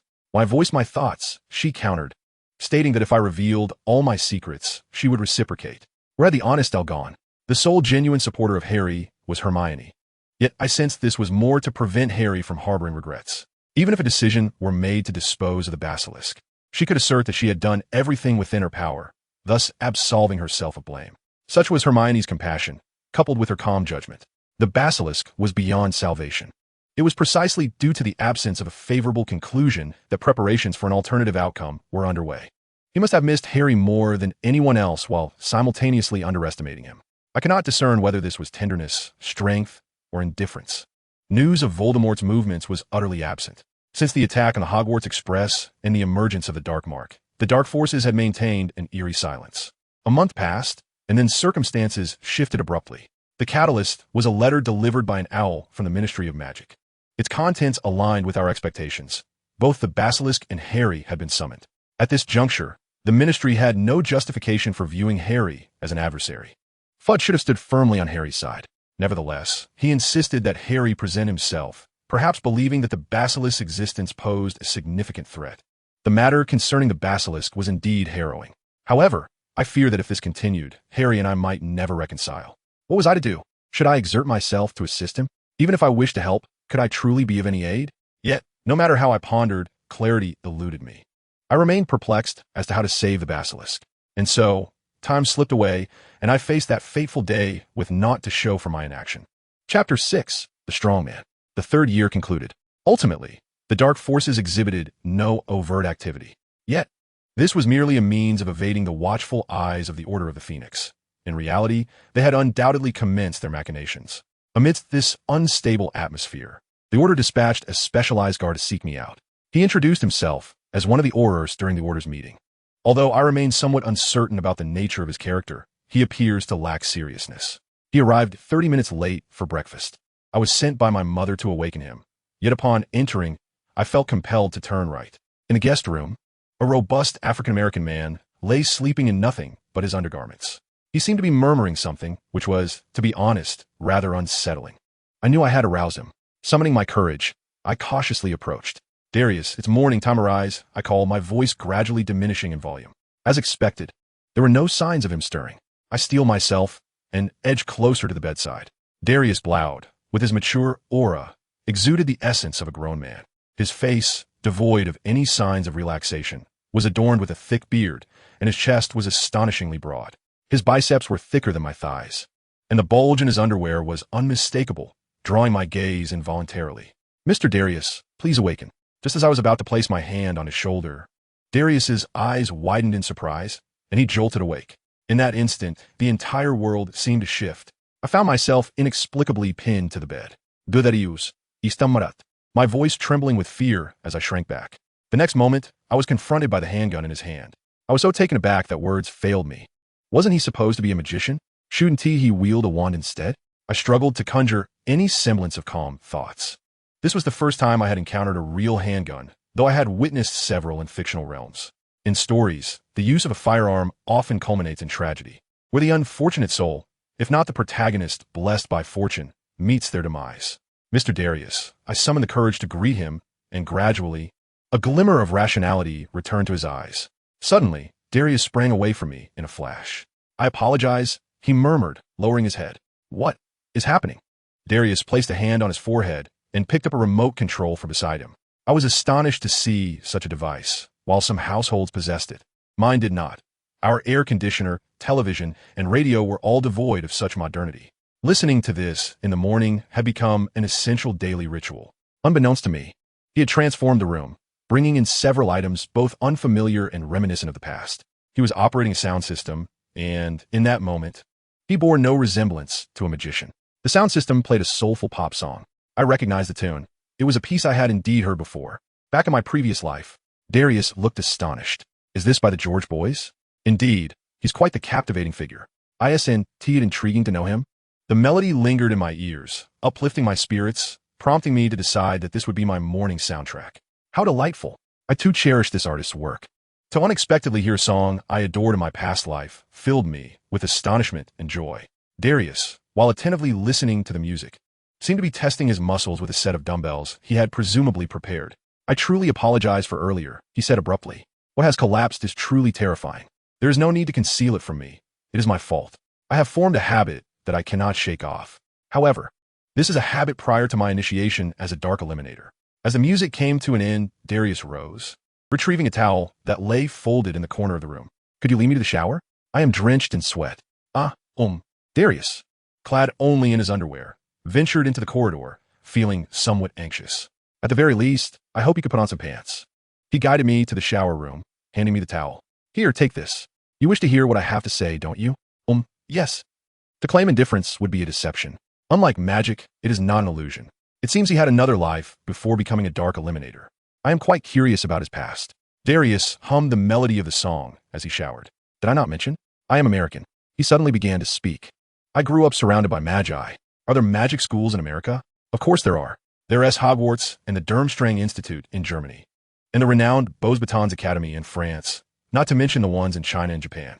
How could the United States be devoid of such institutions?" Upon hearing that Japan also has a magic school, I felt a tinge of anger, but more astonishing was the sensation in my chest.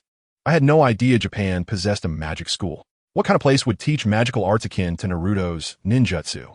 Speaking of Japanese magic, it would certainly involve ninjas. In China, it might be something like the Taoist practices of Maoshan. With this thought, I gradually grew excited. What kind of magic is taught in American schools? I do not know. "Oh," I asked with eager anticipation, only to receive an unexpected response. "I have never been there. My mother is from here." An owl specifically delivered the letter to my modest apartment, facing death. Then, a gentleman named Nathaniel brought me, a magi, into the magical realm. To be honest, I was quite moved. Such convenience exists in this world. "So, Mr. Darius, you are also at Hogwarts?" No, it was Durmstrang. I had some incidents with that Nathaniel fellow and was expelled from Hogwarts before I even enrolled. Expelled from Hogwarts? What on earth did he do? I learned about Durmstrang while in Diagon Alley. At that time, I was unaware that America also had a magic school, so I enrolled there. Well, there were many intriguing experiences. Being British, many things shine when polished. Although I did not comprehend everything he said, he appeared joyful when discussing school. Yet suddenly, his expression darkened. I reside in a slum. I never contemplated using such a convenient thing as magic for good. Once graduated, I could indulge in whatever I pleased, free from a stench of my past. In Britain, Voldemort pretends to be an evil master, while in America, there are plenty of counterfeit villains in the magical community. However, there are not many who dare to openly oppose the country, mimicking such fashionable antics. Many gather to abuse magic for their own desires. I am one among them. Mr. Darius, indeed. While he currently serves as a valiant protector of peace, a righteous purger of darkness, he has a past riddled with misdeeds. He turned off the shower, shedding his undergarments to present himself in a state of birth, snatching a towel from my hands and drying his body as he spoke. There exists an individual within the American Ministry of Magic, a person brimming with a sense of justice, who infiltrated my team and single-handedly annihilated them. Remarkable indeed. That individual possesses formidable skills and is strikingly beautiful. Is she a woman? How astonishing it is that a woman can wield such power. As he spoke, Darius used his cane to wipe the towel he had just finished with, retrieving his garments. I thought to myself, wouldn't it be more efficient to use the cane for the towel as well? Clad in a gray sweater and jeans, Darius produced a silver card case from his pocket. Is that something he always carries? That belongs to my wife. A wife? How peculiar. Listen, this person is likely a detective from the magical realm, tasked with apprehending criminals. Within the case lies a photograph of a charming woman, her smile radiant as she waves. A great deal transpired after a capture. Together, we formed a partnership, solving numerous cases. Initially, it was approached with a sense of playfulness, but gradually, it became earnest. After trading behind-the-scenes intelligence for my freedom, my wife and I relocated to my mother's home to seek employment, leveraging my accomplishments in America to join the ranks of the Purgers. The handgun is a remnant from my time with the team, and truth be told, it proves quite effective against sorcerers. Only this individual seems to reside in a world vastly different from that of anyone I have encountered in the magical community. Could they be the protagonist of another story? Nevertheless, why share such matters with me? Well, we may need to navigate through the perils of death together in the future. You must know who it is that you will rely upon, correct? I instantly grasped the true meaning behind his winking words. Thank you. He is aware of my circumstances, not merely those discussed in our last meeting. The Purgers must have shared various intelligence about me. It seems he is reluctant to hold information about me unilaterally. By revealing my past, he attempts to forge a connection, albeit a modest one. You may call me Darius, and I shall call you Yuri. You seem to bear a heavy burden of mission. You cannot afford to falter. Very well, let's dine together. You awakened me for this purpose, did you not? By the way, it is no longer bath time. Everyone has already finished breakfast. If we do not hurry, we may miss it entirely. Hey, that cannot happen. He hurriedly dashed off, and I followed suit. Darius, the browser. Initially, I perceived him as a fearsome individual. Yet at some point, I found myself drawn to him. Darius has been residing in my home for a month now. Each day, I train under his guidance, learning combat techniques distinct from those of the Mad Eye. The training with Mad, I always emphasize the dual strategies among sorcerers, focusing on the swift and precise use of spells. In stark contrast, Darius treats the wand as a preparatory tool. Moreover, he has expertise in disarming firearms and knives. Rather than relying on incantations for retaliation, we are decidedly swifter. Although defensive spells can provide protection, they merely serve to obstruct the methods of attack, compelling the opponent to adopt a defensive stance. This is his rationale. Frankly, I detest the idea of Al wielding a firearm, let alone discharging it. I wish he would deter me from such actions. Yet, regardless of my protests, Al remains resolute in his training. I acknowledge that a handgun can offer self-defense, but it is also a lethal weapon. The manner of wielding a wand differs significantly, employed for various purposes. I have no desire to possess an instrument crafted solely for the purpose of taking life. The air is thick with the sound of gunfire and the acrid scent of burnt lead, a constant source of discomfort that weighs heavily on my chest. Al's reliance on the power of the handgun, driven by his desire to protect me, only intensifies my anguish. Why does everyone refrain from using firearms? Prompting Darius to ponder thoughtfully. There are myriad reasons. Handguns are merely toys for the Magi. Beyond that, they possess drawbacks. Training demands time, and if one is inept, they become a burden. However, when wielded adeptly, they can undoubtedly prove advantageous. AL's enthusiasm for the handgun was palpable. The first time he held such a tool, designed exclusively for killing, it felt akin to receiving an exquisite gift. Following Darius's guidance, his fingers deftly maneuvered the grip, aligning his aim with the precision of stargazing through a scope at a target 10 meters away, extending his right arm. Initially, each shot would cause him to stagger, but now he stands nearly motionless. At first, he will be fortunate to hit the target once out of 10 attempts, yet gradually his accuracy improved. This was the fruit of his training and balance. Darius nodded in satisfaction, and I felt an overwhelming urge to kick him. If his accuracy continues to rise, and the target were a person, are you all right? Al suddenly exclaimed. I rushed over to him. It appeared he had made contact with a smoking magazine. I've been burned, he confessed. I promptly cast a healing spell, and he recovered swiftly. However, such trifles did little to impart a lesson. Save, are we? Come, Darius. Let us try again. His perseverance was commendable. Within 5 seconds, he aimed to hit the target with all rounds, then increased the difficulty. A sigh escaped my lips. As for handguns, subsequently, I began training Darius in the art of wielding a blade. Are you truly magicians? I thought to myself. This felt more akin to training magi soldiers. I could only hope this was merely an exercise to enhance physical capabilities. My wish was for him to ascend a rope dangling from a branch solely through the strength of his arms, or to sprint vigorously along a steep path. That said, I found it nearly impossible to keep pace with such athletic training. Or perhaps it was Al who had remarkably improved. When had he become so adept? He scaled trees with the agility of a monkey, leaving me astonished. Yuri, your primary focus must be on strengthening your endurance. Frankly, if this continues, it won't be long before a ghoul seizes you. Darius's words left no room for rebuttal. My lack of stamina was undeniable. AL's fervent desire to grow stronger may stem from my own frailty. I will strive to improve, I resolved. Above all, I must grow stronger. Having made this decision, I shall commit myself wholeheartedly. In light of this, do you all enjoy Quidditch? Certainly. Such a sudden inquiry. What is the matter? During a brief respite following practice, Darius unexpectedly posed the question. In fact, Darius continued. Due to the emergence of the Dark Mark on 2 occasions, the Quidditch World Cup was nearly cancelled. However, it has since been postponed, yet appears to be proceeding as planned. This Christmas, it has indeed been decided that the Quidditch World Cup will take place. Chapter 1. The beginning of the 3rd year. The magnitude of events from the 2nd year pales in comparison to those of the 1st. The Chamber of Secrets was opened, unleashing the basilisk and inciting a frenzy that compelled the Ministry of Magic to act, resulting in numerous casualties. The turmoil subsided thanks to Harry Potter's interventions. Yet, the story did not conclude there. Only a handful are aware that the perpetrator behind the opening of the chamber was a fragment of Voldemort's soul, sealed within a diary. Nevertheless, many witnessed the corporeal manifestation of Tom Riddle. To safeguard Ron Weasley, Percy Weasley, and Ginny Weasley, who were manipulated by Voldemort, a team of educators led by Dumbledore and the Aurors fabricated a fictitious persona and an elaborate tale. Their task was to concoct evidence to leave an official record, ensuring that Ron and the others would remember the fabricated lies, persuading Malfoy, Dean, and Seamus to facilitate psychological counseling for all victims and perpetrators alike, a veritable mountain of deceit. Their final endeavor was to investigate me. After wavering between life and death, I felt a profound sorrow. Scrimgeour lowered his gaze. He was considerably younger than the actor portraying him in the film, a spirited gentleman. He should have appeared much later, and I no longer considered the implications of contacting Harry at this juncture on our future lives. Long ago, this world had traversed a path divergent from that of the narrative, rendering any speculation about the future futile. I broached the subject directly. How did you first learn of that diary? Initially, we presumed you had discovered its contents through some means, aiming to thwart the heir's machinations, only to be attacked by the heir.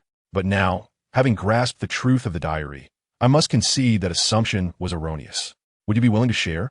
Indeed, I first encountered the diary on the day of Professor Lockhart's signing event in Diagon Alley during the summer. That day, I witnessed Malfoy's father pouring something into Ginny's cauldron. Was it Lucius Malfoy? Scrimgeour murmured the name, pondering. Please continue. My curiosity was piqued, and I picked it up. The diary bore Tom Riddle's name. Do you know the Dark Lord's given name? I do, I replied without reservation. Scrimgeour scrutinized me with a probing gaze. Regarding the Chamber of Secrets, I harbor too many secrets of my own. Thus, it would not be an exaggeration to say that the resolution of events was delayed. Should I divulge my secrets to him, he might discern the nature of my existence. If Al, Sophia, or Jack were to find out, they might come loathe me. Not only that, but they could very well harbor hatred towards me. I am uncertain whether I have merely been reborn or if my soul has taken possession of a child named Yuri Shimizu. However, such distinctions are of little consequence. What truly matters is that the offspring of Sophia and Jack is not a pure, innocent infant, but rather a high school boy imbued with my consciousness. The thought of my child harboring the soul of an unfamiliar man is revolting. I would find it unbearable to acknowledge this child as my own. I might even weep and plead for the return of my true child. Yet, such sentiments can no longer be expressed. If my true identity were to be revealed, the consequences would be dire. I know that Tom Riddle is none other than Voldemort. This realization has startled me. There are many ways to uncover the true name of that wretched being.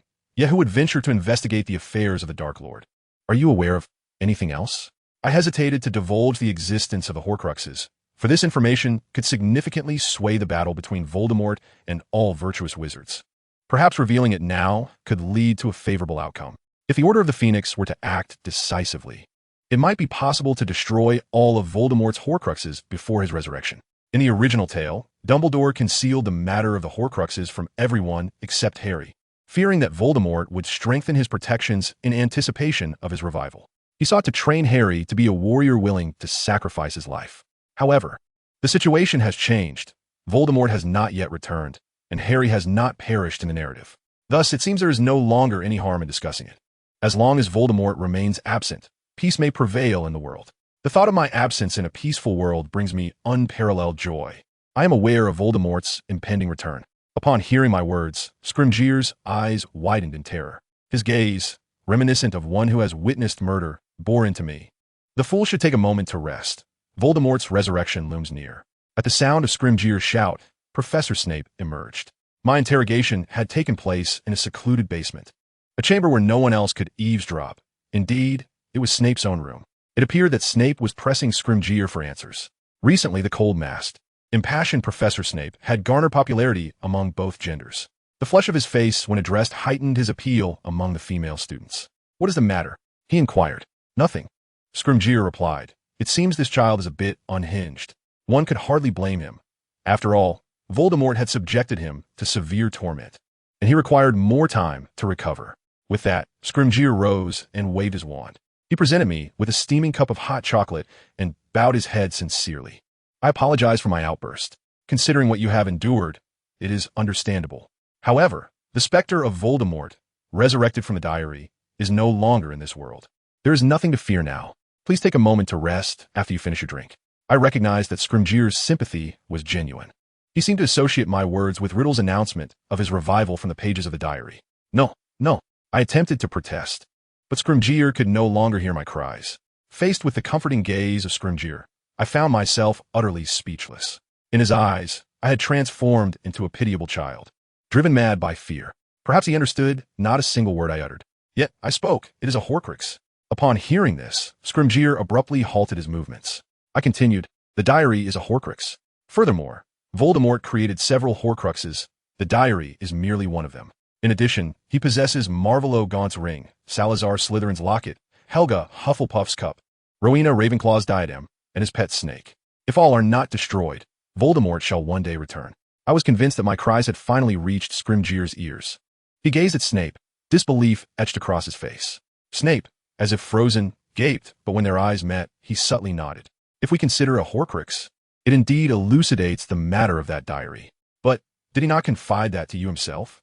Listening to Scrimgeour's words, I nodded in affirmation. She believed that this approach would be more convincing than the truth. I must speak with Dumbledore at once. Scrimgeour's expression changed dramatically as he dashed out of the room. Snape, too, appeared pale, rubbing his arms. I was aware of the implications. "This must remain a secret," Snape insisted. "If what you say is true, you could become a target for the Dark Lord as an intelligence source." I nodded, recognizing the seriousness in Snape's eyes. I had spoken almost without thought. Yet matters were unfolding more favorably than I had anticipated. It seemed that my interrogation by Voldemort was progressing in a positive direction. For instance, my proximity to Voldemort had reached a level where possessing any intelligence was not surprising. Only pain held significance. This transpired in late summer. Since then, Ed had seldom returned home. Based on my intelligence, a large-scale search for Horcruxes was launched, aiming to locate and destroy all before Voldemort could take any action. The existence of the diary as a Horcrux convinced Scrimgeour of the possibility of Voldemort's resurrection. The front page of the Daily Prophet featured news of the confiscation of a prisoner's vault at Azkaban. Among the prisoners whose vaults were breached was a restaurant's name. Perhaps Hufflepuff's cup had already fallen into the hands of the Aurors. The news also reported the outrage of the goblins regarding this act of violence against wizards. The world was caught in a tremendous tide. The notion of ending everything before Voldemort's return seemed to gradually take shape. Changes were also occurring around me. For instance, our home frequently hosted Aurors. Who was it? The Mad Moody. Concerned that I might be targeted due to the Horcruxes, Scrimgeour had enlisted Mad Eye to protect me. Though he ought to have declined the request of a young person, exceptional circumstances warranted a different response in the pursuit of compelling Voldemort to yield. There were other peculiar occurrences as well. The Aurors had implemented more defensive measures around our home than ever before. At that time, due to the alterations made by Dumbledore and Mad Eye Moody, the guardianship previously established by Ed appeared unchanged yet now resembled a fortress in essence. Furthermore, after arriving at my home, Mad Eye began training Al, imparting the combat techniques and essential knowledge required for a professional dark wizard. It felt akin to nurturing a successor. Consequently, our leisure time diminished, leaving me somewhat discontented. I had initially hoped to partake in the training as well, but by the time I fell asleep, Al had remarkably honed his magical skills. During my first year, I too found the training arduous, yet Al's prowess, developed under expert guidance, was simply incomparable. His endurance had significantly improved. Spells that once threatened to overwhelm him could now be cast effortlessly in succession. More importantly, Al was deeply engrossed in his training with Mad Eye, as if he had transformed into a fervent embodiment of ambition. Each training session found him preoccupied with thoughts of the next, leaving me reluctant to intrude. It felt as though Al had drifted away, leaving me with a profound sense of solitude. I was also practicing magic, but Mad Eye remarked that my aptitude for combat spells was rather low. Thus, I focused on perfecting healing spells that seemed to resonate with my understanding of life-related magic. Interestingly, it was healing magic that first awakened my magical powers. However, such training must remain clandestine. To heal, one must bear wounds. Yet, any attempt to inflict harm upon myself would provoke alarmed reactions from Sophia and the others, who would hastily intervene. Perhaps they are overly protective. Now, while I gaze at Al and Mad Eye's training, I perused the prophetic daily newspaper delivered by Giorin. Today's edition featured an announcement from the Daily Prophet regarding a lottery. If the Weasley family were to be chosen, Sirius Black might take action this year. Exonerating Sirius would be straightforward. All it would require is for Ron to capture Wormtail and unveil his true nature before an audience. I suspect Dumbledore will orchestrate the resolution of all matters. However, the significant report lacked any mention of the Weasley family. Instead, it showcased an elderly couple, smiling serenely as they waved to the public. While the surprise was minimal, the disappointment was palpable. Yet, perhaps this is for the best. As long as Sirius remains in Azkaban, he will at least be spared from death. Though I'm uncertain how Wormtail will act if Sirius does not provoke him. He may live out his days as Ron's pet. However, should Voldemort return, the situation would be far more precarious. For Wormtail, who betrayed his comrades out of fear, Voldemort may be the only ally he can approach. Indeed, this year I decided to host everyone at my home. Since the bounty went unclaimed, Ron should be visiting as well. In that case, Wormtail will undoubtedly come too, ensnared within the adeptly crafted protective barriers. This secret must remain undisclosed to anyone, for we must capture Wormtail. The course of action has been determined. Clutching the lunch I prepared that morning, I hurriedly descended the stairs. Tomorrow marks the day Harry returns home. The following day, I accompanied Mad Eye to Prepaid Street. This time, we had arranged the visit with a phone call the previous day. Petunia mentioned that her aunt would arrive around noon, and if she were to come pick them up, it would need to be before that time. Consequently, they resolved to set off in the morning, though Al and Mad Eye were both exceedingly fatigued. However, missing the first bus of the day would render them too late. I could manage to go alone to fetch her. Don't be ridiculous. How could one person handle such a task? Indeed, it raises questions. Some have become rather neurotic about my solo outings. Admittedly, there exists a non-negligible risk of being monitored due to the matter of the Horcrux box. Yet I find his vigilance excessive. Only Dumbledore and Snape are aware that I am the source of information regarding the Horcrux box, along with a select few among the Order of the Phoenix. The likes of Scrimgeour, Kingsley, Mad Eye, and Ed have visited my home to cast spells. Scrimgeour endured severe torture and never uttered a word about Harry, and Dumbledore and Snape would never divulge such information. Kingsley and Mad Eye, as well as Ed, are equally trustworthy. Moreover, to be frank, Mad Eye's presence poses numerous complications. Even as a hero within the magical realm, in the world of muggles, he would merely be regarded as a peculiar oddity. While his attire is quite appropriate, his spinning false eye starkly contrasts with the ordinary image upheld by the Dursleys. Additionally, given that this is a matter involving two individuals, I am uncertain whether we can engage in normal conversation with the Dursleys. I am deeply unsettled. All right, you two. Upon reaching Privet Drive, wait for me 10 meters away. After disembarking from the nearest station, I walked while reminding them, unaware of how many times I had done so today. Both displayed evident dissatisfaction. We absolutely cannot proceed. I know, just be quiet. In the Muggle world, speaking loudly like this by the roadside is also unacceptable. Upon hearing this, Mad Eye shook his head in annoyance, insisting that it was fine. Do you truly understand? Even if there are issues, Mad Eye must not be allowed to wander off. I'm aware. I let out a weary sigh. After a moment of reaffirmation, both released a significant exhale. Upon arriving at Privet Drive, I left the two exhausted companions, who appeared as if they had just returned from a long journey, and stepped into the Dursley residence. I arrived 10 minutes ahead of the scheduled time. I rang the doorbell, and a flurry of commotion ensued within before the door swung open. I was greeted by Petunia. Long time no see, Mrs. Dursley. I apologize for intruding amidst your busy schedule. Indeed, it has been a while. Harry is ready and waiting for you on the second floor. We cannot concern ourselves with him. No, it's nothing. Here are some black tea leaves I purchased in Cardiff. If you would like them, all right. I recognize this brand. I've had it before, and it is particularly delightful. It pairs wonderfully with blueberry chiffon cake. If you enjoy it, I can bring you some next time. I carefully presented the chiffon cake I had made prior to my visit, ensuring it remained intact. I had already confirmed its taste to be quite delectable. Upon seeing the cake, Petunia's face lit up with joy. By the way, you must be quite skilled in the kitchen. It looks absolutely delicious. The blueberries are from my garden. I plant a large quantity each year. They are sweet and delightful. If you don't mind, I can bring you some next time. Oh dear, I apologize. I shall entrust this to you then. Petunia chuckled softly, and soon the voice of Vernon echoed from within. Where's Petunia's tie? It's on the table, she called back, placing the cake and red tea in the hallway before bellowing up the stairs. Harry, your friend is going to pick you up. Come down. With a thud, Harry descended the stairs, struggling under the weight of a heavy leather trunk. Yuri. Harry waved at me with a grin, but lost his balance and tumbled down the stairs. Are you all right? I rushed over as Harry raised his thumb and wobbled back to his feet, beaming with joy despite his recent fall. Long time no see. Are you truly unhurt? Oh, right, and he stammered. Honestly, you're quite flustered. So what is the matter? Petunia raised an eyebrow in exasperation. The school sent a document requiring a parent's signature. As she spoke, Harry timidly produced a piece of parchment. Petunia took the parchment, reading it while clicking her tongue, then retrieved a ballpoint pen from her pocket. Will this pen suffice? If you insist on a magical one, I shan't sign. The ballpoint writes clearly, Harry proclaimed triumphantly. Petunia huffed and swiftly signed with the pen. Don't embarrass yourself at your friend's house, she chided, glaring at Harry as she handed the parchment back to him, prompting Harry to tear up. Thank you. Observing Harry, Petunia puffed up her nose and produced a handkerchief. Don't cry in public. It's unbecoming. With that, she wiped his tears and, in a brusque tone, cautioned him to be careful on his journey. Harry, still weeping, managed to utter, I'm leaving. His relationship with his aunt seemed to be in a delicate balance, albeit slightly improved. During his return, Harry reunited with the exuberant Al and Ron, his expression one of astonishment. Both were visibly exhausted.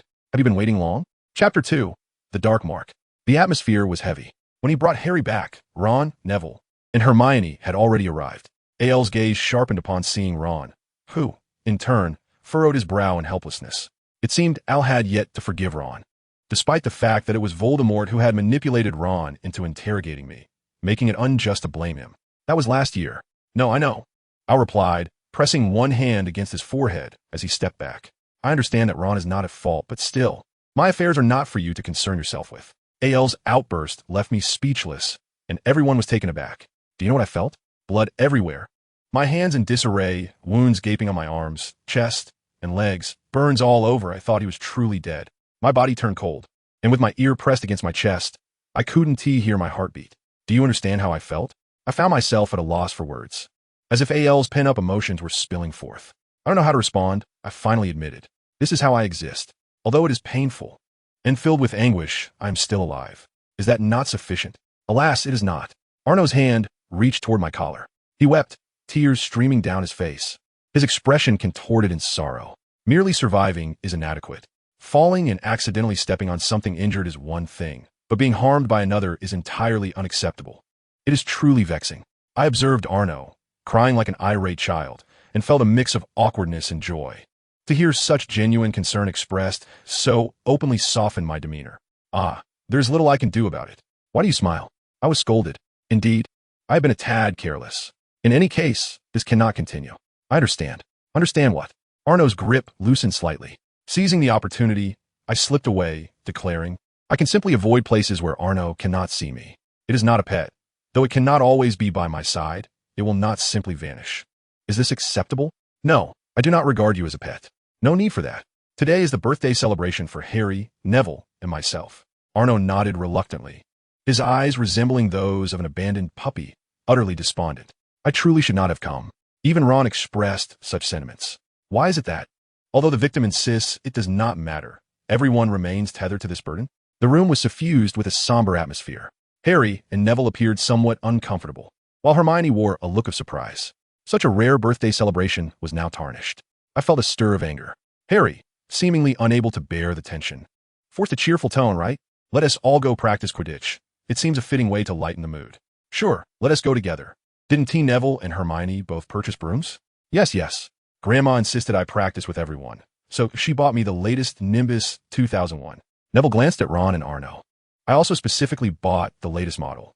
By the way, I remember that an upscale Quidditch supply store once heavily promoted a particular broom, though I cannot recall its name. Are you referring to the Firebolt? Ron interjected eagerly upon hearing Hermione's words. The moment Quidditch was mentioned, Ron radiated enthusiasm. Arno seemed captivated, lifting his head with curiosity. Firebolt?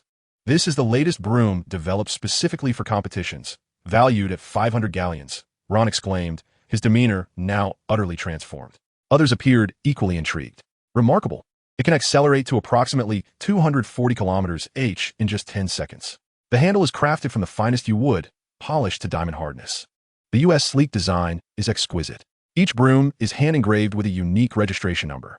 The tail section is equally impressive, meticulously crafted from carefully selected young birch twigs.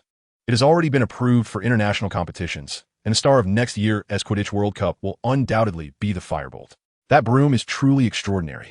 I can hardly wait to visit Diagon Alley. There are flyers, really? Let me have a look. Wait a moment. I shall fetch them immediately. We were astonished as we observed the dialogue between the two. The oppressive atmosphere we had just experienced seemed to dissipate, restoring their original camaraderie. Together, they extolled the virtues of Bolt, whose charisma was almost intimidating. Neville and Harry also joined in the discussion about brooms, leaving little space for the four of us to squeeze together. While I relished the idea of soaring through the air on a broom, I must confess, I struggled to comprehend how its performance could ignite such enthusiasm in my eyes. I shall brew some black tea. I will assist as well. Hermione stood up in surprise. Al was conversing normally with Ron. It was truly perplexing. You want a snack, right? As Hermione boiled water, she prepared some simple treats. Al had long since forgiven Ron. Yet at critical moments, he could not revert to his previous demeanor. You both are rather foolish. Nevertheless, your ability to reconcile so readily is remarkable. It is something individuals like me could never emulate. Well, it was never anyone's fault. What matters is that you forgave Ron. Had you not done so, you might have harbored resentment towards him indefinitely. I was genuinely frightened while you were asleep. Everyone says that when I drift off, transforms into a different person. When I heard he wanted to kill Ron, I thought he was joking, or perhaps it was merely a nightmare. Yet, your relationship truly is commendable. We have been together since birth. There is one thing. I have always regarded you as a brother. He indeed is quite a troublesome sibling. However, it seems he has changed recently. Not that he appears to have grown up significantly. Well, it has been over 6 months since I last saw Yuri. The black tea and snacks are ready. Upon returning to the living room, the four were still engrossed in their broom discussions. Although it was far better than arguing, it felt somewhat distant, like being behind a mosquito net. I poured the tea, and all I received were empty responses. Hermione and I sighed, sipping our black tea while nibbling on the snacks. Spending time in casual conversation with Hermione was not unpleasant. I always felt she had spent the longest time at Hogwarts. We shared mutual interests, and our discussions were delightful. In life, I would grow anxious whenever conversing with girls, feeling utterly drained. As a child who had suffered abuse, I was often treated like a pariah. If one were to ask which was worse, the physical violence inflicted by boys or the psychological torment imposed by girls, I would be at a loss for words. Yet Hermione was different from those girls. She was genuinely kind, intelligent, and charming. Although she too had her emotional moments, she possessed an understanding that resonated deeply. She was truly an extraordinary girl. Does Hermione aspire to be a Quidditch player? I asked curiously, and Hermione shook her head, hesitating as she licked her lips. I'm not particularly interested in such endeavors. It is sufficient for me merely to observe. What about Yuri? I do not simply find joy in merely watching him. Do you not think supporting him is more fulfilling? Yes, precisely that. As we engaged in endless conversation, the sky began to take on a deep crimson hue.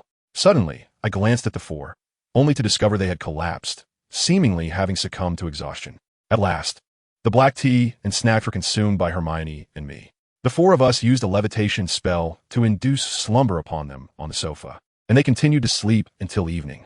Surely, after the party concluded, they would be frolicking with joy. Sophia and Matilda had long been preparing for the festivities. Hermione and I offered our assistance, yet they insisted that the primary guests should not lend a hand, thus ushering us away. Mad-Eye and Jack busied themselves with decorations for the opening, their enthusiasm quite at odds with his appearance. Surprisingly, Mad-Eye and Jack seemed to bond quite well, conversing like old friends and relishing in the pleasures of fishing and chess. By the way, Hermione, we shall take you on a tour of the house before the party commences. We were so preoccupied that it slipped our minds. I must entrust this to you, for Ron and I are too occupied to discuss these matters. With the two reconciled, I felt at ease. I smiled as I guided Hermione through the house, showcasing the living room, bathroom, and lavatory.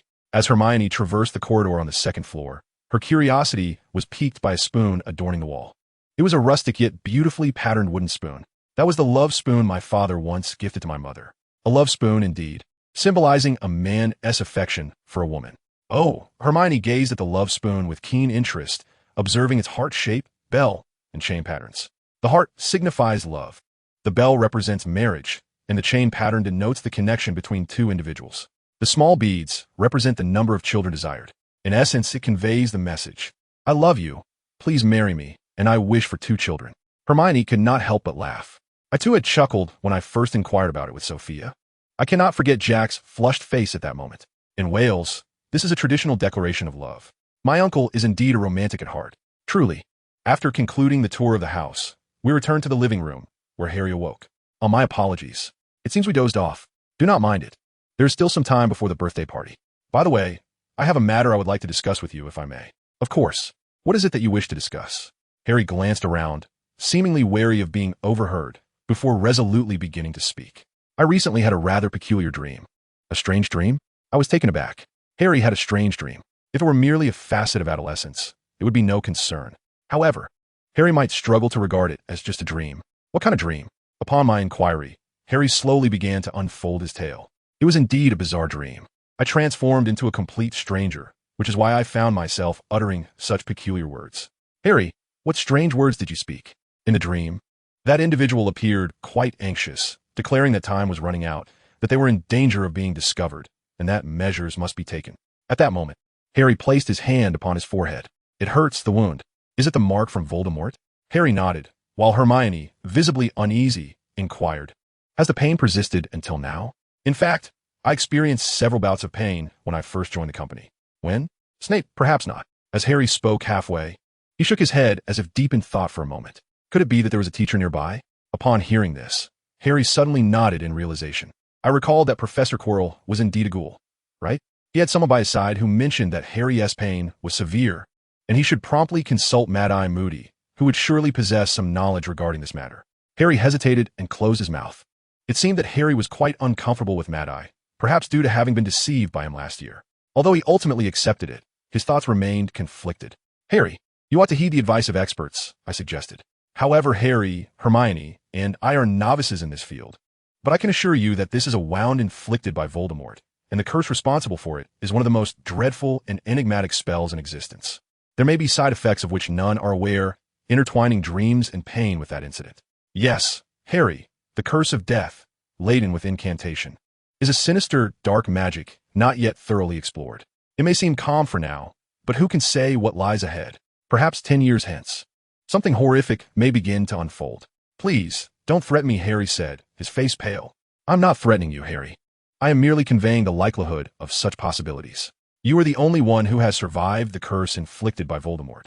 and no one knows what side effects may emerge after such an ordeal. In truth, I understood the true nature of Harry's pain. It stemmed from his being a Horcrux of Voldemort, with the Dark Lord's soul residing within him. The only way to eradicate it would be through Voldemort himself, by once again facing the Avada Kedavra curse, allowing Voldemort to ultimately vanquish the part of himself that resided in Harry's heart. There may be other methods, but this is the only one I know. Let us proceed. I must consult Mad-Eye, I urged. Yes, Mad-Eye was in the courtyard, where he and Jack had magically concealed it from external view, releasing vibrant candles into the air. Upon our arrival, the two welcomed us warmly. He immediately inquired about the pain in Harry's wound, his magical eye rotating as he examined it. Harry, your counsel was indeed astute, Mad-Eye declared, causing Harry's body to tremble. Hermione and I grasped his hands from either side to support him. It's too cold, he murmured, shivering in fear. Just as they both had stated, this was not a mere threat.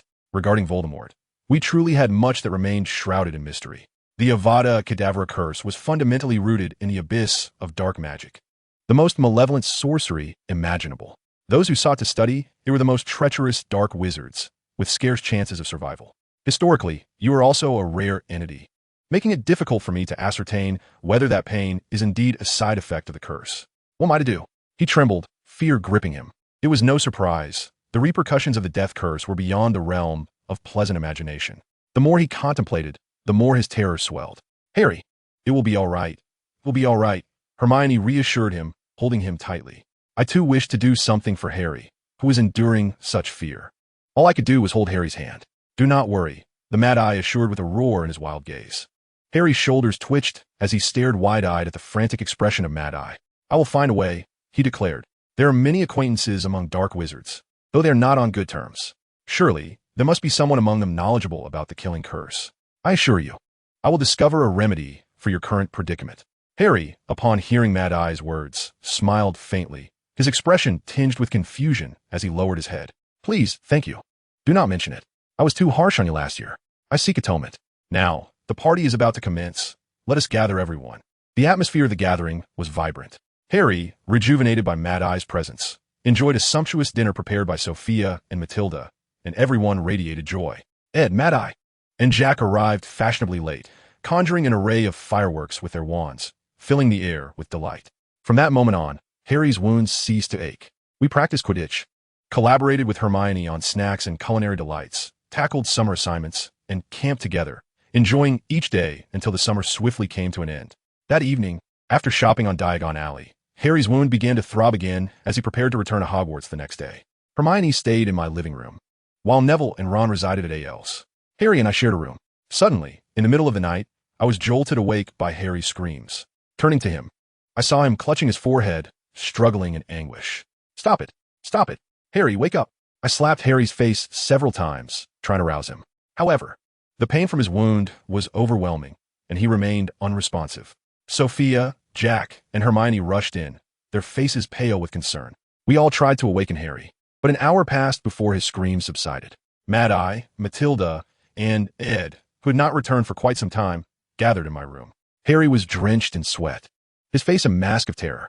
Someone has been killed. I became the one who killed. Who is the one? Hermione inquired. The one is Voldemort. Harry's words ignited a wave of panic, fear etching itself into every face. Someone has been killed. Yet, at this moment, Voldemort should not have been active. I was perplexed. He is anxious to resurrect. How is it done? Ed asked, shaking Harry's shoulders. Matilda hurriedly tried to pull him away, but Ed insisted on waiting for Harry's response. I do not know, only that there must be a sacrifice in the blood of an enemy. Ed dashed out. We were too frightened to sleep, waiting in the living room for dawn to break. Moreover, the morning edition of the Daily Prophet brought further dread to our hearts. One side of the newspaper featured a photograph of a terrifying snake and skeletal images floating ominously. The headline read, "The Dark Mark appears at Malfoy Manor." Chapter 3, Death Eaters. The report from the Daily Prophet casts a shadow over us. The Dark Mark serves as a grim testament to the calamities inflicted upon victims during Voldemort's reign of terror. In those days, wizards were gripped by fear of the Dark Mark, anxiously checking their homes each day, oscillating between relief and dread. The appearance of the Dark Mark signified the murder of a loved one left behind at home. When news spread of the Dark Mark's manifestation in a household, there would be a sense of relief among others, grateful it was not their own. However, Upon discovering the dark mark had appeared in her own home, she lamented, questioning why it had to be her family. The dark mark illustrated the formidable power of Voldemort, while etching a profound fear of death into the hearts of many. Sophia and Jack were especially terrified, for they lived in that era and understood the terror wrought by the dark mark more acutely than anyone else. Matilda, too, was affected. She actively participated in the resistance, often standing on the battlefield. Now married and retired for over a decade, her spirit remains unsettled, still shaken by the remnants of the dark mark's influence. Caught between Sophia and Jack, I could only gently grasp their hands. How did it come to this? I merely wished for the world to change for the better, beyond what was written in books. I believed in trusting the aid of Neville, Norbert, and the Philosopher's Stone to Dumbledore was a commendable choice. Yet, everything seems to be spiraling in an unfavorable direction. It is not merely a possibility, without a doubt. The current state of affairs is my fault. Had I remained inactive, Voldemort would not have moved so swiftly. Harry warned that Voldemort was poised to return, seeking the blood of his enemies. A chilling thought swept through my mind. Voldemort's delay in his resurrection was entirely due to his obsession with Harry. He required Harry's blood to break the ancient protective charm Lily Evans had cast upon him, and this need for Harry's blood postponed his revival. Voldemort's awareness of Lily's protective enchantment likely stemmed from the incident with the Philosopher's Stone when he failed to confront Harry and faced a backlash. Having delegated this matter to Dumbledore, he had no further reason to covet Harry's blood, thus seeking a more suitable enemy's blood for his revival. Consequently, the dark mark in the Daily Prophet bears a far more ominous significance. It is not merely a mark of death, but a harbinger of Voldemort's resurrection. Speaking of the dark mark appearing over the Crouch residence, Bartemius Crouch must be present there. If he, loyal to Voldemort, has gained his freedom, it would not be surprising for Voldemort to rise again. However, why? In the book, Voldemort learns of the events concerning Moony only after interrogating Barty Crouch Jr., discovering he is still alive. Despite perusing the Daily Prophet daily, there is no mention of her disappearance. Furthermore, how could an incident unfold within the abode of a high-ranking official in the Ministry of Magic without Quirrell and Wormtail? He turned to Ron, who was cautiously cradling a rat. Wormtail must be nearby. Just then, the fireplace suddenly ignited with emerald green flames, as though someone had invoked the Flynn network. In an instant, a thought crossed my mind. Could Voldemort emerge from there? I instinctively recoiled. From the forefront of the flames emerged Scrimgeour. He approached me directly, halting before me, his gaze terrifying as he grasped my shoulders. Is this real? I was uncertain, lacking a subject, oblivious to the context. Even if I wished to retort, I found my voice silenced by Scrimgeour's piercing stare. What is real indeed? Al, with a look of astonishment, rose to his feet and seized Scrimgeour's arm. Were you doing so suddenly? Scrimgeour cast a glance at Al before turning back to me. Answer me, or I shall confine you as well. Sophia leaped forward, confronting Scrimgeour. What is the matter? Why do you intend to imprison my child? Indeed, even the head of the Dark Bureau would not permit the confinement of Yuri.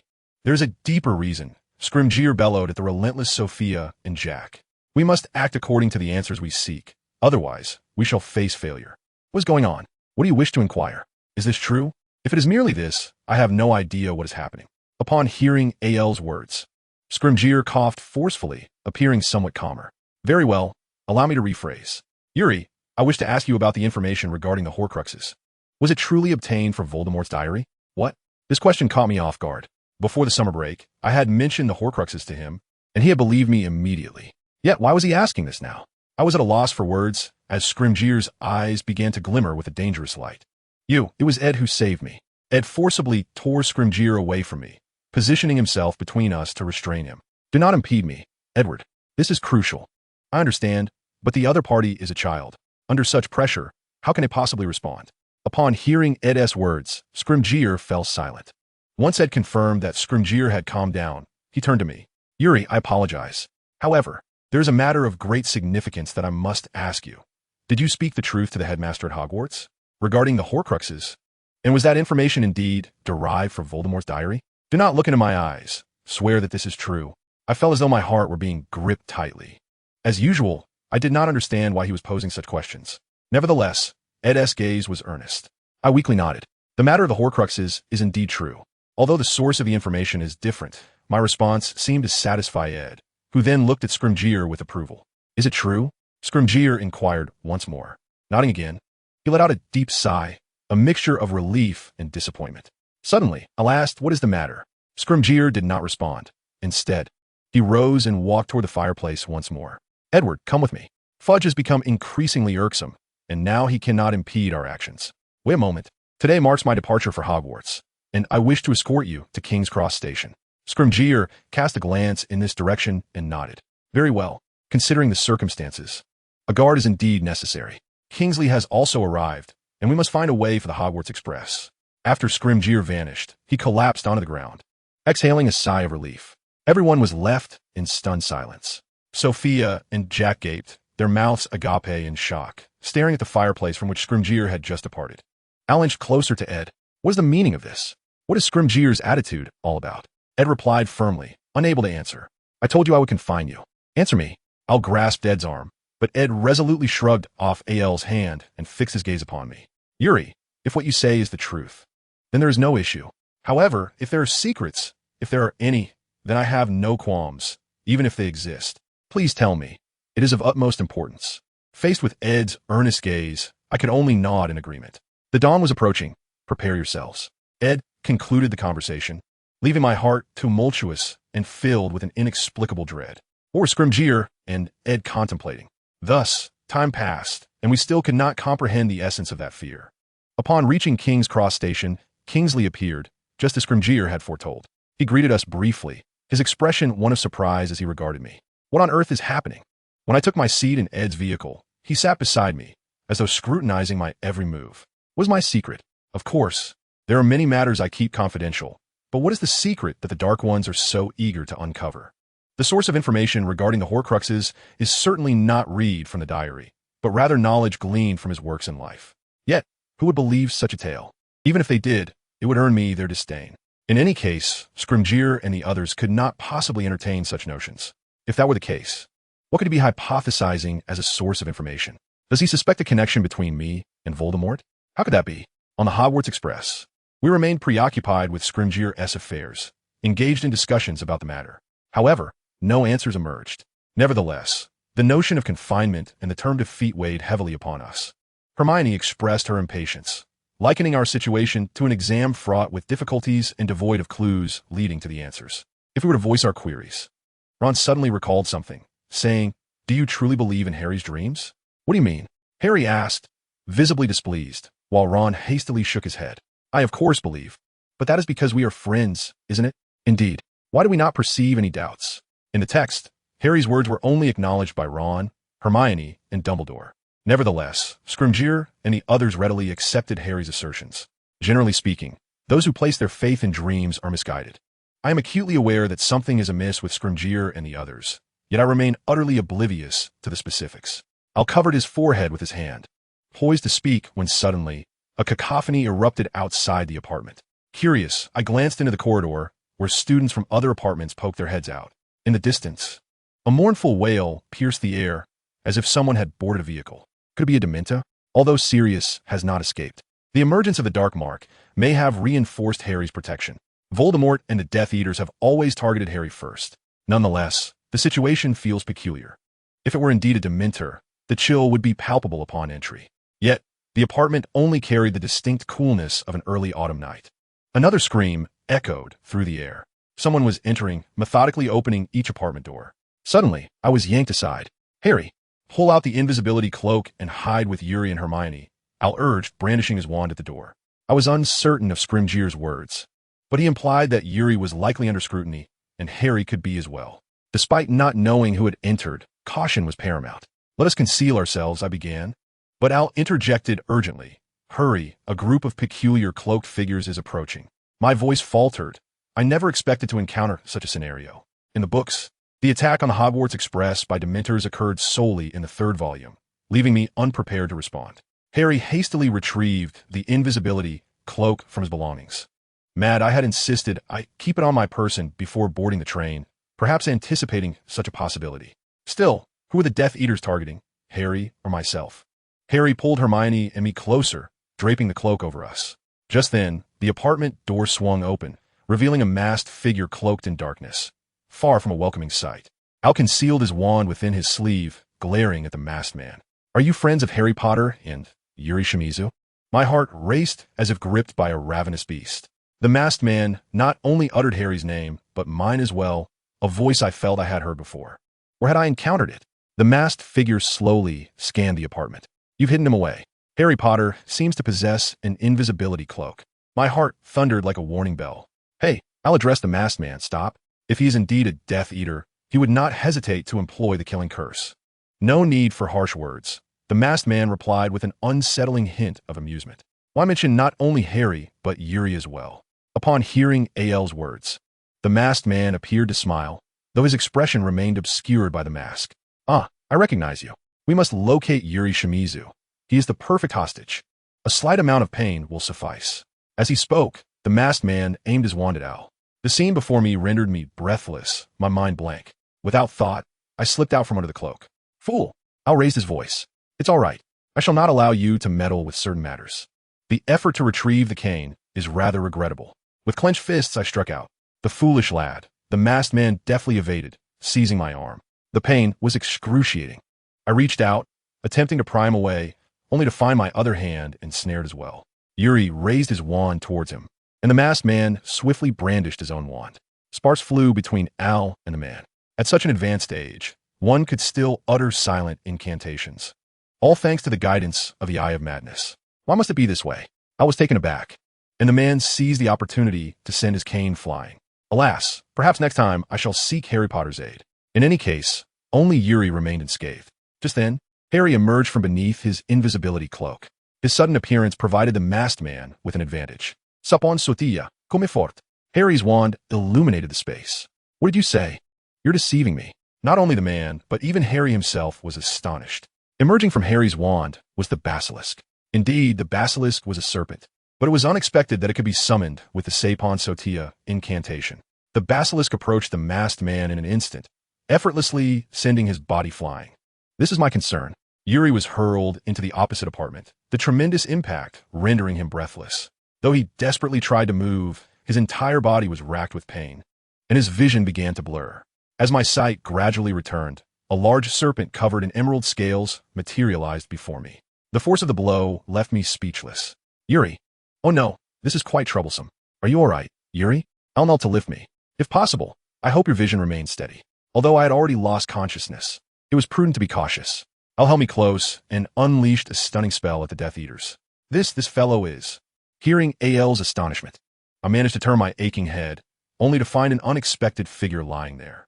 Kingsley, who should have joined the Order of the Phoenix to battle the Dark Lord, lay unconscious in the guise of a Death Eater. What on earth is happening? There was no response to my inquiry. Chapter 4. Yuri's Secret. This is indeed quite troubling. Or rather, I feel on the verge of tears. Yuri, fortunately, this is an empty apartment. No, you escaped. All around were scattered belongings and snacks, now infused with a peculiar aroma. Mortified, I pleaded with the basilisk. I don't know if you can hear me, but please do not tell Harry. Al appeared somewhat embarrassed. The fear of the Death Eaters and the shock of him being Kingsley seemed trivial in comparison. Fortunately, the massive form of the basilisk that had emerged from Harry's wand completely blocked the entrance to the apartment. Some managed to twist their bodies to escape, which should buy us some time. How shall I put this? In any case, it is good that you are unharmed. Do not act recklessly. Perhaps it was merely a psychological effect, but his tone felt remarkably gentle. What should I do? I cannot bear to look directly at his face. In summary, it is imperative to dry the clothes to eliminate any unpleasant odors. Just a moment. Yuri's uniform. What a curious sensation it evokes, akin to being ensnared by a fox. That spell must be the one that plagued Harry during his 4th year. Well then, I shall change my attire. It would indeed be quite uncomfortable without undergarments. Yet the contents of the trunk cannot simply be summoned. Allow me to mention the undergarments first. As Al discreetly waved his wand, my uniform soared through the window. Al caught it, and shortly thereafter, a piece of lingerie floated in from outside. I pondered whose it could be, quite unexpectedly arriving. Surely, it was tea intended for me to wear. Rest assured, I would not speak of it directly. Gemino, with a flick of Al's wand, the lingerie split in two, as if conjured to create a dummy. Unbeknownst to me, I had memorized even such spells. Al was growing in proficiency without my notice. Although this was hardly the time, I felt a tinge of loneliness. Even if it were merely a replica, it belonged to another, and this. Hurry and change your clothes. Someone might enter. I leave. Reluctantly, I nodded and discarded the damp, unpleasant garments. Gazing out the verdant window, I was surprised to find myself entirely unclad on the train. Moreover, in this cramped space, I was not alone, for Kingsley lay incapacitated. How embarrassing. Al's gaze seemed captivated by the scales of the basilisk. I must change swiftly. After donning fresh attire, my spirits finally settled. I wiped away the remnants of my previous outfit. Oh, how could I forget? What about Kingsley? At the very least, this must remain a secret. It seems improbable to erase his memory. However, if I were to consider the situation from the opposite perspective, it would not be easily forgotten. To dispel my melancholic thoughts, I redirected my focus. The foremost concern now was Kingsley. Why had he appeared in such a state? And why did he seek me? A multitude of thoughts began to accumulate. Although he had lost consciousness, his potential actions remained unknown, and thus I could not afford to be negligent. Al had used a stunning spell to render him unconscious, yet I was uncertain when he would awaken. I layered the petrification spell and bound him with ropes. This way, should he regain consciousness, it would not pose a problem. What to do with this wand? I lifted Kingsley's wand and turned my gaze to Al, who sat in a chair, appearing weary. The sudden emergence of a corpse eater was indeed unsettling. Are you all right? I called out, and Al merely nodded slightly, seemingly still lacking vigor. I contemplated fetching him some pumpkin juice, yet the entrance remained blocked by the basilisk. I wondered, what was the current state of the basilisk? It stretched from the entrance of the apartment all the way to the window. Harry, can you hear me? I hear you. Al replied, affirming that all was well. Is everything all right? Yes, the corpse eater was knocked down by the basilisk's body. But what shall we do about this child? I was at a loss regarding how to return him. I had commanded them to let the train carry the body back to the school. Understood. Even so, summoning the basilisk was exceedingly audacious. Is it permissible to leave it outside the school, Yuri? It seems the time for evading reality has come to an end. Reluctantly, I turned my face away, listening to Al's low voice. This is not a moment for shyness. Some wore an exceedingly serious expression. There's not a soul around. So can you tell me? You know, right? Faced with an intimidating advance, my body began to tremble. Why do you wear such an expression? You do not understand why? It is because one listens out of ignorance. Oh, restlessly clicked his tongue. How many times must I tell you not to conceal anything from me? You say that. Do you have any idea how many times I have observed you? I have long been aware that you're always hiding something. My throat felt parched. Perhaps I actually know. Despite my awareness, I'm still preoccupied with the reasons behind my secret. The true significance of Scrimgeour's words. This is my greatest and most absolute secret, that I have died once and been reborn. Even if he cannot fathom what that truly means, he must have guessed something. For some reason, perhaps Scrimgeour has noticed this as well. I feel the intent behind that question lies here. It seems there is no concrete evidence. If I were to divulge my secret to him, he would surely loathe me. He spoke with conviction. My secret belongs to this category. Regardless of how prepared I might be, it would be utterly futile. Without a doubt, I would feel a visceral sense of revulsion. Speak. Do you wish to be despised? My voice trembled. I did not want to speak. I knew that revealing it would lead to disdain, yet I had no reason to voice it. However, Al became increasingly aggressive. His eyes were so close that I instinctively felt drawn in. Tears welled in the corners of my eyes. This is too much. I merely wished to do something within my capability. Yet, circumstances continued to spiral downwards, and a secret that should have been taken to the grave was being pursued relentlessly. Why would you despise me? Because you will loathe me, and the thought chills me to the bone. You would certainly not forgive me. It felt as though I were acting petulantly. The decision does not rest with you, having heard your words. The choice of whether to despise me does not lie with you. You will detest me, for you despise me. Ah, how painful. Al seized my collar and lifted me off the ground. My feet left the floor, and I struggled to breathe. In agony, I writhed, and Al, taken aback, released me. I did not land gracefully. I fell to the floor, appearing quite flustered. I apologize. I'm a coward. I found this situation quite agreeable, as it was gentle, causing the painful thoughts to waver. In that moment, I hoped to slip past while he was distracted. Thinking of this made me feel nauseous. I despise myself more than anyone else. Timid, cowardly, narrow-minded, too ugly. Yet I cannot voice it. My self-loathing deepened. However, I could not articulate it. The fear of being loathed was unbearable. I implore you, tell me. Nevertheless, Al still said this. Why can't you understand me? Trust me. My heart felt as if it were grasped by a vulture. Stop. How cunning. To hear such words from someone who trusts me more than anyone else. Do you truly not believe me? Such a thing is unfathomable. Then, could you truly assure me that you would not come to despise me? Alas, I find myself at a loss for courage, yearning for just a semblance of it. Even if it were to be my first attempt, I would not mind a change of heart afterward. Yet at this very moment, I sincerely hope for your affirmation. Of course, it is impossible to harbor any animosity toward me. Indeed, it is genuine, so I implore you to enlighten me. There must be a compelling reason behind the secret regarding Yuri that I am compelled to uncover. Perhaps it is already sufficient. To think otherwise may lead to misguided hopes. Even if I am despised now, at this very instant, my affection remains devoid of deceit. Thus, let all be revealed. If my honesty results in disdain, I am prepared to relinquish all attachments. Even death would not deter me. As I was about to speak, the Hogwarts Express came to a halt. The basilisk seized the opportunity to open the obstructed door, and Harry and the others peered in from outside. After much trepidation, I had finally mustered my courage. You must be weary today. Let us converse another time. Firstly, I must devise a means to rescue Kingsley, who still lies in bed. Harry and the others were equally astonished by Kingsley's condition. Naturally, other students were likely taken aback by the sight of the basilisk awaiting Harry outside. Chapter 5. An Uneasy Atmosphere. Upon disembarking from the halted Hogwarts Express, the students instinctively recoiled in fear of the basilisk. After we alighted, the basilisk approached us slowly, its terrifying visage enough to instill dread. The malevolent magical eye responsible for death had been destroyed during Dumbledore's duel last year, yet its venomous fangs remained intact. Though it presented an opportunity to destroy a Horcrux, facing those fangs would render anyone paralyzed with fear. Frankly, I found both Harry and Dumbledore to be rather peculiar. A threatening roar emanated from its cavernous maw. I felt an overwhelming urge to flee. I am grateful for your intervention on my behalf against Kingsley, but in terms of sheer horror, the basilisk surpasses all. Suddenly, someone pushed through the throng of students, Snape, Hagrid, and McGonagall. All three displayed wariness toward the basilisk. It had vanished from the school and reappeared on the Hogwarts Express, surely causing a considerable uproar within the institution. McGonagall and Hagrid wore ashen expressions, and even Snape appeared pale. What is happening? Snape inquired of Harry. What do you mean, what is happening? Was a question that required no elaboration. It was clearly concerning the basilisk. The creature that kills has appeared. Harry's words took a full 3 minutes to penetrate their minds. His candor was striking. Perhaps circumlocution would have been futile. Not just the three of them, but the surrounding students began to waver. It seemed there were few witnesses among Kingsley's students, and those who were present remained silent, their faces drained of color.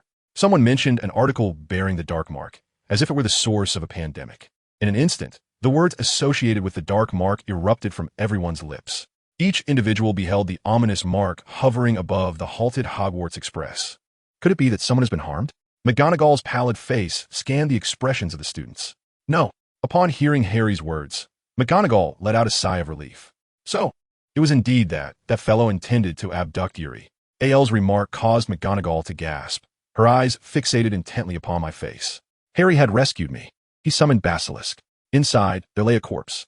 Upon hearing my conversation with Hermione, they cast a glance at Basilisk, then promptly drew their wands and settled into the tube. Hagrid was ensnared at the entrance, squeezing through the gaping hole created by Basilisk. After a moment, the three of them returned, expressions of astonishment etched on their faces. What happened? McGonagall urged Hermione for confirmation. Seeing Hermione nod, he turned to Snape, hesitatingly stating, "There is no one inside." How is that possible?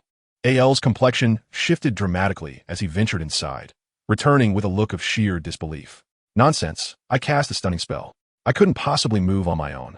Kingsley seemingly was not within. Harry and the others stood in stunned silence. Kingsley should have been completely incapacitated. So what on earth is going on? I couldn't have exited alone, could I? Alspati Vasilisk. Could it be that Basilisk consumed him? Harry, go ask Basilisk if anyone approached Kingsley. What?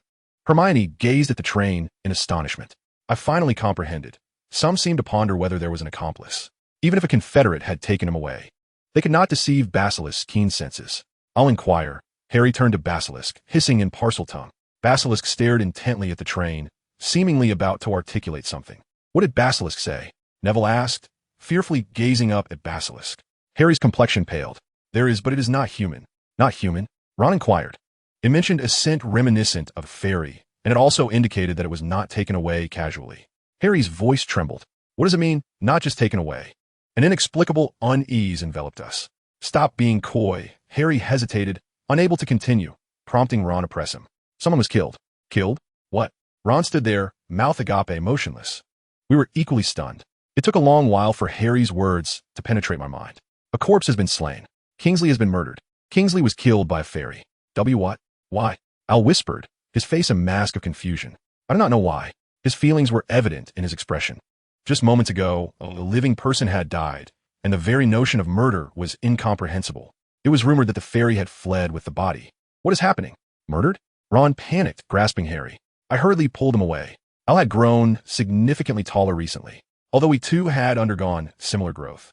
There was indeed a peculiar sensation. I effortlessly distanced the two of them. Calm down, Ron. Calm? How can I remain calm? Because someone was killed. Killed. The very word, a taboo in this magical realm. We're at the dark ages of over a decade ago. The situation might have been different. However, in this era of sustained peace, the term seems as foreign as the language of a distant nation, utterly divorced from reality. My mind was in turmoil, thoughts muddled and unclear. Calm down, Mr. Wesley. A thunderous call from McCona shattered the night air, plunging us into silence. Mr. Potter, Mr. Clearwater, Mr. Warlock, Mr. Longbottom, Mr. Wesley, Miss Granger, follow me. We cannot speak too freely here. The commencement ceremony has long since begun. Glancing at my watch, I realized that much time had elapsed unnoticed, perhaps due to the myriad of events that had unfolded, rendering my perception of time nebulous. Hagrid, in a state of panic, hastily led the first-year students toward the dock, while the other students were escorted by Snape to the school. The tremors of unrest had yet to subside. Furthermore, Harry's words only exacerbated the chaos. After watching them depart, we followed McCona outside. Following closely behind was the basilisk, its presence ominous in the enveloping darkness. Perhaps, sensing my fear, Al took hold of my hand, pulling me slightly closer, which provided a measure of relief. Harry held the hands of Ron and Neville. It was then that Al uttered those words, shocking not only Harry but also Ron and Neville. The house elf might still be lurking nearby, Harry said, and they cast astonished glances around. Could someone be lying in wait in shadows? I felt engulfed by an inexplicable dread. McCona, ever vigilant, grasped Harry's hand, while Ron moved closer to protect him. Neville approached me, remaining alert to our surroundings, though his hand trembled. I, too, was stricken with fear. Gently, I clasped his hand, which felt icy cold, heightening my anxiety. At last, upon reaching the school gates, I exhaled in relief. Under McCona's guidance, we entered the school building. She led me to her study, where she served us hot chocolate. Though the basilisk lingered behind me, I felt a semblance of comfort. After a short while, Snape appeared. The moment he entered the study, he pressed Harry for details. What transpired? Tell me everything. The Death Eaters sought to abduct Yuri, Harry responded. Upon hearing this, McCona looked at me, bewildered. It is not Mr. Potter who wishes to abduct Mr. Clearwater. That is peculiar. Why would the teachers harbor such doubts? Scrimgeour and others wore expressions that suggested they understood the reasons for my being targeted, leading me to believe the teachers were also in the know. Their faces betrayed no hint of deception. Yesterday, Scrimgeour remarked that Yuri might be at risk. However, upon hearing Al's additional explanation, McCona's expression reflected confusion. In contrast, Snape appeared to be deep in thought. In any case, we must find a way to bring the basilisk back. Potter, it is you who summoned the basilisk. I had no intention of calling it. I merely sought to shift my focus slightly. Unbelievable, Harry retorted, to which Snape shook his head, indicating otherwise. The summoning of the basilisk itself is quite astonishing. It is widely known that the basilisk is an extraordinarily powerful magical creature, its scales possessing an impenetrable defense against magical attacks. So why? Harry gazed at the basilisk, which seemed to be whispering, producing a hissing sound. His eyes widened as he perceived the creature recounting his own tale. What does the basilisk say? McGonagall inquired. Harry, at a loss for words, replied, well, I merely responded, due to the summoning. Generally, ordinary snakes cannot resist the allure of the Serpensortius spell and can be forcibly summoned. But I cannot be compelled in the same manner. It is simply that the attraction has reached its zenith. I can only be summoned if I willingly submit to that gravitational pull. Thus, I declare myself the master of the Aegoli basilisk, with no intention of resisting my master's command, and so I willingly accept the summoning. This is indeed a fascinating matter. If Professor Flitwick were to hear of this, it would surely pique his interest. However, you did not intend to summon the basilisk, but rather another pet snake. Why did the spell reach the basilisk? According to Aegoli, the Serpensortius spell was not originally intended to summon a specific snake, but rather the most common snake nearby. Yet I have two particularly notable snakes, which have left a strong impression on Aegoli. Hence, when the spell was cast, it subconsciously directed itself towards the more remarkable basilisk. In other words, did the spell's intent shift towards the basilisk, which is indeed more impressive than an ordinary assortment of snakes. Snape, with his eyes closed, savored Harry's words, which astonished him. It conveyed a remarkably smooth demeanor. Based on what he had read in books or observed during Harry's first year, one would expect Harry to attack the basilisk. Yet he did not exhibit such behavior. Instead, he admired the spell's efficacy. Perhaps, having garnered respect by the end of the second year and having continuously received applause softened his disposition. After all, everyone adored him, and his mood was likely not solely one of disdain. Well then, let us speak with Mr. Flitwick. Most importantly, the basilisk has been released. What is the matter, Mr. Potter? Have you forgotten? The handling of the basilisk was postponed due to Headmaster Dumbledore's negotiations with the Ministry of Magic. However, as a condition of these negotiations, a directive for the comprehensive management of the basilisk has been issued. Nonetheless, this incident has raised significant concerns within the ministry regarding the thorough oversight of the basilisk. How can this be? Harry was startled by McGonagall's words. To him, the life of the basilisk seemed exceedingly precious. He could scarcely fathom it. Yet for Harry, it was a sentient being, an essential companion that came to his rescue. Thus, when the ministry announced its decision regarding the basilisk, Harry would undoubtedly sigh. However, we cannot rescue the basilisk in the same manner as the novel's Buckbeak was saved. The basilisk will not simply be tethered like the creature on Buckbeak, unable to take flight. Its means of escape will undoubtedly be thoroughly obstructed. The level of danger it presents is indeed immense. Aglaé has come solely to rescue me. I do not believe the Ministry of Magic would intervene in such matters. Snape's words ring true, yet no one is willing to heed the truth. Harry gazes at Snape with eyes filled with resentment. We were attacked by Death Eaters, and Aglaé felled them. Ah, that was your achievement. But what does it matter? What is it? Snape inquires, staring at the bewildered Harry. Ah, that was your achievement. However, it presupposes that you must employ the perilous creature known as the basilisk. Potter, it seems you are unaware of the peril that the basilisk embodies. How could this be? I never claimed otherwise. Your unusual affection for the basilisk is evident to all. Perhaps it is because you comprehend its language. That creature is not human. It is a man-eating monster. Aglaé has never consumed a human. That is the creature's assertion. Moreover, only you can understand it. Who would believe that, to anyone outside of you, that creature is a monster, an ancient man-eater that silences its victims? That is unfounded. You must comprehend that only you hold this belief. Snape's words are as cold and sharp as a knife, an undeniable blade of truth, regardless of Harry's thoughts. The basilisk is indeed a monster. This fact is irrefutable. The Ministry of Magic may eliminate it, but the only one refusing to accept this is Harry. How could this be? I said, Yuri. Harry looked at me desperately, unable to maintain eye contact. Even if someone saw my aid, I would be powerless. I too fear the basilisk. The terror of its proximity is far greater than the fear I felt when Kingsley nearly abducted me on the train. I even find it foolish to act in order to save the basilisk. I feel a profound pity for Harry. However, considering the basilisk's danger, I believe we must comply with the ministry's wishes. Why? Harry exclaimed indignantly. I acted to save you. His fury was directed at me. Harry's eyes accused me of treachery. Stop. Al interjective. I saved Yuri, which is why Aglaé is now in peril. You cannot shift the blame onto Yuri. What do you mean? You summoned the basilisk. Do not cast the responsibility elsewhere. Wait, there is. Hermione seized Harry's collar, striking a threatening pose before him. Harry, too, you must all remain calm. What good is arguing? But if this continues, Aglaé, if you are concerned for Aglaé, you must remain even calmer. Moreover, the ministry has not yet intervened. There is only a possibility of that occurring. Harry appeared to regain some composure. Furthermore, Death Eaters have attacked. Proving anything at this juncture is exceedingly difficult. Why? Upon hearing Snape's words, Harry inquired. If one were to believe the basilisk, then the monster has already been slain and the bodies have been erased. The ministry will not place importance on the accounts of student witnesses. How could one feel such despair? This was the expression on Harry's face. With the vanishing of the only hope, the existence of the basilisk, there remained no means to defend it. The damage to the Hogwarts Express rendered any intervention from the Ministry of Magic overly optimistic. Harry was acutely aware of this. She gazed upon the basilisk, tears streaming down her cheeks. Harry's dreams haunted her, the dark mark above Barty Crouch's residence, the Death Eaters aboard the Hogwarts Express, Kingsley transformed into a Death Eater, and the elf that had slain him.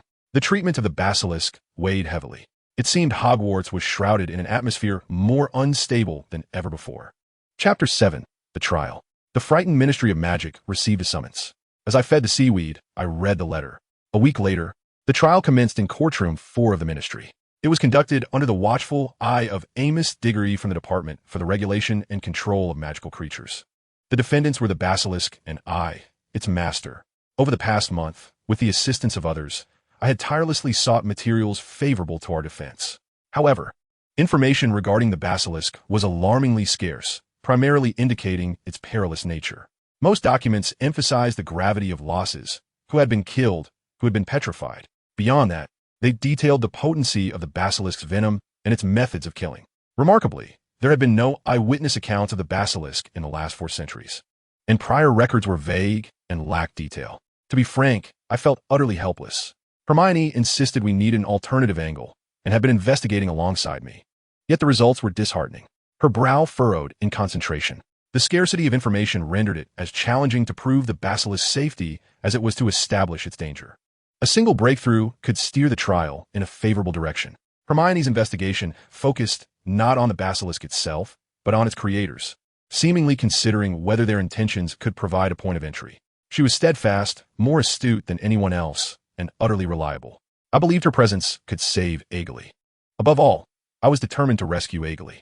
Indeed, he might have a past linked to Slytherin's monster, yet he remained my friend. When riding the Hogwarts Express, it was my call that had summoned him. It was through his help that we defeated Voldemort in the diary. I would never harm Aegoli. Absolutely not. In the remaining week, I too sought the breakthrough Hermione had mentioned.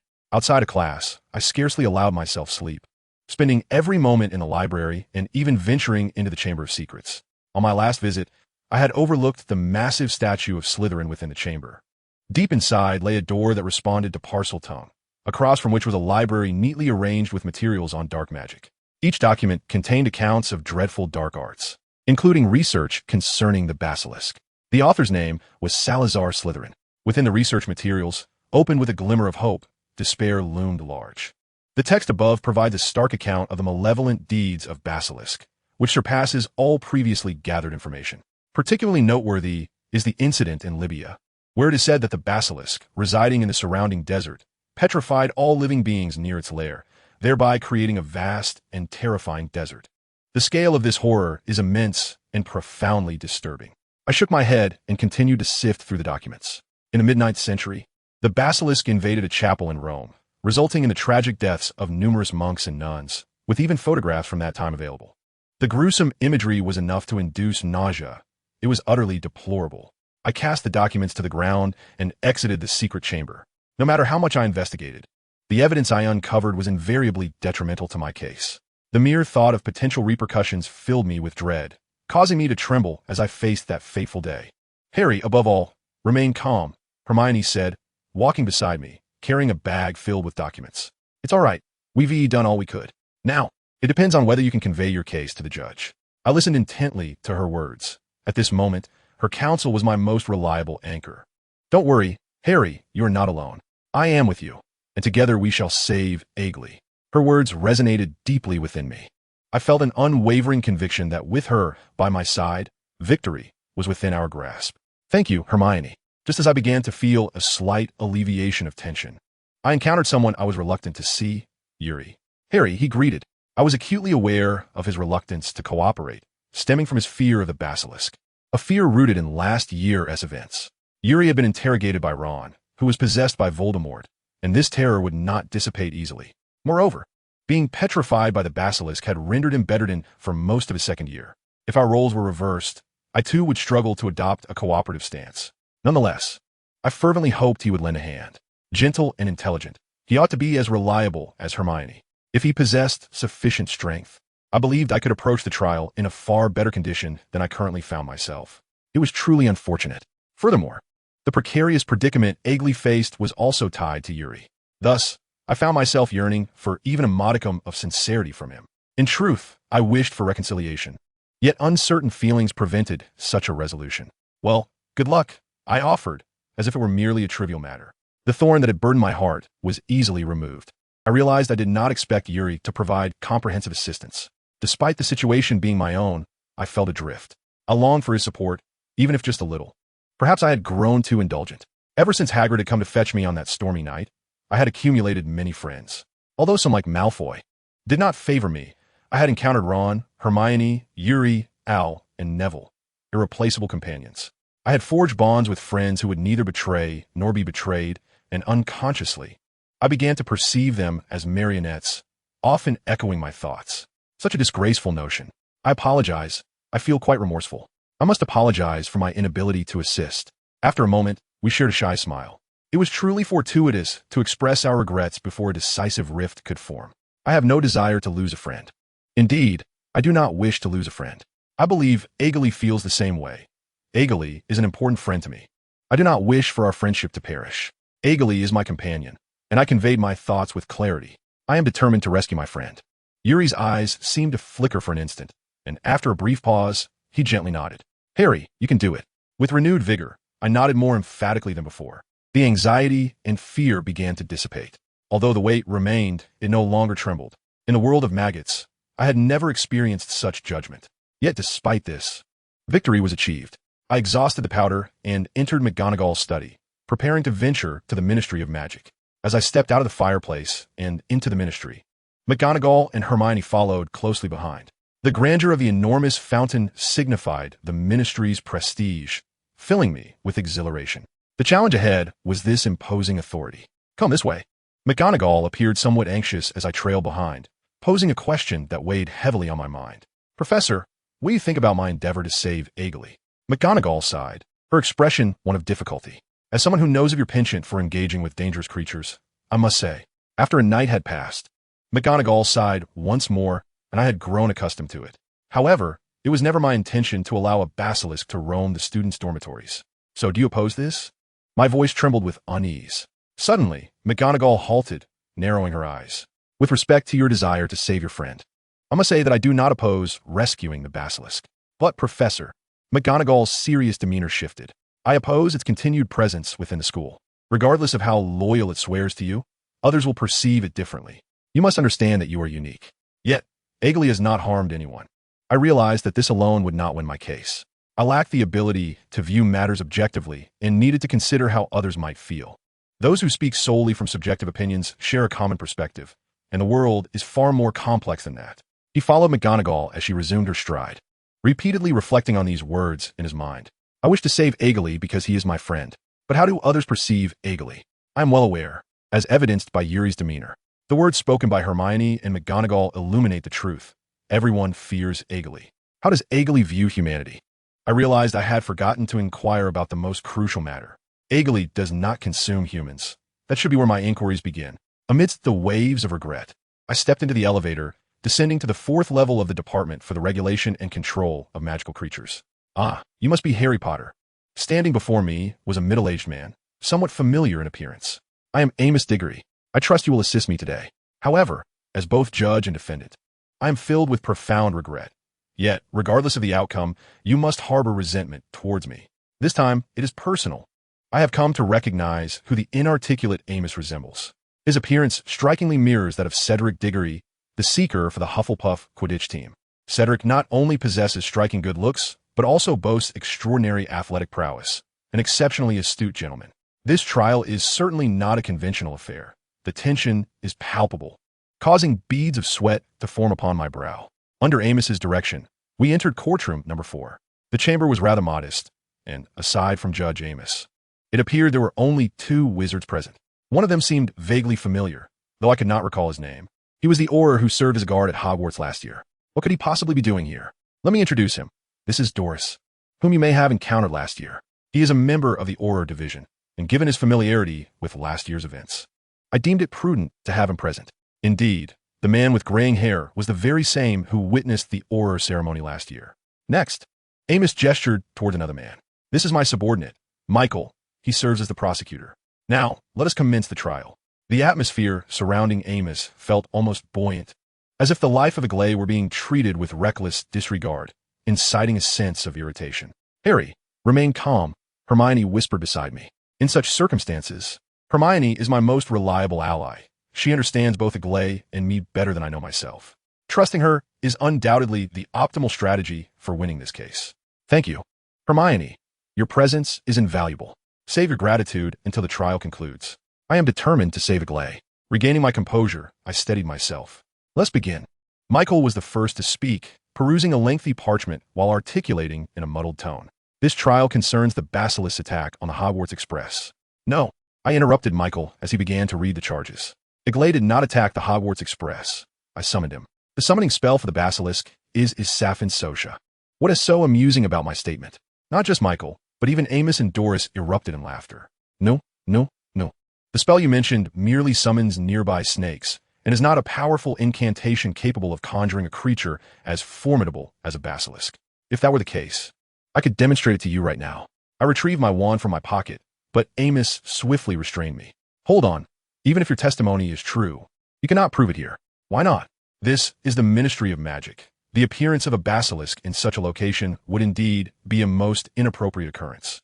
But I truly summoned the basilisk. Well, even if you believe it, why would you seek out the basilisk? I could distinctly sense Amos regarding my claims as the childish antics of a petulant youth. Nonetheless, retreat was not an option. It is a Death Eater. Amos exhibited a look of astonishment, turning his gaze towards Michael and Doris. How very peculiar. Why are you astonished?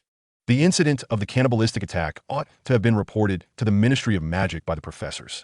He immediately turned his head towards McGonagall, who displayed an expression of discomfort. Professor, I have already informed the Ministry, but the children's testimonies. I thought I had misheard Hermione's words. Was the Ministry truly dismissing the attack on Hogwarts due to such trivial reasons?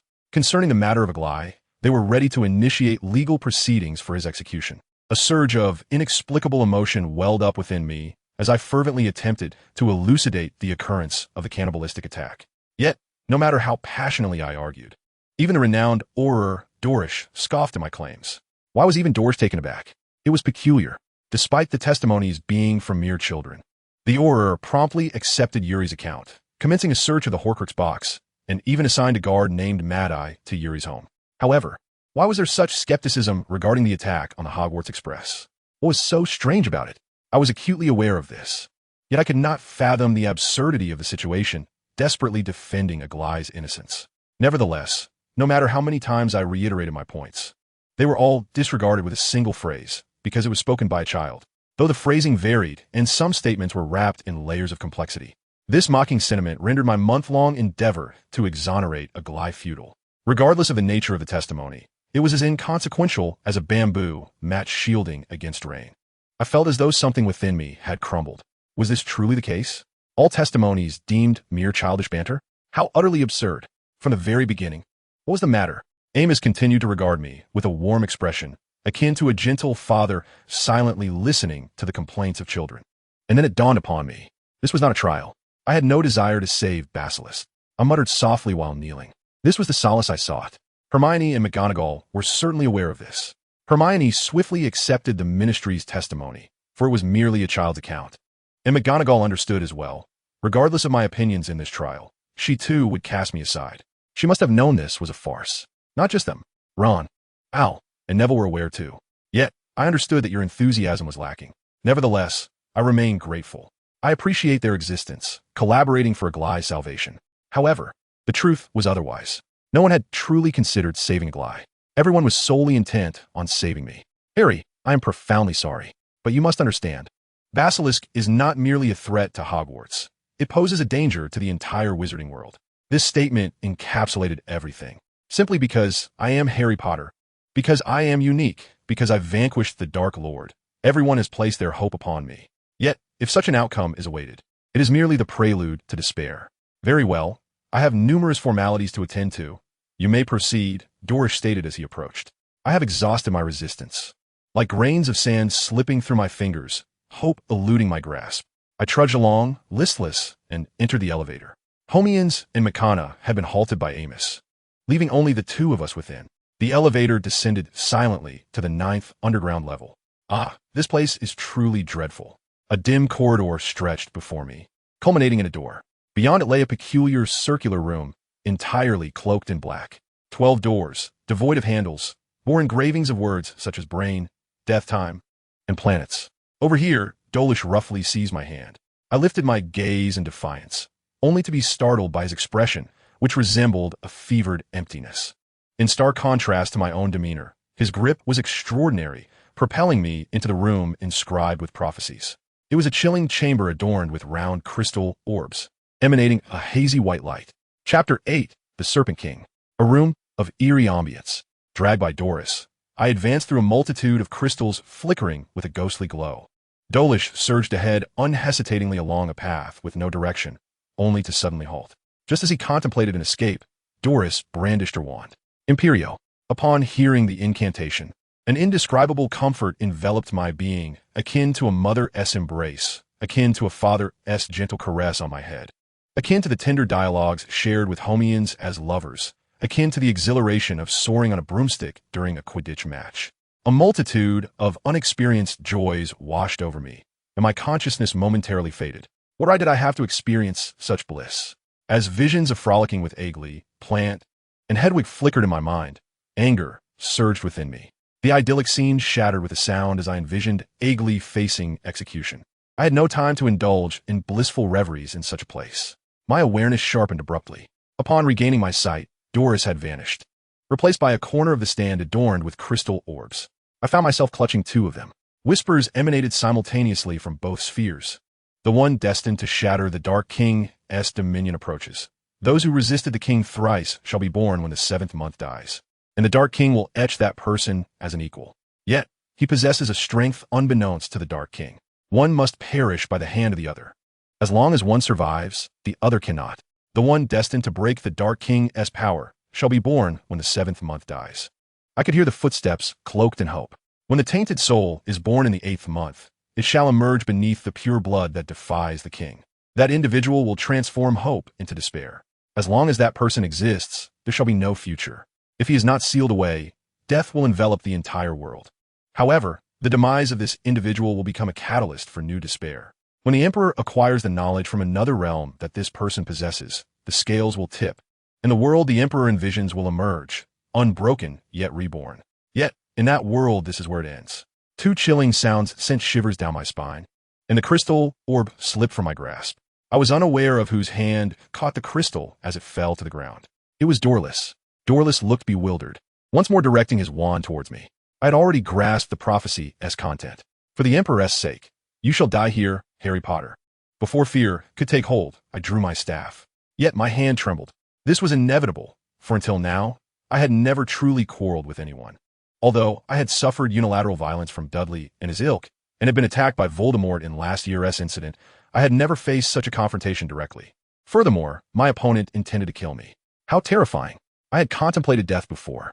In my childhood, the abuse inflicted by Dudley and the Dursleys had nearly shattered my spirit. Had it not been for the tender kindness of Aunt Petunia, who adored her cats, I might not be alive today. During those times, I felt hopeless. However, now, facing death in such a tangible manner, I realized that I could not succumb, for death was indeed too frightening. The blissful scenes from moments ago replayed in my mind. I would never see my parents again. Yet, I could still converse with Hermione, though I was uncertain if we could grow that close. Perhaps I could even become a Quidditch player. I must practice diligently. The future is fraught with possibilities. It is precisely because of this uncertainty that I can transform those joyful visions into reality. Yet death is the end. Vidi? I have not resolved to do so. It is merely a fear of death. Yet, for the moment, this suffices. Rather than being paralyzed by fear, I would rather rise defiantly against the dread of death. Last year, Mad-Eye taught me how to combat dark wizards. When confronting the undead, the first step is to seek a way to survive. If one possesses the resolve to face the undead, one's life may be inadequate. Therefore, before I can be assured of victory, I must always prioritize survival.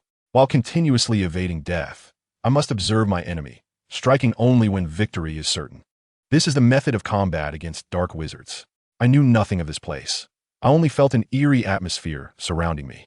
Naturally, today marked my first visit to the Ministry of Magic. I did not know how to escape, but I could cry for help. Come here as if propelled by the tip of a wand, the great dragon Aeglee soared into the sky. Did you call for me? Dorless appeared astonished by Aeglee's arrival. This was the moment. Whether to fight or flee, this fleeting instant would determine our fate. I shall escape with all my might. Understood. As I leapt onto Aeglee's back, he began to race against the direction from which we had come, at a speed reminiscent of a roller coaster. Do you know the way out? I inquired. No, I merely detected the scent of humanity. Perhaps the master is in peril. No one could hinder Aeglee's furious charge. It was astonishing how he could move so swiftly without legs. Brilliant flashes erupted from his rear, shattering the walls adorned with crystal orbs, causing a multitude of them to cascade from the air. Protego, I uttered, recalling the shield charm I had mastered during last year's training with Mad-Eye. An invisible barrier materialized from the tip of my wand, safeguarding us from the falling crystals. Strangely, It felt as though the distance to the exit was far greater than the distance we had traversed to enter. Even Iglay, who was several times faster than I, could not yet see the exit. KRRK, Iglay emitted a pained sound. Hurry. It's all right, master. The exit is just ahead. Please hold on tightly. As I spoke, Iglay quickened his pace. In the distance, a door appeared. Iglay burst through it, escaping the prophecy chamber. Harry, Hermione called out. To my astonishment, Dumbledore and Scrimgeour were nearby, along with several elderly figures I had not seen before. No, they seemed vaguely familiar. Just as I furrowed my brow in an attempt to recall where I'd seen them, Iglay suddenly faltered. Scrimgeour saved me as I tumbled from Iglay's back. A grave expression crossed Scrimgeour's face as he gazed toward the prophecy door. However, I had no time to dwell on this matter. Hurry! Iglay groaned in agony. Despite calling multiple times, there was no response. How could this be? Hermione's voice was filled with sorrow. She had somehow come to stand beside me, staring at the other side of the prophecy door. Following her gaze, I beheld the scattered remains of Iglay's body. This is a trick. The sight was utterly harrowing. Iglay, who should have measured 15 meters in length, had lost more than half his form. In that moment, I understood why Iglay had accelerated. He sensed his own demise and aimed for the exit to afford me a chance to escape, disregarding his own life for mine. Hurry, don't die. She rushed to Iglay's head, calling out desperately. Yet, Iglay was already on the brink of death. I leaned against Dumbledore. Professor, please save Iglay. Tears flowed uncontrollably, blurring my vision so that I could not discern Dumbledore's expression. Yet, I imagined it was filled with confidence. Leave it to me. I will assist you immediately. Yes. Those were words he should have spoken, and I admired him for them, though my hopes began to wane. Iglay was beyond salvation. A mournful sound echoed. This is a deception. I immediately denied it. To claim that Iglay could not be helped was surely a falsehood. Dumbledore, alongside Nicholas Flamel, had formulated the elixir of life through the Philosopher's Stone. Hagrid had asserted that he was the greatest wizard in the world. Can you save me? I am merely testing you. But please, I beseech you to rescue me. Aegle cannot possibly perish. The Aegle I saved shall not meet his end. A mischievous smile must have danced upon Dumbledore's face, reminiscent of those fleeting moments during gatherings. My eyes brimmed with tears as he jested. This is not a time for levity. Aegle will die if this continues. Harry, someone embraced me from behind. It was Hermione. I must remain by Aegle's side. I must see him through his final moments. What does it mean to face death? Aegle cannot die, for the world's most formidable wizard is here. Dr. Dumbledore is the mightiest wizard of all, is he not? I wiped my tears and looked up at Dumbledore, who sadly shook his head. Even the courage of your valiant Serpent King cannot be saved by my power. Oh, I detest such words. I do not wish to hear them. I pushed Hermione's hand away and regained my focus, raising my fist towards Dumbledore. Give me a solution. Why won't the great wizard, who even Voldemort fears, assist my Aegle? Do you also believe Aegle should die? Dumbledore remained silent, which only fueled my anger further. Harry, I implore you to return to Aegle's side swiftly. If you do not hurry, Aegle will perish, and I shall never hear that child's final words again. Upon hearing Hermione's plea, I dashed to Aegle's side. Hurry, master. Aegle groaned in agony, her voice faint, as if she were on the brink of drawing her last breath. No, she cannot die. I cradled Aegle's head, pleading fervently. Do not leave me. Stay with me a while longer. I have so much I wish to do. I have hardly played with Aegle at all. This desperate flight for survival, in retrospect, feels utterly excessive. I hope you will mourn my death. Wait, please, wait a moment. I want you to see the world beyond Hogwarts. I wish to create countless memories with you. I implore you, wait. Words were barely formed. Aegle, in the end, could not assert her thoughts. I understood then. Aegle's life has now come to an end. Aegle is dead. Why must she die? Why here? This question swirled in my mind, leaving me in a state of emptiness. I cannot even scream. It is my fault. Aegle is here because I called for him. Aegle's death is a consequence of my plea for help. In my fear of death, I allowed Aegle to perish. Had I chosen to fight rather than flee, perhaps Aegle would still be alive. Even if I were to die, Aegle might have survived. Yet, I chose to escape. Harry, Hermione is concerned for me, but I wish to speak to no one. My friend, who has saved my life twice, is gone. It is all my fault, as long as you are unharmed. Came a gentle voice. Turning around, I saw the elderly stranger from before. I remembered where I had seen him. He was the front-page figure of the Daily Prophet. His name was Cornelius Oswald Fudge. The minister of magic in this country, though pitiable, has had his life sacrificed by Basilisk to save yours. You ought to feel not only sorrow, but also gratitude towards him. The soothing voice that calms the listeners enveloped me. I was entranced. Come now. I must pay my respects. He is your savior. and I shall erect a magnificent tomb for him. Dry your tears. Such mournful words would not bring Basilisk back to life. Indeed, I turned once more to Basilisk, holding tightly to the lifeless form of the creature whose light had dimmed. My apologies, Professor Dumbledore. This is what I have to say, Harry. I wish to build a Gly's tomb on the school's foundation, where it could be visited even in secret chambers at any time. I promise you, the tomb shall be constructed beside Hagrid's hut, a place more befitting for a Gly. Thank you, thank you. Let's go. Brave Serpent King, it is my foolishness that has brought about his demise. No amount of apologies can reach him now. Therefore, fulfill your wish. I mourn your death. I shall never forget your voice, your figure, your essence. May you find peace. I embraced a Gly's body once more. Chapter 9. Instability. People came and went before me. A Gly's lifeless body felt cold, rendering it difficult to discern one from another. Hermione sat beside her, quietly leaning against her. I had no desire to converse with anyone, and thus I was grateful for her presence. Somehow my head felt heavy. With closed eyes, I envisioned a Gly's silhouette. I had matured, with Hermione and children by my side. The children rode upon a Gly's back, frolicking in the spacious courtyard while a Gly and I watched with rapt attention. Hermione roused me from my unintentional slumber. My entire body ached, as though I'd slept for an eternity. Before me stood Scrimgeour and Dumbledore, with Fudge looming behind them. Scrimgeour crouched down, apologetically addressing me. First and foremost, I must extend my sincerest apologies. The assailant, John Dawlish, was one of my subordinates. Recently, I have been rather anxious. I intended to monitor my subordinates closely, yet I overlooked this particular matter. He had been on a mission with Kingsley at the beginning of August, during which it appears the Dark Lord placed him under a spell of obedience. Hermione reacted swiftly to Kingsley's name. The attack on the Hogwarts Express should have been reported to the government by the school. If it were any other department, it would be uncertain. But the Department of Mysteries ought to have been aware of the truth, should they not? It was not you who allowed Mad-Eye to remain at the Yule family home over the summer to conduct investigations related to Voldemort. Even if there were suspicions of false reporting, action should have been taken. What then is the situation? Though Hermione's tone was brusque, her arguments were coherent. Indeed, as McGonagall stated, even if the entire Ministry of Magic discredited the school's report as false on the grounds of the children's claims, the Department of Mysteries should have recognized its validity. Even amidst doubts of falsehood, accurate investigations would have prevented this incident, and a Gly would not have perished. I struggled to suppress the resurgence of anger surging within me as I awaited Scrimgeour's response. After a while, he spoke in a heavy tone.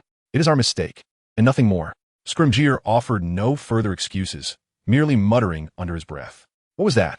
Perhaps it was due to having sat for too long, as a wave of dizziness washed over him upon standing. Nevertheless, I remained fixated on Scrimgeour. My friend is dead, and it is your subordinate's fault. The surge of emotion was uncontrollable. Had you managed your subordinates well, my friend might still be alive. This was the sole thought occupying my mind. At the very least, I could not accept a mere excuse. Wait, Harry. Scrimgeour remained silent, and my impatience grew, prompting me to raise my voice, but Hermione restrained me. Her gaze was a stark contrast to my tumultuous feelings, exuding a calm rationality. She waited for me to quiet down, narrowing her eyes at Scrimgeour. I found it rather peculiar that you allowed Mad-Eye to reside at Yuri's home, ostensibly to offer excessive protection, yet after the commencement of the new term at Hogwarts, you seemingly took no action whatsoever. Following the Kingsley incident, both Harry Potter and Yuri were under scrutiny, yet there was no response. Why was that? I indeed found it strange. However, Hogwarts had Dumbledore. To be frank, I no longer regarded Dumbledore as the infallible figure everyone claimed could save a Gly. But he was undeniably the only person Voldemort feared. His presence must have lulled the Aurors into a false sense of security. I voiced my thoughts aloud, and Hermione appeared to accept them, nodding in agreement. Yet, her gaze remained unwaveringly fixed on Scrimgeour. Indeed, that is one perspective. However, aside from this, there are several other aspects that strike me as odd. Hermione spread her palms, revealing a mysterious expression. She then closed her thumb, stating, Harry, do you recall the last day of summer vacation, just before you departed for King's Cross? Scrimgeour suddenly appeared at your home. Yes, I remember. That was the day the dark mark appeared. I glanced at Scrimgeour, whose expression seemed to betray fear. On that day, he had questioned Yuri, as if contemplating the possibility of imprisoning him, which struck me as highly unusual. Following that, Kingsley's attack and the Aglaé incident unfolded in quick succession, leaving little time for deep reflection. Yet, in retrospect, Scrimgeour's actions clearly deviated from the norm. Her manner of questioning resembled Yuri's tacit understanding of Voldemort. Moreover, Hermione raised her index finger. Upon closer inspection, it is indeed peculiar to assign protection solely to Yuri, as Voldemort's primary target should be Harry. While it is certainly reasonable for Yuri to exercise caution after obtaining intelligence from the Horcrux, the level of protection afforded to him surpasses that of Harry, which I find rather strange. Allow me to address this point, Dumbledore interjected, interrupting Hermione's inquiry. We have already established robust safeguards for Harry. Robust safeguards? Dumbledore slowly bent his knee, directing his gaze towards me. As long as the Master believes that this is where he belongs, it will become a guardian more powerful than any barrier. As long as you remain within that home, even Voldemort cannot reach out to you. Although you may not possess the formidable strength of a warrior against dark magic like Mad-Eye, there are those who have always watched over you. Who will protect me? I pondered, surrounded by the Dudleys, who mistreated me, and Petunia's gossiping companions, alongside Arabella Fig, whom I had heard adored her. Aunt Fig? I wondered, recalling the cat-loving woman. In moments of utter despair, the only source of solace had been Aunt Fig. She has always looked out for you, Dumbledore assured me with a gentle, compassionate gaze. Then why, during my abuse, did Aunt Fig not use magic to save me? I questioned. She only helped when I was truly at my breaking point, or when the Dursleys pushed me to her house while they traveled. If you were watching over me, then you must know of my suffering, right? Is that answer acceptable? I asked. Yes, it is. Hermione seemed unable to accept this, and I felt the same, though for entirely different reasons. Yes, Harry had been well protected. Yet I began to question the Department of Mystery's attitude towards you all. Were they concealing something? Hermione finally spoke, and I sensed she had a conviction. What could it be? Scrimgeour remained silent. As I anxiously pondered, I felt new emotions stirring within me, aside from anger. Then, allow me to articulate my doubts, clearly, Hermione stated. Why do you believe it so earnestly? I couldn't help but exclaim in confusion at her seemingly baseless outburst. What was she referring to? More precisely, why do you trust the Horcruxes? The Ministry's atrium fell silent. Even the busy wizards around us paused in their tracks. I simply believe his words are credible. Scrimgeour replied nonchalantly. Children's words. Hermione countered. Such a simplistic assertion led the Ministry to dismiss our testimonies as fabrications. We are the Order of the Phoenix. We do not belittle them based on a child's opinion. Scrimgeour interrupted Hermione's retort without hesitation, turning away as if to signal the end of the discussion. I still have questions. Nevertheless, Hermione pressed on, and I was baffled as to where her sharp mind would focus after addressing this issue. I'm not idle. Nor can we leave Aglae's body here indefinitely. Shouldn't we pay our respects promptly? Her words ignited my anger. Do not use Aglae to obfuscate matters. Scrimgeour vehemently shook his head. Truly, I have no time. This incident cannot be resolved simply because Harry Potter is unharmed. What is happening, Harry? I have a question for you, Scrimgeour said ominously as he turned around. Did you acquire the prophecy between the predictions?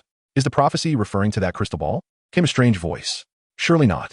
Scrimgeour's face suddenly lost its vitality, and even Dumbledore exhibited a grave expression. What's the matter? Their unusual demeanor caused me to forget my anger and inquire. At that moment, Scrimgeour gripped my shoulder tightly. He, bewildered, questioned me. What did you hear? What? How many times had he asked me? Following Scrimgeour's intensity, I recounted the 2 phrases I had overheard in the prophecy, including what Dorlus had said afterward. Scrimgeour's complexion changed dramatically as he issued commands to the wizards working behind him. Go to Hogwarts immediately. Dumbledore, you too. By the time Scrimgeour turned around, Dumbledore had already departed. The desperate expression etched on his face indicated that this was no ordinary matter. Follow me to the Department of Mysteries. I will ensure that Aglae reaches Hogwarts. Your safety is paramount. What? What is happening, Harry? You must listen to him now, Hermione whispered to me, her face pale. Hermione, but... Harry, just listen to me. Hermione's voice trembled in my ear. One prophecy surely concerns you and Voldemort, while the other likely pertains to the what? I recalled their previous actions and current words. Moreover, the 8th month, which is early August, marks their birthdays. Both parents are purebloods, and I know someone who is not a blood purist. What? Suddenly, a boy's face, far removed from the unsettling prophecy, lingered in my mind. If Yuri were another child of prophecy, I could somewhat comprehend the actions of the Department of Mysteries. However, this matter was altogether different. But Yuri made his own decisions. There was no concrete evidence. Both the Department of Mysteries and the Dark Lord's camp could be involved. If we do not return, images from a year ago flooded my mind. Yuri, tortured by the heir of Slytherin. Even without solid proof, those who consume the dead might still act to obtain it. Stay calm. Yet, our actions may yield negative repercussions. It is best left to the adults. If we act recklessly now, we will only hinder them. But we must trust Dumbledore and Scrimgeour. Yes. Hermione's tears helped me regain my composure. She too wished to save him, but her clarity of mind denied that impulse. I gently embraced her, seeking to mask my own anxiety while alleviating hers. Yuri, you must be safe. Yet, that wish remained unfulfilled. I spent the entire day praying for Yuri's safety, yet the worst news reached me. Yuri has gone missing, and Al has sustained severe injuries. Questions surged regarding how Scrimgeour infiltrated Hogwarts and what Dumbledore was doing, but these inquiries were overshadowed by growing sorrow and fear. Would I lose yet another friend? Chapter 10. The Sieve of Sorrow. I resolved to assist my friend. Harry's words echoed in my mind. For him, the basilisk was not a creature to fear, but rather a companion, and in that moment, I finally grasped the truth of it. At that instant, the guilt of not aiding him resurfaced. The basilisk is a perilous being, despised by all. Allowing the basilisk to live is a grave mistake. Armed with such a general theory, I concealed my true feelings, my fear of the basilisk. No amount of emphasizing safety could suppress the dread that welled up from within. Thus, I found myself unable to help Harry. Fear overcame me, diverting my gaze from the pain etched on my friend's face. Cowardice, that succinctly encapsulates my essence. Why? At times when courage is required, do I always feel such trepidation? Returning to the sitting room, I sighed as I gazed at the fireplace. What's wrong? The voice startled me, and upon turning, I found Al standing there. The sitting room was empty save for the two of us. It felt as though it had been ages since we were alone together like this. Due to the matter of the basilisk, I had distanced myself from Harry and the others, and Al was perpetually occupied, unable to join them. However, I wished for him not to concern himself with me at this moment. I yearned to be coddled.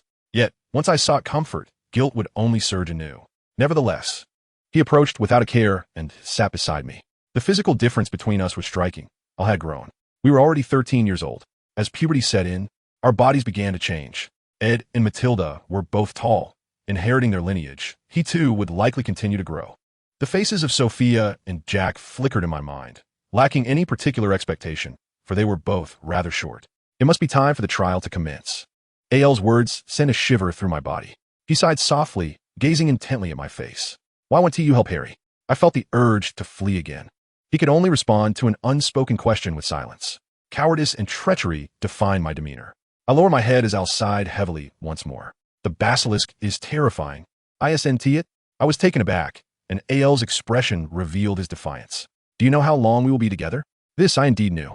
With that, Al rose to his feet. His tone had indeed hinted at something deeper. Why are you hiding? His words brimmed with anxiety. No secrets. No keeping things to yourself. This sentiment had been voiced countless times before. Suddenly, a hand reached out, lifting my chin. Look at me. The brusque tone was a phrase recently popular among classmates, lacking any elegant or refined form. It was not merely a command, but a demand. Al had transformed into a rebellious youth. It feels as if a beloved younger brother has finally entered his rebellious phase, evoking a sense of both loneliness and joy, tinged with ambiguity. Are you being overly anxious? How do you know? His eyes widened in astonishment, and he let out a deep sigh. There's a lingering feeling of being looked down upon. I have always thought that whenever you encounter difficulties, you tend to evade reality. I could not conjure a rebuttal. As he mentioned, he has a habit of immediately diverting his thoughts to unrelated matters when faced with pain or distasteful situations, merely comforting himself in that manner. Hey, it's about time you let me in, isn't it? Without even asking what the matter was, I could sense what he wished to inquire. Time had passed sufficiently. Taking a deep breath, I looked up at A.L.'s face. He had inherited Edward's golden locks, which seemed to have grown longer recently. He had also been styling his hair back, evidently paying closer attention to his appearance. It appears he has transitioned from the casual attire selected by Matilda to choosing his own outfits. Indeed, Al is stepping into adolescence. Is there a girl he fancies? No. I cannot allow myself to evade reality again. I must resolve myself. Follow me. Rising from my seat, I exited the conversation room, the destination already determined. After ensuring no one was around, I prepared the necessary space. Upon entering the room I had arranged, Al displayed a look of confusion. It was a simple room devoid of bookshelves, tables, and chairs, with only a lavish pedestal at its center, upon which rested a large basin of water. Though uncertain of its efficacy, it seemed that I had succeeded. The melancholy sieve, simply put, it is a DVD recorder with playback functionality. However, it stores and plays back human memories. By pouring memories into the basin, one can allow others to share in their recollections. I thought it might be easier to comprehend than mere words. Is that possible? I'll asked anxiously as I explained the melancholy sieve. At this point, what more is there to say? Did I not ask you to share your secrets? However, to peer into memories is akin to prying into one's mind. I had no intention of imposing such an intrusion. Have I inadvertently caused him distress? I created this room in the hope of allowing them to know all about me.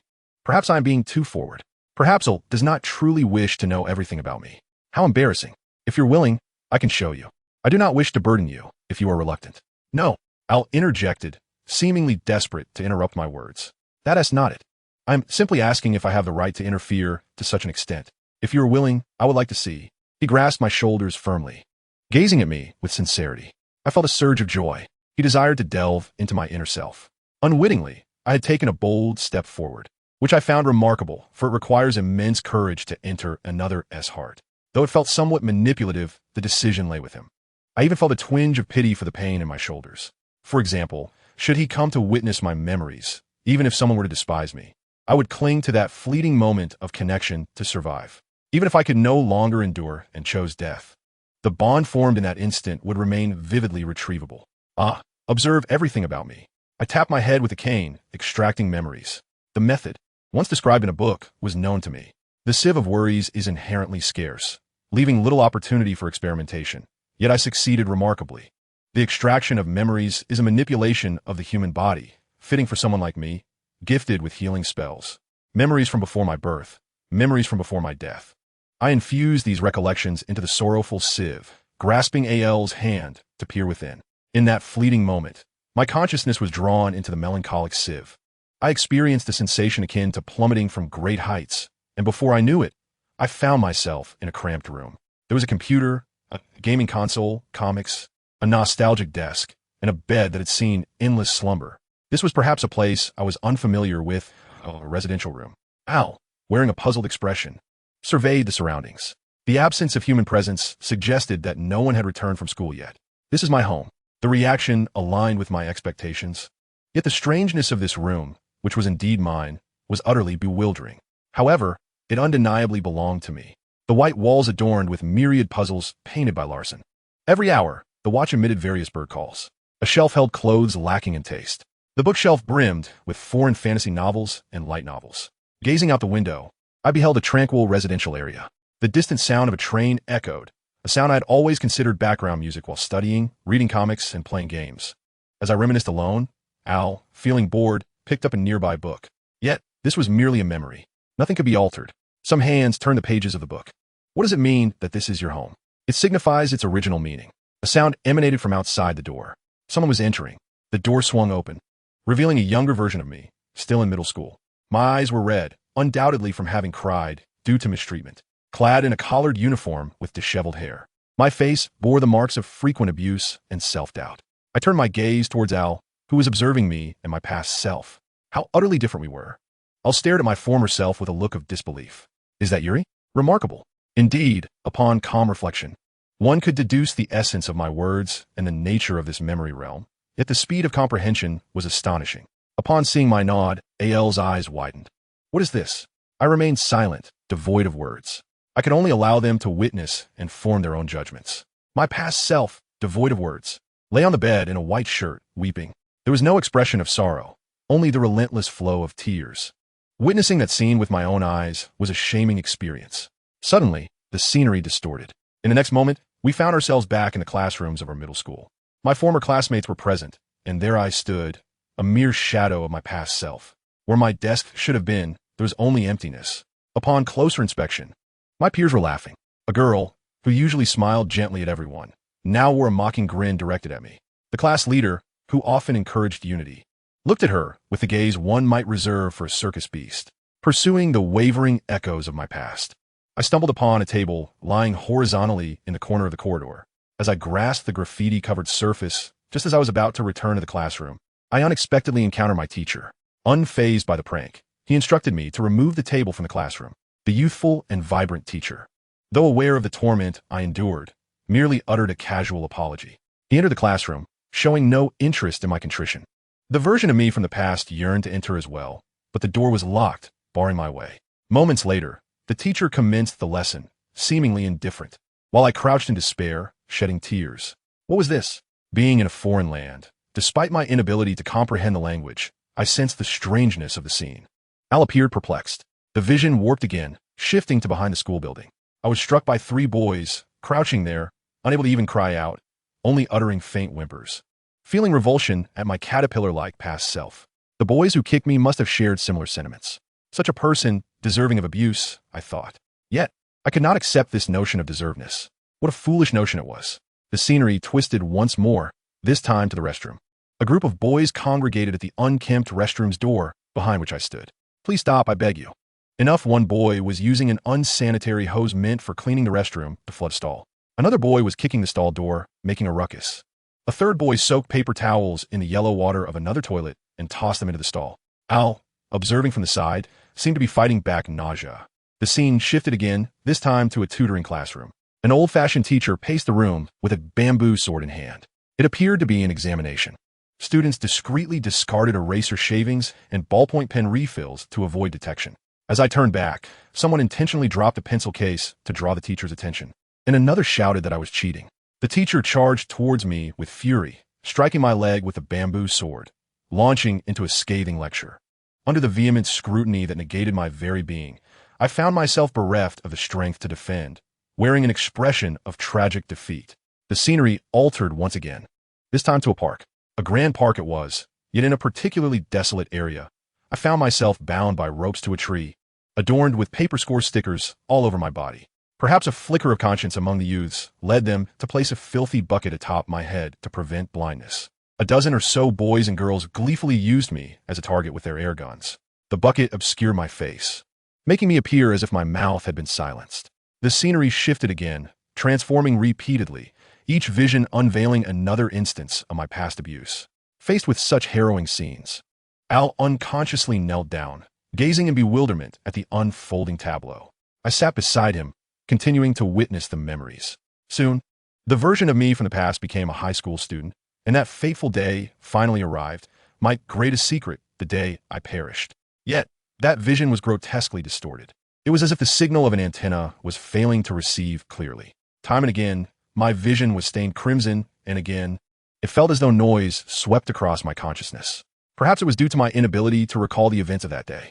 The memories of the day of passing were exceedingly hazy. Although I did not pay much heed to it, I felt that ambiguity in my explanations would be dreadful.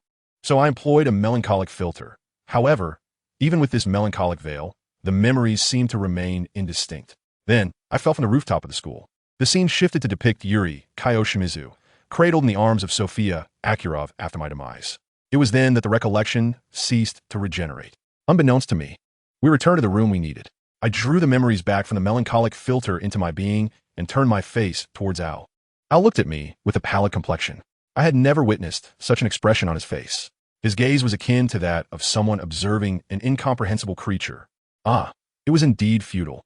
No matter how many memories I presented, it was impossible for him to accept me. Was there no expectation? I found myself at a loss for words, as I harbored considerable hope towards her. Yet, this was not anyone's fault. It was all due to my way of living and the circumstances of my birth. Therefore, I would not shed tears here. In this critical moment, I did not wish to resort to such ignoble means to escape. That was a glimpse of life before my birth. Silence enveloped the room.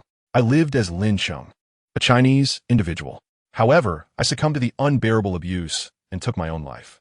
At the mention of suicide, Al's eyes flickered slightly. Such a gentle soul.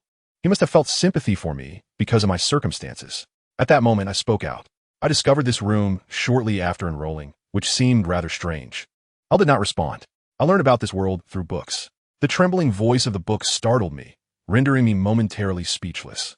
Yes, it was a novel titled Harry Potter, chronicling the 7 years of Harry's life at Hogwarts. It was from this book that I became aware of this room. Al appeared taken aback. Indeed, there was no student named Yuri Shimizu in the book, nor was it written about. Furthermore, the events unfolding from my first year until now diverged entirely from the narrative within the book. Perhaps it was because I had engaged in numerous activities that were absent from the story. Harry was originally meant to become a seeker during his first year. I found myself speaking more than I intended, surprising even myself. Had I not assisted Neville, he would have suffered a fracture and been sent to the infirmary. Harry would have argued with Malfoy and showcased his broomstick. Professor McGonagall, witnessing this scene, would have undoubtedly recommended Harry as the youngest seeker for the Gryffindor team. contributing to the house's victory with his outstanding performance, though I had ruined all of it. As I spoke, tears streamed down my face. A coward does not even possess the right to cry. No matter how I wiped my eyes, the tears would not cease. In the second year, Ron, Neville, and Al did not sustain injuries as they had. In truth, I was fully aware of the diary incident. I knew all about Voldemort and the Horcruxes mentioned in the diary. Yet, lacking ambition and being despicable proved utterly helpless. I yearned to avoid the disdain of others. Thus I chose to keep my secrets, which ultimately led to the suffering of many. With my hands covering my face, I endeavored to stifle my tears. Yet they slipped through my fingers, cascading down regardless. Every action I took seemed to yield the opposite of my intentions. The machinations of Voldemort commenced due to my unwarranted interference. How does Al perceive my grotesque, emotional outbursts? The fear enveloped me wholly.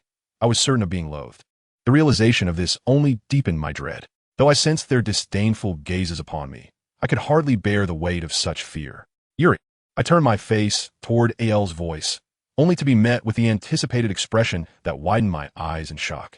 Al's face contorted in revulsion, as if he had encountered something foul. I am indeed a hopeless fool. He seemed to anticipate that the other would acquiesce to his plea. What shameless jester I am. No. My mind was a blank slate. I firmly believed in my ability to endure. I trusted that Al's concern for me would bolster my spirit. I was convinced that a certain, tangible bond would forever remain a beacon of hope within my heart. Yet, these were mere figments of my imagination, utterly foolish and shameless delusions. To be loathed by someone is unbearable. Suddenly, I found myself outside the room I had desperately needed to escape. The path I took eludes my memory. I seem to have collided with someone. Yet I had no room for apologies. I yearned to flee this place immediately, to escape this world entirely. I did not seek rebirth. I simply wished to cease existing here. Regaining awareness, I arrived at the foyer, flinging open the door, intent on rushing outside when a man materialized before me. Why only these thoughts flitted through my mind? Upon reflection, it is not so astonishing. In the second year, despite being an imposter, he had already reunited with Voldemort. If one considers who first manipulated Voldemort within the diary, this scenario becomes all too predictable. How foolish I am. With a cane in hand and a lewd grin upon his face, the creature before Peter Pettigrew rendered me a mere specter, standing in a daze with a sorrowful countenance. Very well, let us proceed to our master's abode. Halt! Just as the creature waved his wand to seize my consciousness, I beheld the valiant figure of Al struggling against his bonds, along with Ron and Neville, wands aimed at Al. Could it be that they had come to rescue me? Such a notion seemed utterly implausible, yet I succumbed to my foolish thoughts and surrendered my awareness. Chapter 11. Defeat. The world I once knew crumbled around me. Memories of childhood companions spent in unfamiliar places and faces flickered through my mind. Yuri spoke of those as memories from before birth. Perhaps they belong to a past life. I am uncertain, yet Buddhism speaks of the concept of reincarnation. It is said that upon the demise of the body, the soul endlessly cycles in search of a new vessel until liberation is achieved. I did not dismiss the existence of the soul. At Hogwarts there are ghosts, and Voldemort evaded death by fragmenting his soul. No one knows if the soul transforms into a spirit after death, nor what it becomes when summoned by the divine. Thus, reincarnation may indeed exist. As someone who celebrates both Christmas and Easter, I find myself at odds with the tenets of Buddhism.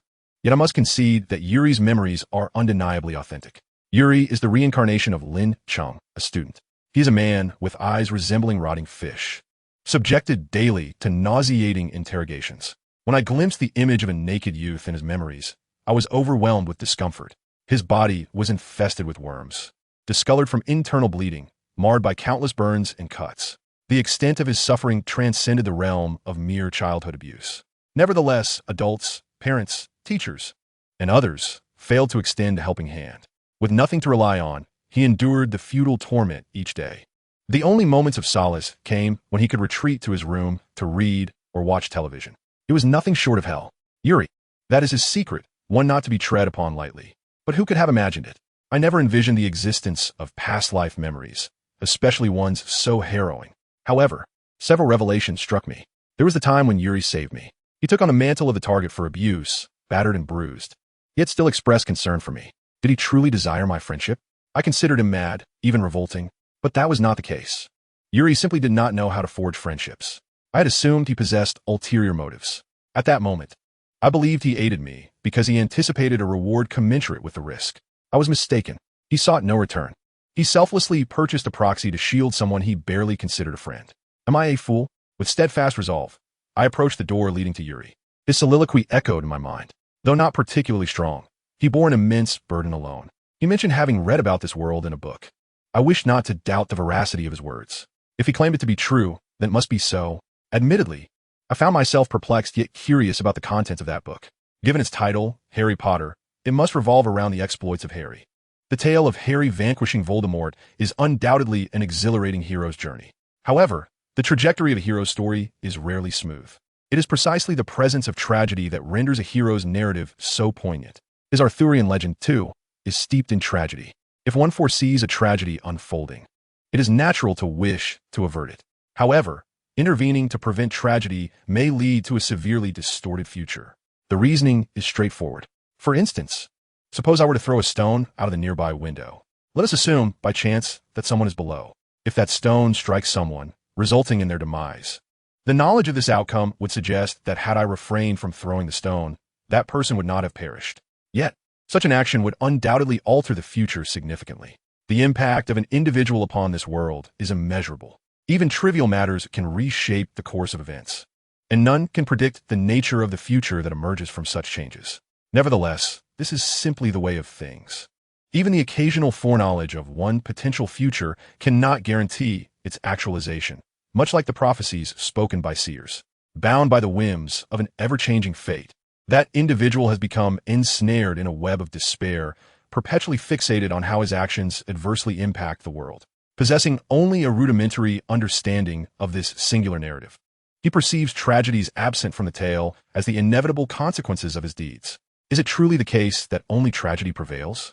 While Harry may not have ascended to the role of Seeker, did he not save Neville? Is Neville's injury not less severe than Harry's selection ordeal? Yuri is genuinely astonished by Basilisk's survival. Surely, within the confines of the story, Basilisk met his demise in the second year. Is the friendship between Basilisk and Harry a tragedy? Is Basilisk's existence itself a tragedy? Yuri's actions may indeed have wrought calamity, yet they also breathed forth hope, a fact he remains oblivious to. Without conscious intention, I found myself running. Yuri dashed down the staircase, with me trailing closely behind. It was easy to catch up to the athletically challenged Yuri. However, a man awaited him in the foyer. I was unaware of his identity, yet I instinctively understood his intentions. A stocky middle-aged gentleman, wielding a cane, pointed it menacingly at Yuri. The lecherous grin upon his face assured me that he was no educator. A Death Eater. The thought struck me immediately. Had he infiltrated this place for Yuri? Stop. I had barely drawn my wand when I was flanked on both sides. You've been manipulated again. To my left stood Neville, to my right, Ron. I clicked my tongue at their vacant stares. This was a replay of last year. There was no hesitation. They were friends, and because of that bond, errors could not be permitted under duress. I aimed my wand at Ron and cast the Petri Ficus Totalis spell. Perhaps due to his manipulation, Ron fell to the ground without resistance. Neville, seemingly compelled, raised his cane. But it was too late. He directed his cane at Ron, leaped to the left, and delivered a punch to Neville's abdomen. The spell was interrupted, causing Neville's wand to slip from his grasp, with the petrifying spell halting all motion. I turned my gaze toward the Death Eater intent on abducting Yuri. The Death Eater siphoned Yuri's consciousness and hoisted his body, vanishing through the foyer's entrance. There would be no escape for him. I yearned to pursue immediately. There was no sanctuary within Hogwarts' domain. I had to eliminate that creature before he exited. A savage impulse surged within me. Wait. As I crossed the threshold of the foyer, the Death Eater was already descending the stone steps. I sprinted, conjuring the petrifying spell as I ran. With an unconscious Yuri in tow, I could not unleash strikes or flames. Frustrated, I ascended the steps, chasing with a velocity akin to a fall. Ahead lay the dock and the path to the campus. I could not afford to lose them. Abandoning my offensive approach, I concentrated solely on running.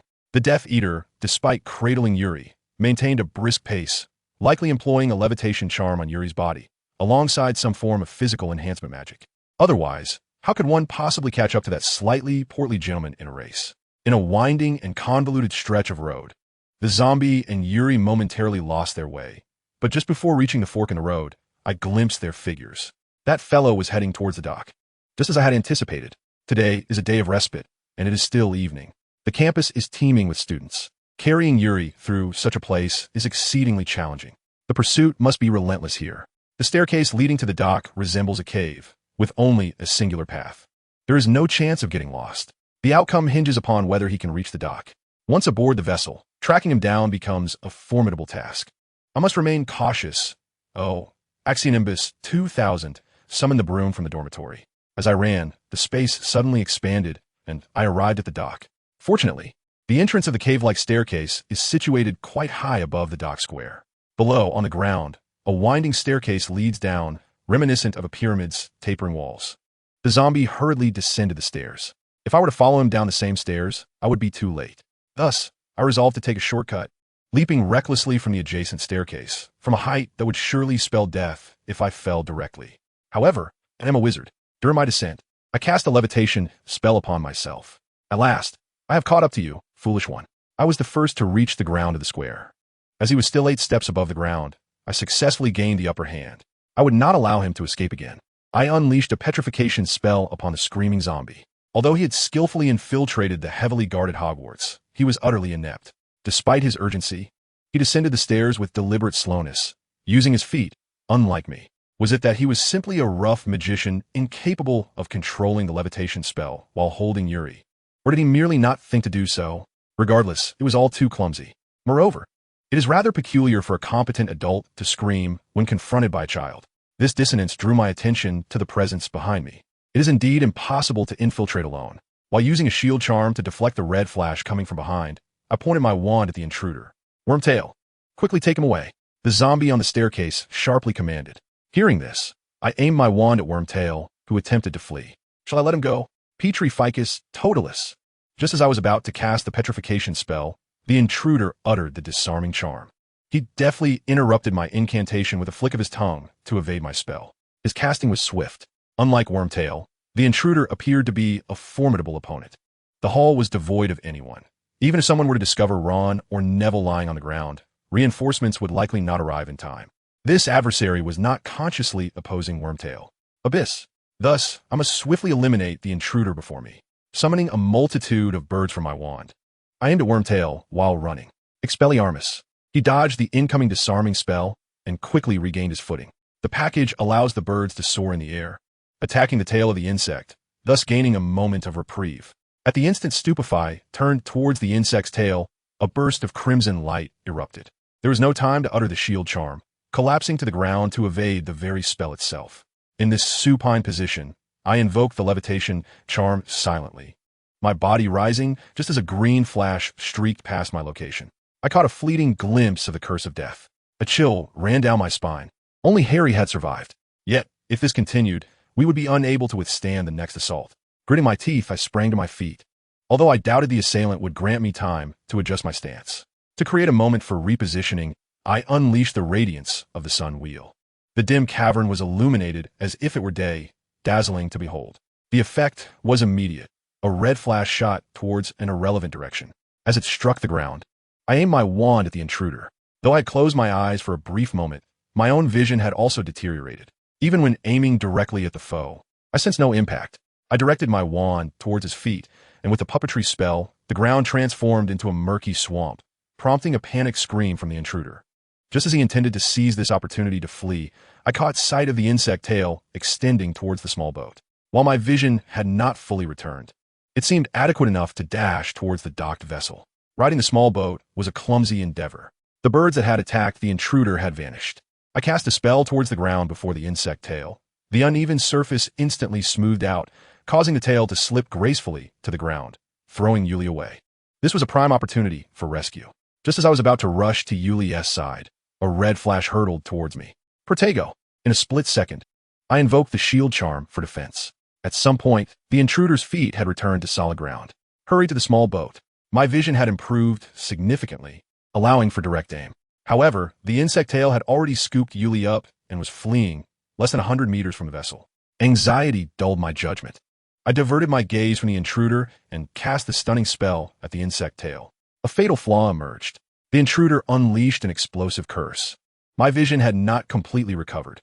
Instead of a killing curse, he executed a wide-ranging attack. The explosive curse struck the ground, sending dirt and stones flying like a tempest. The force of the explosion and the debris inflicted pain that sent me rolling on the ground, my consciousness nearly slipping away. My left side was severely injured, feeling numb, while the right side lagged due to pain. I was to be killed. This damage was devastating. I could scarcely move. If I were to be struck by the curse of death now, evasion would be impossible. "Little brat, you've caused me trouble," I muttered, feeling the weight of despair. However, it appears that my destiny has not yet reached its conclusion. As I descended the staircase of the cave, the Nimbus 2000 that I summoned soared toward me. Enduring excruciating pain throughout my body, I grasped the Nimbus. The spell's effect rendered my body weightless, allowing me to mount the staff and ascend to the cave ceiling. A flash of green light flickered perilously close. The situation was dire. The pain was unbearable. A moment's distraction could send me tumbling from the broom. Red and green flashes zipped towards me from the ground, though I attempted to evade them with a serpentine flight. It was only a matter of time before I could no longer escape. Gazing into the distance, I saw the worm tail extending toward a small boat. It glided across the lake at an astonishing speed, akin to a jet ski, with neither oars nor engine. I had no reason to concern myself with the intruder any longer. If that man known as Wormtail was involved, he would likely not be at a disadvantage in his current state. Yes, I reassured myself. In truth, engaging in battle under such circumstances was a reckless yet tempting notion. I was aware of this reality. However, if this continued, Yuri would be taken away. Pain, fear, anxiety. I felt overwhelmed. I had to suppress all those feelings. There was no room for such emotions at this moment. If I lingered behind, I would be gasping for breath. Now was the time to fight, even if it meant deceiving myself. Return to me, Nimbus 2000. I burst forth from the cave, pursuing the speeding boat. Dizziness engulfed me. My head throbbed. I felt nauseous. Return to me. My consciousness began to blur. In my flickering vision, I desperately sought to catch sight of Wormtail and Yuri, wielding my wand. Petrificus totalis. Stupefy. Expelliarmus. None succeeded. Even under normal circumstances, striking an opponent aboard a small, irregularly moving vessel would be challenging. Moreover, I was currently floating in midair, compounded by my injuries. My restless heart exacerbated the anxiety that should have been suppressed. The harshness of reality was undeniable. The boat was nearing the shore. If this continued, I would be taken away. This could not happen. I refused to accept that sorrowful expression as a final farewell. That fool must have made a grave mistake. I needed to convey my thoughts clearly to this pessimistic and troublesome individual. If I allowed her to escape now, I feared I would never see Yuri again. What a joke. For reasons unknown, that individual was living a second life. So what? That person, as part of the story, knew the future of this world. And yet, so what? I could not concede that individual-s future would be obstructed by such trivial matters. I could not accept that I would never see that person again over something so insignificant. Return Yuri to me. If I could not strike from a distance, I had no choice but to draw closer.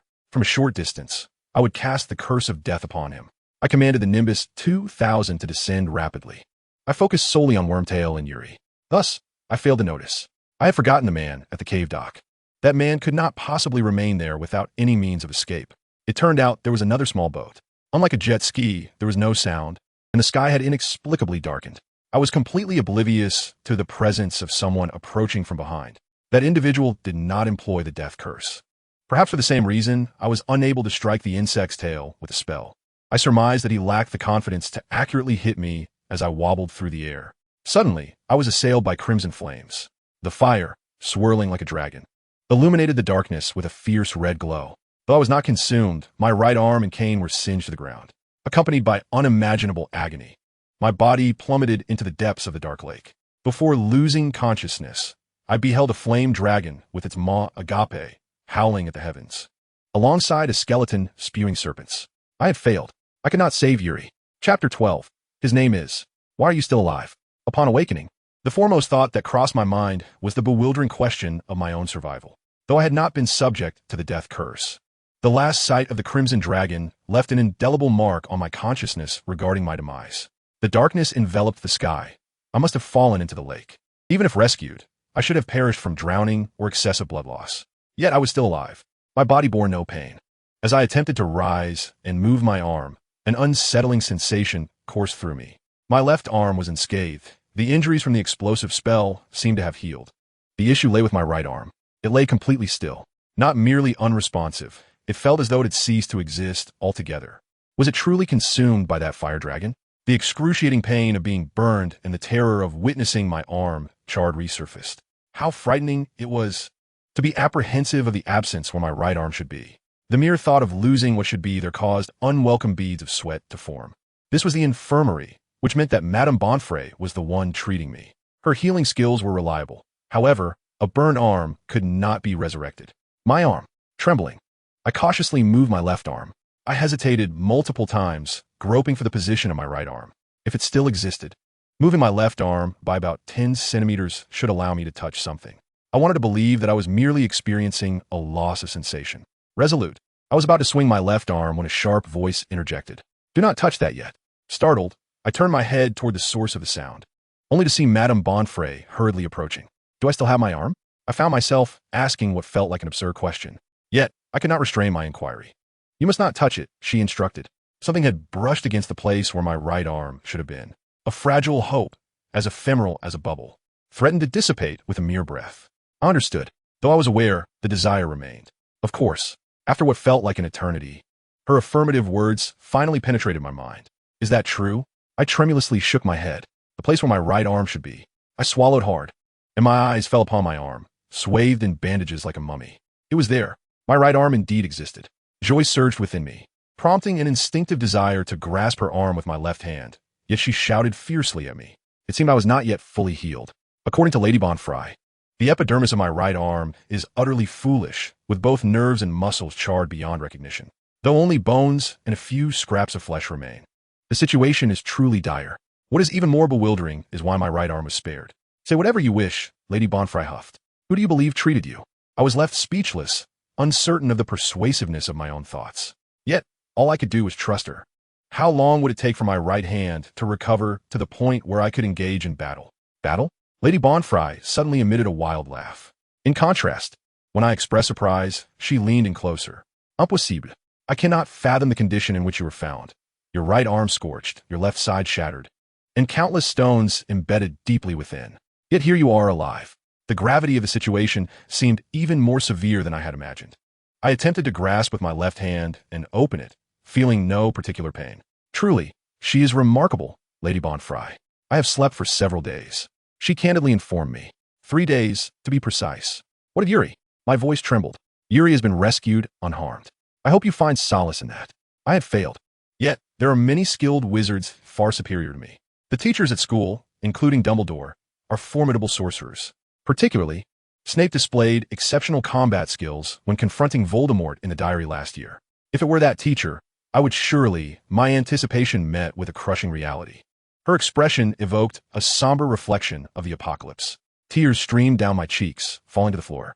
Surely not. Lady Bonfrey remained silent. I could not articulate my thoughts. Several times I attempted to speak, but only managed to whimper. She had encountered Yuri numerous times over the past 3 years. The first year, during the rescue of Neville, he suffered fractures. The second year, during Voldemort's interrogation, he was petrified by the basilisk-esque gaze. 3 days, what had Yuri experienced during those 3 days? He could not have imagined the sumptuous meals, the comfort of fine accommodations, or the privileges bestowed upon him. I recalled the image of Yuri, last year, tortured and discarded in the hallway. A profound sense of despair washed over me, rendering me unable to control my emotions. I pressed my moving left hand against my head and let out a primal scream. If I did not, I would surely lose my sanity. 3 days. For what purpose had the Dark Emperor abducted Yuri? I truly did not know. However, if he sought to extract any information, it would undoubtedly involve brutal interrogations. Yet, if it were merely interrogation, it would be bearable. If Yuri divulged secrets, his life would lose all value, and he might be treated as an inconsequential being. Imagining Yuri as a silent corpse brought forth a torrent of tears. "Please, Lady Bonfrey, tell me when I can fight. When can I seek Yuri?" My composure had evaporated. I felt an overwhelming urge to rush outside immediately. Though there was nothing particularly wrong, I was deeply unsettled. At the very least, after one more day, your recovery will proceed smoothly and well. However, if one were to insist on engaging in activities at this juncture, it would likely lead to a state of prostration. On that fateful day, after I allowed Yuri and the ghoul to escape, a series of events unfolded that some are eager to discuss. Nevertheless, for now, it is imperative that you focus on your recovery. Any unnecessary actions that prolong your hospitalization would be counterproductive. Indeed, it is essential for Yuri's complete restoration to health. Despite my frustration, I must obediently heed Lady Bonfleur's counsel. The ensuing 24 hours were consumed by an incessant tide of anxiety, despair, and fury. It seemed prudent to keep the bandages intact, yet the sensation of vitality had returned. Though my movements were sluggish, the bandages extended to my fingertips, allowing me some degree of activity. As my healing reached completion, the infirmary became crowded with familiar and unfamiliar faces alike. Lady Bonfleur wore an expression of distress, yet she closed her eyes in pursuit of Yuri's salvation. This situation was utterly chaotic. My father appeared somewhat haggard. He had likely been searching for Yuri tirelessly over the past 4 days, though the outcome seemed irrelevant. It was a relief to see you alive. Upon catching sight of Sophia's face, a wave of guilt nearly overwhelmed my mind. She must have been weeping profusely. Her eyes were reddened, and her nose bore a similar hue. Jack, standing behind her, shared in this sorrow, both of them visibly affected by last year's agonies. The burden of such pain is nearly insurmountable. I am so sorry for not being able to save Yuri. My lips were pressed so tightly that blood began to trickle down. Sophia hastily covered my mouth with a handkerchief, displaying her gentle nature. Jack, too, must have been on the verge of madness due to his son's plight, yet he remained concerned for me, worried for my inability to assist Yuri. I am truly sorry. So very sorry. The emotions I had long suppressed seemed poised to erupt, prompting me to close my eyes and exhale deeply. Upon reopening them, I found Ron and Neville standing before me, their faces as pale as the dead. Do you remember? I inquired, to which they nodded. They were not at fault. They had merely been manipulated. To put it more accurately, they were misled, having thrust a dagger into Ron's abdomen. I endeavored to elicit a smile, but failed miserably. Their heads shook in a display of barely contained tears. No, that creature is my rat, Ron declared. Frankly, I was at a loss for what he meant. Ron, how could you possibly expect me to understand this explanation? Hermione interjected, her tone laced with curiosity. Harry appeared equally intrigued. Yes, the man who abducted Yuri mimicked an animal. You remember Ron's rat, don't you? It was Scabbers, and Scabbers was human. I was well aware of Scabbers' story. I had fed him and even subjected him to levitation spells. That was a person, I said. I had no idea. The revelation that I had shared a bed with that individual Ron's expression was one of nausea as he recalled the slightly rotund, middle-aged man who had taken Yuri. Wormtail? A stranger reacted to my words, a man of similar age to Snape, clad in a tattered robe riddled with frayed seams. His face turned a ghastly shade as he seized me. Is it true that the ghoul who abducted Yuri Qingxue is indeed a Wormtail? The man was overwhelmed as he was subdued by his father, who rushed over in a state of panic, and Scrimgeour, who stood by in readiness. The man's appearance was extraordinary, rendering him speechless. At that moment, Dumbledore spoke. Nobody knew what had transpired after the master left the hall. Can you enlighten us? Certainly. I would do anything to save Yuri. As soon as I finished speaking, I heard the collective intake of breath from everyone present. Well, what is this? I gazed around in astonishment, noticing the sorrow etched upon each face. In such a dire situation, Jack approached me and said, It's already enough. What does that even mean? Yuri won TB coming back. So Al, don't push yourself. You must allow your body to rest. Jack's voice, usually so lively, now carried an unusual coldness. The indifferent thoughts and expressions were jarring. What a joke. I was angrier than anyone else at the revelation of this news. Rage clouded my mind, and when I regained my senses, I realized I was gripping Jack's collar tightly. They found Yuri's body. No need for that. Then why utter such hopeless words? Once I calmed down, I could discern Jack's thoughts. For days had passed.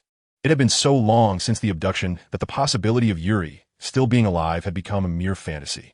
If Jack and the others, who once lived during an era dominated by dark forces, were to contemplate Yuri's survival, they would surely be engulfed in despair. But so what?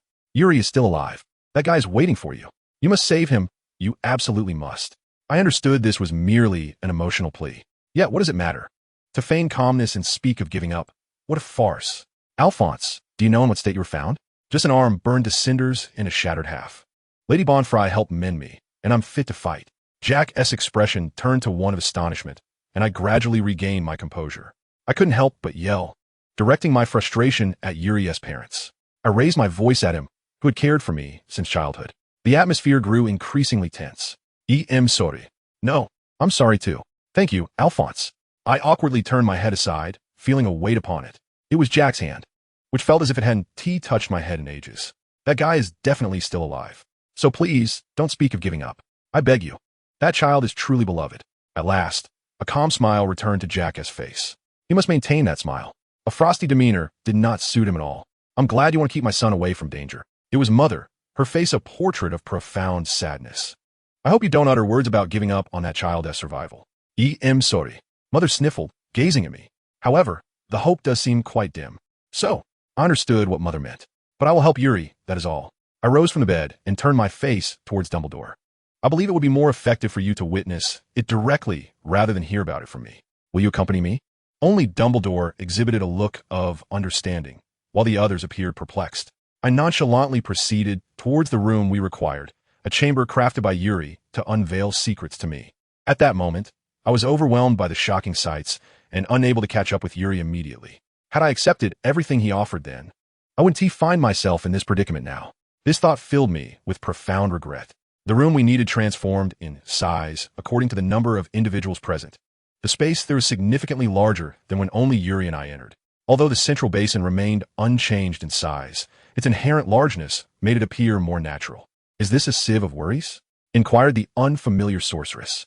I possess one in my chamber as well, though this one is considerably larger, Dumbledore remarked, stroking his beard thoughtfully. I am projecting memories here. My explanations may be lacking, I said while shifting my memories, suddenly realizing something vital. How does one transfer memories effectively? I found myself momentarily frozen, and the expressions of those around me turned incredulous. Awkwardness enveloped the atmosphere. How should I extract the memories? I asked, and upon hearing my words, everyone displayed an indescribable, nuanced expression. Regardless of their thoughts, ignorance renders one powerless. Sorcerer, concentrate on the memory you wish to extract, and place your wand against your forehead, Snape advised, coughing slightly from behind. The teacher, too, bore an expression of surprise. Although deeply irritating, I obediently listened to her, focusing my awareness on the memories. The feeling of loss associated with battle memories and the anger towards the marauders surged within me. I pressed my wand against my forehead, emitting a silver glow. It was indeed a memory. As I poured it into the sieve, I sensed a slight clarity returning to my consciousness, accompanied by an extraordinary comfort. Observing my memories objectively was an astonishing experience. Only by knowing the outcomes could I comprehend the minutiae of my every action. In that situation, I should have acted thus. In that circumstance, I ought to have done that. My mind was filled with such thoughts. I could have held my ground more firmly. Yet I was once again overwhelmed by the regret of allowing Yuri to escape. Once the recollection had been revived, we returned to the room we required. Each person wore their unique expression. Neville was the first to speak. I apologize. If we had intervened, perhaps we could have succeeded. This was Neville's conclusion, leaving no room for denial. The entrapment of the two was but a fleeting moment, yet that moment was perilously fatal. Had we not silenced them during those critical seconds while pursuing the creature S-tail, they might not have escaped to the foyer. I was certain of it. That slightly, portly middle-aged man was not adept in combat. In a direct confrontation, even I, as a child, could have posed a challenge. Thus, considering such hypothetical scenarios proved futile. The two individuals were blameless. The responsibility for their escape lay with me. He interrupted Ron, who was about to speak. I recognized the limitations of my character. Had the two said anything further, I would have uttered words of irreparable consequence. I valued those two as significant friends, and I was unwilling to jeopardize that relationship. Because once this relationship is disrupted, I can no longer perceive the two individuals as mere ordinary classmates. By the way, have you noticed anything? The focus has shifted to Dumbledore. Since earlier, Dumbledore, McGonagall, and Snape have been engaged in hushed whispers. The man who apprehended me earlier has also exchanged glances with unfamiliar faces. It appears there are clues buried within my memories. I resolved to consult the more comprehensible Dumbledore. The content was not quite in line with my expectations, Dumbledore remarked with a despondent countenance. However, we have uncovered the true identities of those two Death Eaters, and we suspect that the man we regarded as an enemy may indeed be our ally. So, what exactly is the clue pertaining to Clearwater's true identity? Disappointment lingered, yet it is conceivable that what once seemed entirely irrelevant could serve as a new beginning. Dumbledore gently cleared his throat, drawing the attention of all present. First, let us familiarize ourselves with their authentic identities. To begin with, the man known as Wormtail is actually named Peter Pettigrew. But, Albus, how could that be? McGonagall's face contorted in distress. She seemed to recognize Peter Pettigrew. No, she was not alone. The adults in attendance displayed similar expressions of recognition. Was Sirius Black then? Dumbledore nodded in acknowledgement of one of the stranger's remarks. It is only natural to think him innocent. 13 years ago, I believe he had lost only a few fingers before vanishing entirely. I see now. Scarborough had already lost fingers prior to being handed over to Percy. Ron muttered, his complexion pale, before the disheveled man continued. Furthermore, Peter is an animagus capable of transforming into a rat. And Wormtail was the secret name he adopted during his school days. In the face of the furious man, Dumbledore nodded emphatically. Are you certain? Wormtail is Peter Pettigrew. And there is another ghoul whose name I also know. The name I heard from Dumbledore is familiar to me as well, though to be precise, I only know it as that of his father. His name was published in the Daily Prophet, Barty Crouch Jr., Chapter 13, Imprisonment. I am acquainted with this term. It is a common trope in comics and games. One thing is certain, awaiting confinement in a cell is an excruciating ordeal. The first images that flicker through my mind are those of games I frequently played in life, where students were forced to slaughter each other in a confined space. Next, I recall the sordid books purchased by bullied children, extreme works depicting the sexual conditioning of women. Finally, the thoughts drift to war-themed comics, tales of being imprisoned by enemy nations, subjected to relentless interrogation and torment in pursuit of information. What awaits me is surely torture and interrogation, truly terrifying. Since being brought to this dismal cell, an indeterminate amount of time has passed. Though I am not bound, allowing me to roam, the results of my movements are far from satisfactory. The walls are composed of stark concrete, devoid of windows, and the sole entrance is a thick, sturdy iron door. A breakthrough by bare hands is utterly impossible. In the absence of light, the path ahead remains shrouded in darkness. Only sound can attest to my existence. Initially, I wept until my tears ran dry, crying out for help. Now, I find myself devoid of even that strength. My head is heavy with confusion. The invisible pressure sometimes drives me to the brink of madness. Yet I fear the embrace of sleep. The air is tainted with a musty odor, and the surroundings are far from clean. There are no blankets to comfort me. I yearn for a soothing bath, pondering what could possibly be said in such dire circumstances. The incessant sweat is repulsive. I long to immerse myself in warm water, cocooned in a soft down blanket, feeling utterly at ease. A man's indistinct voice startles me, causing me to tumble to the ground with a cry of terror. There is someone behind that heavy door, undoubtedly the perpetrator who has kidnapped me. I shudder at the thought of what may transpire. I detest pain. I abhor suffering. Surely, they will subject me to that which I loathe. Do not scream so loudly. You are a boy. After all, he says as the door creaks open. A heavy metallic sound reverberates, and the darkness is suddenly illuminated. Dizziness overwhelms me, and instinctively, I shield my face with my hands, only to be seized by him. My eyes refuse to open. I flail my arms, attempting to break free, but he merely chuckles in delight. Resistance is futile. It is of no consequence. Though I am confined, once my vision clears, I behold the man's radiant smile. He is astonishingly handsome, his raspy voice reminiscent of a movie star, altogether incongruous with the grim situation. His cheerful demeanor starkly contrasts with the label of a filthy criminal, amplifying my fear. I recall the first time I encountered IT, a vibrant, jovial clown who cruelly murdered with a comical expression. The man before me possesses a similar terrifying charm. You are afraid. Ah, it is no wonder. Rest assured, should I hear your inquiries, I shall swiftly liberate you from fear and suffering. He assures me with a disconcerting smile, his words akin to a devil's whisper. Indeed, if this is merely an interrogation, it seems a rather lonely conclusion to one's life. However, mere proficiency may not suffice. His unabashed manner of speaking unsettles me. Yet that discomfort is swiftly eclipsed by a more profound fear. I am to be killed. The moment the man articulates his questions, the value of my life will dissolve into nothingness, with death as the awaited outcome. Not long ago, I wished for immediate demise. Now, I find myself desiring to survive, even in the most grotesque manner.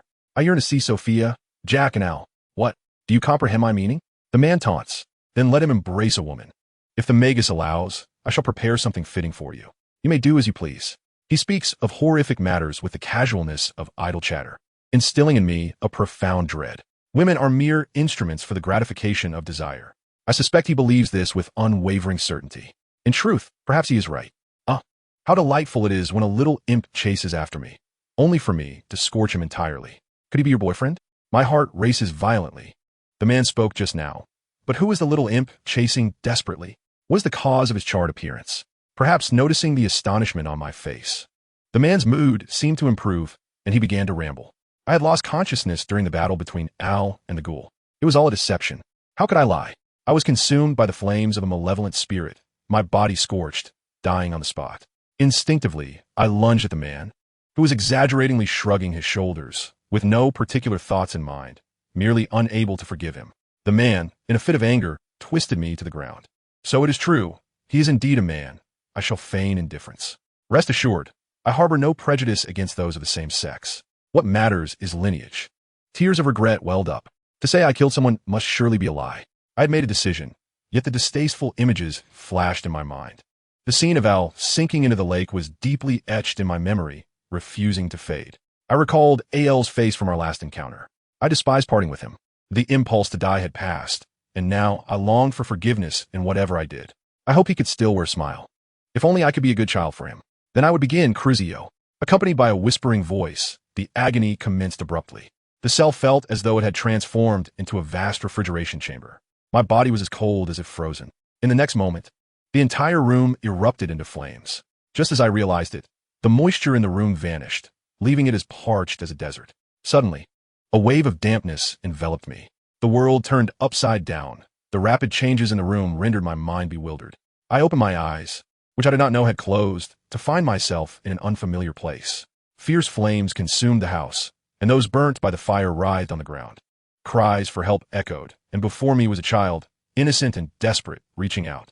Just as I intended to grasp the child's hand, he was consumed by flames before my eyes, stabbed by a kitchen knife.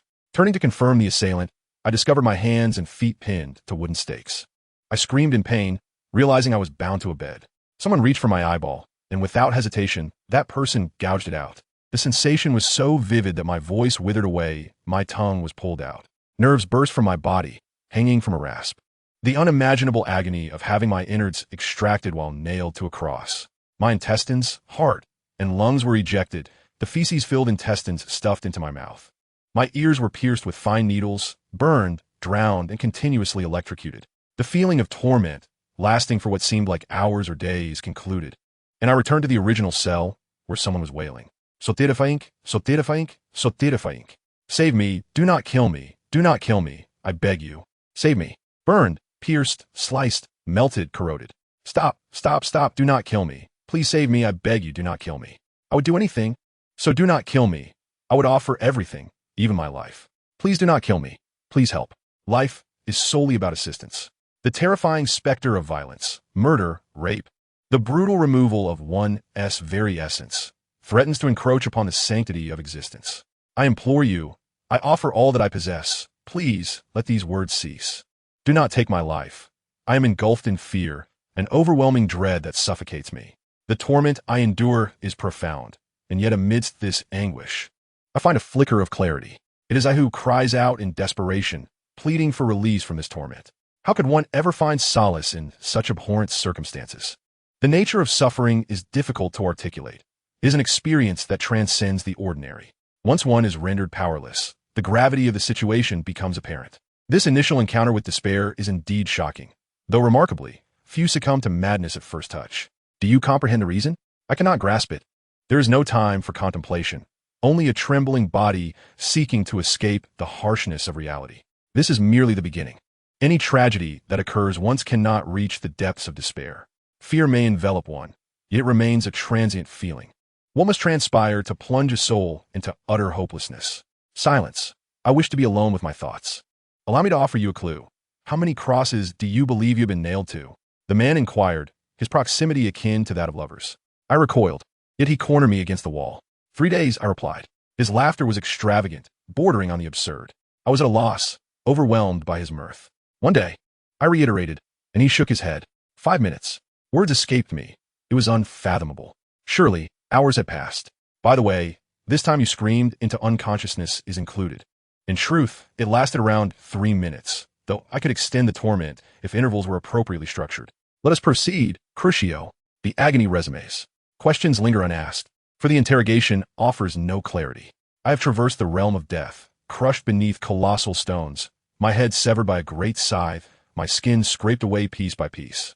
The recurring specter of death brings with it pain and fear, far from mere illusion. Upon returning to the tangible world, the visceral sensations awaken anew, and I weep and wail. I cannot endure this any longer. Please, I beseech you, stop. But no, it cannot be. Push a little further, for we have only just begun. Merely 10 minutes have elapsed. Come now, Crucio. Death is an experience one cannot grow accustomed to. It torments my body and soul in myriad ways. Death is not the sole source of suffering. Filth corrupts my being, a rancid stench infiltrating my mouth and nostrils. To wander in silence through the darkness is a torment unto itself. Please stop. I am willing to do anything. The moment I realized I had returned to reality, I knelt at the man's feet. If there is anything you wish to inquire about, feel free to ask me. I will do anything you desire. Thus, I hope you will grant me my freedom. Regardless of the death that awaits me, I do not care. Even death is a sweet reward to me. If it means I can be killed, I will do anything. The more I genuinely think this, the more my heart resists the curse of being nailed to the cross. However, it is foolish to anticipate such mercy. His smile and words made me aware of this. Crucio, my flesh is delivered to the mouths of others. My fingers are sliced with a small knife, seasoned with sauce, and presented to those I know. Sophia savors my fingers with delight. Jack thrusts a skewer into my eyeball, drooling with excitement. Al gnashes my cheek, teeth clenched. A rope is tied around my neck to control me like livestock. Naked, I crawl within the castle of Hogwarts. Whether familiar faces or strangers, they all unavoidably cast their gaze upon the filth. I feel so good. I do not even know if I have truly returned to reality. All I desire is death. Yet, I cannot even utter a sound. Not a single finger can move. I merely gaze vacantly at the man's satisfied smile. It is essential to push me to the brink of collapse. That will suffice for today. We shall meet again tomorrow. With that, the man departed from the cell, leaving me to the incessant flow of excrement and tears, indifferent to my plight. The stench and discomfort are of no consequence. I simply wish to die. For hours, I pondered the same thought. I just want to die. Even if I were to bite off my tongue, my body would not obey. I yearned for death in the darkness, unaware of when I lost consciousness. Then, upon awakening, the man was there. Incredibly, after a brief slumber, I regained a semblance of rationality. I have returned. It feels good indeed. The experiences of yesterday linger in my mind.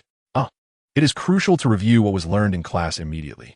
Crucio, there was no time to intervene. Moreover, I wandered before death, lacking any explanation. Just once. Only 5 minutes. In that brief span, I lost the rationality I had regained overnight. A mere puppet yearning for death. The man gazes at my body as if it were a masterpiece he has painstakingly created. Good child, such a good child. Come, follow me. We shall cleanse ourselves. You are so unclean now. I no longer desire anything. Thus, I was led away by the man, stripped of my soiled garments, and submerged in the bath. As if washing a toy caked in mud, he roughly cleansed my body with magic in the tub. Unable to breathe, my already numb thoughts came to a complete halt. I did not know when I emerged from the bath or when I was dressed again. I found myself seated on a soft, plush sofa in a bright, fashionable room. All right, let us begin the questioning. If you can answer honestly, you shall be rewarded. Yes. Do you have a favorite food, an animal you cherish, or a mode of transportation you prefer? You may share anything with me, and I could prepare whatever you desire. Moreover, the manner of demise can also be chosen by you. I recommend the curse of death. It is the least painful option, although it is deemed a forbidden incantation.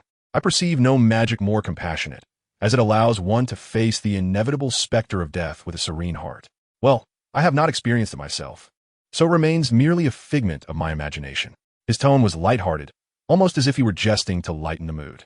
What a terrifying individual he is. In my heart, there exists no option to resist this person. Come now, share with me the otherworldly knowledge that can fulfill my master's desires. Speak freely. Should you wish, I shall disclose to you some secrets. Just as I was about to voice my thoughts, a remarkably vivid memory surged forth. A face from a moment, I revealed my secret. Who claimed he was dead? Who declared that he was murdered? What did the man before me do to Al? It was but a slight fissure, the act of revealing a secret. This reminded me of the bond with Al, which he believed to be a lifelong affection. D was the word that slipped from my lips. What? The man twisted his handsome smile, gazing intently at me. D. All fear and pain were swept away, along with the desires I clung to, and that feeling dominated me. It was loathing. D. An emotion never felt before, neither in life nor after birth. This marked my first clear hatred for someone. Even in moments of abuse, such feelings did not arise. I merely fled and wept. You are quite the naughty child. It seems your education has been rather lacking. Let us begin anew, Crucio. Without hesitation, he cast me into hell. Repeated deaths could not erase the feelings that first ignited within my heart. Rather, it merely played a cruel jest, stirring that emotion. Hatred begets anger, which breeds restlessness and a sadistic desire. Should I alter my approach? Observing my return to reality, the man's expression revealed his impatience. Crucio, This is the longest hell I have yet endured. Thus concluded the second day of my imprisonment. Then came the third day. He brought 5 young children. I thought a righteous youth, like you, might also find fault in this direction. The man bound me to a chair, cursing me to remain awake while he interrogated the first child.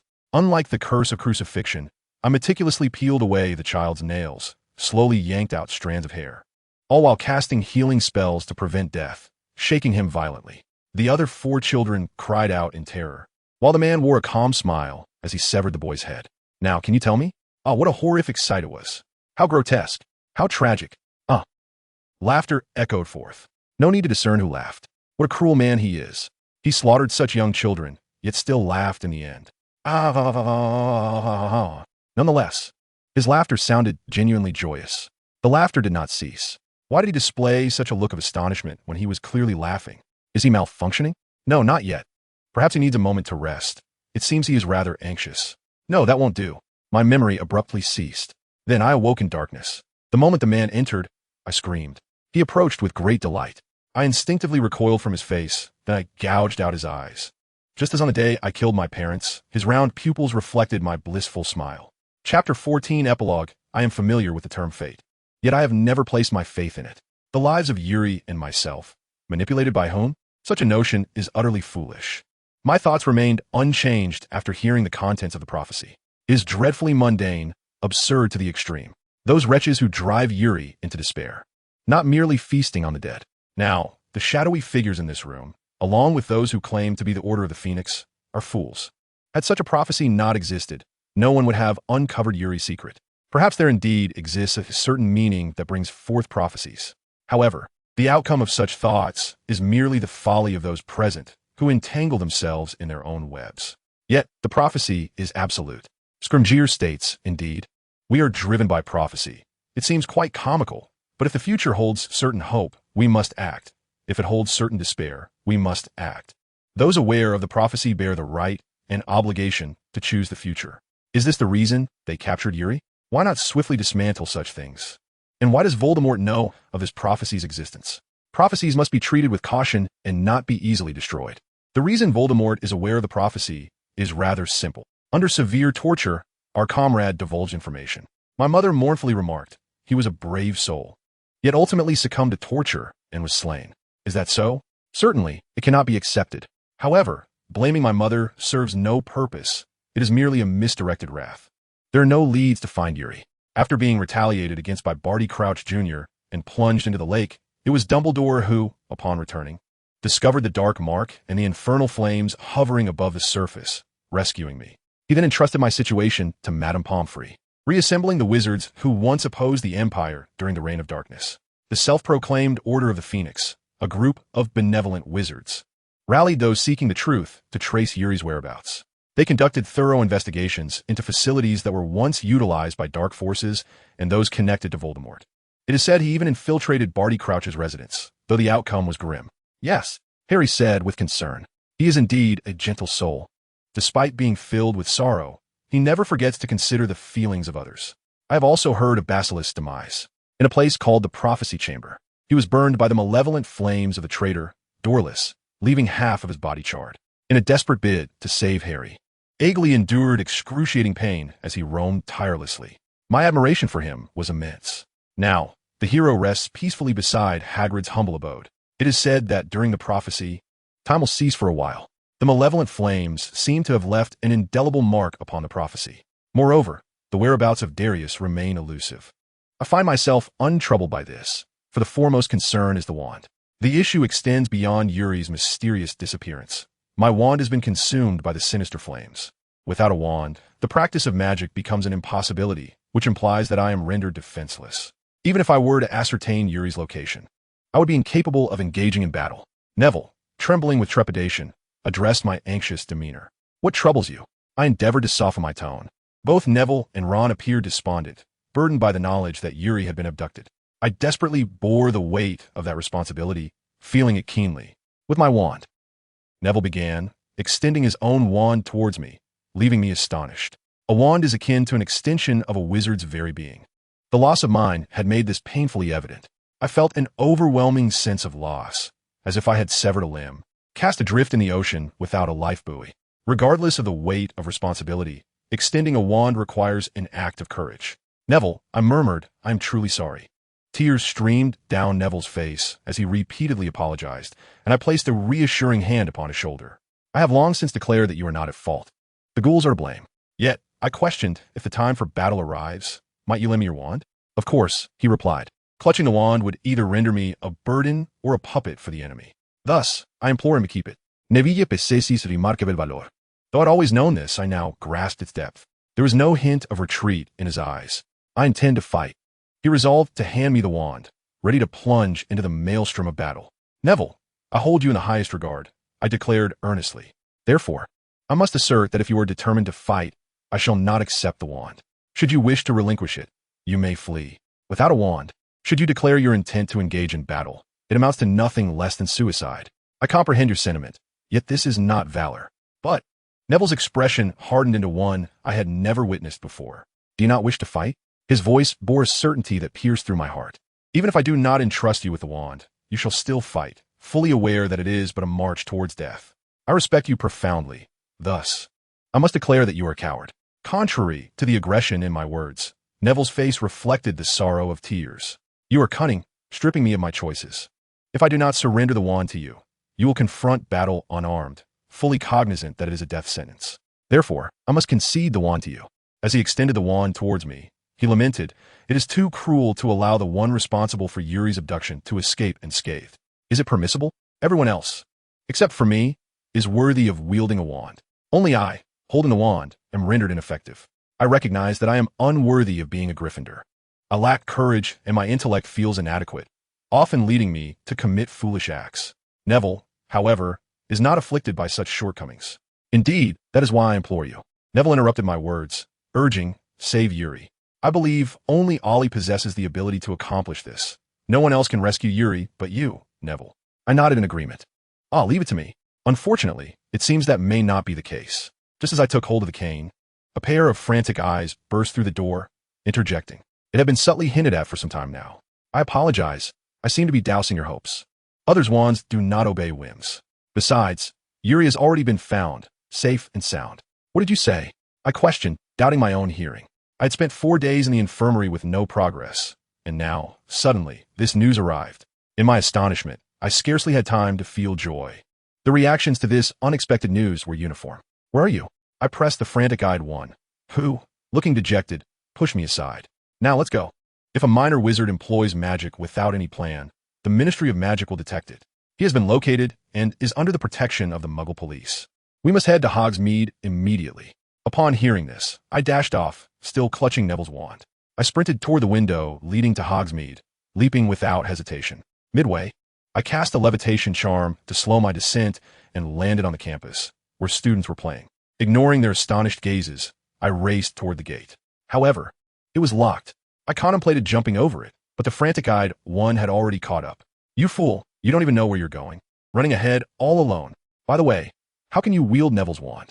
The frantic shout had no effect on me in that moment. I longed to see Yuri's face. To know he was alive, that was my singular thought. Behind those frantic eyes was a heart pounding with urgency. Here it is. We arrived at a location near the Shrieking Shack at the edge of Hogsmeade Village, a place we had recently discovered. We learned that the minor wizard was at the Muggle police station and dispatched someone to retrieve him. We are almost there, the frantic-eyed one assured. Just as he stated, it happened swiftly. A swirling object suddenly appeared before us. Before my eyes stood an unfamiliar wizard, hand in hand with Yuri, who was drenched in blood. A vacant expression clouded Yuri's face, as if he were gazing into the abyss. Yuri, in a moment where no one could move, Sophia's face reflected sheer terror. Her voice quivering. That sound finally stirred me into action. I ran out, calling Yuri's name. There was no response. His eyes wandered aimlessly, his mouth agape, drool dripping down. Amalini, what has happened? The frantic-eyed one asked sternly of the witch who had appeared with Yuri.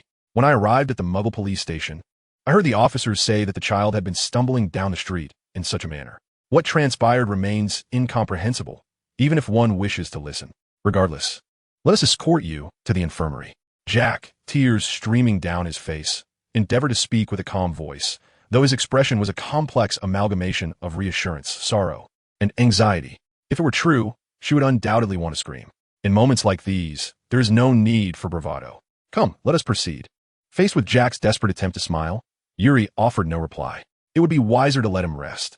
Under such circumstances, it was ill-advised to allow him to walk alone. Father remarked, just as he raised his wand, intending to cast a sleeping charm. An unexpected turn of events occurred. Yuri's gaze fixated on a singular point. She looked up at her father, her expression one he had never witnessed before, and she cried out, a horrifying blend of fear and loathing. Her frantic cries compelled her father to speak gently, attempting to calm the agitated Yuri. Yet, her panic intensified, leading her to scream even louder. Regaining her composure, she inexplicably produced a cane, directing it towards her father, and uttered words laden with intention. Die. Her father's body was lifted as if it were a leaf caught in the wind, liberated by her frenzied gaze. Amidst the chaos, I found myself staring into Yuri's eyes. Who are you? The words escaped my lips, even I not fully grasping their significance. The despair reflected in Yuri's eyes instilled a profound fear within me. Like a beast, she howled, pointing her wand at me. The wand, however, was not hers.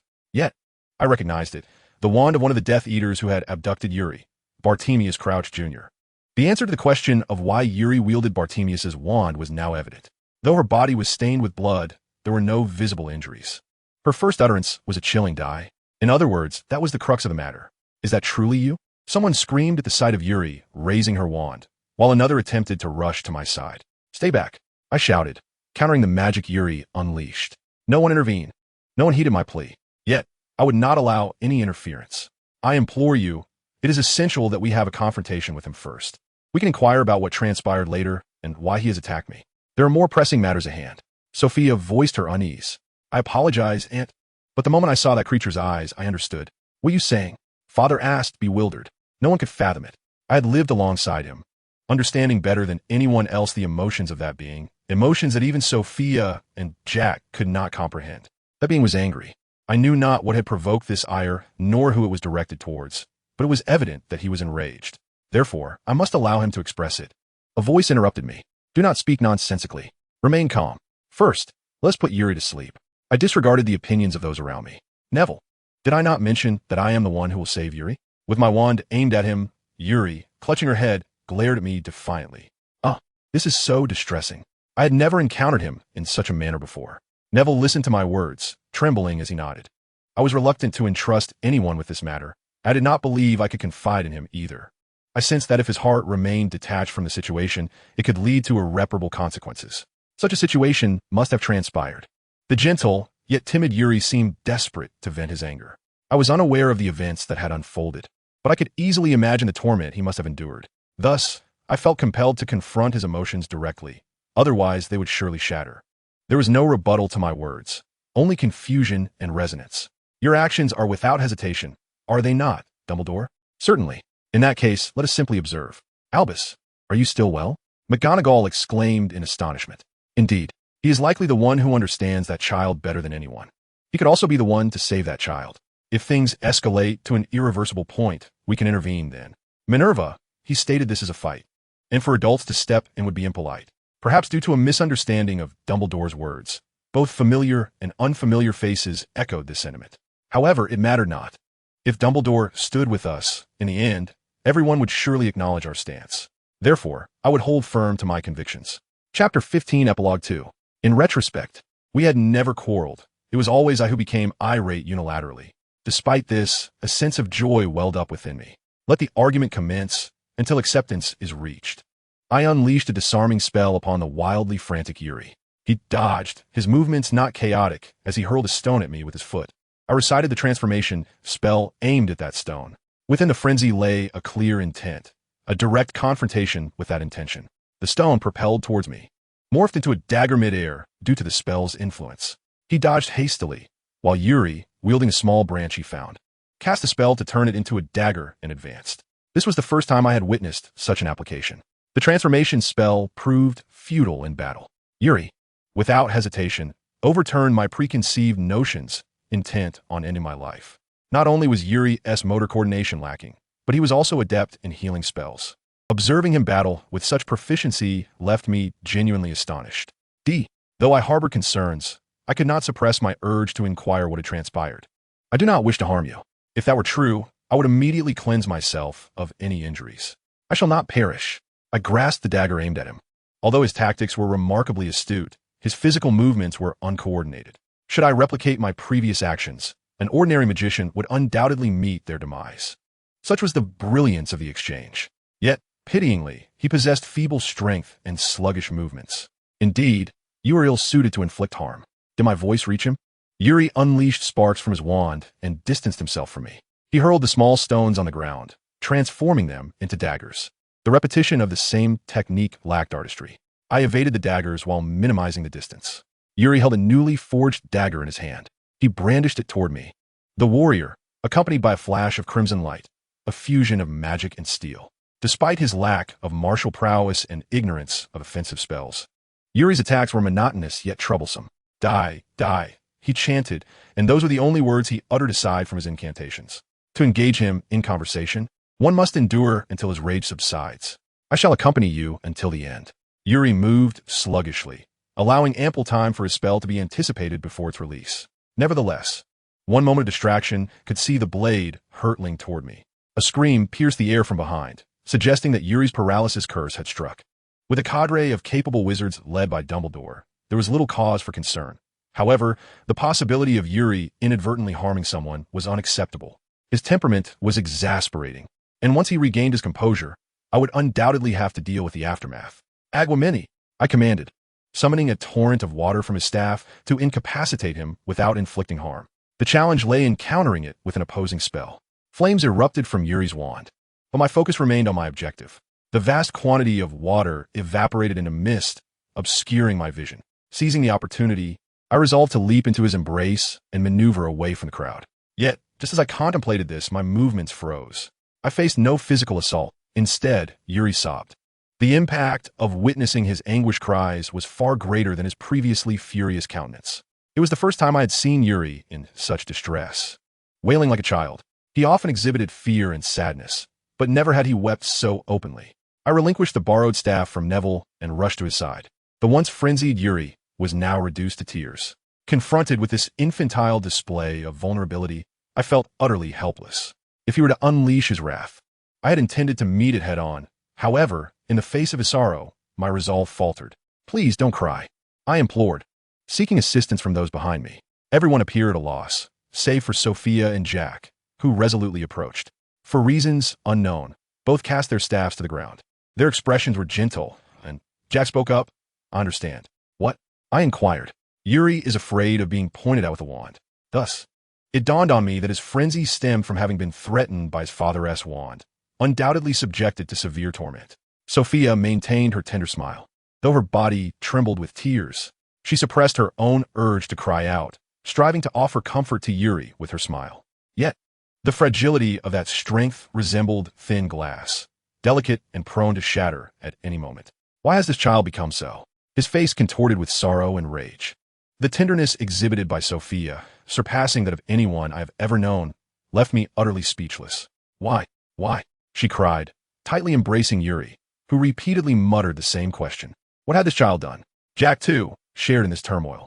They feigned a relinquishment of Yuri's life to shield me from danger, yet managed to smile in such dire circumstances. I believe them to be resilient souls. However, this was a grave misunderstanding. Neither was truly strong. They were merely putting on a facade of bravery.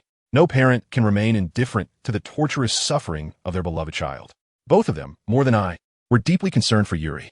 Yet, I foolishly nurtured the delusion that my concern surpassed theirs. This was a shameful sentiment.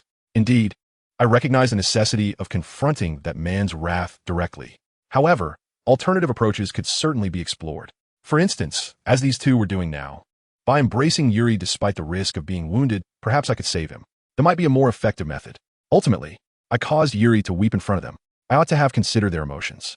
I had already disregarded the distress of the two who were saddened to see Yuri return bloodied and in a state of disarray, prioritizing only my own will.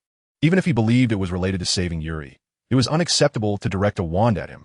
To harm Yuri further before their eyes is unforgivable. I was indeed a self-righteous fool. Then, upon hearing someone call my name, I abruptly lifted my head. Enveloped in Sophia's embrace, I perhaps felt a sense of relief. Although I had unknowingly begun to cry, I did not shout in response to the surge of emotions. She kept calling my name with an almost dazed urgency. Instinctively, I rushed to kneel beside Yuri. Yet, His gaze wandered vacantly into the void. I thought he had returned to the state I had first witnessed. But that was not the case. Yuri sorrowfully whispered, "Death is a lie." "Where is it?" "Here, I am here." I cried out desperately, but my voice failed to reach him. Why? Why could he not see me so close? He seized the cane from Yuri's grasp and tossed it aside, grasping his empty hands instead. "Where is it?" "I do not wish to die. I will not die. I am here." I felt unreachable. Yet, I began to comprehend why Yuri was so enraged. I mistook his fury as a response to the torment he endured. I seemed to have made another foolish error. Did you think I was dead? Yes. Was I blown away?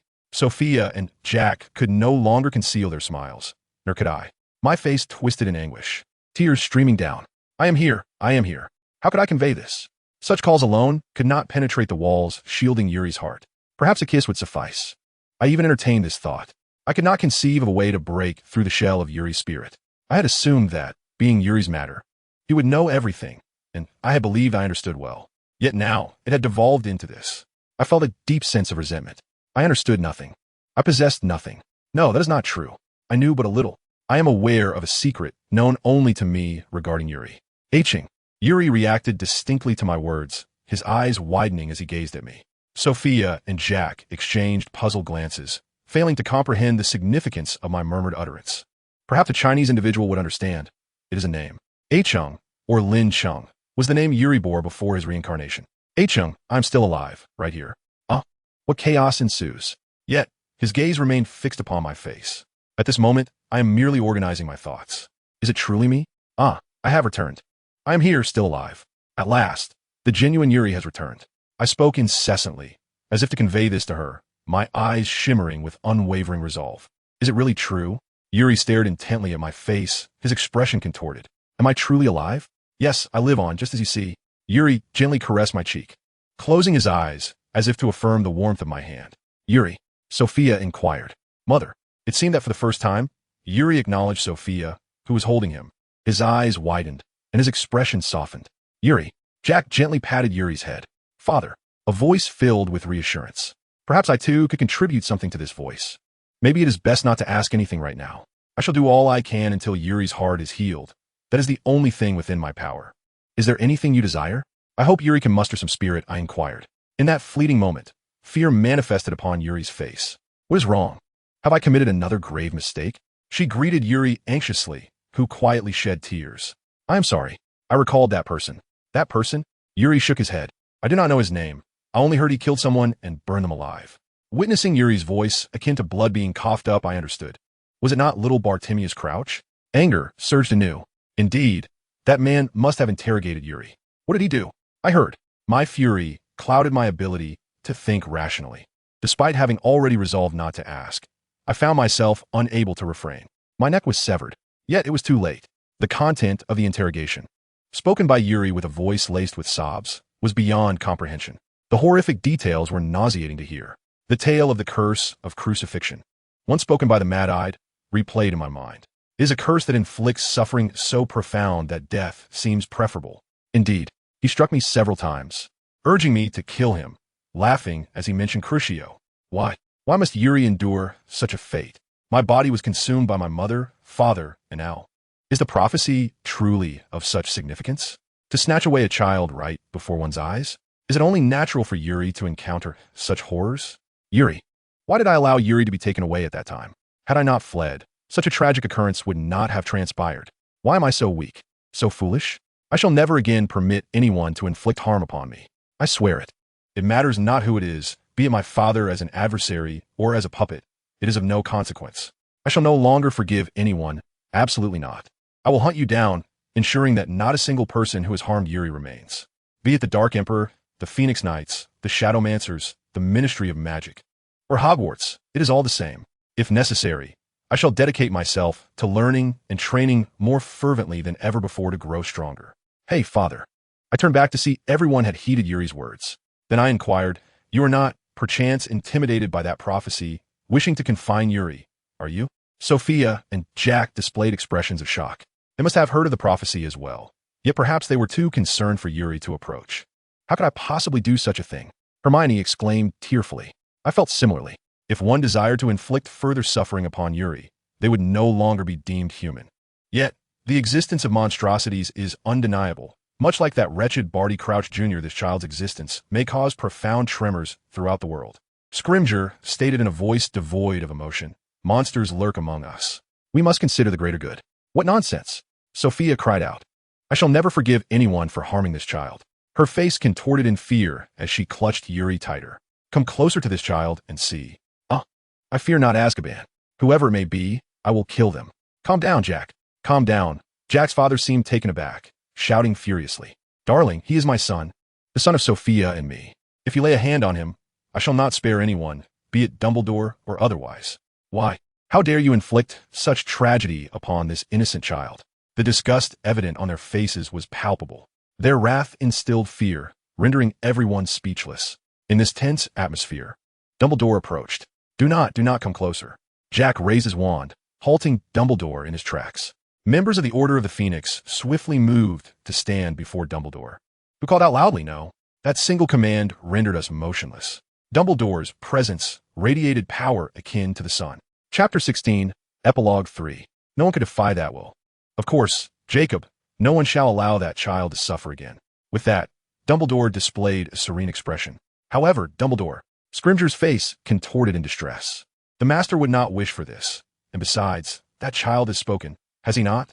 Dumbledore looked at me and said, led by the prophecy, "I am utterly convinced of this. Indeed, should we confine that child as foretold by the prophecy, it might provide temporary relief. However, this will undoubtedly bring no hope. Rather, it will incite greater despair. Yet, what can be done? If the world envisioned by the Emperor were to materialize, the dark ages of your would resurface. Tragedy begets tragedy. It is not only Yuri Shimizu who will suffer. Children too shall be tormented and slain. I harbor no desire to relentlessly pursue the cruel plight of these suffering innocents. Nonetheless, one must strive to maintain composure and resist becoming that which is despised. What does striving entail? What is the essence of effort?" Scrimgeour shouted, nearly grasping him. "Of course, one must fight and delve into study. It is imperative to thwart the onset of the Dark Ages. I hold no dissent on this matter.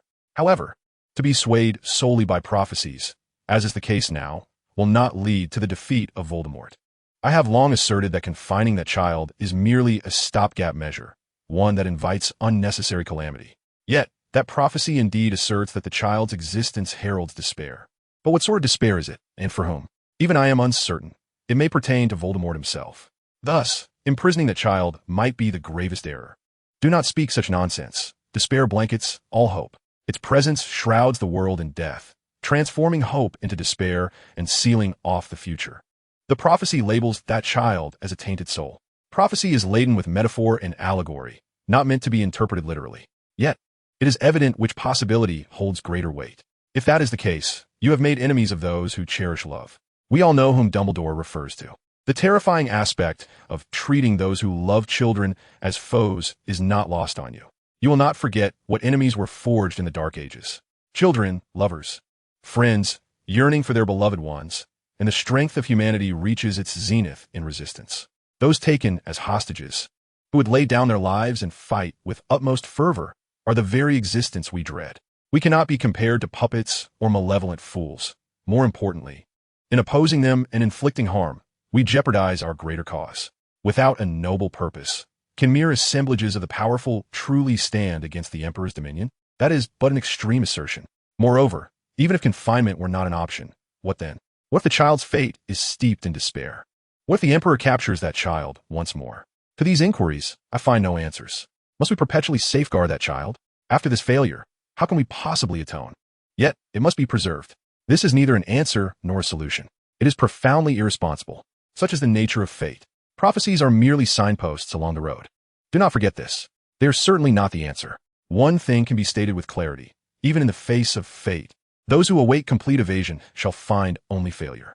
Are you suggesting I am fleeing? Yet, he merely avoids confrontation, being led by the prophecy like a puppet.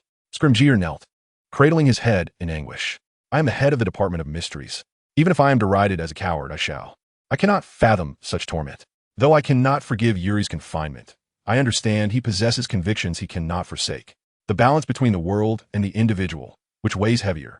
I have chosen Yuri, while Scrimgeour has opted for the world. Perhaps Scrimgeour's choice is the righteous one.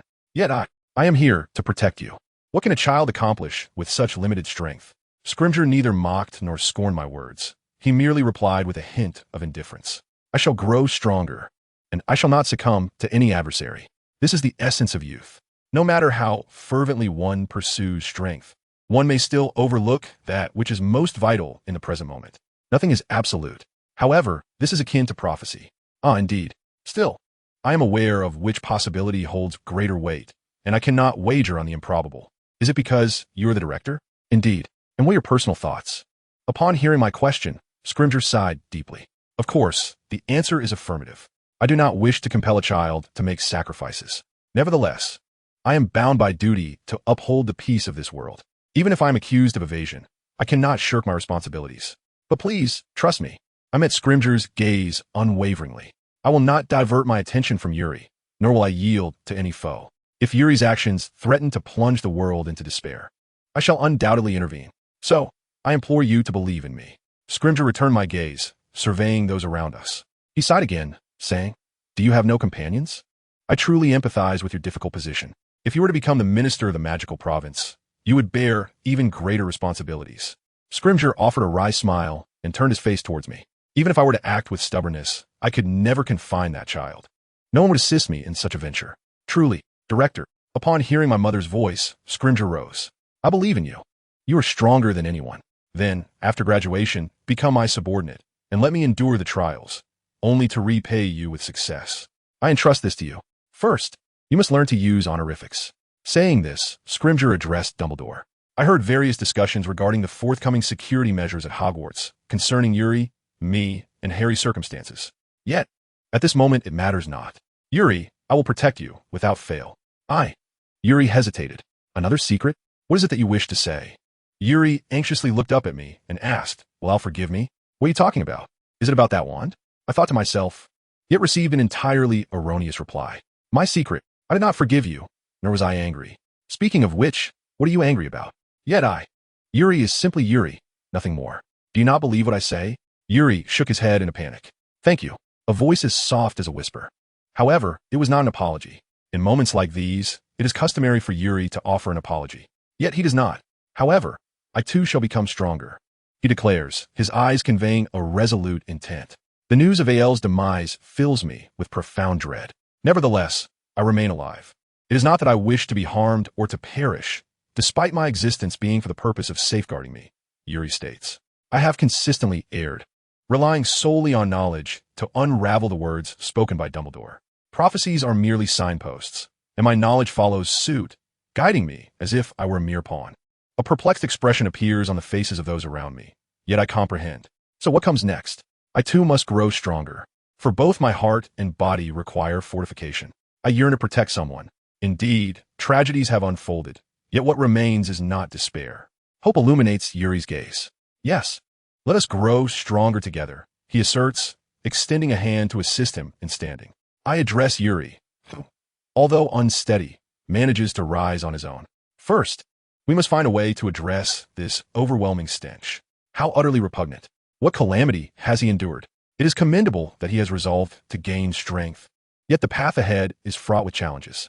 Well, I cannot speak for others. There are myriad misunderstandings and errors. However, we have lived and encountered one another once more. Therefore, let us first cleanse ourselves. Your odor is quite unbearable. What a foul mixture of blood and various unpleasant scents. We must attend to our cleanliness. This is excessive. I lead the weeping Yuri, who is inexplicably overcome with emotion, towards the castle of Hogwarts. For now, let's rest well. We shall address everything later. Why does Yuri possess the wand of Batimius? How did he manage to escape the clutches of the ghoul? What action should we take moving forward? All of this lies beyond that point.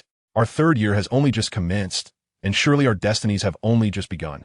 Despite the numerous obstacles that lie ahead, I am determined to overcome them for you to witness. Our battle has only just begun.